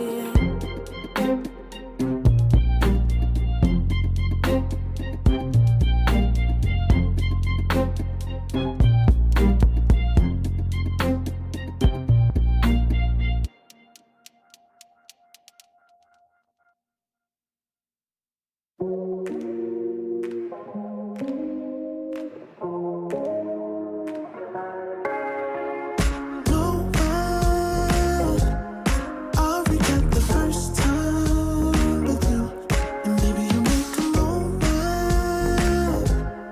Every time I lay eyes on you, but do we care? Do we dare? Keeping this going, let's live in the moment. Yeah, how would you know? Keep this on the low. Between the two of us. Every time I try to find, Try to avoid it, but I was stuck.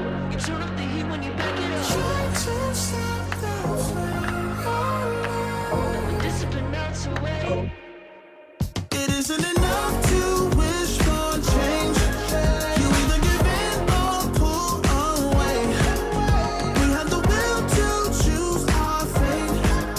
Whether it's wrong or right, I'm holding on for life. For the ride.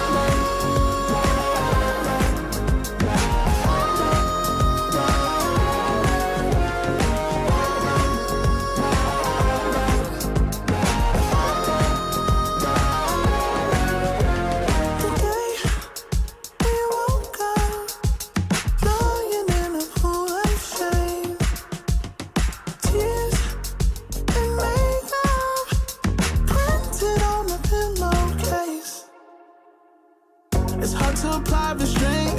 I'm trying to stay away. It's so magnetic. Ooh, I gotta have it now. Let's keep it a private thing. I'll give you a secret name. Let's build a life on a lie. Every time I try to find, Try to avoid it, but I was stuck. You turn up the heat when you back it up. try to stop the flame. But discipline melts away. It isn't enough to wish for change. You either give in or pull away. We have the will to choose our fate. Whether it's wrong or right, I'm holding on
Welcome back, everybody, to ESL One Bangkok, the North American closed qualifiers. My name's Cryptic, here with Z Quixotics.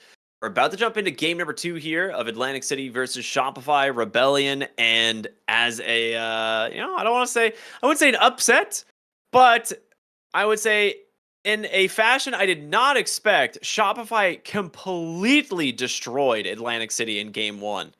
So I expected this to be a close series, really good back and forth. Game 1, not even close. So what went wrong, Zach, for the side of Atlantic City? I was looking back at the draft. Like I wasn't sure about that Medusa pick, but it starts earlier than that. And I think the Beastmaster opening's fine. We see it all the time. Chen Monkey King was a very strong response to that Beastmaster. And I think you need to address that more. They went with Tusk Phoenix, 2 very strong supports in their own right, but I don't think either of them massively changes that Beastmaster lane if it is truly the Monkey King carry, which had that flex potential. But we saw that that cool level 1 attempt with the Tusk, and then that was kind of it. Right? Yeah. The rest of the lane was pretty rough. So I kind of wonder if you grab something different, like maybe Nyx, right? You steal the Nyx earlier. Nyx blasts the Chen creeps. Maybe that gives you more playable lane. Nyx goes in stacks, Beastmaster stacks, stuff like that. That might be much easier. I like that quite a bit, actually. So we'll see what happens. Let's jump into the draft here. As this time, it's going to be Shopify Rebellion with the overall first pick for the side of Atlantic City.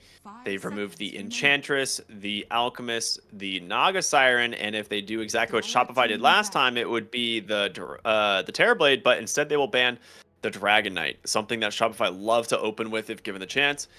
Now the question is Terrorblade going to make it through? Are they going to ban it here? Is Shopify going to take it, or is Atlantic City going to get it on the 9 pick? What else could you get instead? I mean, they could play it. I think they did in one of their earlier games. I don't know how comfortable they feel about it. They go for it. All right, it's got to be the Pugna response. Pugna. This has been the response we've seen from Atlantic City when they know the Terrorblade's coming, and it's still in the pool. So my guess is Pugna 5 here for Fly. Yeah, I really liked Pugna. I'm also okay with Muerta as a response. Yeah, I think same. That one's not too bad. 5 seconds remaining. As long as you have some kind of idea against it, and it's probably to do with high magic damage in the laning stage and some kind of physical damage reduction, that seems to be the play. I mean, you could do Phoenix as well. I don't mind. Whoa! They say, screw it. You want to open Terrorblade? We will open our Tinker. It's kind of a cool idea. We saw the Tinker picked into a Terrorblade draft recently. It was Terrorblade Medusa, and Atlantic City just rips the Tinker. They're like, you have absolutely no way of ever touching my hero.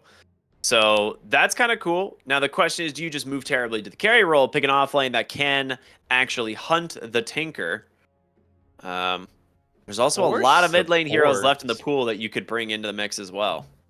Yeah, I mean, so I don't know. Win or lose, it's pretty baller to just immediately Tinker response. And in a way, Atlantic City probably feels, win or lose tomorrow, we're going to go through the lower bracket. We're going to play them again, so let's test it. Maybe that's something coming in here. But we did see if you're not picking the Tinker early, it's going to get banned out against you. So they actually just go for it. And, you could still do Tinker support, right? Like, it's not as good as it used to be, but if Tinker gets 2 countered, I mean, why not, right? Just stick it in support, pick a different hero. You will provide auras to your team as support, even if you're hard countered. So I kind of like this idea, actually. It's definitely interesting. It is definitely interesting. It plays well into Terrorblade for a lot of reasons. Like the main one we already talked about, which is the fact that he can never really find the Tinker. But it's also the fact that Laser is pure damage and Terrorblade is super high armor and then builds a pipe. So you don't actually do anything at reducing the damage from a Laser, especially once he has the Aghanim Scepter. So it's a pretty cool idea as a way of approaching this. And they do ban the Shadow Fiend. This was the other really good lane counter we saw into the Terrorblade. Yeah, I think this Tinker caught them off guard. They had to spend a lot of time trying to figure out what they wanted to do. They have to ban the Terrorblade, save carry in lane counters. Otherwise, you're going to be forced to put it as a carry instead of the. I guess that's true. I wonder how, at this point, because clearly you feel good about the Tinker response to the Terrorblade. So I wonder how much they even feel they need to counter the Tinker at this point, or sorry, the Terrorblade, because you have the Tinker and you know Copy's going to get an Ags, and that's going to solve your Terrorblade problem. I mean, I guess you still want to carry having a good time. You don't want to give Terrorblade too good of a time, so it still makes sense to try to grab something, but... The Magnus ban was a really good idea, and now they get rid of the Shadow Fiend and the Shadow Demon, and I think those are great bans to begin with. I think you could still look for the Pugna for Fly. I think Fly going Pugna or the Phoenix is actually still very, very doable. I think Atlantic City here probably want to look at banning something like the Puck, maybe like an Invoker, or just the Earth. I would get rid of Earth Spirit or Puck, to be honest, when you have the Tinker here. Yeah, it is going to be the Puck. Good call. So Shadow Demon is actually really good versus Tinker, but with Atlantic City having the pick here, I think they would have grabbed the Shadow Demon, who is also good versus Terrorblade, whether you run this Terrorblade carry or offlane. I liked your idea of the Pugna still. I'd be open for that. It also keeps that Tinker flex open. Like, go Pugna, pick some other cores and some flex, and keep that Tinker open till the later parts of the draft. Though I have a feeling it is just mid-Tinker. Yeah, I feel like it is as well, just because when it comes to this team specifically, even when support Tinker was a thing, they were still running it as a core mid-Tinker. Even when support Tinker was broken, Copy was still the one taking it for his team. He's very good at it. Yeah, it's one of his best heroes, for sure. Similar with like Yuma. Yeah, there's the Pugna. Dude, we are all over this draft. We're killing it.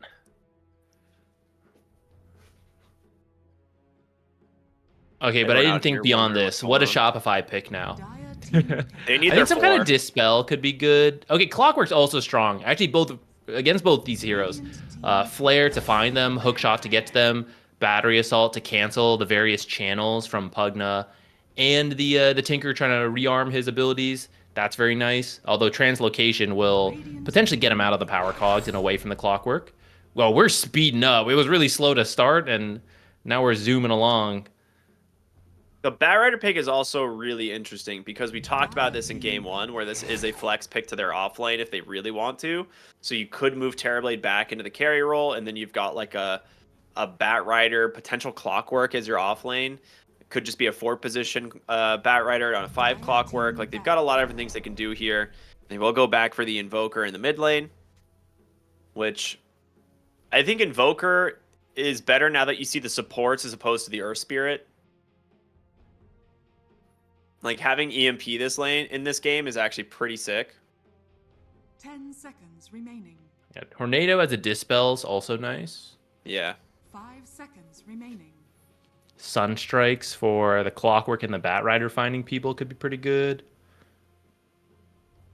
Radiant team ban. So you need to carry for potentially both teams, though you... Yeah. How are we feeling about the carry Terrorblade? I feel like it's a bit counter here, isn't it? Yeah. Yeah, it's really not looking good now. With Pugna, Lion, Tinker, that Terrorblade would cease to exist as long as they don't get completely ran over in the lanes again. So I think you want to ban out the carries, which, again, it's going to be the Medusa.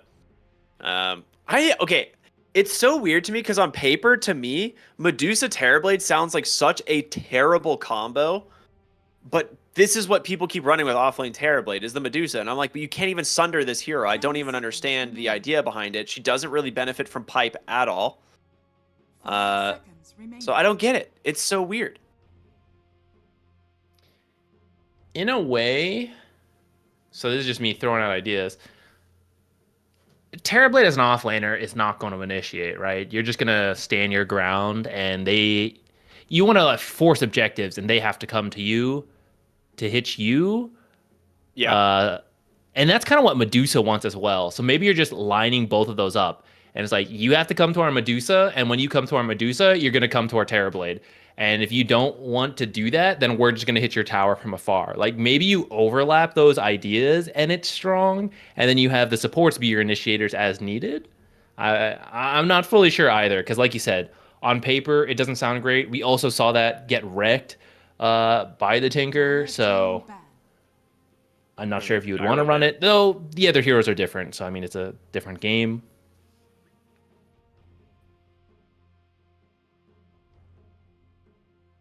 I'm trying to think what from the carry role they're looking for, because maybe Templar A lot have been Assassin? removed. I feel like Templar's not bad. 5 seconds For who? remaining. For Shopify. Because both teams need carries here. I feel like Templar Assassin's pretty good for Shopify. For the side of Atlantic City, Dire team pick. Weaver or Ursa, maybe?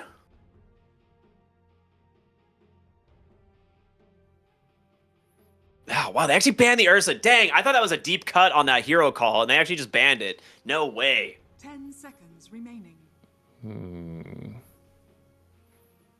5 seconds Radiant team pick. I was wondering if you could do this. Right, So it is gonna be- offlane Brood, and it is going to be a carry Terrorblade. Potentially, because it could still be carry Brood. Like, they definitely... I they guess can go that's to either true. lane. Yeah, you could do carry Brood. 10 seconds remaining. Now, the question is, do you want to run something like a carry Bristleback and then pick 5 an seconds offlane remaining. counter that can deal with the Broodmother, something like a Mars? But you need something that can that's kill not the too spiders greedy. now. Yeah, something that can fight early and is not too greedy, because Bristle's already going to be doing stacks, and so is Tinker. You need someone who just starts things for your team.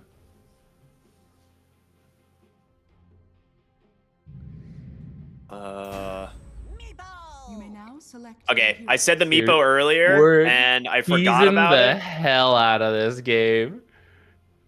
Atlantic City just got both their cheese picks, and not really cheese picks, but heroes that are almost always banned against them. The Tinker as well as the Meepo in the exact same game, and it is going to be the offlane Broodmother, and it will be carry Terrorblade, which carry Terrorblade gets absolutely wrecked in this game. So you're going to have to do some heavy lifting on Shopify to give him an eternity of space here.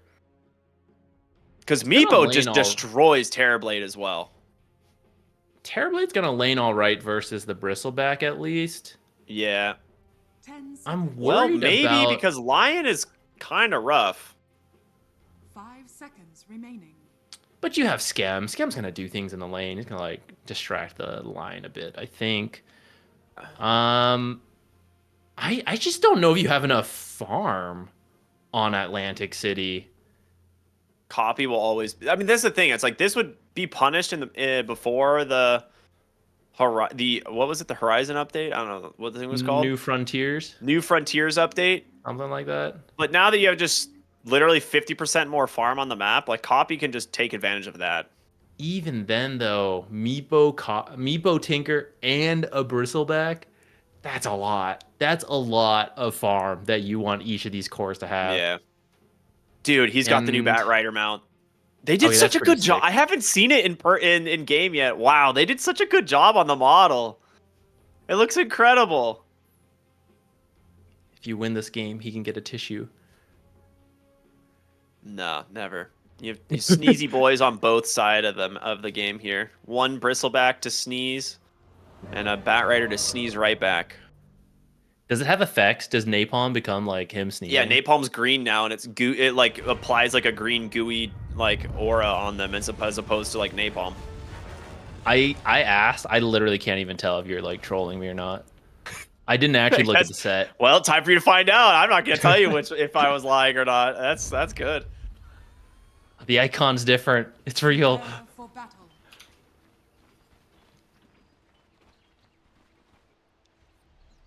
I feel like I'm watching a pub game, man. Tinker Meepo, dude. No way. All right.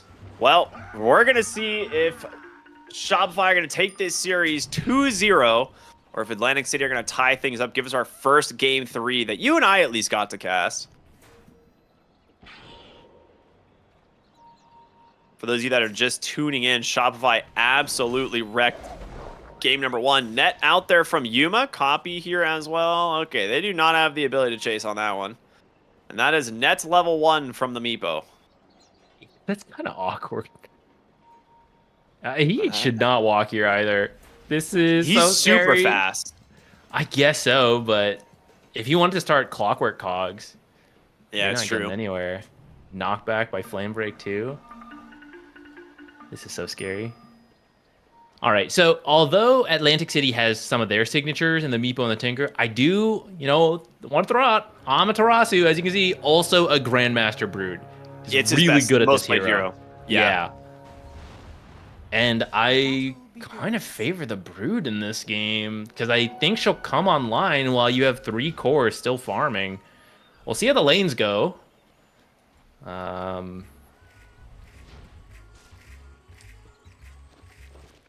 right, The come on, chicken sneeze on him. taunt. I haven't What gotten chicken to taunt? see this. For Meepo, from one of the earlier Crown Falls. Yeah, it's a good one.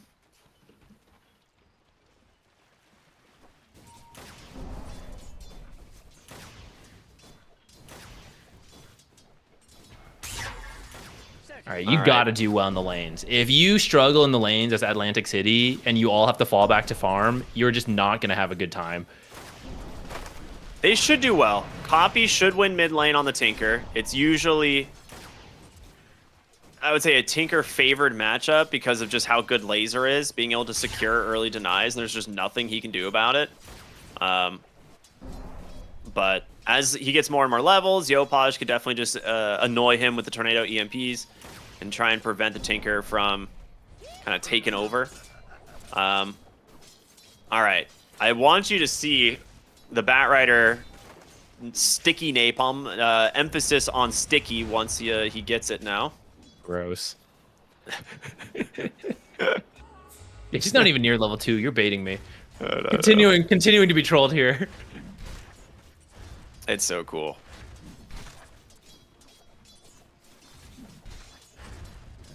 Things going well to start.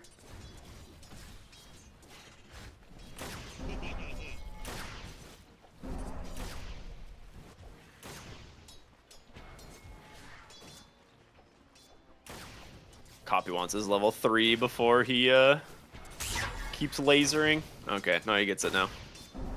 I mean, he's doing really well mid. 11-2 to the 6-0, just making it difficult for the Invoker to CS here. Oh, I say that. Invoker just gets 2 denies. Should get a little easier as time goes on thanks to the increased damage, but that's where the blind helps, and the damage actually does not matter as much. And you just have March of the Machines to just throw into the lane, and Yopaj has to either soak them or, not get CS. Yeah, Invoker's not good at dealing with wave clear like this. Yeah. Like, it should let Copy go stack.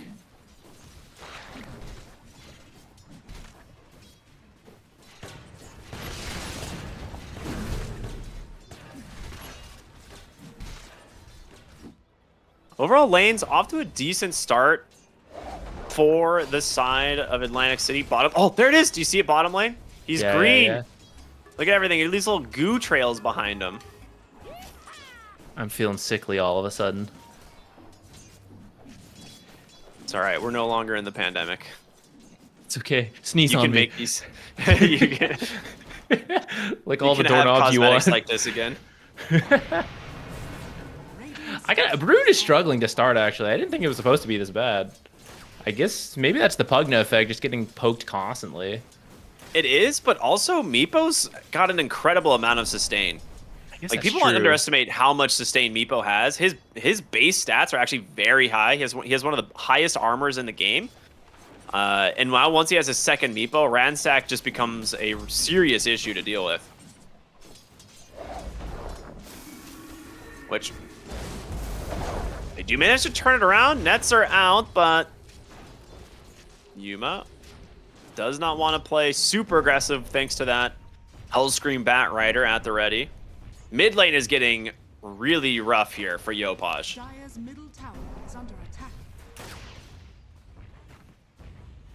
You know how usually if you play a cheese hero, sorry, I know you're talking about mid. I'm gonna pivot completely. No, you know how go you for play it. a cheese hero and you've played the cheese hero a bunch, but it's not popular in pubs, so people haven't played against you, and that gives you an extra advantage along with being a cheese hero.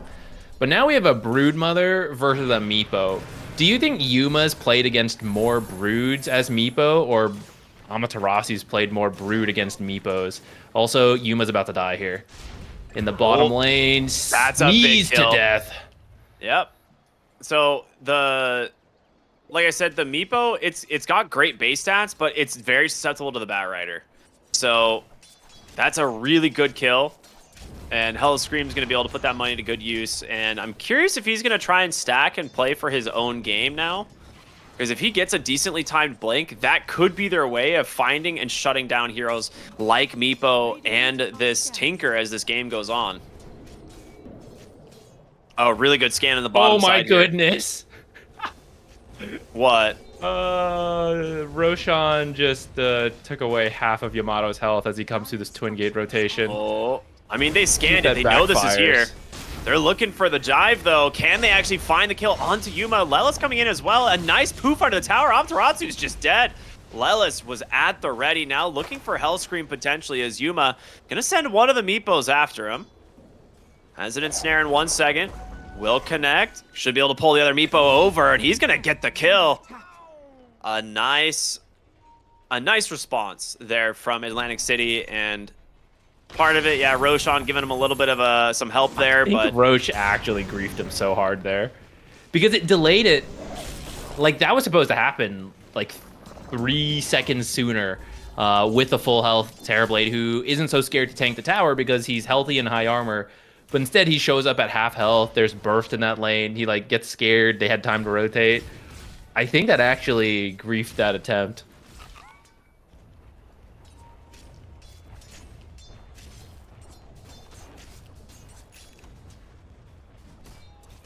is he And gonna go the Gunnar was Sanj and free in Yasha that build time. on Meepo, you think? Have you seen this lately? No, not too much. Tell me about it. So people have been going Sanj and Yasha on Meepo and just throwing it in the neutral item slot. So all your Meepos get the status resistance and the buffs from it. Oh, that does kind of make sense. Do you need it this game? They don't have the best, like, AoE stun type Yeah, abilities. it's like there's not You a might lot not that need it you this get from game. it, but Gunnar Yamato just gonna could use a little walk bit of that right down now. Yamato. Yeah, that's gonna be level 6. They were bringing the Meepo to the top side of the map here, and he's not gonna get a chance. Really nice snipe on the rune here from Skem. Now Fly, he's gonna take a beating, but the question is whether or not Skem's gonna be able to get out of this, because they might just try and respond. Yeah, they're not gonna TP in time, so he's gone. Losing the wisdom runes again, though. I mean, they were there. It's not like they're not prioritizing it. Their heroes just aren't good at it compared to Shopify's this game. So, unfortunately, another game where supports will most likely end up underleveled. Fortunately, you had that fight go your favor in the bottom lane, right? So that kind of helps give you some You're not XP. losing the side lanes at least this game, right? Yeah, so you might need another successful play Top lane. somewhere. Gunnar trying to make it through the cogs. He has Lotus and 16 wand charges, so he's going to be fine. And now thinking of turning it around. Nah, just going to force them back, though. Radiant are scanning. Dude, Gunnar is so farmed in the top lane right now. I mean, they left his lane to go try to make that play bottom. Middle tower. Yeah. And there's a lot of stacks here in the triangle already for him. What's Bat Rider's mount's name? Is it Sneezy or what was it again? It's Snotty, isn't it? Snotty? That might be what it is. Okay. Bottom lane. Here's where Meepo starts becoming an issue. The other thing, too, like Meepo and Tinker, we've seen them run this strategy in the past. When he gets to the higher levels of rearm, he can just teleport to any of the Meepos around the map. And then it becomes such a nightmare to play on the side of Shopify if you're behind. Yeah, I'll be honest. I'm struggling. I'm like in this moral gray zone where I like seeing these heroes as a Dota enjoyer, but the pub player in me is like disgusted. Like a Tinker, Bristle, Meepo lineup, like that can't be allowed to win. That's disgusting. It's wrong. It's not what Gaben intended Dota to be. Bottom lane, Hellscream's gonna find Yuma. Nice ensnare, as well as some stuns. Coffee's gonna come in off the creep wave. They're gonna try and just hold the Broodmother long enough, and they get him. Hellscream finds a trade. But you don't mind taking this Broodmother. He is a big part of the tempo for Shopify. So if you can continue to shut him down, I feel like you're gonna be very happy on Atlantic City. Gunner saw the clockwork in the area. Can't really stop him from farming these ancients, though. Yeah. He's actually just going to leave early. So what's the timing? For Tinker, it's going to be the Ags. I mean, he can already do stuff now with the Blink, but you're going to be a lot stronger once you actually have that heroes Ags.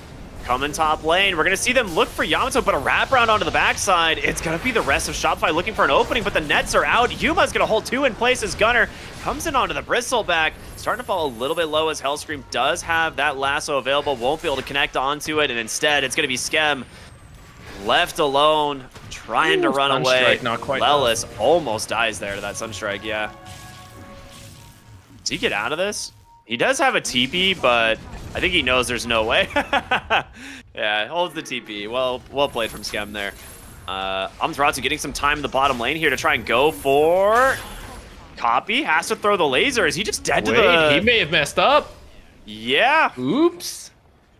He doesn't have the damage yet to one-shot the spiders off laser, and he just dies to the brood babies. Yeah, maybe... I'll just a bit of a slip up there. Yeah, that's a costly one. Shouldn't really happen.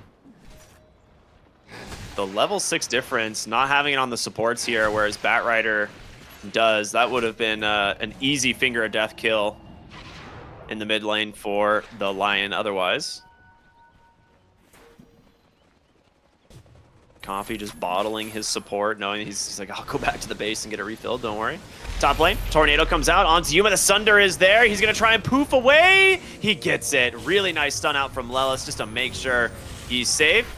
TPing back to the base. Sunstrike not going to connect, but a good attempt. Dire's middle tower is under attack. Quick 16 gold for the Lion there. Just mana draining the Terrorblade illusions. Money is money, man. No, it's worth it. It really is. Dude, Just blood grenades blood to grenade pop to the clarity. Bro. All right, Lelis Every is little just... bit. Yeah, he is just mental warfare right now. That is hilarious. I mean, it's good. I mean, Invoker had no mana, right? And he can't make plays without it. He can farm by just right-clicking, but, you know, he wanted that clarity up so he could, you know, maybe ghost walk, go find people. Radiant's bottom tower is under attack. How close is Gunner to his Ags? About 1,500 gold away, though his Courier is currently dead. Brood going for an Orchid. Needs about 1,000 gold. That'll be pretty good. It's a strong Orchid game versus several of these heroes. Dude, Brood has massively recovered. Look at the net worth now for the Broodmother. She was, I think, 5th or 6th on net worth. She's about to pass the Bristleback here. I mean, it helps a lot to... That's where that Tinker play really hurt. Because one, she gets a huge chunk of gold from that. Two, it becomes a lot easier to take the tower because Tinker's not just dropping March the Machines. And she just gets a bunch of space to recover. Brood, this is always what Brood can do, right? With the spiders and the webs. Radiant's He's bottom so tower fast. is under attack.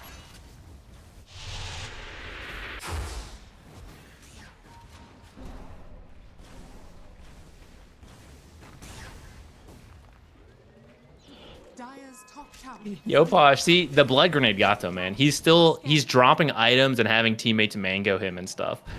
He's struggling for mana.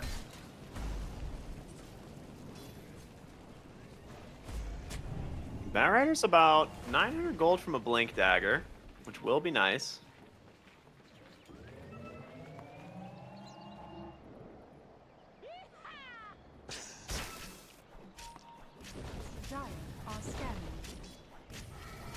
But both teams just kind of resorting to the farm game here, and I'm actually not sure who this favors. Right, we're not seeing Atlantic City group up and try and make any plays here. We see the Blink Dagger on Copy going for the Aghanim Scepter, which he's actually really close, only one component away from the Ags, and that is the one where it's going to change the relationship with the Brood Mother quite a bit, right? Like if Brood wants to go for this, suddenly he just pops the Brood plus like any of the spiders pretty easily. Just 700 gold away. I think Atlantic City is just kind of waiting for that. I mean, you might try to make a play with this Meepo Blink. It does look like they're smoked up, but you'll be a lot stronger with that Tinker Eggs. That's the Orchid reveal potentially coming in here in a moment as well. They're coming in bottom here. Tinker gonna get scouted. Yuma just goes in aggressive with the Blink. They managed to find themselves the Brood so easily. Really sick play there from the Copy. The smoke wraparound, paying off big there. Middle tower is under attack. That's a really nice bait.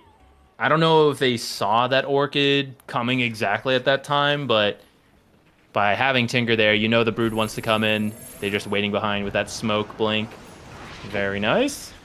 That's going to buy the time to finish up this Tinker Eggs. Oh, there it is. Yeah, I was going to say, he's probably very close. He got the credit for the kill, right? So now suddenly Tinker's Ags is online. Shrink Ray, very cute. And on his way to the Kayaya.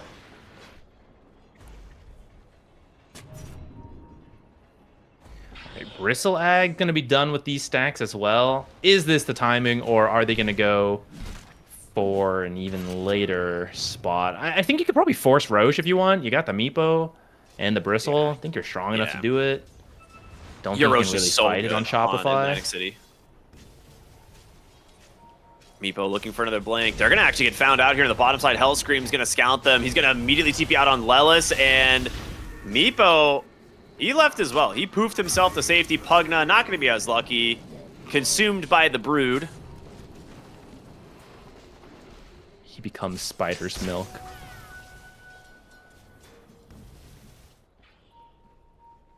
Dire's middle tower. There's sentries here. They might have seen Yopaj. I don't think he got close enough, though, since it's nighttime.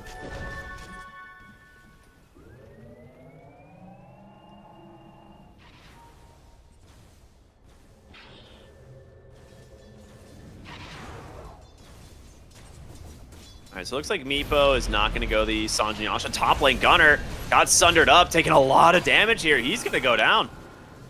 That's a very nice kill. I think the Blink Lasso, maybe unprepared for that one. Yeah, it's been a quiet game from the supports. Maybe you're not quite expecting him to have that. You thought he's maybe struggling more. But I guess 2-on-1 has managed to find some decent last hits. His farm's actually not too bad on Hellscream. You finally get to see the taunt there. I mean, it's basically 5 taunts in one. That's OP. It's true. Ooh, Broodmother. The Drake is pretty strong versus the spiders because it has the splash. It's actually kind of annoying to deal with. She does at least have feeding frenzy, so they get the benefits of the insatiable hunger, so it helps them survive a little bit more, but yeah, when the Drake is there, it just kills them so fast.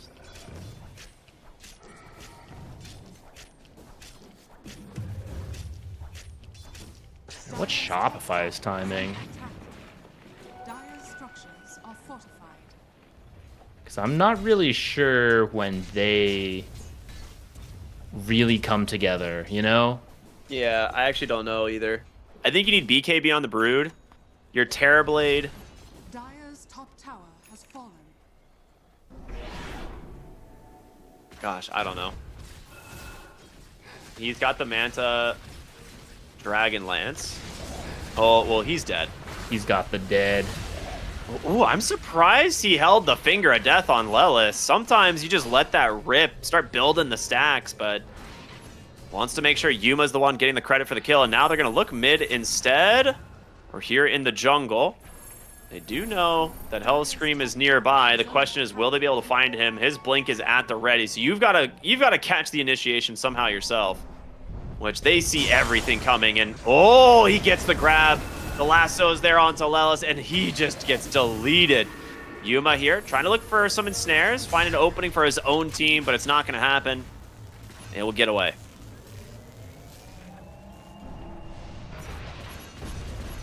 Pinging Vision. They don't actually have a ward there unless it just died. It just expired, but it was like north, like where the ramp, like between the two ramps in the jungle there. Like, you know, like to the left of the bounty rune spot. Yeah, I thought that was their ward. I must have misseen it.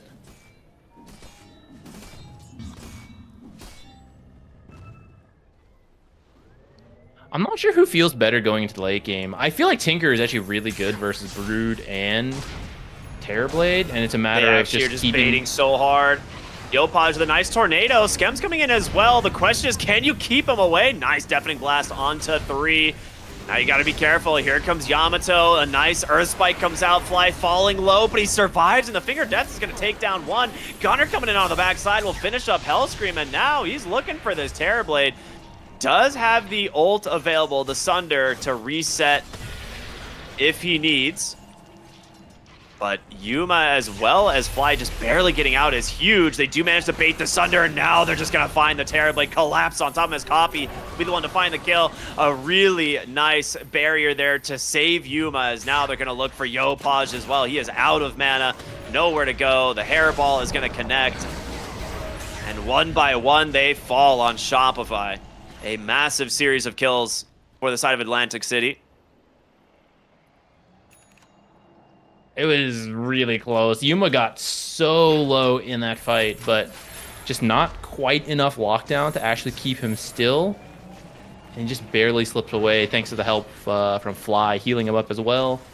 And in these fights, Copy's just free to go. He's just firing away all his lasers, dropping the march of the machines, sometimes helping teammates out with the defense matrix as needed. He's gonna get this shard over to Fly. It's not typically that good. Yeah. But, you know, it's all right against a Terrorblade, I suppose. Yeah, maybe that gives it some value. I think you'd much rather have the Lion one because it's just the exact same thing but better, but, you know, what can you do? RNG not favoring them. Radiant are scanning. Hellscream's going to get his shard. Also not the great one. So both teams kind of getting unlucky with first Tormentor, not getting the shards that they really wanted.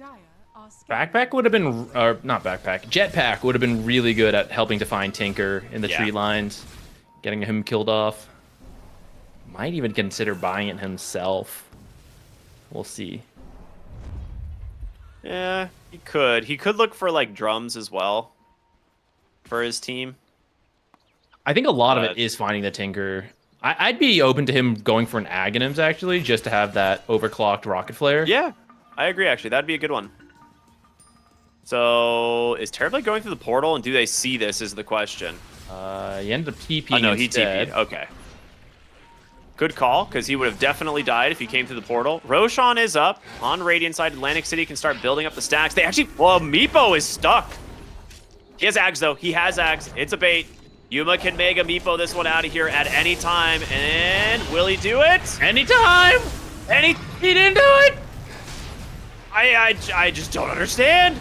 That's 2 dead, and now they're going to find Fly as well. Gunner does take down the Clockwork, but here comes Copy. Fly in some trouble now. The Orchid will stop the live train. Yamato gets to work as well. It's a 3-for-1. He has an Ags, right? Am I missing something? No, he had it. It's even on cooldown. I guess in the middle of casting it, the Meepo died. I pushed it a little bit too far. That's quite unfortunate for them. I don't know the point of waiting. I mean, technically the point is you bait out, like, even more, you know, but... That's a maybe huge kill. 0.2 seconds too much. Yeah, I mean... just pop it a second earlier, you know? You didn't need to wait that long. That hurts a lot. Completely kills the Meepo's momentum. It pretty much closes their ability to go Roshan now, as if they had won that fight, it would have been a very easy Roche take for the side of Atlantic City. Yeah, you got to reclaim position, and you've lost your observers now. Yep. At this point, maybe you just stall and then go top, set up position there.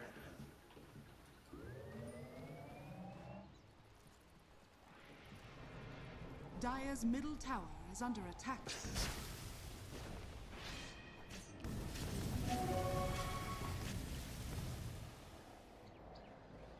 Is he just going straight Nullifier on the Brood? I think he is. That's kind of sick. Yeah, it's really good versus Tinker for the Dispel, and then also Pugnant Decrepify as well. Makes a lot of sense. I was talking about Shadow Demon being really good, but he was banned out. Nullifier is Shadow Demon at home. Ooh, copy. He's in trouble. Another really sick pick off here from Shopify. As Roshan's moving to Dire side, this is going to be Roche now for Shopify. Well, they're going to the Twin Gate. Are they trying to do it on the daytime? More? They really want to defend this bottom the ward, is what it looks like. Or they're just starting Roshan for some reason. I don't quite know. They tried to start Roshan. Flares out. They don't manage to protect their ward. Yuma will keep Amaterasu at bay. Gunner putting his life on the front side here. Does have the Bloodstone completed now, so he's quite tanky, quite durable.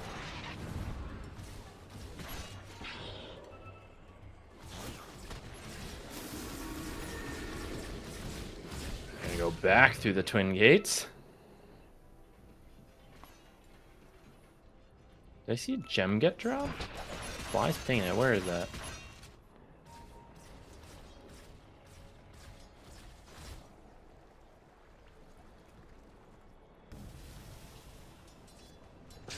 That Nullifier is almost done. It is done. So this Broodmother is the actual carry this game, like unironically. Like BKB, Orchid, and a Nullifier now completed. He can kill almost any hero he sees.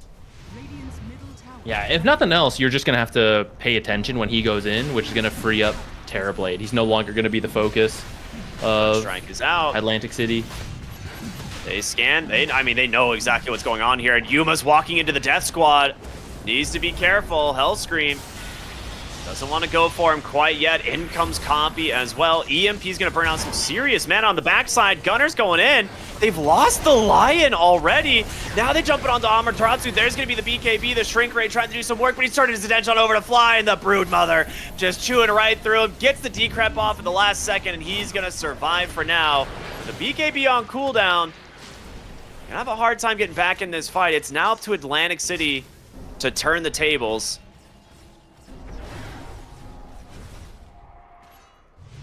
Maybe they just go back in. They see Tinker.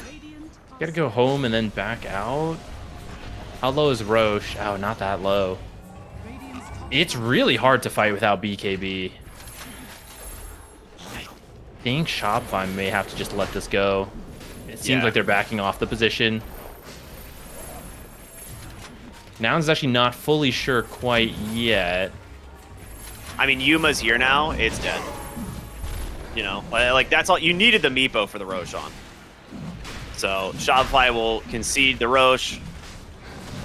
And it is on Dire side, which is a slight win for Shopify in the end of the day, but this is something Nouns should have gotten like 5 or 6 minutes ago even. So the fact that it took them this long to get the Roshan is a little bit worrisome. Oh, Meepo finds the Invoker. So much damage coming out right away. The second Shrink Ray is there. Another net coming through, and it's only a matter of time. Do they have detection? They don't. They ran out in snares. Radiant's bottom tower is under attack. Fortunate escape for Invoker.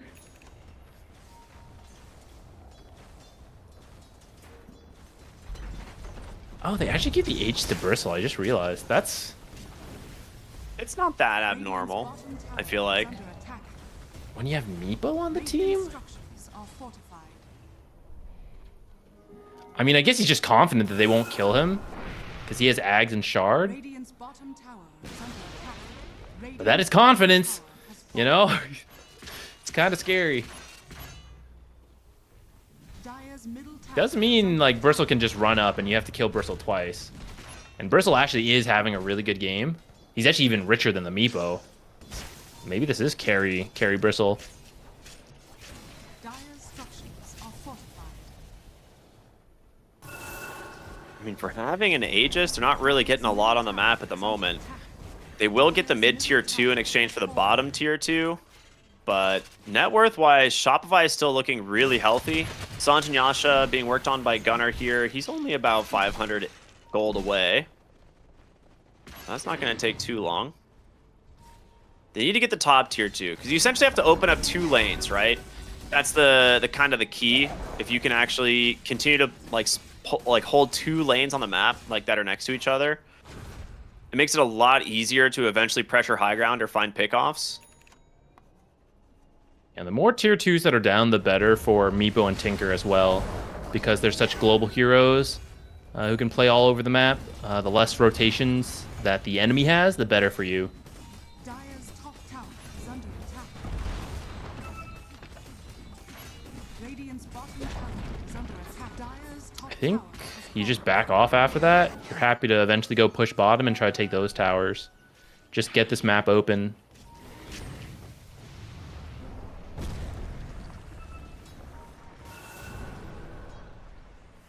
Meepo once again going up onto the high ground. He's kind of on his searching, but own he's here. walking into so many heroes. The Orchid is out. He's got to get the Mega Meepo off if he wants to live, but he doesn't. Just gets deleted by the Broodmother. 60 seconds without your Meepo. No BKB on Brood, though. Maybe they try and go aggressive here with Gunnar on the front line. We'll have to see as he's going to go ahead and hit him with the Hairball. As that just deletes my sound. I don't know what just happened here. Got goo in the ear. Maybe the wrong read on where the enemy was. That was a pretty aggressive movement. Need a little bit more time before Shopify actually had to rotate top. He was pushing in.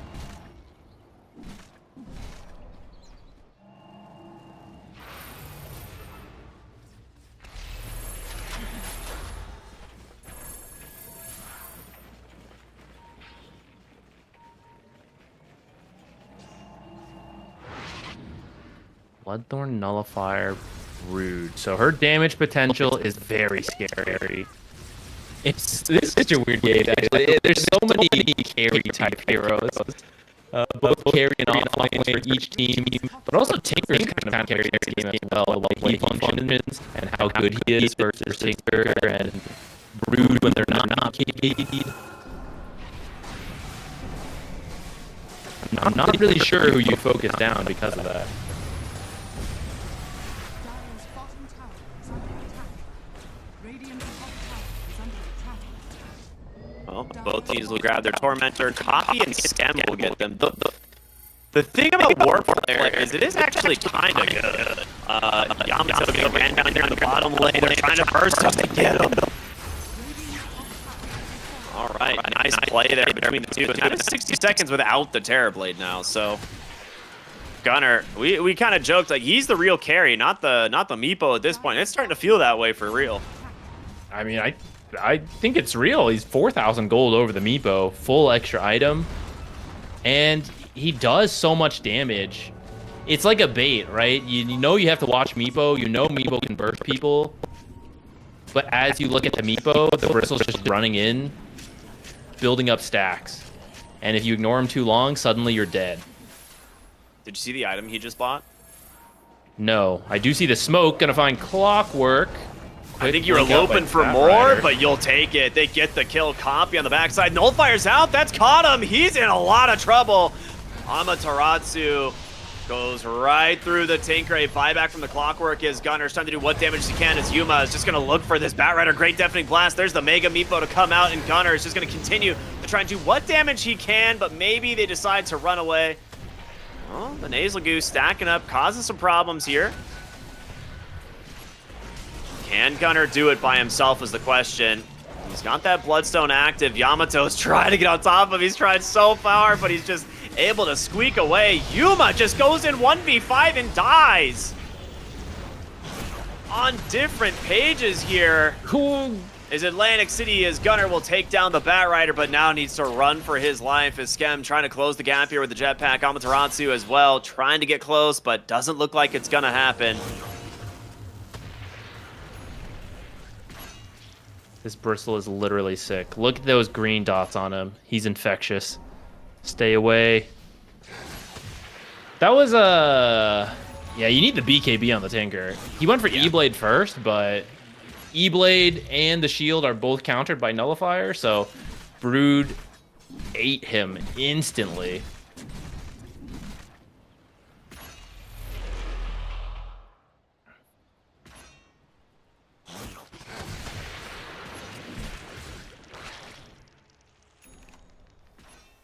Clockwork is going for an Ags now, by the way.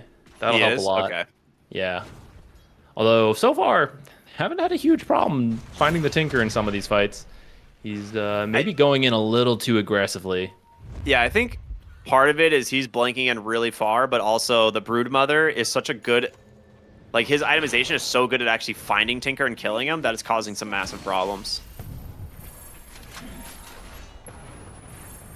Gunner just trying to go for the Wisdom Rune here. Is trying to scout with some Sunstrikes. They don't manage to find them.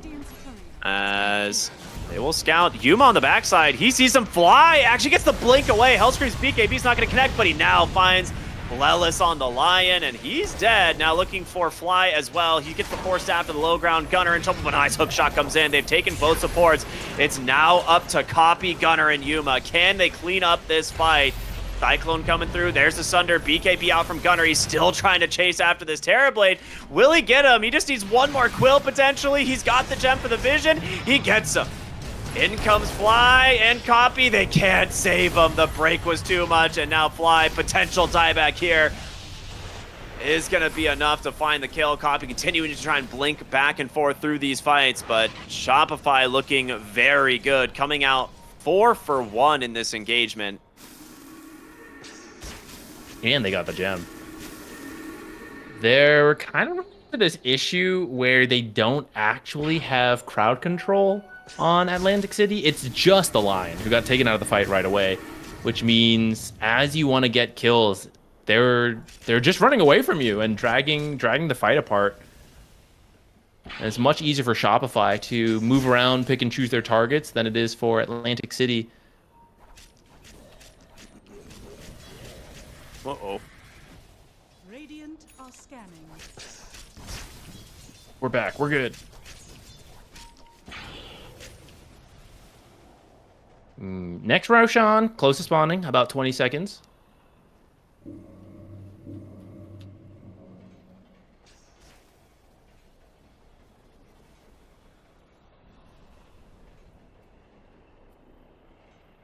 Shopify in position.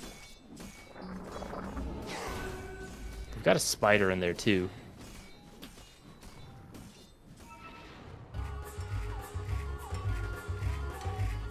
Can you hear me, Zach? Yes. Okay. I'm not really sure.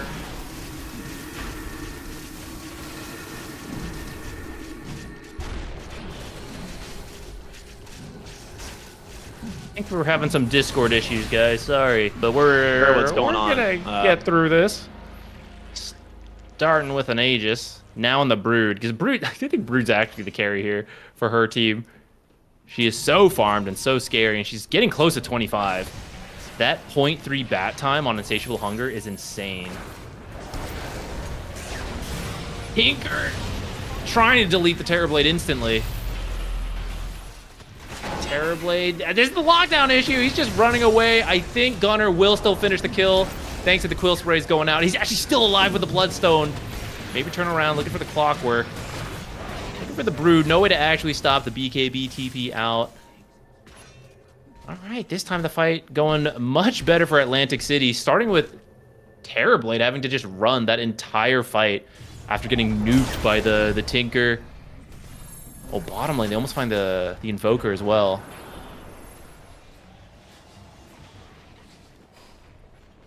I mean, you don't know the buyback statuses, but I think you can just push and see if you can force anything out. And if they don't respond, you're going to get these. All right, there's the first fortify. Still have 20 seconds, no Terrorblade. Can you just go back for the buildings? Don't dive too hard. Lelis getting a little low, but staying alive. Copy, nullified up. Does he have his BKB? He does. Okay, so as long as he has BKB, he should be fine. Should not die. Sorry, guys, we're having Discord issues, so you're stuck with Caster Zach now. Buildings getting whacked down here. It's really hard to push into Martian Machines, but I think as everyone's respawning, you're going to respect this. Because you actually never got the Aegis. It's still on Brood. So yeah, looks like they're going to fall back. But you did get yourselves a lane of racks, and it's already hard enough dealing with the Tinker and a Meepo. Your lane's always pushing in. Now there's actually barracks down, and it will push in. A bit of a pain for them.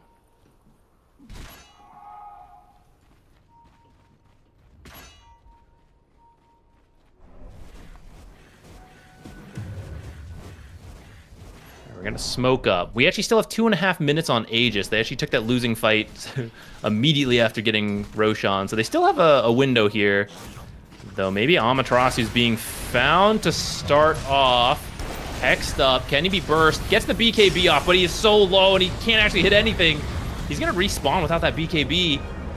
I don't know if you can do much without that. Let's find out. Get in the fight because they focused him. Tinker... Or Terrorblade's free to just chase the Tinker out. He's going to be back soon. Terrorblade, I don't think he's getting out of this. The Sunder are going to live a little longer, but not that much longer. And that is another death, no buyback still. And it's right outside your base. Gunner's actually just walking in. Wait, where are they going? TPing back, looking for the Bat Rider. But actually, they found Gunner, pops the Bloodstone, tanking a bunch of damage. Okay, they do finish him off. The Brood Mother damage is, as I said earlier, insane. Has 25 now, 0.3 bat time faster with Insatiable Hunger. Maybe gets the Shard next for true carry potential. Currently has a Scotty queued up, though, which is actually also very good versus the healing from the Bristleback. So, I think I'm back. I have no idea. Ricky's back. Caster Zach leaving. I mean, I heard it, dude. It was good stuff. I don't know what to say. Somehow I missed the entire turnaround here from Atlantic City. Last time I was able to see this game, Shopify was in the lead, but now it's Atlantic City currently up 5K. So that's cool. That's quite the difference. The stream delay. Yeah, I'll watch it when it happens. Watch both at once. Yeah, they were up like 10,000 at one point, weren't they? 6,000. Okay. Yeah, it's been a pretty close game for most of it, all things considered. Even losing that barracks, I wouldn't say is the end of the world for Shopify, but the last couple fights not really going their way is... Like, a lot of Brood's damage is when she has BKB and when the opponents do not. And we're kind of reaching that late game situation where BKBs exist on all the heroes, but are also not that long of a cooldown for Brood. So she has to be very careful with how she joins these fights. At the same time, so does Atlantic City, right? Like, if you find a stray Meepo, you find a stray Tinker, it's huge if you can get one of those heroes deleted off. So both teams going to have to be real careful. And this is where maybe the Aghanims being done on the Clockwork and the Brood Spiderlings, you know, scattered out scouting, maybe that'll help them find the pickoff. Meepo did happen to find a really good jungle item, I will say. He also has his scythe now as well, which is quite nice. But Rattle Cage giving that bonus armor to all of the Meepos helps out quite a bit.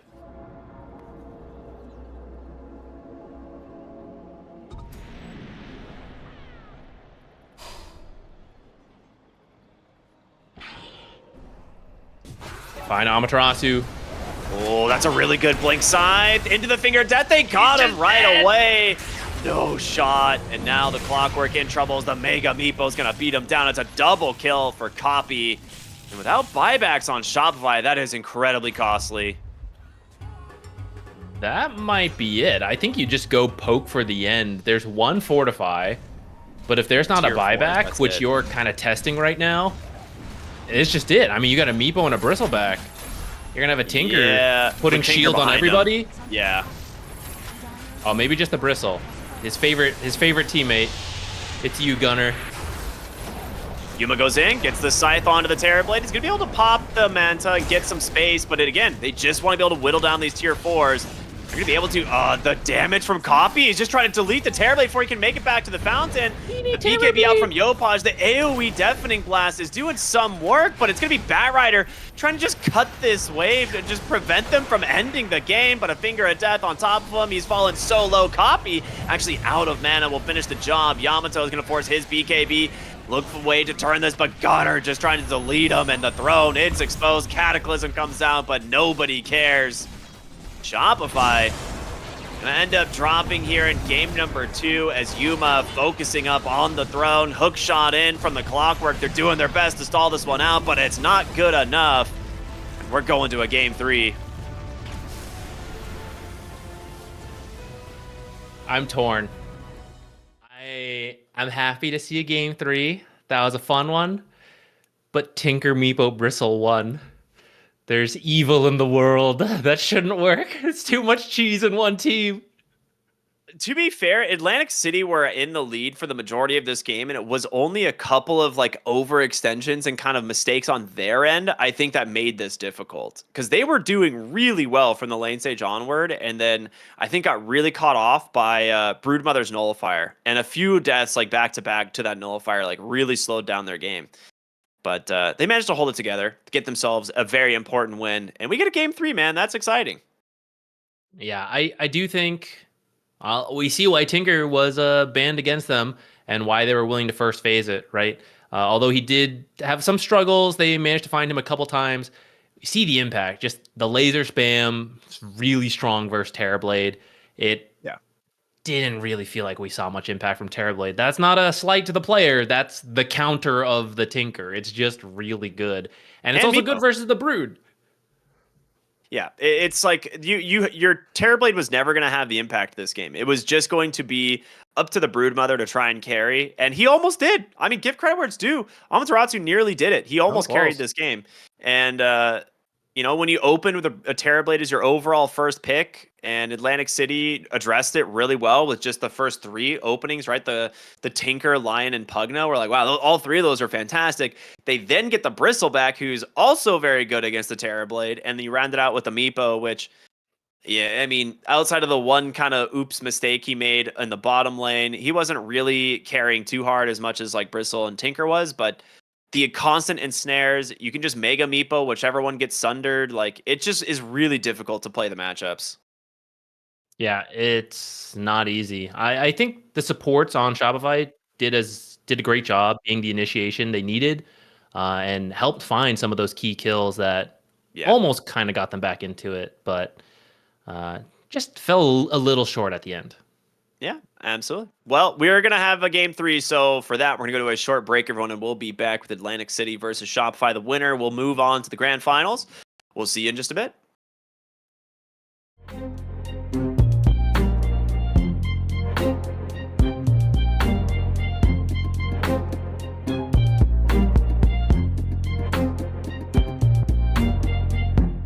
Takes so long for me to feel, yeah. Tell me why you're on your knees, yeah. Never thought I had a dream, yeah. Kicking off the covers, I'm too hot for this bed. Give me space, I need to breathe, yeah. Give a face, giving it beautifully, yeah. Yeah, it's just me and my clique, yeah. We might be the hottest, but we let you in. Angel energy, let you sit with me. Angel energy, angel energy, angel energy. We got sympathy. Angel energy, angel energy.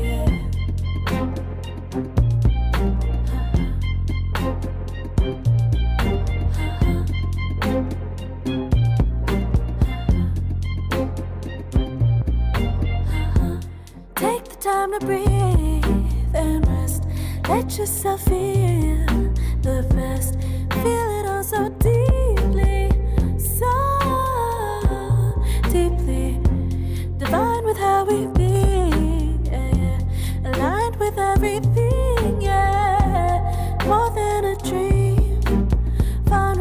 strong. Yeah, we feel everything. Angel energy, let you sit with me. Angel energy, angel energy, angel energy. We got sympathy. Angel energy, angel energy, angel energy. Let you sit with me. Angel energy, angel energy, angel energy. We got sympathy. Angel energy, angel energy.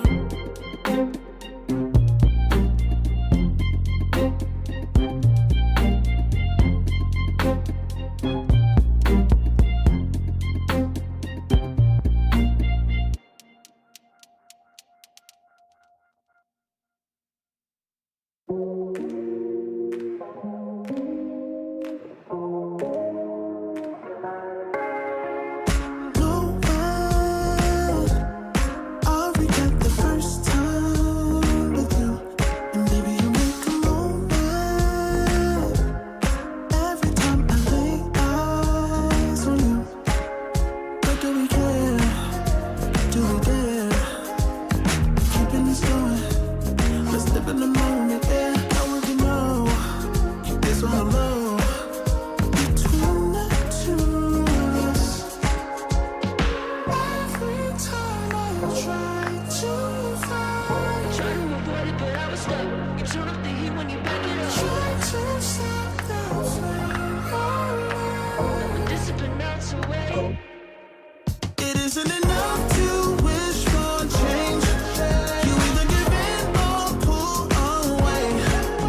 We have the will to choose our fate. Whether it's wrong or right, I'm holding on for life. For the ride.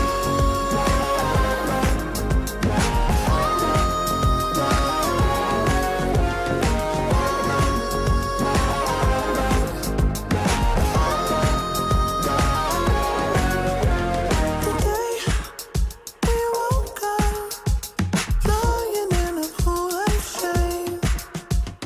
Tears and makeup printed on the pillowcase.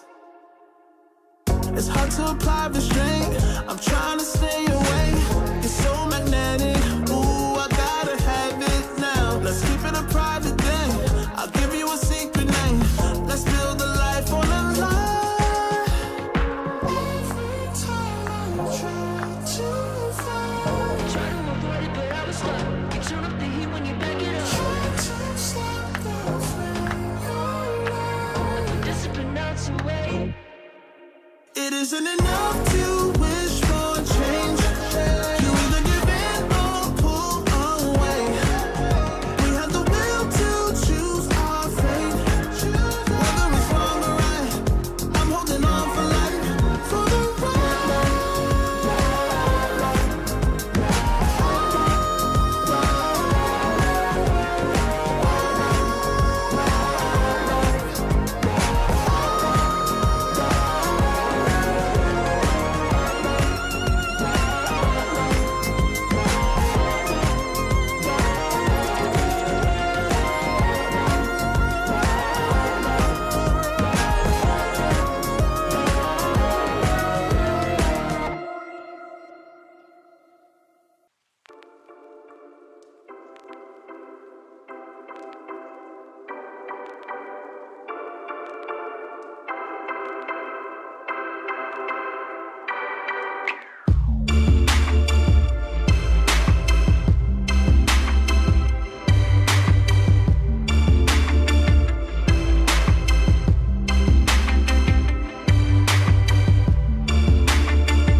Welcome back, everybody. It is the final match of the day here for ESL One Bangkok, the North American closed qualifiers. My name's Cryptic here with Z Quixotics, and it is Shopify versus Atlantic City going the distance. As I'm excited about it. We have had nothing but 2-0 stomps so far in these quals, which is kind of the expected result in a lot of time for NA. But here, finally, we get ourselves a good series.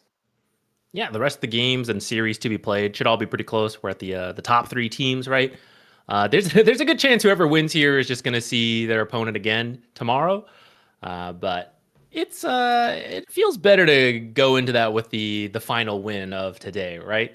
Yeah. I'd say so far it feels like the first picks for both teams were really well addressed. The Beastmaster in the first game and the Terrorblade in the second game. Curious to see what we're going to get as we go into the draft for game number 3, because of course, the individual plays mattered a lot, but it did feel like those first picks were just not very impactful for both games.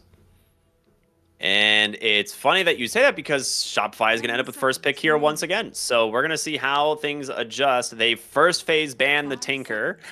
They do not want to deal with it. Now, on the side of Atlantic City, they've gotten rid of the Enchantress and the Naga Siren. Typically, we'll see the Alchemist join that, as well as maybe the Dragon Knight. Those have been their priority bans in phase 1 against Shopify. Shopify, on the other hand, if they want to threaten the Alchemist, you have to ban the Doom here. But then, what else do you do? They actually just banned Pugna, so they're definitely gearing up to run Terrorblade again. Despite, a very lackluster performance in the last game, it was heavily countered with the picks from Atlantic City, which you and I had talked about, the Pugna being a big one, and it slips through. And yeah, I wonder if Atlantic City is going to change their draft here and ban the Terrorblade as opposed to the Dragon Knight now. 10 seconds remaining. That's what I was wondering, or if you know that you're not getting your Tinker nor Pugna if you go for a different strat, because last time, like Monkey King, Doom, Magnus, those were Shopify Rebellion's bans, and now none of them are in here, at least yet. I mean, if you want Terrorblade, I don't know, of those original bans, Magnus is maybe... I would say Magnus would be the other one if they're worried about it. Maybe Monkey King. I don't think you Reflection care just as does much about nothing to Mag. Doom. Yeah. I don't think you care as much about Doom since you have the Sunder. Well, maybe you do because you get Sundered, but as the offlaner, you don't care, right? You're like, whatever, I'm getting doomed, then it's not my carry. And Atlantic City will definitely take Doom. Gunner is a big fan of that hero. But if you don't take the Terrorblade or ban it here, they will also very much take the Terrorblade. So having pick on 9 could end up benefiting Atlantic City if the Terrorblade makes it through. All right, this has to be Terrorblade then. Yeah, if they ban the Bristleback, they're 100% going the Terrorblade now. So I think Magnus is on the table for Atlantic City if they want to grab it now. They could also just grab the Meepo. I honestly think they would rip Yuma's hero that fast. Just go Magnus or Meepo here. Seconds remaining. Another traditional counter would be like the Muerta. We saw Lion do well at just removing the illusions. You get to get some farm. Okay, they go for the Monkey King. Yeah, we've seen this as a response from them many times too. Yeah, so in the lane, I think Monkey King should have an okay time. Although you're very physical damage focused and Terrorblade has high armor, but it is outside of meta, right? It's like a melee hero that you can bully with Jingu. But you could also end up just running mid Monkey King, so you preemptively counter a lot of potential mid picks there. I imagine we're going to see like the offlane and the supports come out first for Atlantic City and save your final pick to potentially flex the Monkey King. The Lich ban, interesting. So we actually talked about the Lich into Terrorblade. I guess you specifically had talked about Lich into Terrorblade a couple different times. Yeah, I think you want high magic damage and physical damage reduction, which, I mean, if you look at those 4 bans, that's the 2 supports, and then the Tinker, we just saw high magic damage, blind reduces the physical damage, and then Bristle, you guys are familiar with Bristle, you get the damage reduction, you just run in there. We saw it happening towards the end of the game. Radiant team ban. Phoenix is another one. Attack slow, magic damage.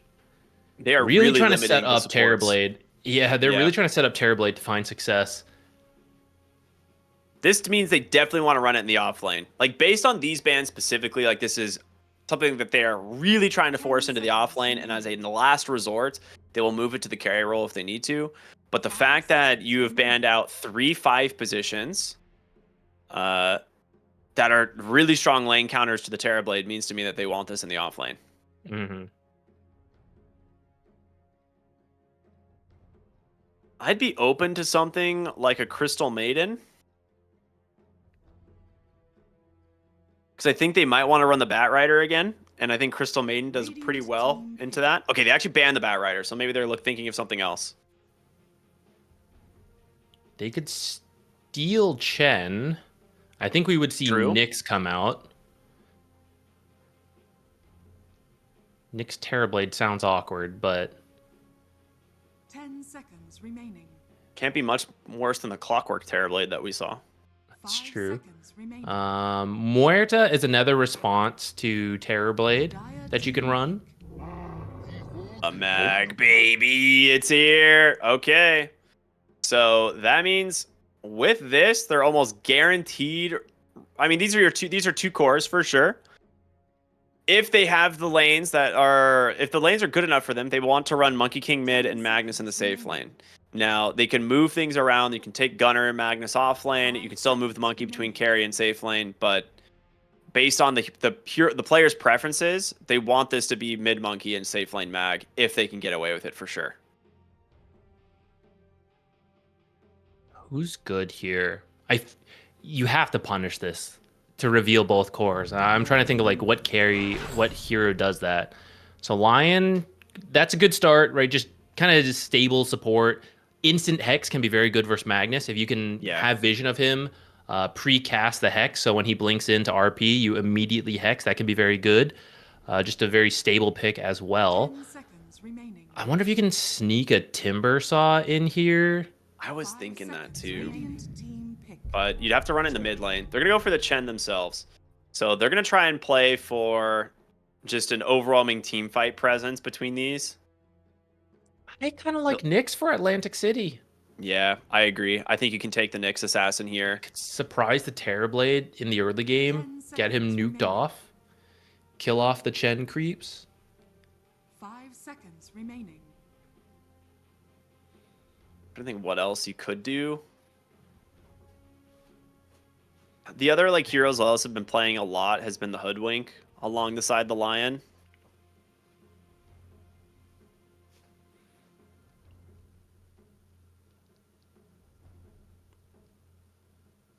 Trying to think what else you could do to help deal with Terrorblade. Or have good AoE combos with the Magnus RP. Maybe like Dark Willow still in the pool. Yeah, I'd say Dark Willow's not bad. Another hero we don't see all that often, but can work is the Disruptor. Yeah, But that could be cool, but struggles into Chen, I would say. That was the thing, yeah. It's like you don't have his damage is more sustained over time and can be countered. He get the Timber Saw. Is this a And last there's the pick position Muerta. 5? Yep. Yeah, that's absolutely going to be a last pick position 5. I don't know what else it could be. You get to do that when you're the captain. I first pick in every single pub. This is my time. All right, it took a little longer to see than we thought, but the Muerta does end up coming out versus that Terrorblade.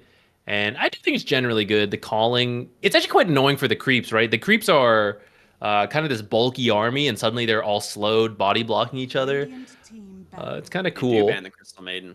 So here's the thing, like it's almost guaranteed at this point Magnus in the safe lane, Timber Saw in the off lane, and copy mid lane on the Monkey King. The Invoker matchup's not great for Monkey. Because like Jingu just gets dispelled by Tornado. 10 seconds So remaining. that part's kind of rough, but I've seen He'll Monkey rotate Kings go for like around. I've seen Monkey Kings go for like an early boots and then like just run at the Invoker instead because he's actually a really slow hero. So you might be able to get away with it for something like that.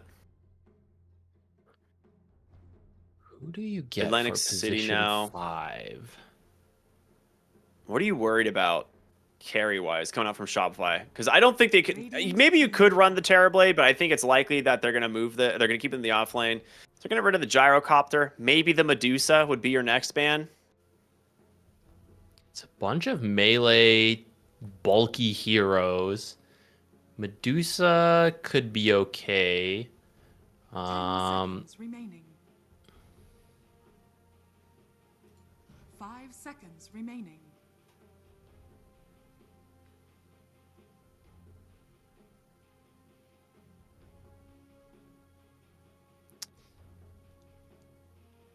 Shadow Fiend? It doesn't sound good enough. Not with a Chen. It doesn't sound like a great lane. I think you kind of want to just like leave someone there, and Tebrasol will punish you if you leave him there to go farm and stuff and rotate. So it needs to be a little bit of a sturdy hero in lane. Is Void so dead? Yeah, Void's super dead. There's no way. Super dead. At this, maybe just do Luna. Luna. Yeah, they banned it. Oh, rip. All right, maybe you I was thinking that as well. It's like maybe Luna or Morphling. Roll super dead. I can see Old more. Whirlwind Wind Ranger would bop here. 5 seconds remaining. That's true. Old Whirlwind Ranger. Maybe Whirlwind TA. Wind Ranger would be good. TA's not bad. I think Morph is my favorite. Radiant team pick. They do go for the Shadow Fiend. Okay, so that means Skem cannot leave him alone. So I was wondering how they were going to do this. Shadow Fiend making it all the way through. Pretty rare, but can get punished, definitely. Similar to heroes like Beastmaster that are very good against it. The Magnus does have like a BKB piercing ult where they can just kind of all in the Shadow Fiend. So that's something to keep in mind. But last pick, position 5 for Mr. Fly. What is it gonna be? We're going deep into the hero pool here. My boy Jakiro. I didn't even think about it. The good old THD. That's cool. Dude, that's so good against Terrorblade, actually. What in the world? It's basically Phoenix in a very similar idea. Low cooldown, spells, tons of magic damage for the lane. The RP combo is pretty nice. And you don't have enough damage to kill the Chen illusion, or not illusion, to the creeps on your own, but you soften them up a lot. So any other AoE, like Boundless, Shockwave, Timbersaw, like a dead shot through them, you can actually clear out the army pretty easily. I like the idea. It's kind of out of the meta, but it's still a strong laner. It's just other supports are better, but all the other supports were actually banned out. So yeah, I was trying to think what they would pick because it's one of those things where you need a magic based 5 position. It has to be a high magic damage 5 hero, and almost all of them were banned. One of the other ones that like kind of came to mind, I was wondering, would be something like a Venomancer, but that hero just does not really see the light of day all that often. And then you have something like Warlock, and I was like, I don't know where you go with these. These heroes are so like unpicked, but Warlock would have been kind of interesting, but I like Shakira more. Yeah, I hope he I gets do an too. Ags. I think it would be Same. sick with the Magnus RP. I don't know if Fly's going to get that greedy, but if the lanes go well and he gets some farm, yeah, I could see an Axe coming out from a He Jakiro just in the gave late himself game. last pick in the draft, man. He's feeling it. Here we go. Atlantic City versus Shopify, game number 3 in this upper bracket final. The winner will move on to the grand finals, where they might just rematch, depending on how tomorrow plays out.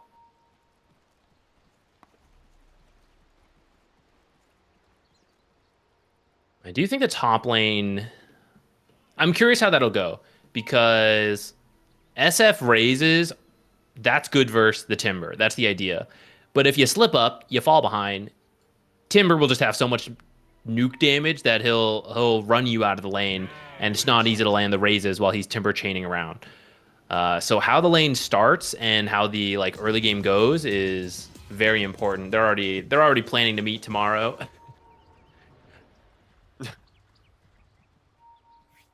Oh my goodness. 4:27 a.m. I guess he's back in Europe during these qualifiers. These are just the gamer hours, though. I think it's actually a 6:27. buff to him. Oh It's my actually gosh. a buff. Yeah, I think this series started at 2 a.m. for Yuma.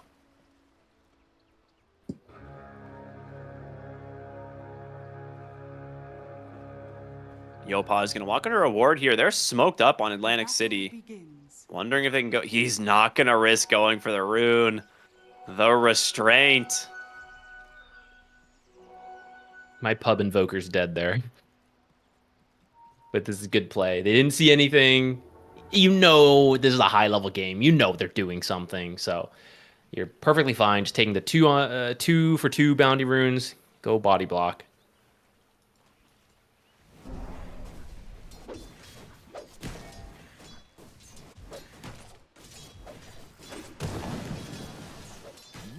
All right, mid lane, Copy on the Monkey King versus Yopaj. On the Invoker.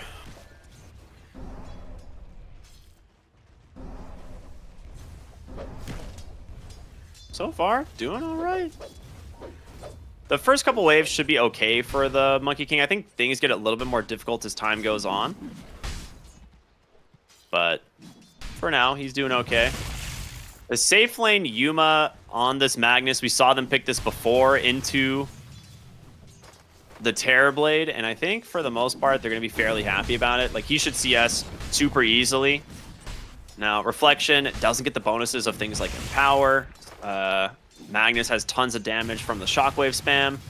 So, I think for him, it's a great matchup overall. And once Fly gets level 2, we're going to start seeing him get a lot more value out of the early Frost attack, right? Yeah, and you're going to have to be really careful. Terrorblade is not a hero who has any form of escape. So if you get skewered under the tower and then hit with a Jakiro slow, you're tanking a ton of tower shots. And I know you got high armor, but there's only so many tower shots a level 2, level 3 hero wants to take. So it's going to be pretty scary as they start balancing the lanes out. And we might see Hellscream just have to do like creep pulling shenanigans to disrupt the standard lane. But it's kind of scary to do that versus a Jakiro. That's where the Liquid Frost plus Dual Breath gets really scary. Mm-hmm. Wait, I actually have no... Hold on. What is this innate? Wow, this innate is terrible. I literally was reading it as he was hovering it, and I'm like, what is this solid core innate? This is a terrible innate. He has just built-in slow resistance. That's it. It used to be even worse. Jeez, what even is that? You know what? He'll run away from Reflection a little bit faster this game. How do you feel about that? What say you? You were back. You are It's happening. And the dual breath under the tower with the frost He's attack. dead. Amataratsu's dead. Easy kill there for Fly. Using the level 2 advantage. That is a big kill. And courier kill? kind of expected. Oh, wait a minute. Hellscream. He's going to try and turn to Fly. He gets the kill, but... All right, yeah, never mind. Yuma not able to chase and finish it off. I relate to Fly a lot right there. Got baited in by that courier a little bit. Maybe it's actually not that bad. I think he was pretty low on resources anyways.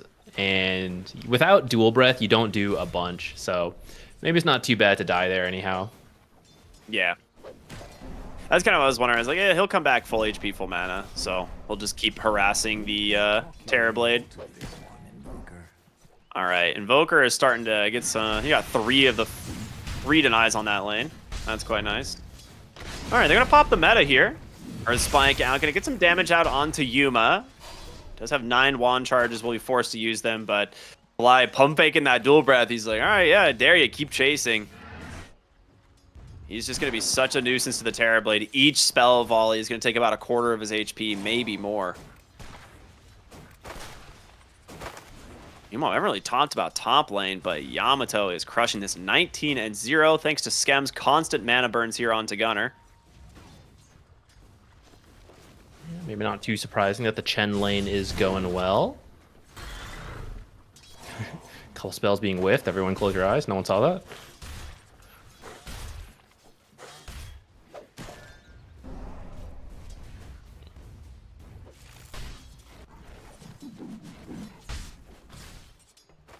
Man, it's cool to see Jakiro in a pro game. I freaking love this hero, and I know you like him too. He's one of my favorite supports in Dota.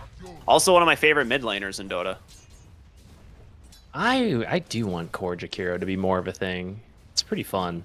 The Witchblade era of Jakiro with the level 10 attack range talent was so much fun. I'm so sad they keep nerfing that. It made no talent. sense. Like, it wasn't even that good. It was just, they just don't want it so to be fun. a thing. It was Okay, so to put it fun, in perspective, I'm pretty sure it used to be 300 attack range. It's now Yes. 150. So they Yes. just keep nerfing that. But it used to be so fun with like the quiver, and you could just hit towers from like a screen away. Well, the Liquid Frost and Liquid Fire also used to give attack range on cast, didn't they? Yeah, Or just a something little like bit. that? It's just It's a like little bit. 50. So, yeah, you would be like attacking from like your mid high ground to like the other like mid high ground, just like hitting anybody that was there. It was really funny. But what can you do? Bring it back. Buff it again. Nah, they don't want to do that. Give it back to me. Skim's getting some stacks. I'm wondering if he's going to rotate anytime. It's not the easiest rotation to make. Oh, well, Actually, here's a Jakiro's rotation. rotating over first. Sees the stacks. Oh, wait. Puts the Free sentry courier. down, too. Can he resist? Can he resist the courier kill? He's gonna walk into a ward, but the blood grenade is out, and there's the jump Headshot on the back. backside. The fear back sends Yamato into the center of the calling gunner, trying to finish the job, but they don't have the damage, and Lelis just getting ripped apart by Skem himself. A very nice hold here, and a great TP in from Hellscream to keep them alive. I think it was a healing Lotus that kept him going there. The importance of securing those at 3 minutes can make the difference on getting the kills or getting out alive. That Earth Spike is actually hefty damage. They got him. Yeah, I mean, this Lion is a pretty strong laning hero now because Earth Spike is just owning people. Dire are scanning. Did he take the Fist of Death? Oh, he did. Yeah, Let's he did. go. Ooh! Grabs the bounty runes just in Ooh, time. Unlucky. I mean, he's got a haste rune, so Hellscream. Ooh, they actually might be able to get the tornado. Oh, doesn't connect, but can copy finish the chase here. Boundless Strike is out. He wants the kill. It's going to be a dead shot from Lelis from downtown to find it. Oh, I Really didn't good wanna- dodge on the tornado, but bottom lane, you'll be able to pull Amaterasu out of position here with the skewer. No ice path. The Centaur! Fly! Neutral my ass. Okay, to be fair, part of that might be calculated by Flags. I don't know if you saw, but he actually moved to He pull the started moving Centaur in. closer. I think it was already stomping though. But yeah, good Was heads it? up. Good heads up Okay. to think about the Centaur. Very nice play. I Flag wanted the knows he's Wisdom not Rune getting steal, this one, but yeah, you'll never get it versus a Lion. Did you force an Invoker TP back, though, which is kind of nice. It's space for copy as well to continue farming mid. I will say, neutral creeps are definitely coded to do things like that. They are, if you are in range and you're TPing, like, they will just randomly stomp you. Like, 100% they're coded for stuff like that. Same with, like, the Hurricane. Like, if there's, like, heroes invis that are trying to gank you, the Wild Wing Ripper will hurricane you into the enemy team, even if they're invis. Like, it's a really funny way that they have them set up. That's your tip off that someone's close by. Yeah, you get randomly Hurricane. Yeah, there's an Invis hero there. Top lane RP is out. Oh, Deadshot Deadshot actually doesn't missed. connect as a result. Yamato, no chance of getting the Requiem off. A nice 4-hero rotation is going to take down the Shadow Fiend. And similar to what we mentioned earlier, right? The Magnus being a counter to a Shadow Fiend in the same way that the Beastmaster is. You just drop that hard disable and make sure that you're going to get the kill. Dire's courier has been We're looking for more. Skem here. Gonna get pulled back in. Copy. Should be able to finish the job here with just a few more auto attacks. They got him. They'll clean up the creep army as well. The question is, do they deny their ward now? Yeah, they do. He's like, we got our value out of it. under attack. Smoke rotation to the top side. They're looking for Gunner. Copy just left actually. You Yeah, gotta they're run. all out. Gunner's can't pretty find him. fast though. Dire's top tower. All right, forced to deny the tower.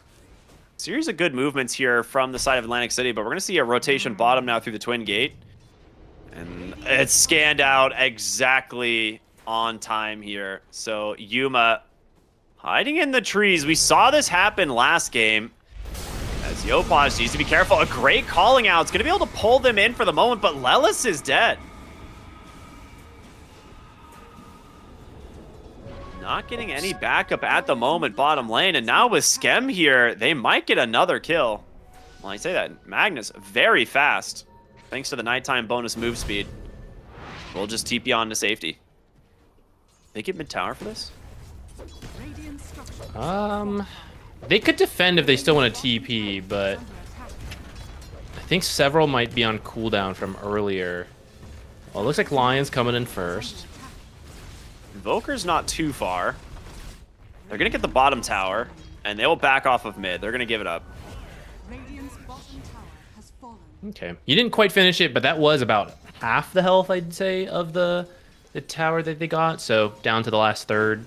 Should be able to finish up later. Maybe after this Invoker kill, Deadshot. Yeah, that's a really nice combo.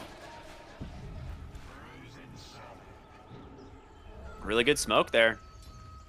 Just an immediate grab into the Invoker, and now they can get the mid tower, right? Should be. Looks like maybe they need to wait one more creep wave. They have a shield rune. They see top. Yeah, okay. Coffee's going to go get it.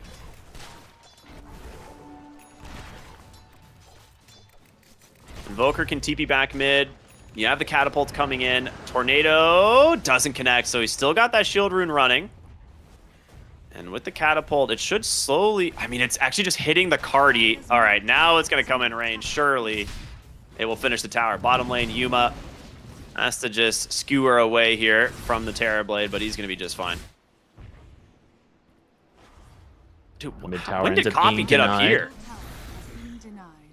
Dude, Simeon Stride, you're everywhere. Yeah, I guess with shield rune, it's funny because you just can't break Simeon Stride. So they end up getting the tower. It's a fairly even game here. 6-3 at 11 minutes, but almost no gold advantage for either team. The Invoker struggling the most, but offset by the Shadow Fiend, who's having a pretty good game at the moment.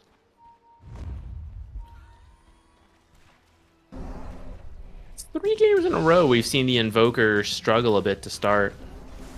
Yeah, I think they saw this rotation on that ward. They might not have. There's no sentry. Also, there's smoke, actually. Yeah, they're going to get the Tornado, the EMP. The stuns are there, but Yuma is such a tanky hero to go on. Gunner coming onto the backside. They actually have no mana on the Terrorblade at the moment. Deadshot off the mark, Ice Path off the mark, Macro Pyre off the mark, but Boundless Strike connects. A flurry of spells. You just need one to connect, and they get it. Now Skem will be able to TP to safety. No Deadshot there to cancel, but looking for Hellscream up onto the high ground. Deadshot again, not there, but surrounded by 3 heroes. Tries to drop the finger of death to finish off Yuma, but can't do it. Oh, the Mud Golem. Look out! Denied an amplified damage rune with the Mud Golem, though. Yeah, it's pretty good. The Mud Golem, unfortunately, is one of the lower damage creeps. They just kept chasing mid. He's doing too much Mud Golem micro. He's gone.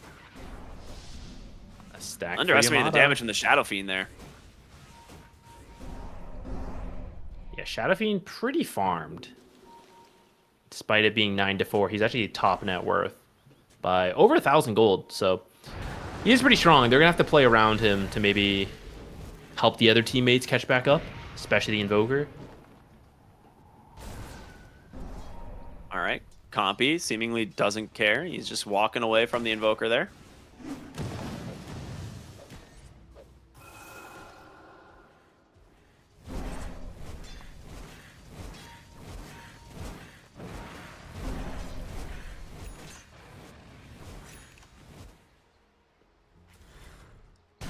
Timber going for the Ags. That's interesting.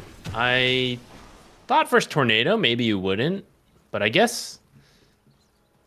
I mean, Tornado's often used to start fights. You can just save it till after you see Tornado. That'll help you tank up a bunch.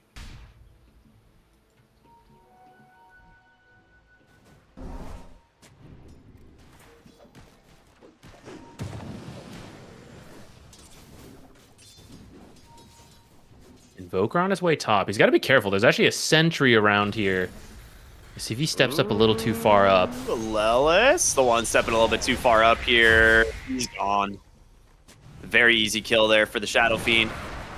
Ends up going the way of Yopaj, a little bit unfortunate. You'd love to get that extra stack. Well, for Yopaj's sake, his net worth is quite happy that he got that kill. Yeah, that's true. Dude, safety bubble on Monkey King is so nice. It actually just allows you to take advantage of Simeon Stride when in most games, if you're not like going Battle Fury, you don't get the value out of it because you need the HP regen.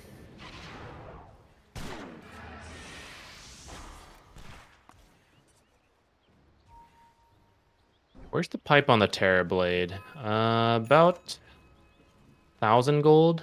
So is that 1,000 gold? Yeah. A little bit of a different build. He actually went a single bracer and then into the Falcon Blade. I think the Falcon Blade is an adjustment for going Condemned as opposed to the Soul Fragment. Since you don't have the mana upkeep, he actually goes for a Falcon Blade to try and help assist with that a little bit. So I think that's a good adjustment if you're going to go the Condemned facet. Similar to like tanking up with another bracer. Yeah, it does delay your pipe for sure. That's true. But the extra health will not go amiss this game. You needed versus that burst from Timber. This is a pretty early Roche thanks to the Chen going on top. I don't think it looks like they're expecting this. No one on Atlantic City's headed over. All right, that's a cool Roche take here from Shopify. They got it. Aegis now for the Shadow Fiend, and at 15 minutes? That is not bad. Chen pick coming in value there for sure. They got the blink on the Magnus. Let's see if they can find something. Yopaj would be huge. RP connect with the immediate nice X out from Hellscream. They knew they're going to be able to connect for the moment with that Macropyre Ice Path, but the TPs are there, and Yuma Skewer interrupted by the Tornado. And now here comes the hate, the Finger of Death to find the kill. Copy trying to finish on Taratsu. He gets the kill. He walked into a calling by mistake, but Copy, he's in no man's land. Great dead shot to send back Yamato. Looking to finish off the Lion now is going to be Gunner, and he's got him. Ends up being a 2 for 2. But a really quick response there from Hellscream and great positioning in those trees. Suspecting something was up. Yeah, that should have been an easy Invoker kill without that line. Very nice positioning. And actually, just by chance, I mean, like, if Magnus had been a little bit more to the right, he would have actually grabbed the Lion without even realizing it. Yeah, and then that fight goes, like, that's a one-sided pick-off. You don't even contest. Yeah, you just get 2-0'd, you concede the tower, and you just don't even bother TPing. Yuma in the mid lane. Yamato is here, going to try and do some damage to the tower. Now, he does have 2 stacks of the Lasting's Presence and the Aegis, which the Aegis, if you die, still keeps your Lasting Presence stack. So you have to be very careful to not, like, you know, commit to the Aegis and give him even more stacks. So they're just going to give up the tower instead. Radiant's middle tower has fallen. Tornado, meatball out there from Yopaj. Pops pierce the veil. Thinking there was something else coming.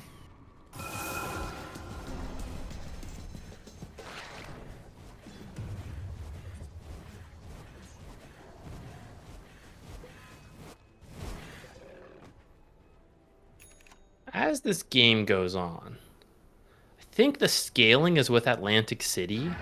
You have that late game combo in the RP plus anything, you know, Wukong's, various AoEs from all of them. The support scale well.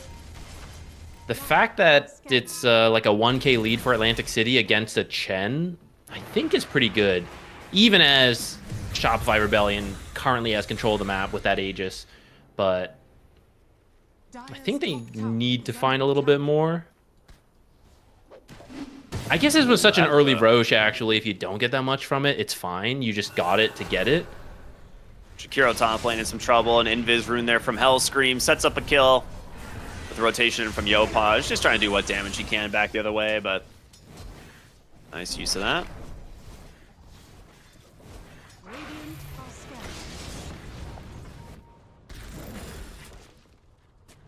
I think I agree to an extent. I think part of it comes down to the supports.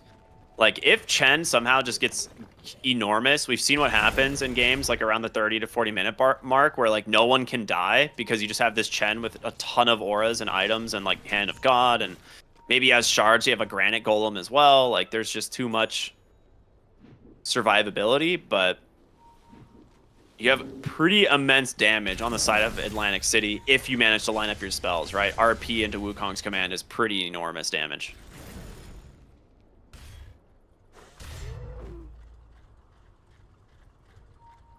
Maybe the timing to see something out of Shopify as this first Aegis expires.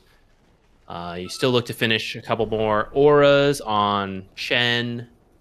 Get that second Aegis. Maybe that's where things really line up. You do still have a minute on this first Aegis. It's weird to say 20 minutes in, but that calling doing some work, but Amaterasu tanky enough. Still has a greater not greater, but one of the Lotuses. I don't know. That one's Great Lotus. Not Great confusing Lotus. at all. I don't understand why you'd confuse it with Greater Lotus. Copy. Hiding in the trees. Gonna get knocked down for the moment. Still has Simeon Stride available, though. As the tier 2 bottom, taking a lot of damage there. They've got to try and get on top of the Shadow Fiend, but he's put himself in so aggressively since he has this Aegis for 20 more seconds. They will just try and burn this as fast as possible. Or not. Maybe you wait it out and then try and finish the job after. It's hard to say. Gunner's going to go in down to 80 HP. Seconds. He's going to live. 10 seconds. Deadshot's not going to connect. He's out. Boundless Strike connecting onto nice balance 2 and RP. Out. Wukong's command. Yamato with a nice Requiem and the Aegis healing him up, but they've got the damage onto the 2. Now you've got to run. Copy looking for more, whipped by Gunner as well as the continues to chase here. A huge Boundless Strike hit onto the line, and now Yamato left all alone here. Gem getting beat down by Yuma on the side. Gunner just gonna die to the tower instead. Diving maybe a little bit too far here, guys. Yamato is very scary. Copy, he has to leave. All right, they thought they could do both. They do get the Chen, but you lose the Timber for it. Yeah, maybe underestimating how much damage Yamato has when he pops that Mask of Madness and is free to just attack from the safety of his tier 3 at 21 minutes. The pacing of this game is a little wacky because it's such an early Aegis.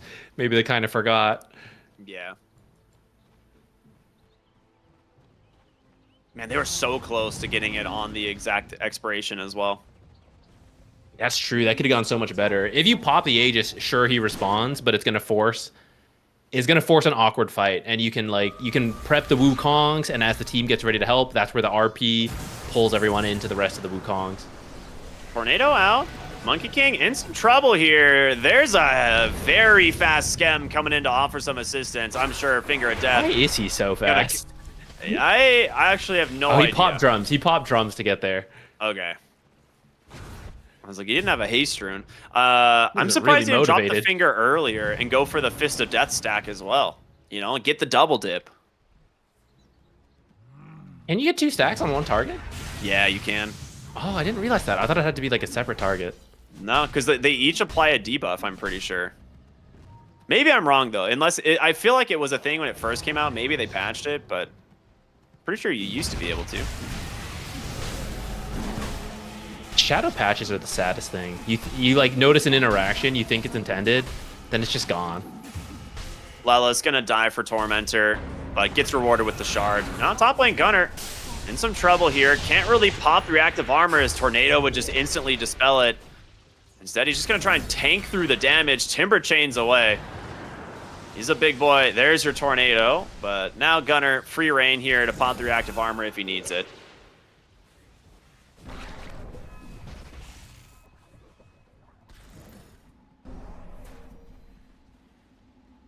What's Terrorblade going for next?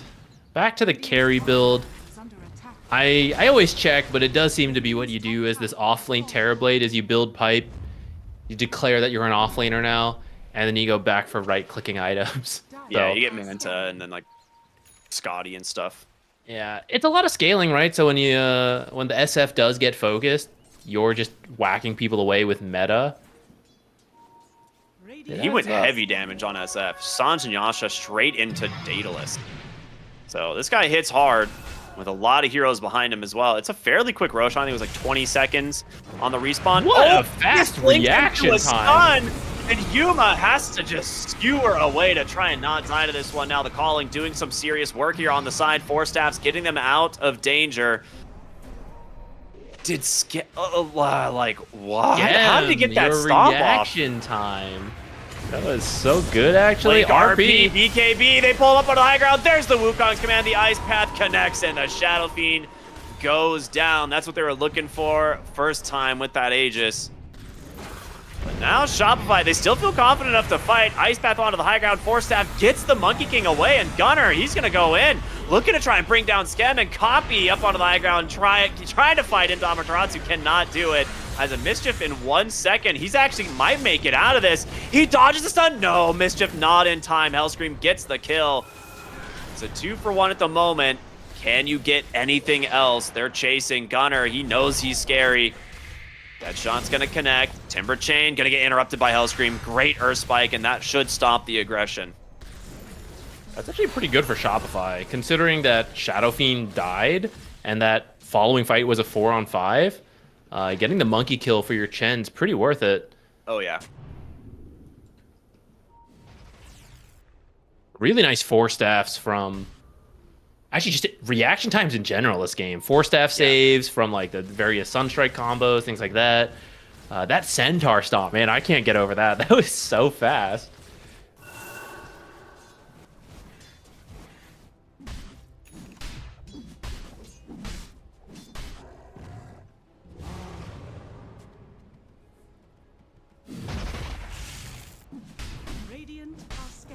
Yuma going for a Lincoln Sphere as the next item. It's a pretty good item to have, right? To cancel, like to not have to like preemptively BKB on your jump in, right? Otherwise Lion can just hex you.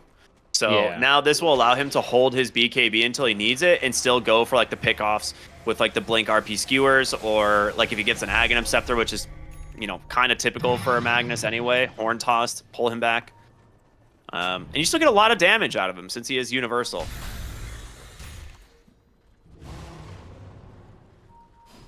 Lion gets the shard this time. It's generally useful, especially if Timbersaw is trying to kill you. You can reduce some of that damage.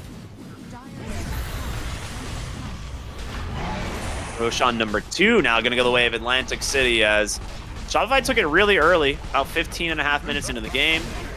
And this time, going to be Atlantic City's. So, no Roar, Aegis into the hands of the Magnus. They'll grab the Roshan's banner, I believe, as well. They almost forgot, but let's win it back for it. And Yuma's going to go back to defend the base. Dire's top tower is under attack. I mean, Magnus still a very close game, though. Yeah, Magnus has 369 damage when he's empowered. Yeah. It's a lot of damage. How much does Monkey get? Monkey's sitting at about 230 right now while empowered. So you got some really nice combos there between those two. And if the game goes late enough, Muerta, she's queuing up a Hurricane Pike. You can empower her. Yeah, why not, right? Empower everybody. does have the Manta done, and he is going for the Scotty. So what we've been seeing, right, out of the offlane Terrorblades quite a bit. Smoke up through the mid lane. Finding Skem would be a pretty nice kill. Boundless Strike, kidnapped by Yuma, brought down. And that's going to be a pretty solid kill here to open up this mid-tier 2 tower. Dire's middle tower is under attack. Dire's structures are fortified.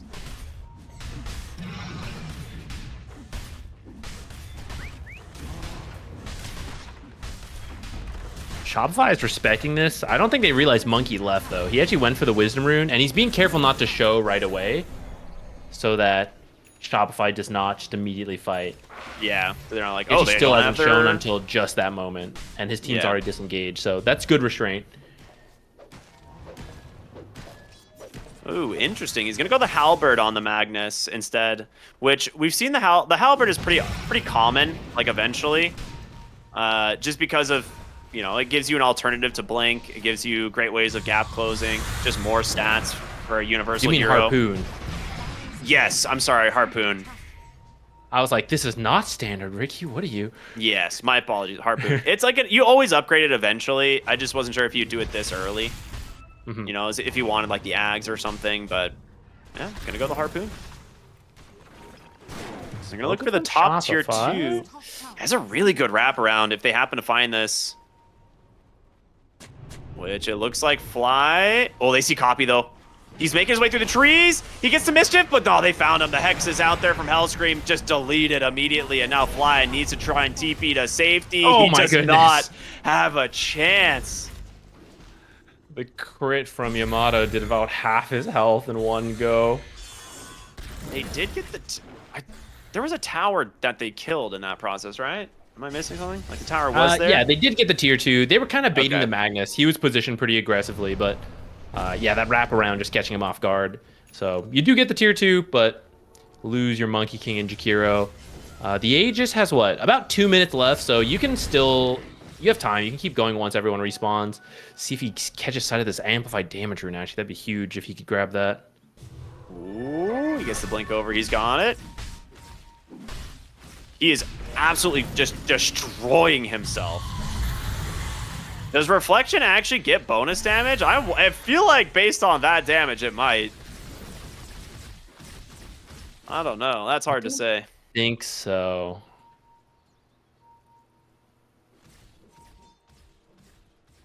It just does 100. He just has the 100. He has the damage down for it. Okay, that makes sense. All right, smoke up. They've got a quarter of the time on amplified damage. They're not going to get anything with it, but you do have the Aegis, so you are still generally looking for a fight right now. Though Muerta might be in danger herself on the other side of the map. Yeah. All right, Lellis recognizes that. He's going to get out of there. They might have the Tormentor timing.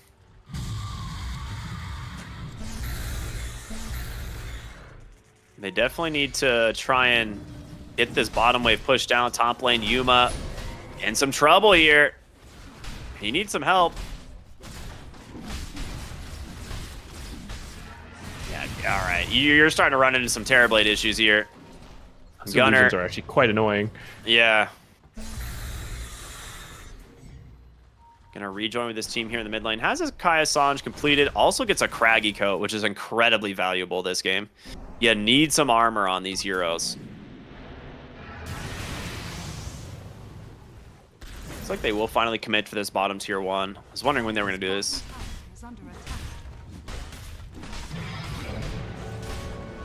Aegis gonna pinging the expire there for Tormentor. Yuma. Yeah, I think this is what they wanted to play for originally. I just don't know if they have the timer, because I don't know when Shopify got it, but I think it was at like 25 minutes, maybe.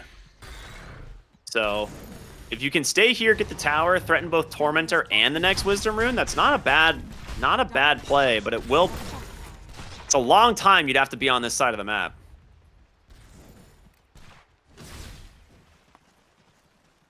Radiant's top tower is under attack. SF gonna buy out a full BKB. So you'll have to still be worried about the RP, but everything else, you're now free to just stand and deliver your damage. Maybe not move on. Surprised they're not chipping the high ground here, but Shopify is going to smoke back across the map, see if they can actually find someone on the backside. Copy has a BKB this time. They know something's up. He's going to try and hide in the trees here and maybe break a smoke. Instead, they're going to smoke up themselves here on Atlantic, keep this Timbersaw on the front line, just hitting the tower. Do they have a scan? They do not. I mean, this is good movement from Atlantic. They all go up to the right side high ground here. Gunner trying to get back. Yuma hiding in the trees. Sunstrike not going to connect. Oh, they See the raises, so they know. Under attack. Yuma's thinking about it. Really wants to go. They're worried about the high ground wards, though. I think they're pinging it. Trying to check with Gunner. I mean, yeah, And if that you get smoke's the about to RP, expire. And you don't have a creep wave anymore. It was cut by the Terrorblade. Oh, I guess you do both have it. It's teams just now slow. know everything that's going on. But yeah, Yeah. they really wanted the RP at least the SF, but if you can get like any other hero with him into the Wukongs, that's a winning team fight right there. Dire's bottom tower And Gunnar just I forgot again Gunnar on the high did get this ground. tower down, actually. It's dead. He got it. has fallen. Yamato, Boundless Strike's gonna connect. Yuma comes in. The RP misses. He gets the Hurricane Pike away. Oh, what a disaster for Atlantic City. And they've got to run now. This Terrorblade, as well as this Shadow Fiend, hurt a lot. With the Wukong's command here to kind of zone things out. Gunnar jumps up onto the high ground. He Oh my deletes god. him. Oh my Yeah. goodness. BKB out from copy, trying to get to safety, but he can't do it. Nice ice path onto two. The micro power also connecting, but they've got Gunnar in a rough spot here. Finger of Death is out. He tries to just zip back on through, but doesn't have anywhere to go. Two dead on the side of Atlantic City. Shopify hold the high ground, and they get 2 massive kills for their single buyback of the Chen. That's pretty worth it, though. That was looking... Radiant are scanning. I thought they should just get out. Gunnar realized how much damage he had, jumps in, almost deletes both supports, and if he actually does finish both supports, maybe you can continue to take the fight from there. But the fast reactions from Yamato, instant 4-staff as soon as he saw the Magnus, gets him out of there. This is Oh, maybe not out of this one, though. missed the stun right there, but he's forced to beat. Just deletes the. Maybe just delivered to a Jakiro kill, actually. He just instantly kills him. Gets his 3rd stack of lasting presence now. And this building is not going to last long against TB Shadow Fiend. You have another attempt at a pullback, but it's not going to be easy. That is a full lane of barracks instantly removed from the game, and the second not going to last very long. As Yuma gets the pullback, Wukong's command here. Balance Yes, he misses. dodges it for the moment, but the calling is going to be able to silence him up. No, he gets the Sunder off anyway. Trying to finish off Lelis, but the Pierce the Veil is there. Gets the kill. Sunstrike? Oh, not enough.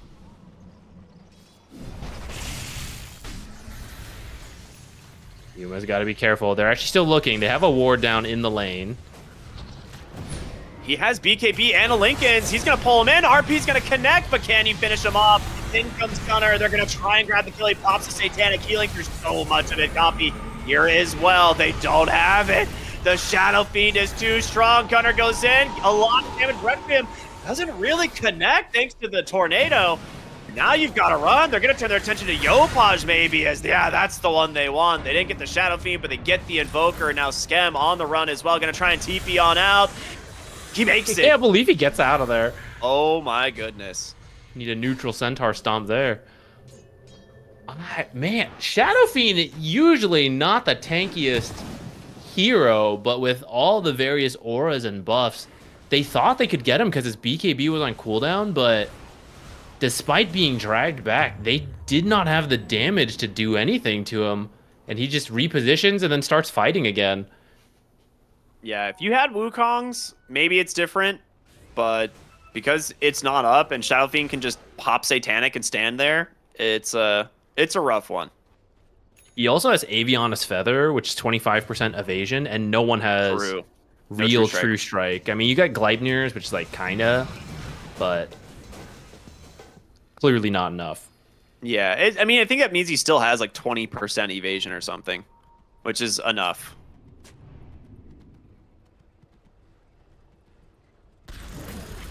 So Roshan's going to spawn here in just about 5 seconds.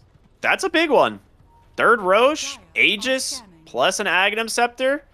If you give that Ags to either Yuma or Copy, it's absolutely massive. The Roar comes out, Sunstrike's going to come through. It is falling fast, and Shopify are not going to make it in time. So They know they're safe to do this. 'cause Copy has the Ags. They heard So the do you give it to Tormentor. Yeah. Oh, wait, did he pass it off? Oh, no, never mind. Yeah, Yuma's got it. He TP's all the way back. So, Horn Toss now available for the Magnus. Makes it a little bit easier than the Harpoon Skewer that we've been seeing.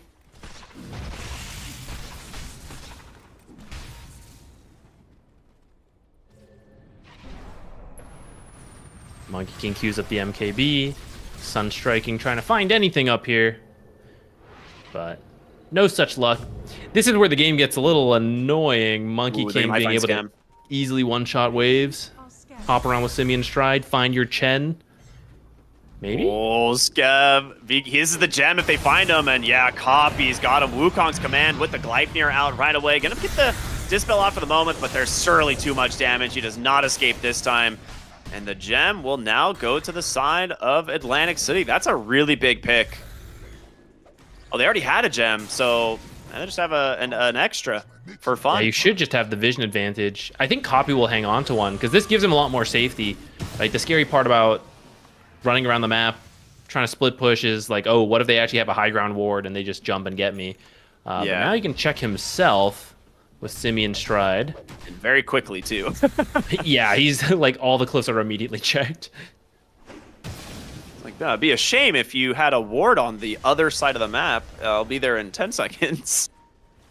So they're going to look to try and pressure the bottom set of racks here. Do they have a creep wave with them, though? I think it's just the one in mid. They actually also have a they have banner one if they there. want to Okay. drop it to be safe, but I don't know if you need to. yeah, until someone comes to defend. I think But they're they actually see not- the Terrorblade. Yeah, they don't have any in place. So they're just going to force the rotations and then get back out. I mean, I they thought get they the might tier push that 2 a for little this top. harder. Yeah. Still really afraid of the high ground from Shopify.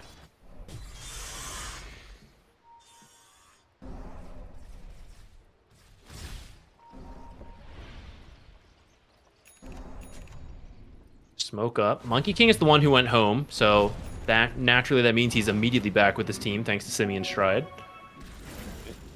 They're smoking in really far, trying to see what they can find. I mean, Shopify smoked up as well. Who's going to find who in the mid lane? Copy baiting. But Yuma, his smoke pops. Who's he found? It's going to be a nice drag through onto the line. The Hex connects. He's gone. Gunner's just going to chase for more. And they find them, though. Gleipnir holding Amaterasu in place. Copy with the Boundless Strike. Can they get the kill Being on the stunned? Terrorblade? They do! Those are two really big pickoffs. Macropyre completed, but you still have the Wukong's command at the ready as well as the RP. You can get two Yuma sets might for go this fishing. He's thinking about it. That's one lane of barracks. Second now under siege here. They do have detection. Yeah, they will be able to see the Plinkin, the Hex out from Gunner, but the Force Staff saved from Skem. Two full lanes now gone. Atlantic City with a huge lead. Oh, Harpoon? Magnus. Where Hexed is he up. going? He gets hexed. He didn't BKB. He's got a skewer to safety, but I don't know if he's going to survive the damage. Yamato just blinks after him and deletes him. And now it's Fly's turn. Oh, no. Those heroes do not have buyback.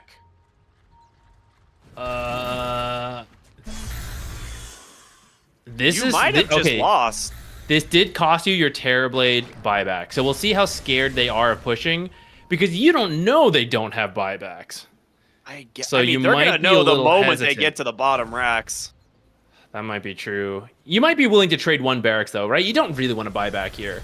If you can hang on without having to use buyback, that's going to be the best case. I don't know how long you're gonna have, dude. This Shadow Fiend hurts. That's He does true. so much damage. Lasting Presence is in a ridiculous facet, man. Minus 11 armor on this barracks. 30 seconds left. I don't think you lose. You might get mega'd, but if you try to force it, they'll fortify. You'll be fine. You have to Wukong's the tower. You cannot lose this lane of barracks. So Monkey King, that's exactly what he's gonna do. Goes up. Hexed Oh, up. nice hex though. Gunner gets hexed as a return. He gets to get up the Force Staff. Pops the reactive armor. He's gonna survive for now. You cannot lose this lane of barracks. They will respect they it. They should will be back fine. away. They have All right. equalized the barracks. This is a very tense game. Both teams are so good at taking buildings if you get to the enemy base. Maybe Shopify Rebellion a little bit more so with that SF aura. Any big fight, you know they're saving buyback next.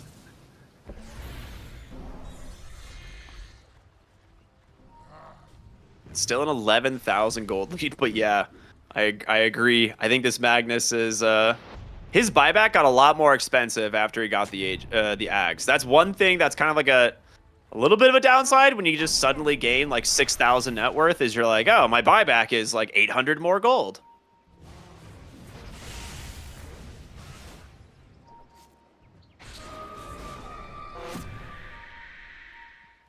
Scouting dead shots from Lelis here, trying to find out where they are.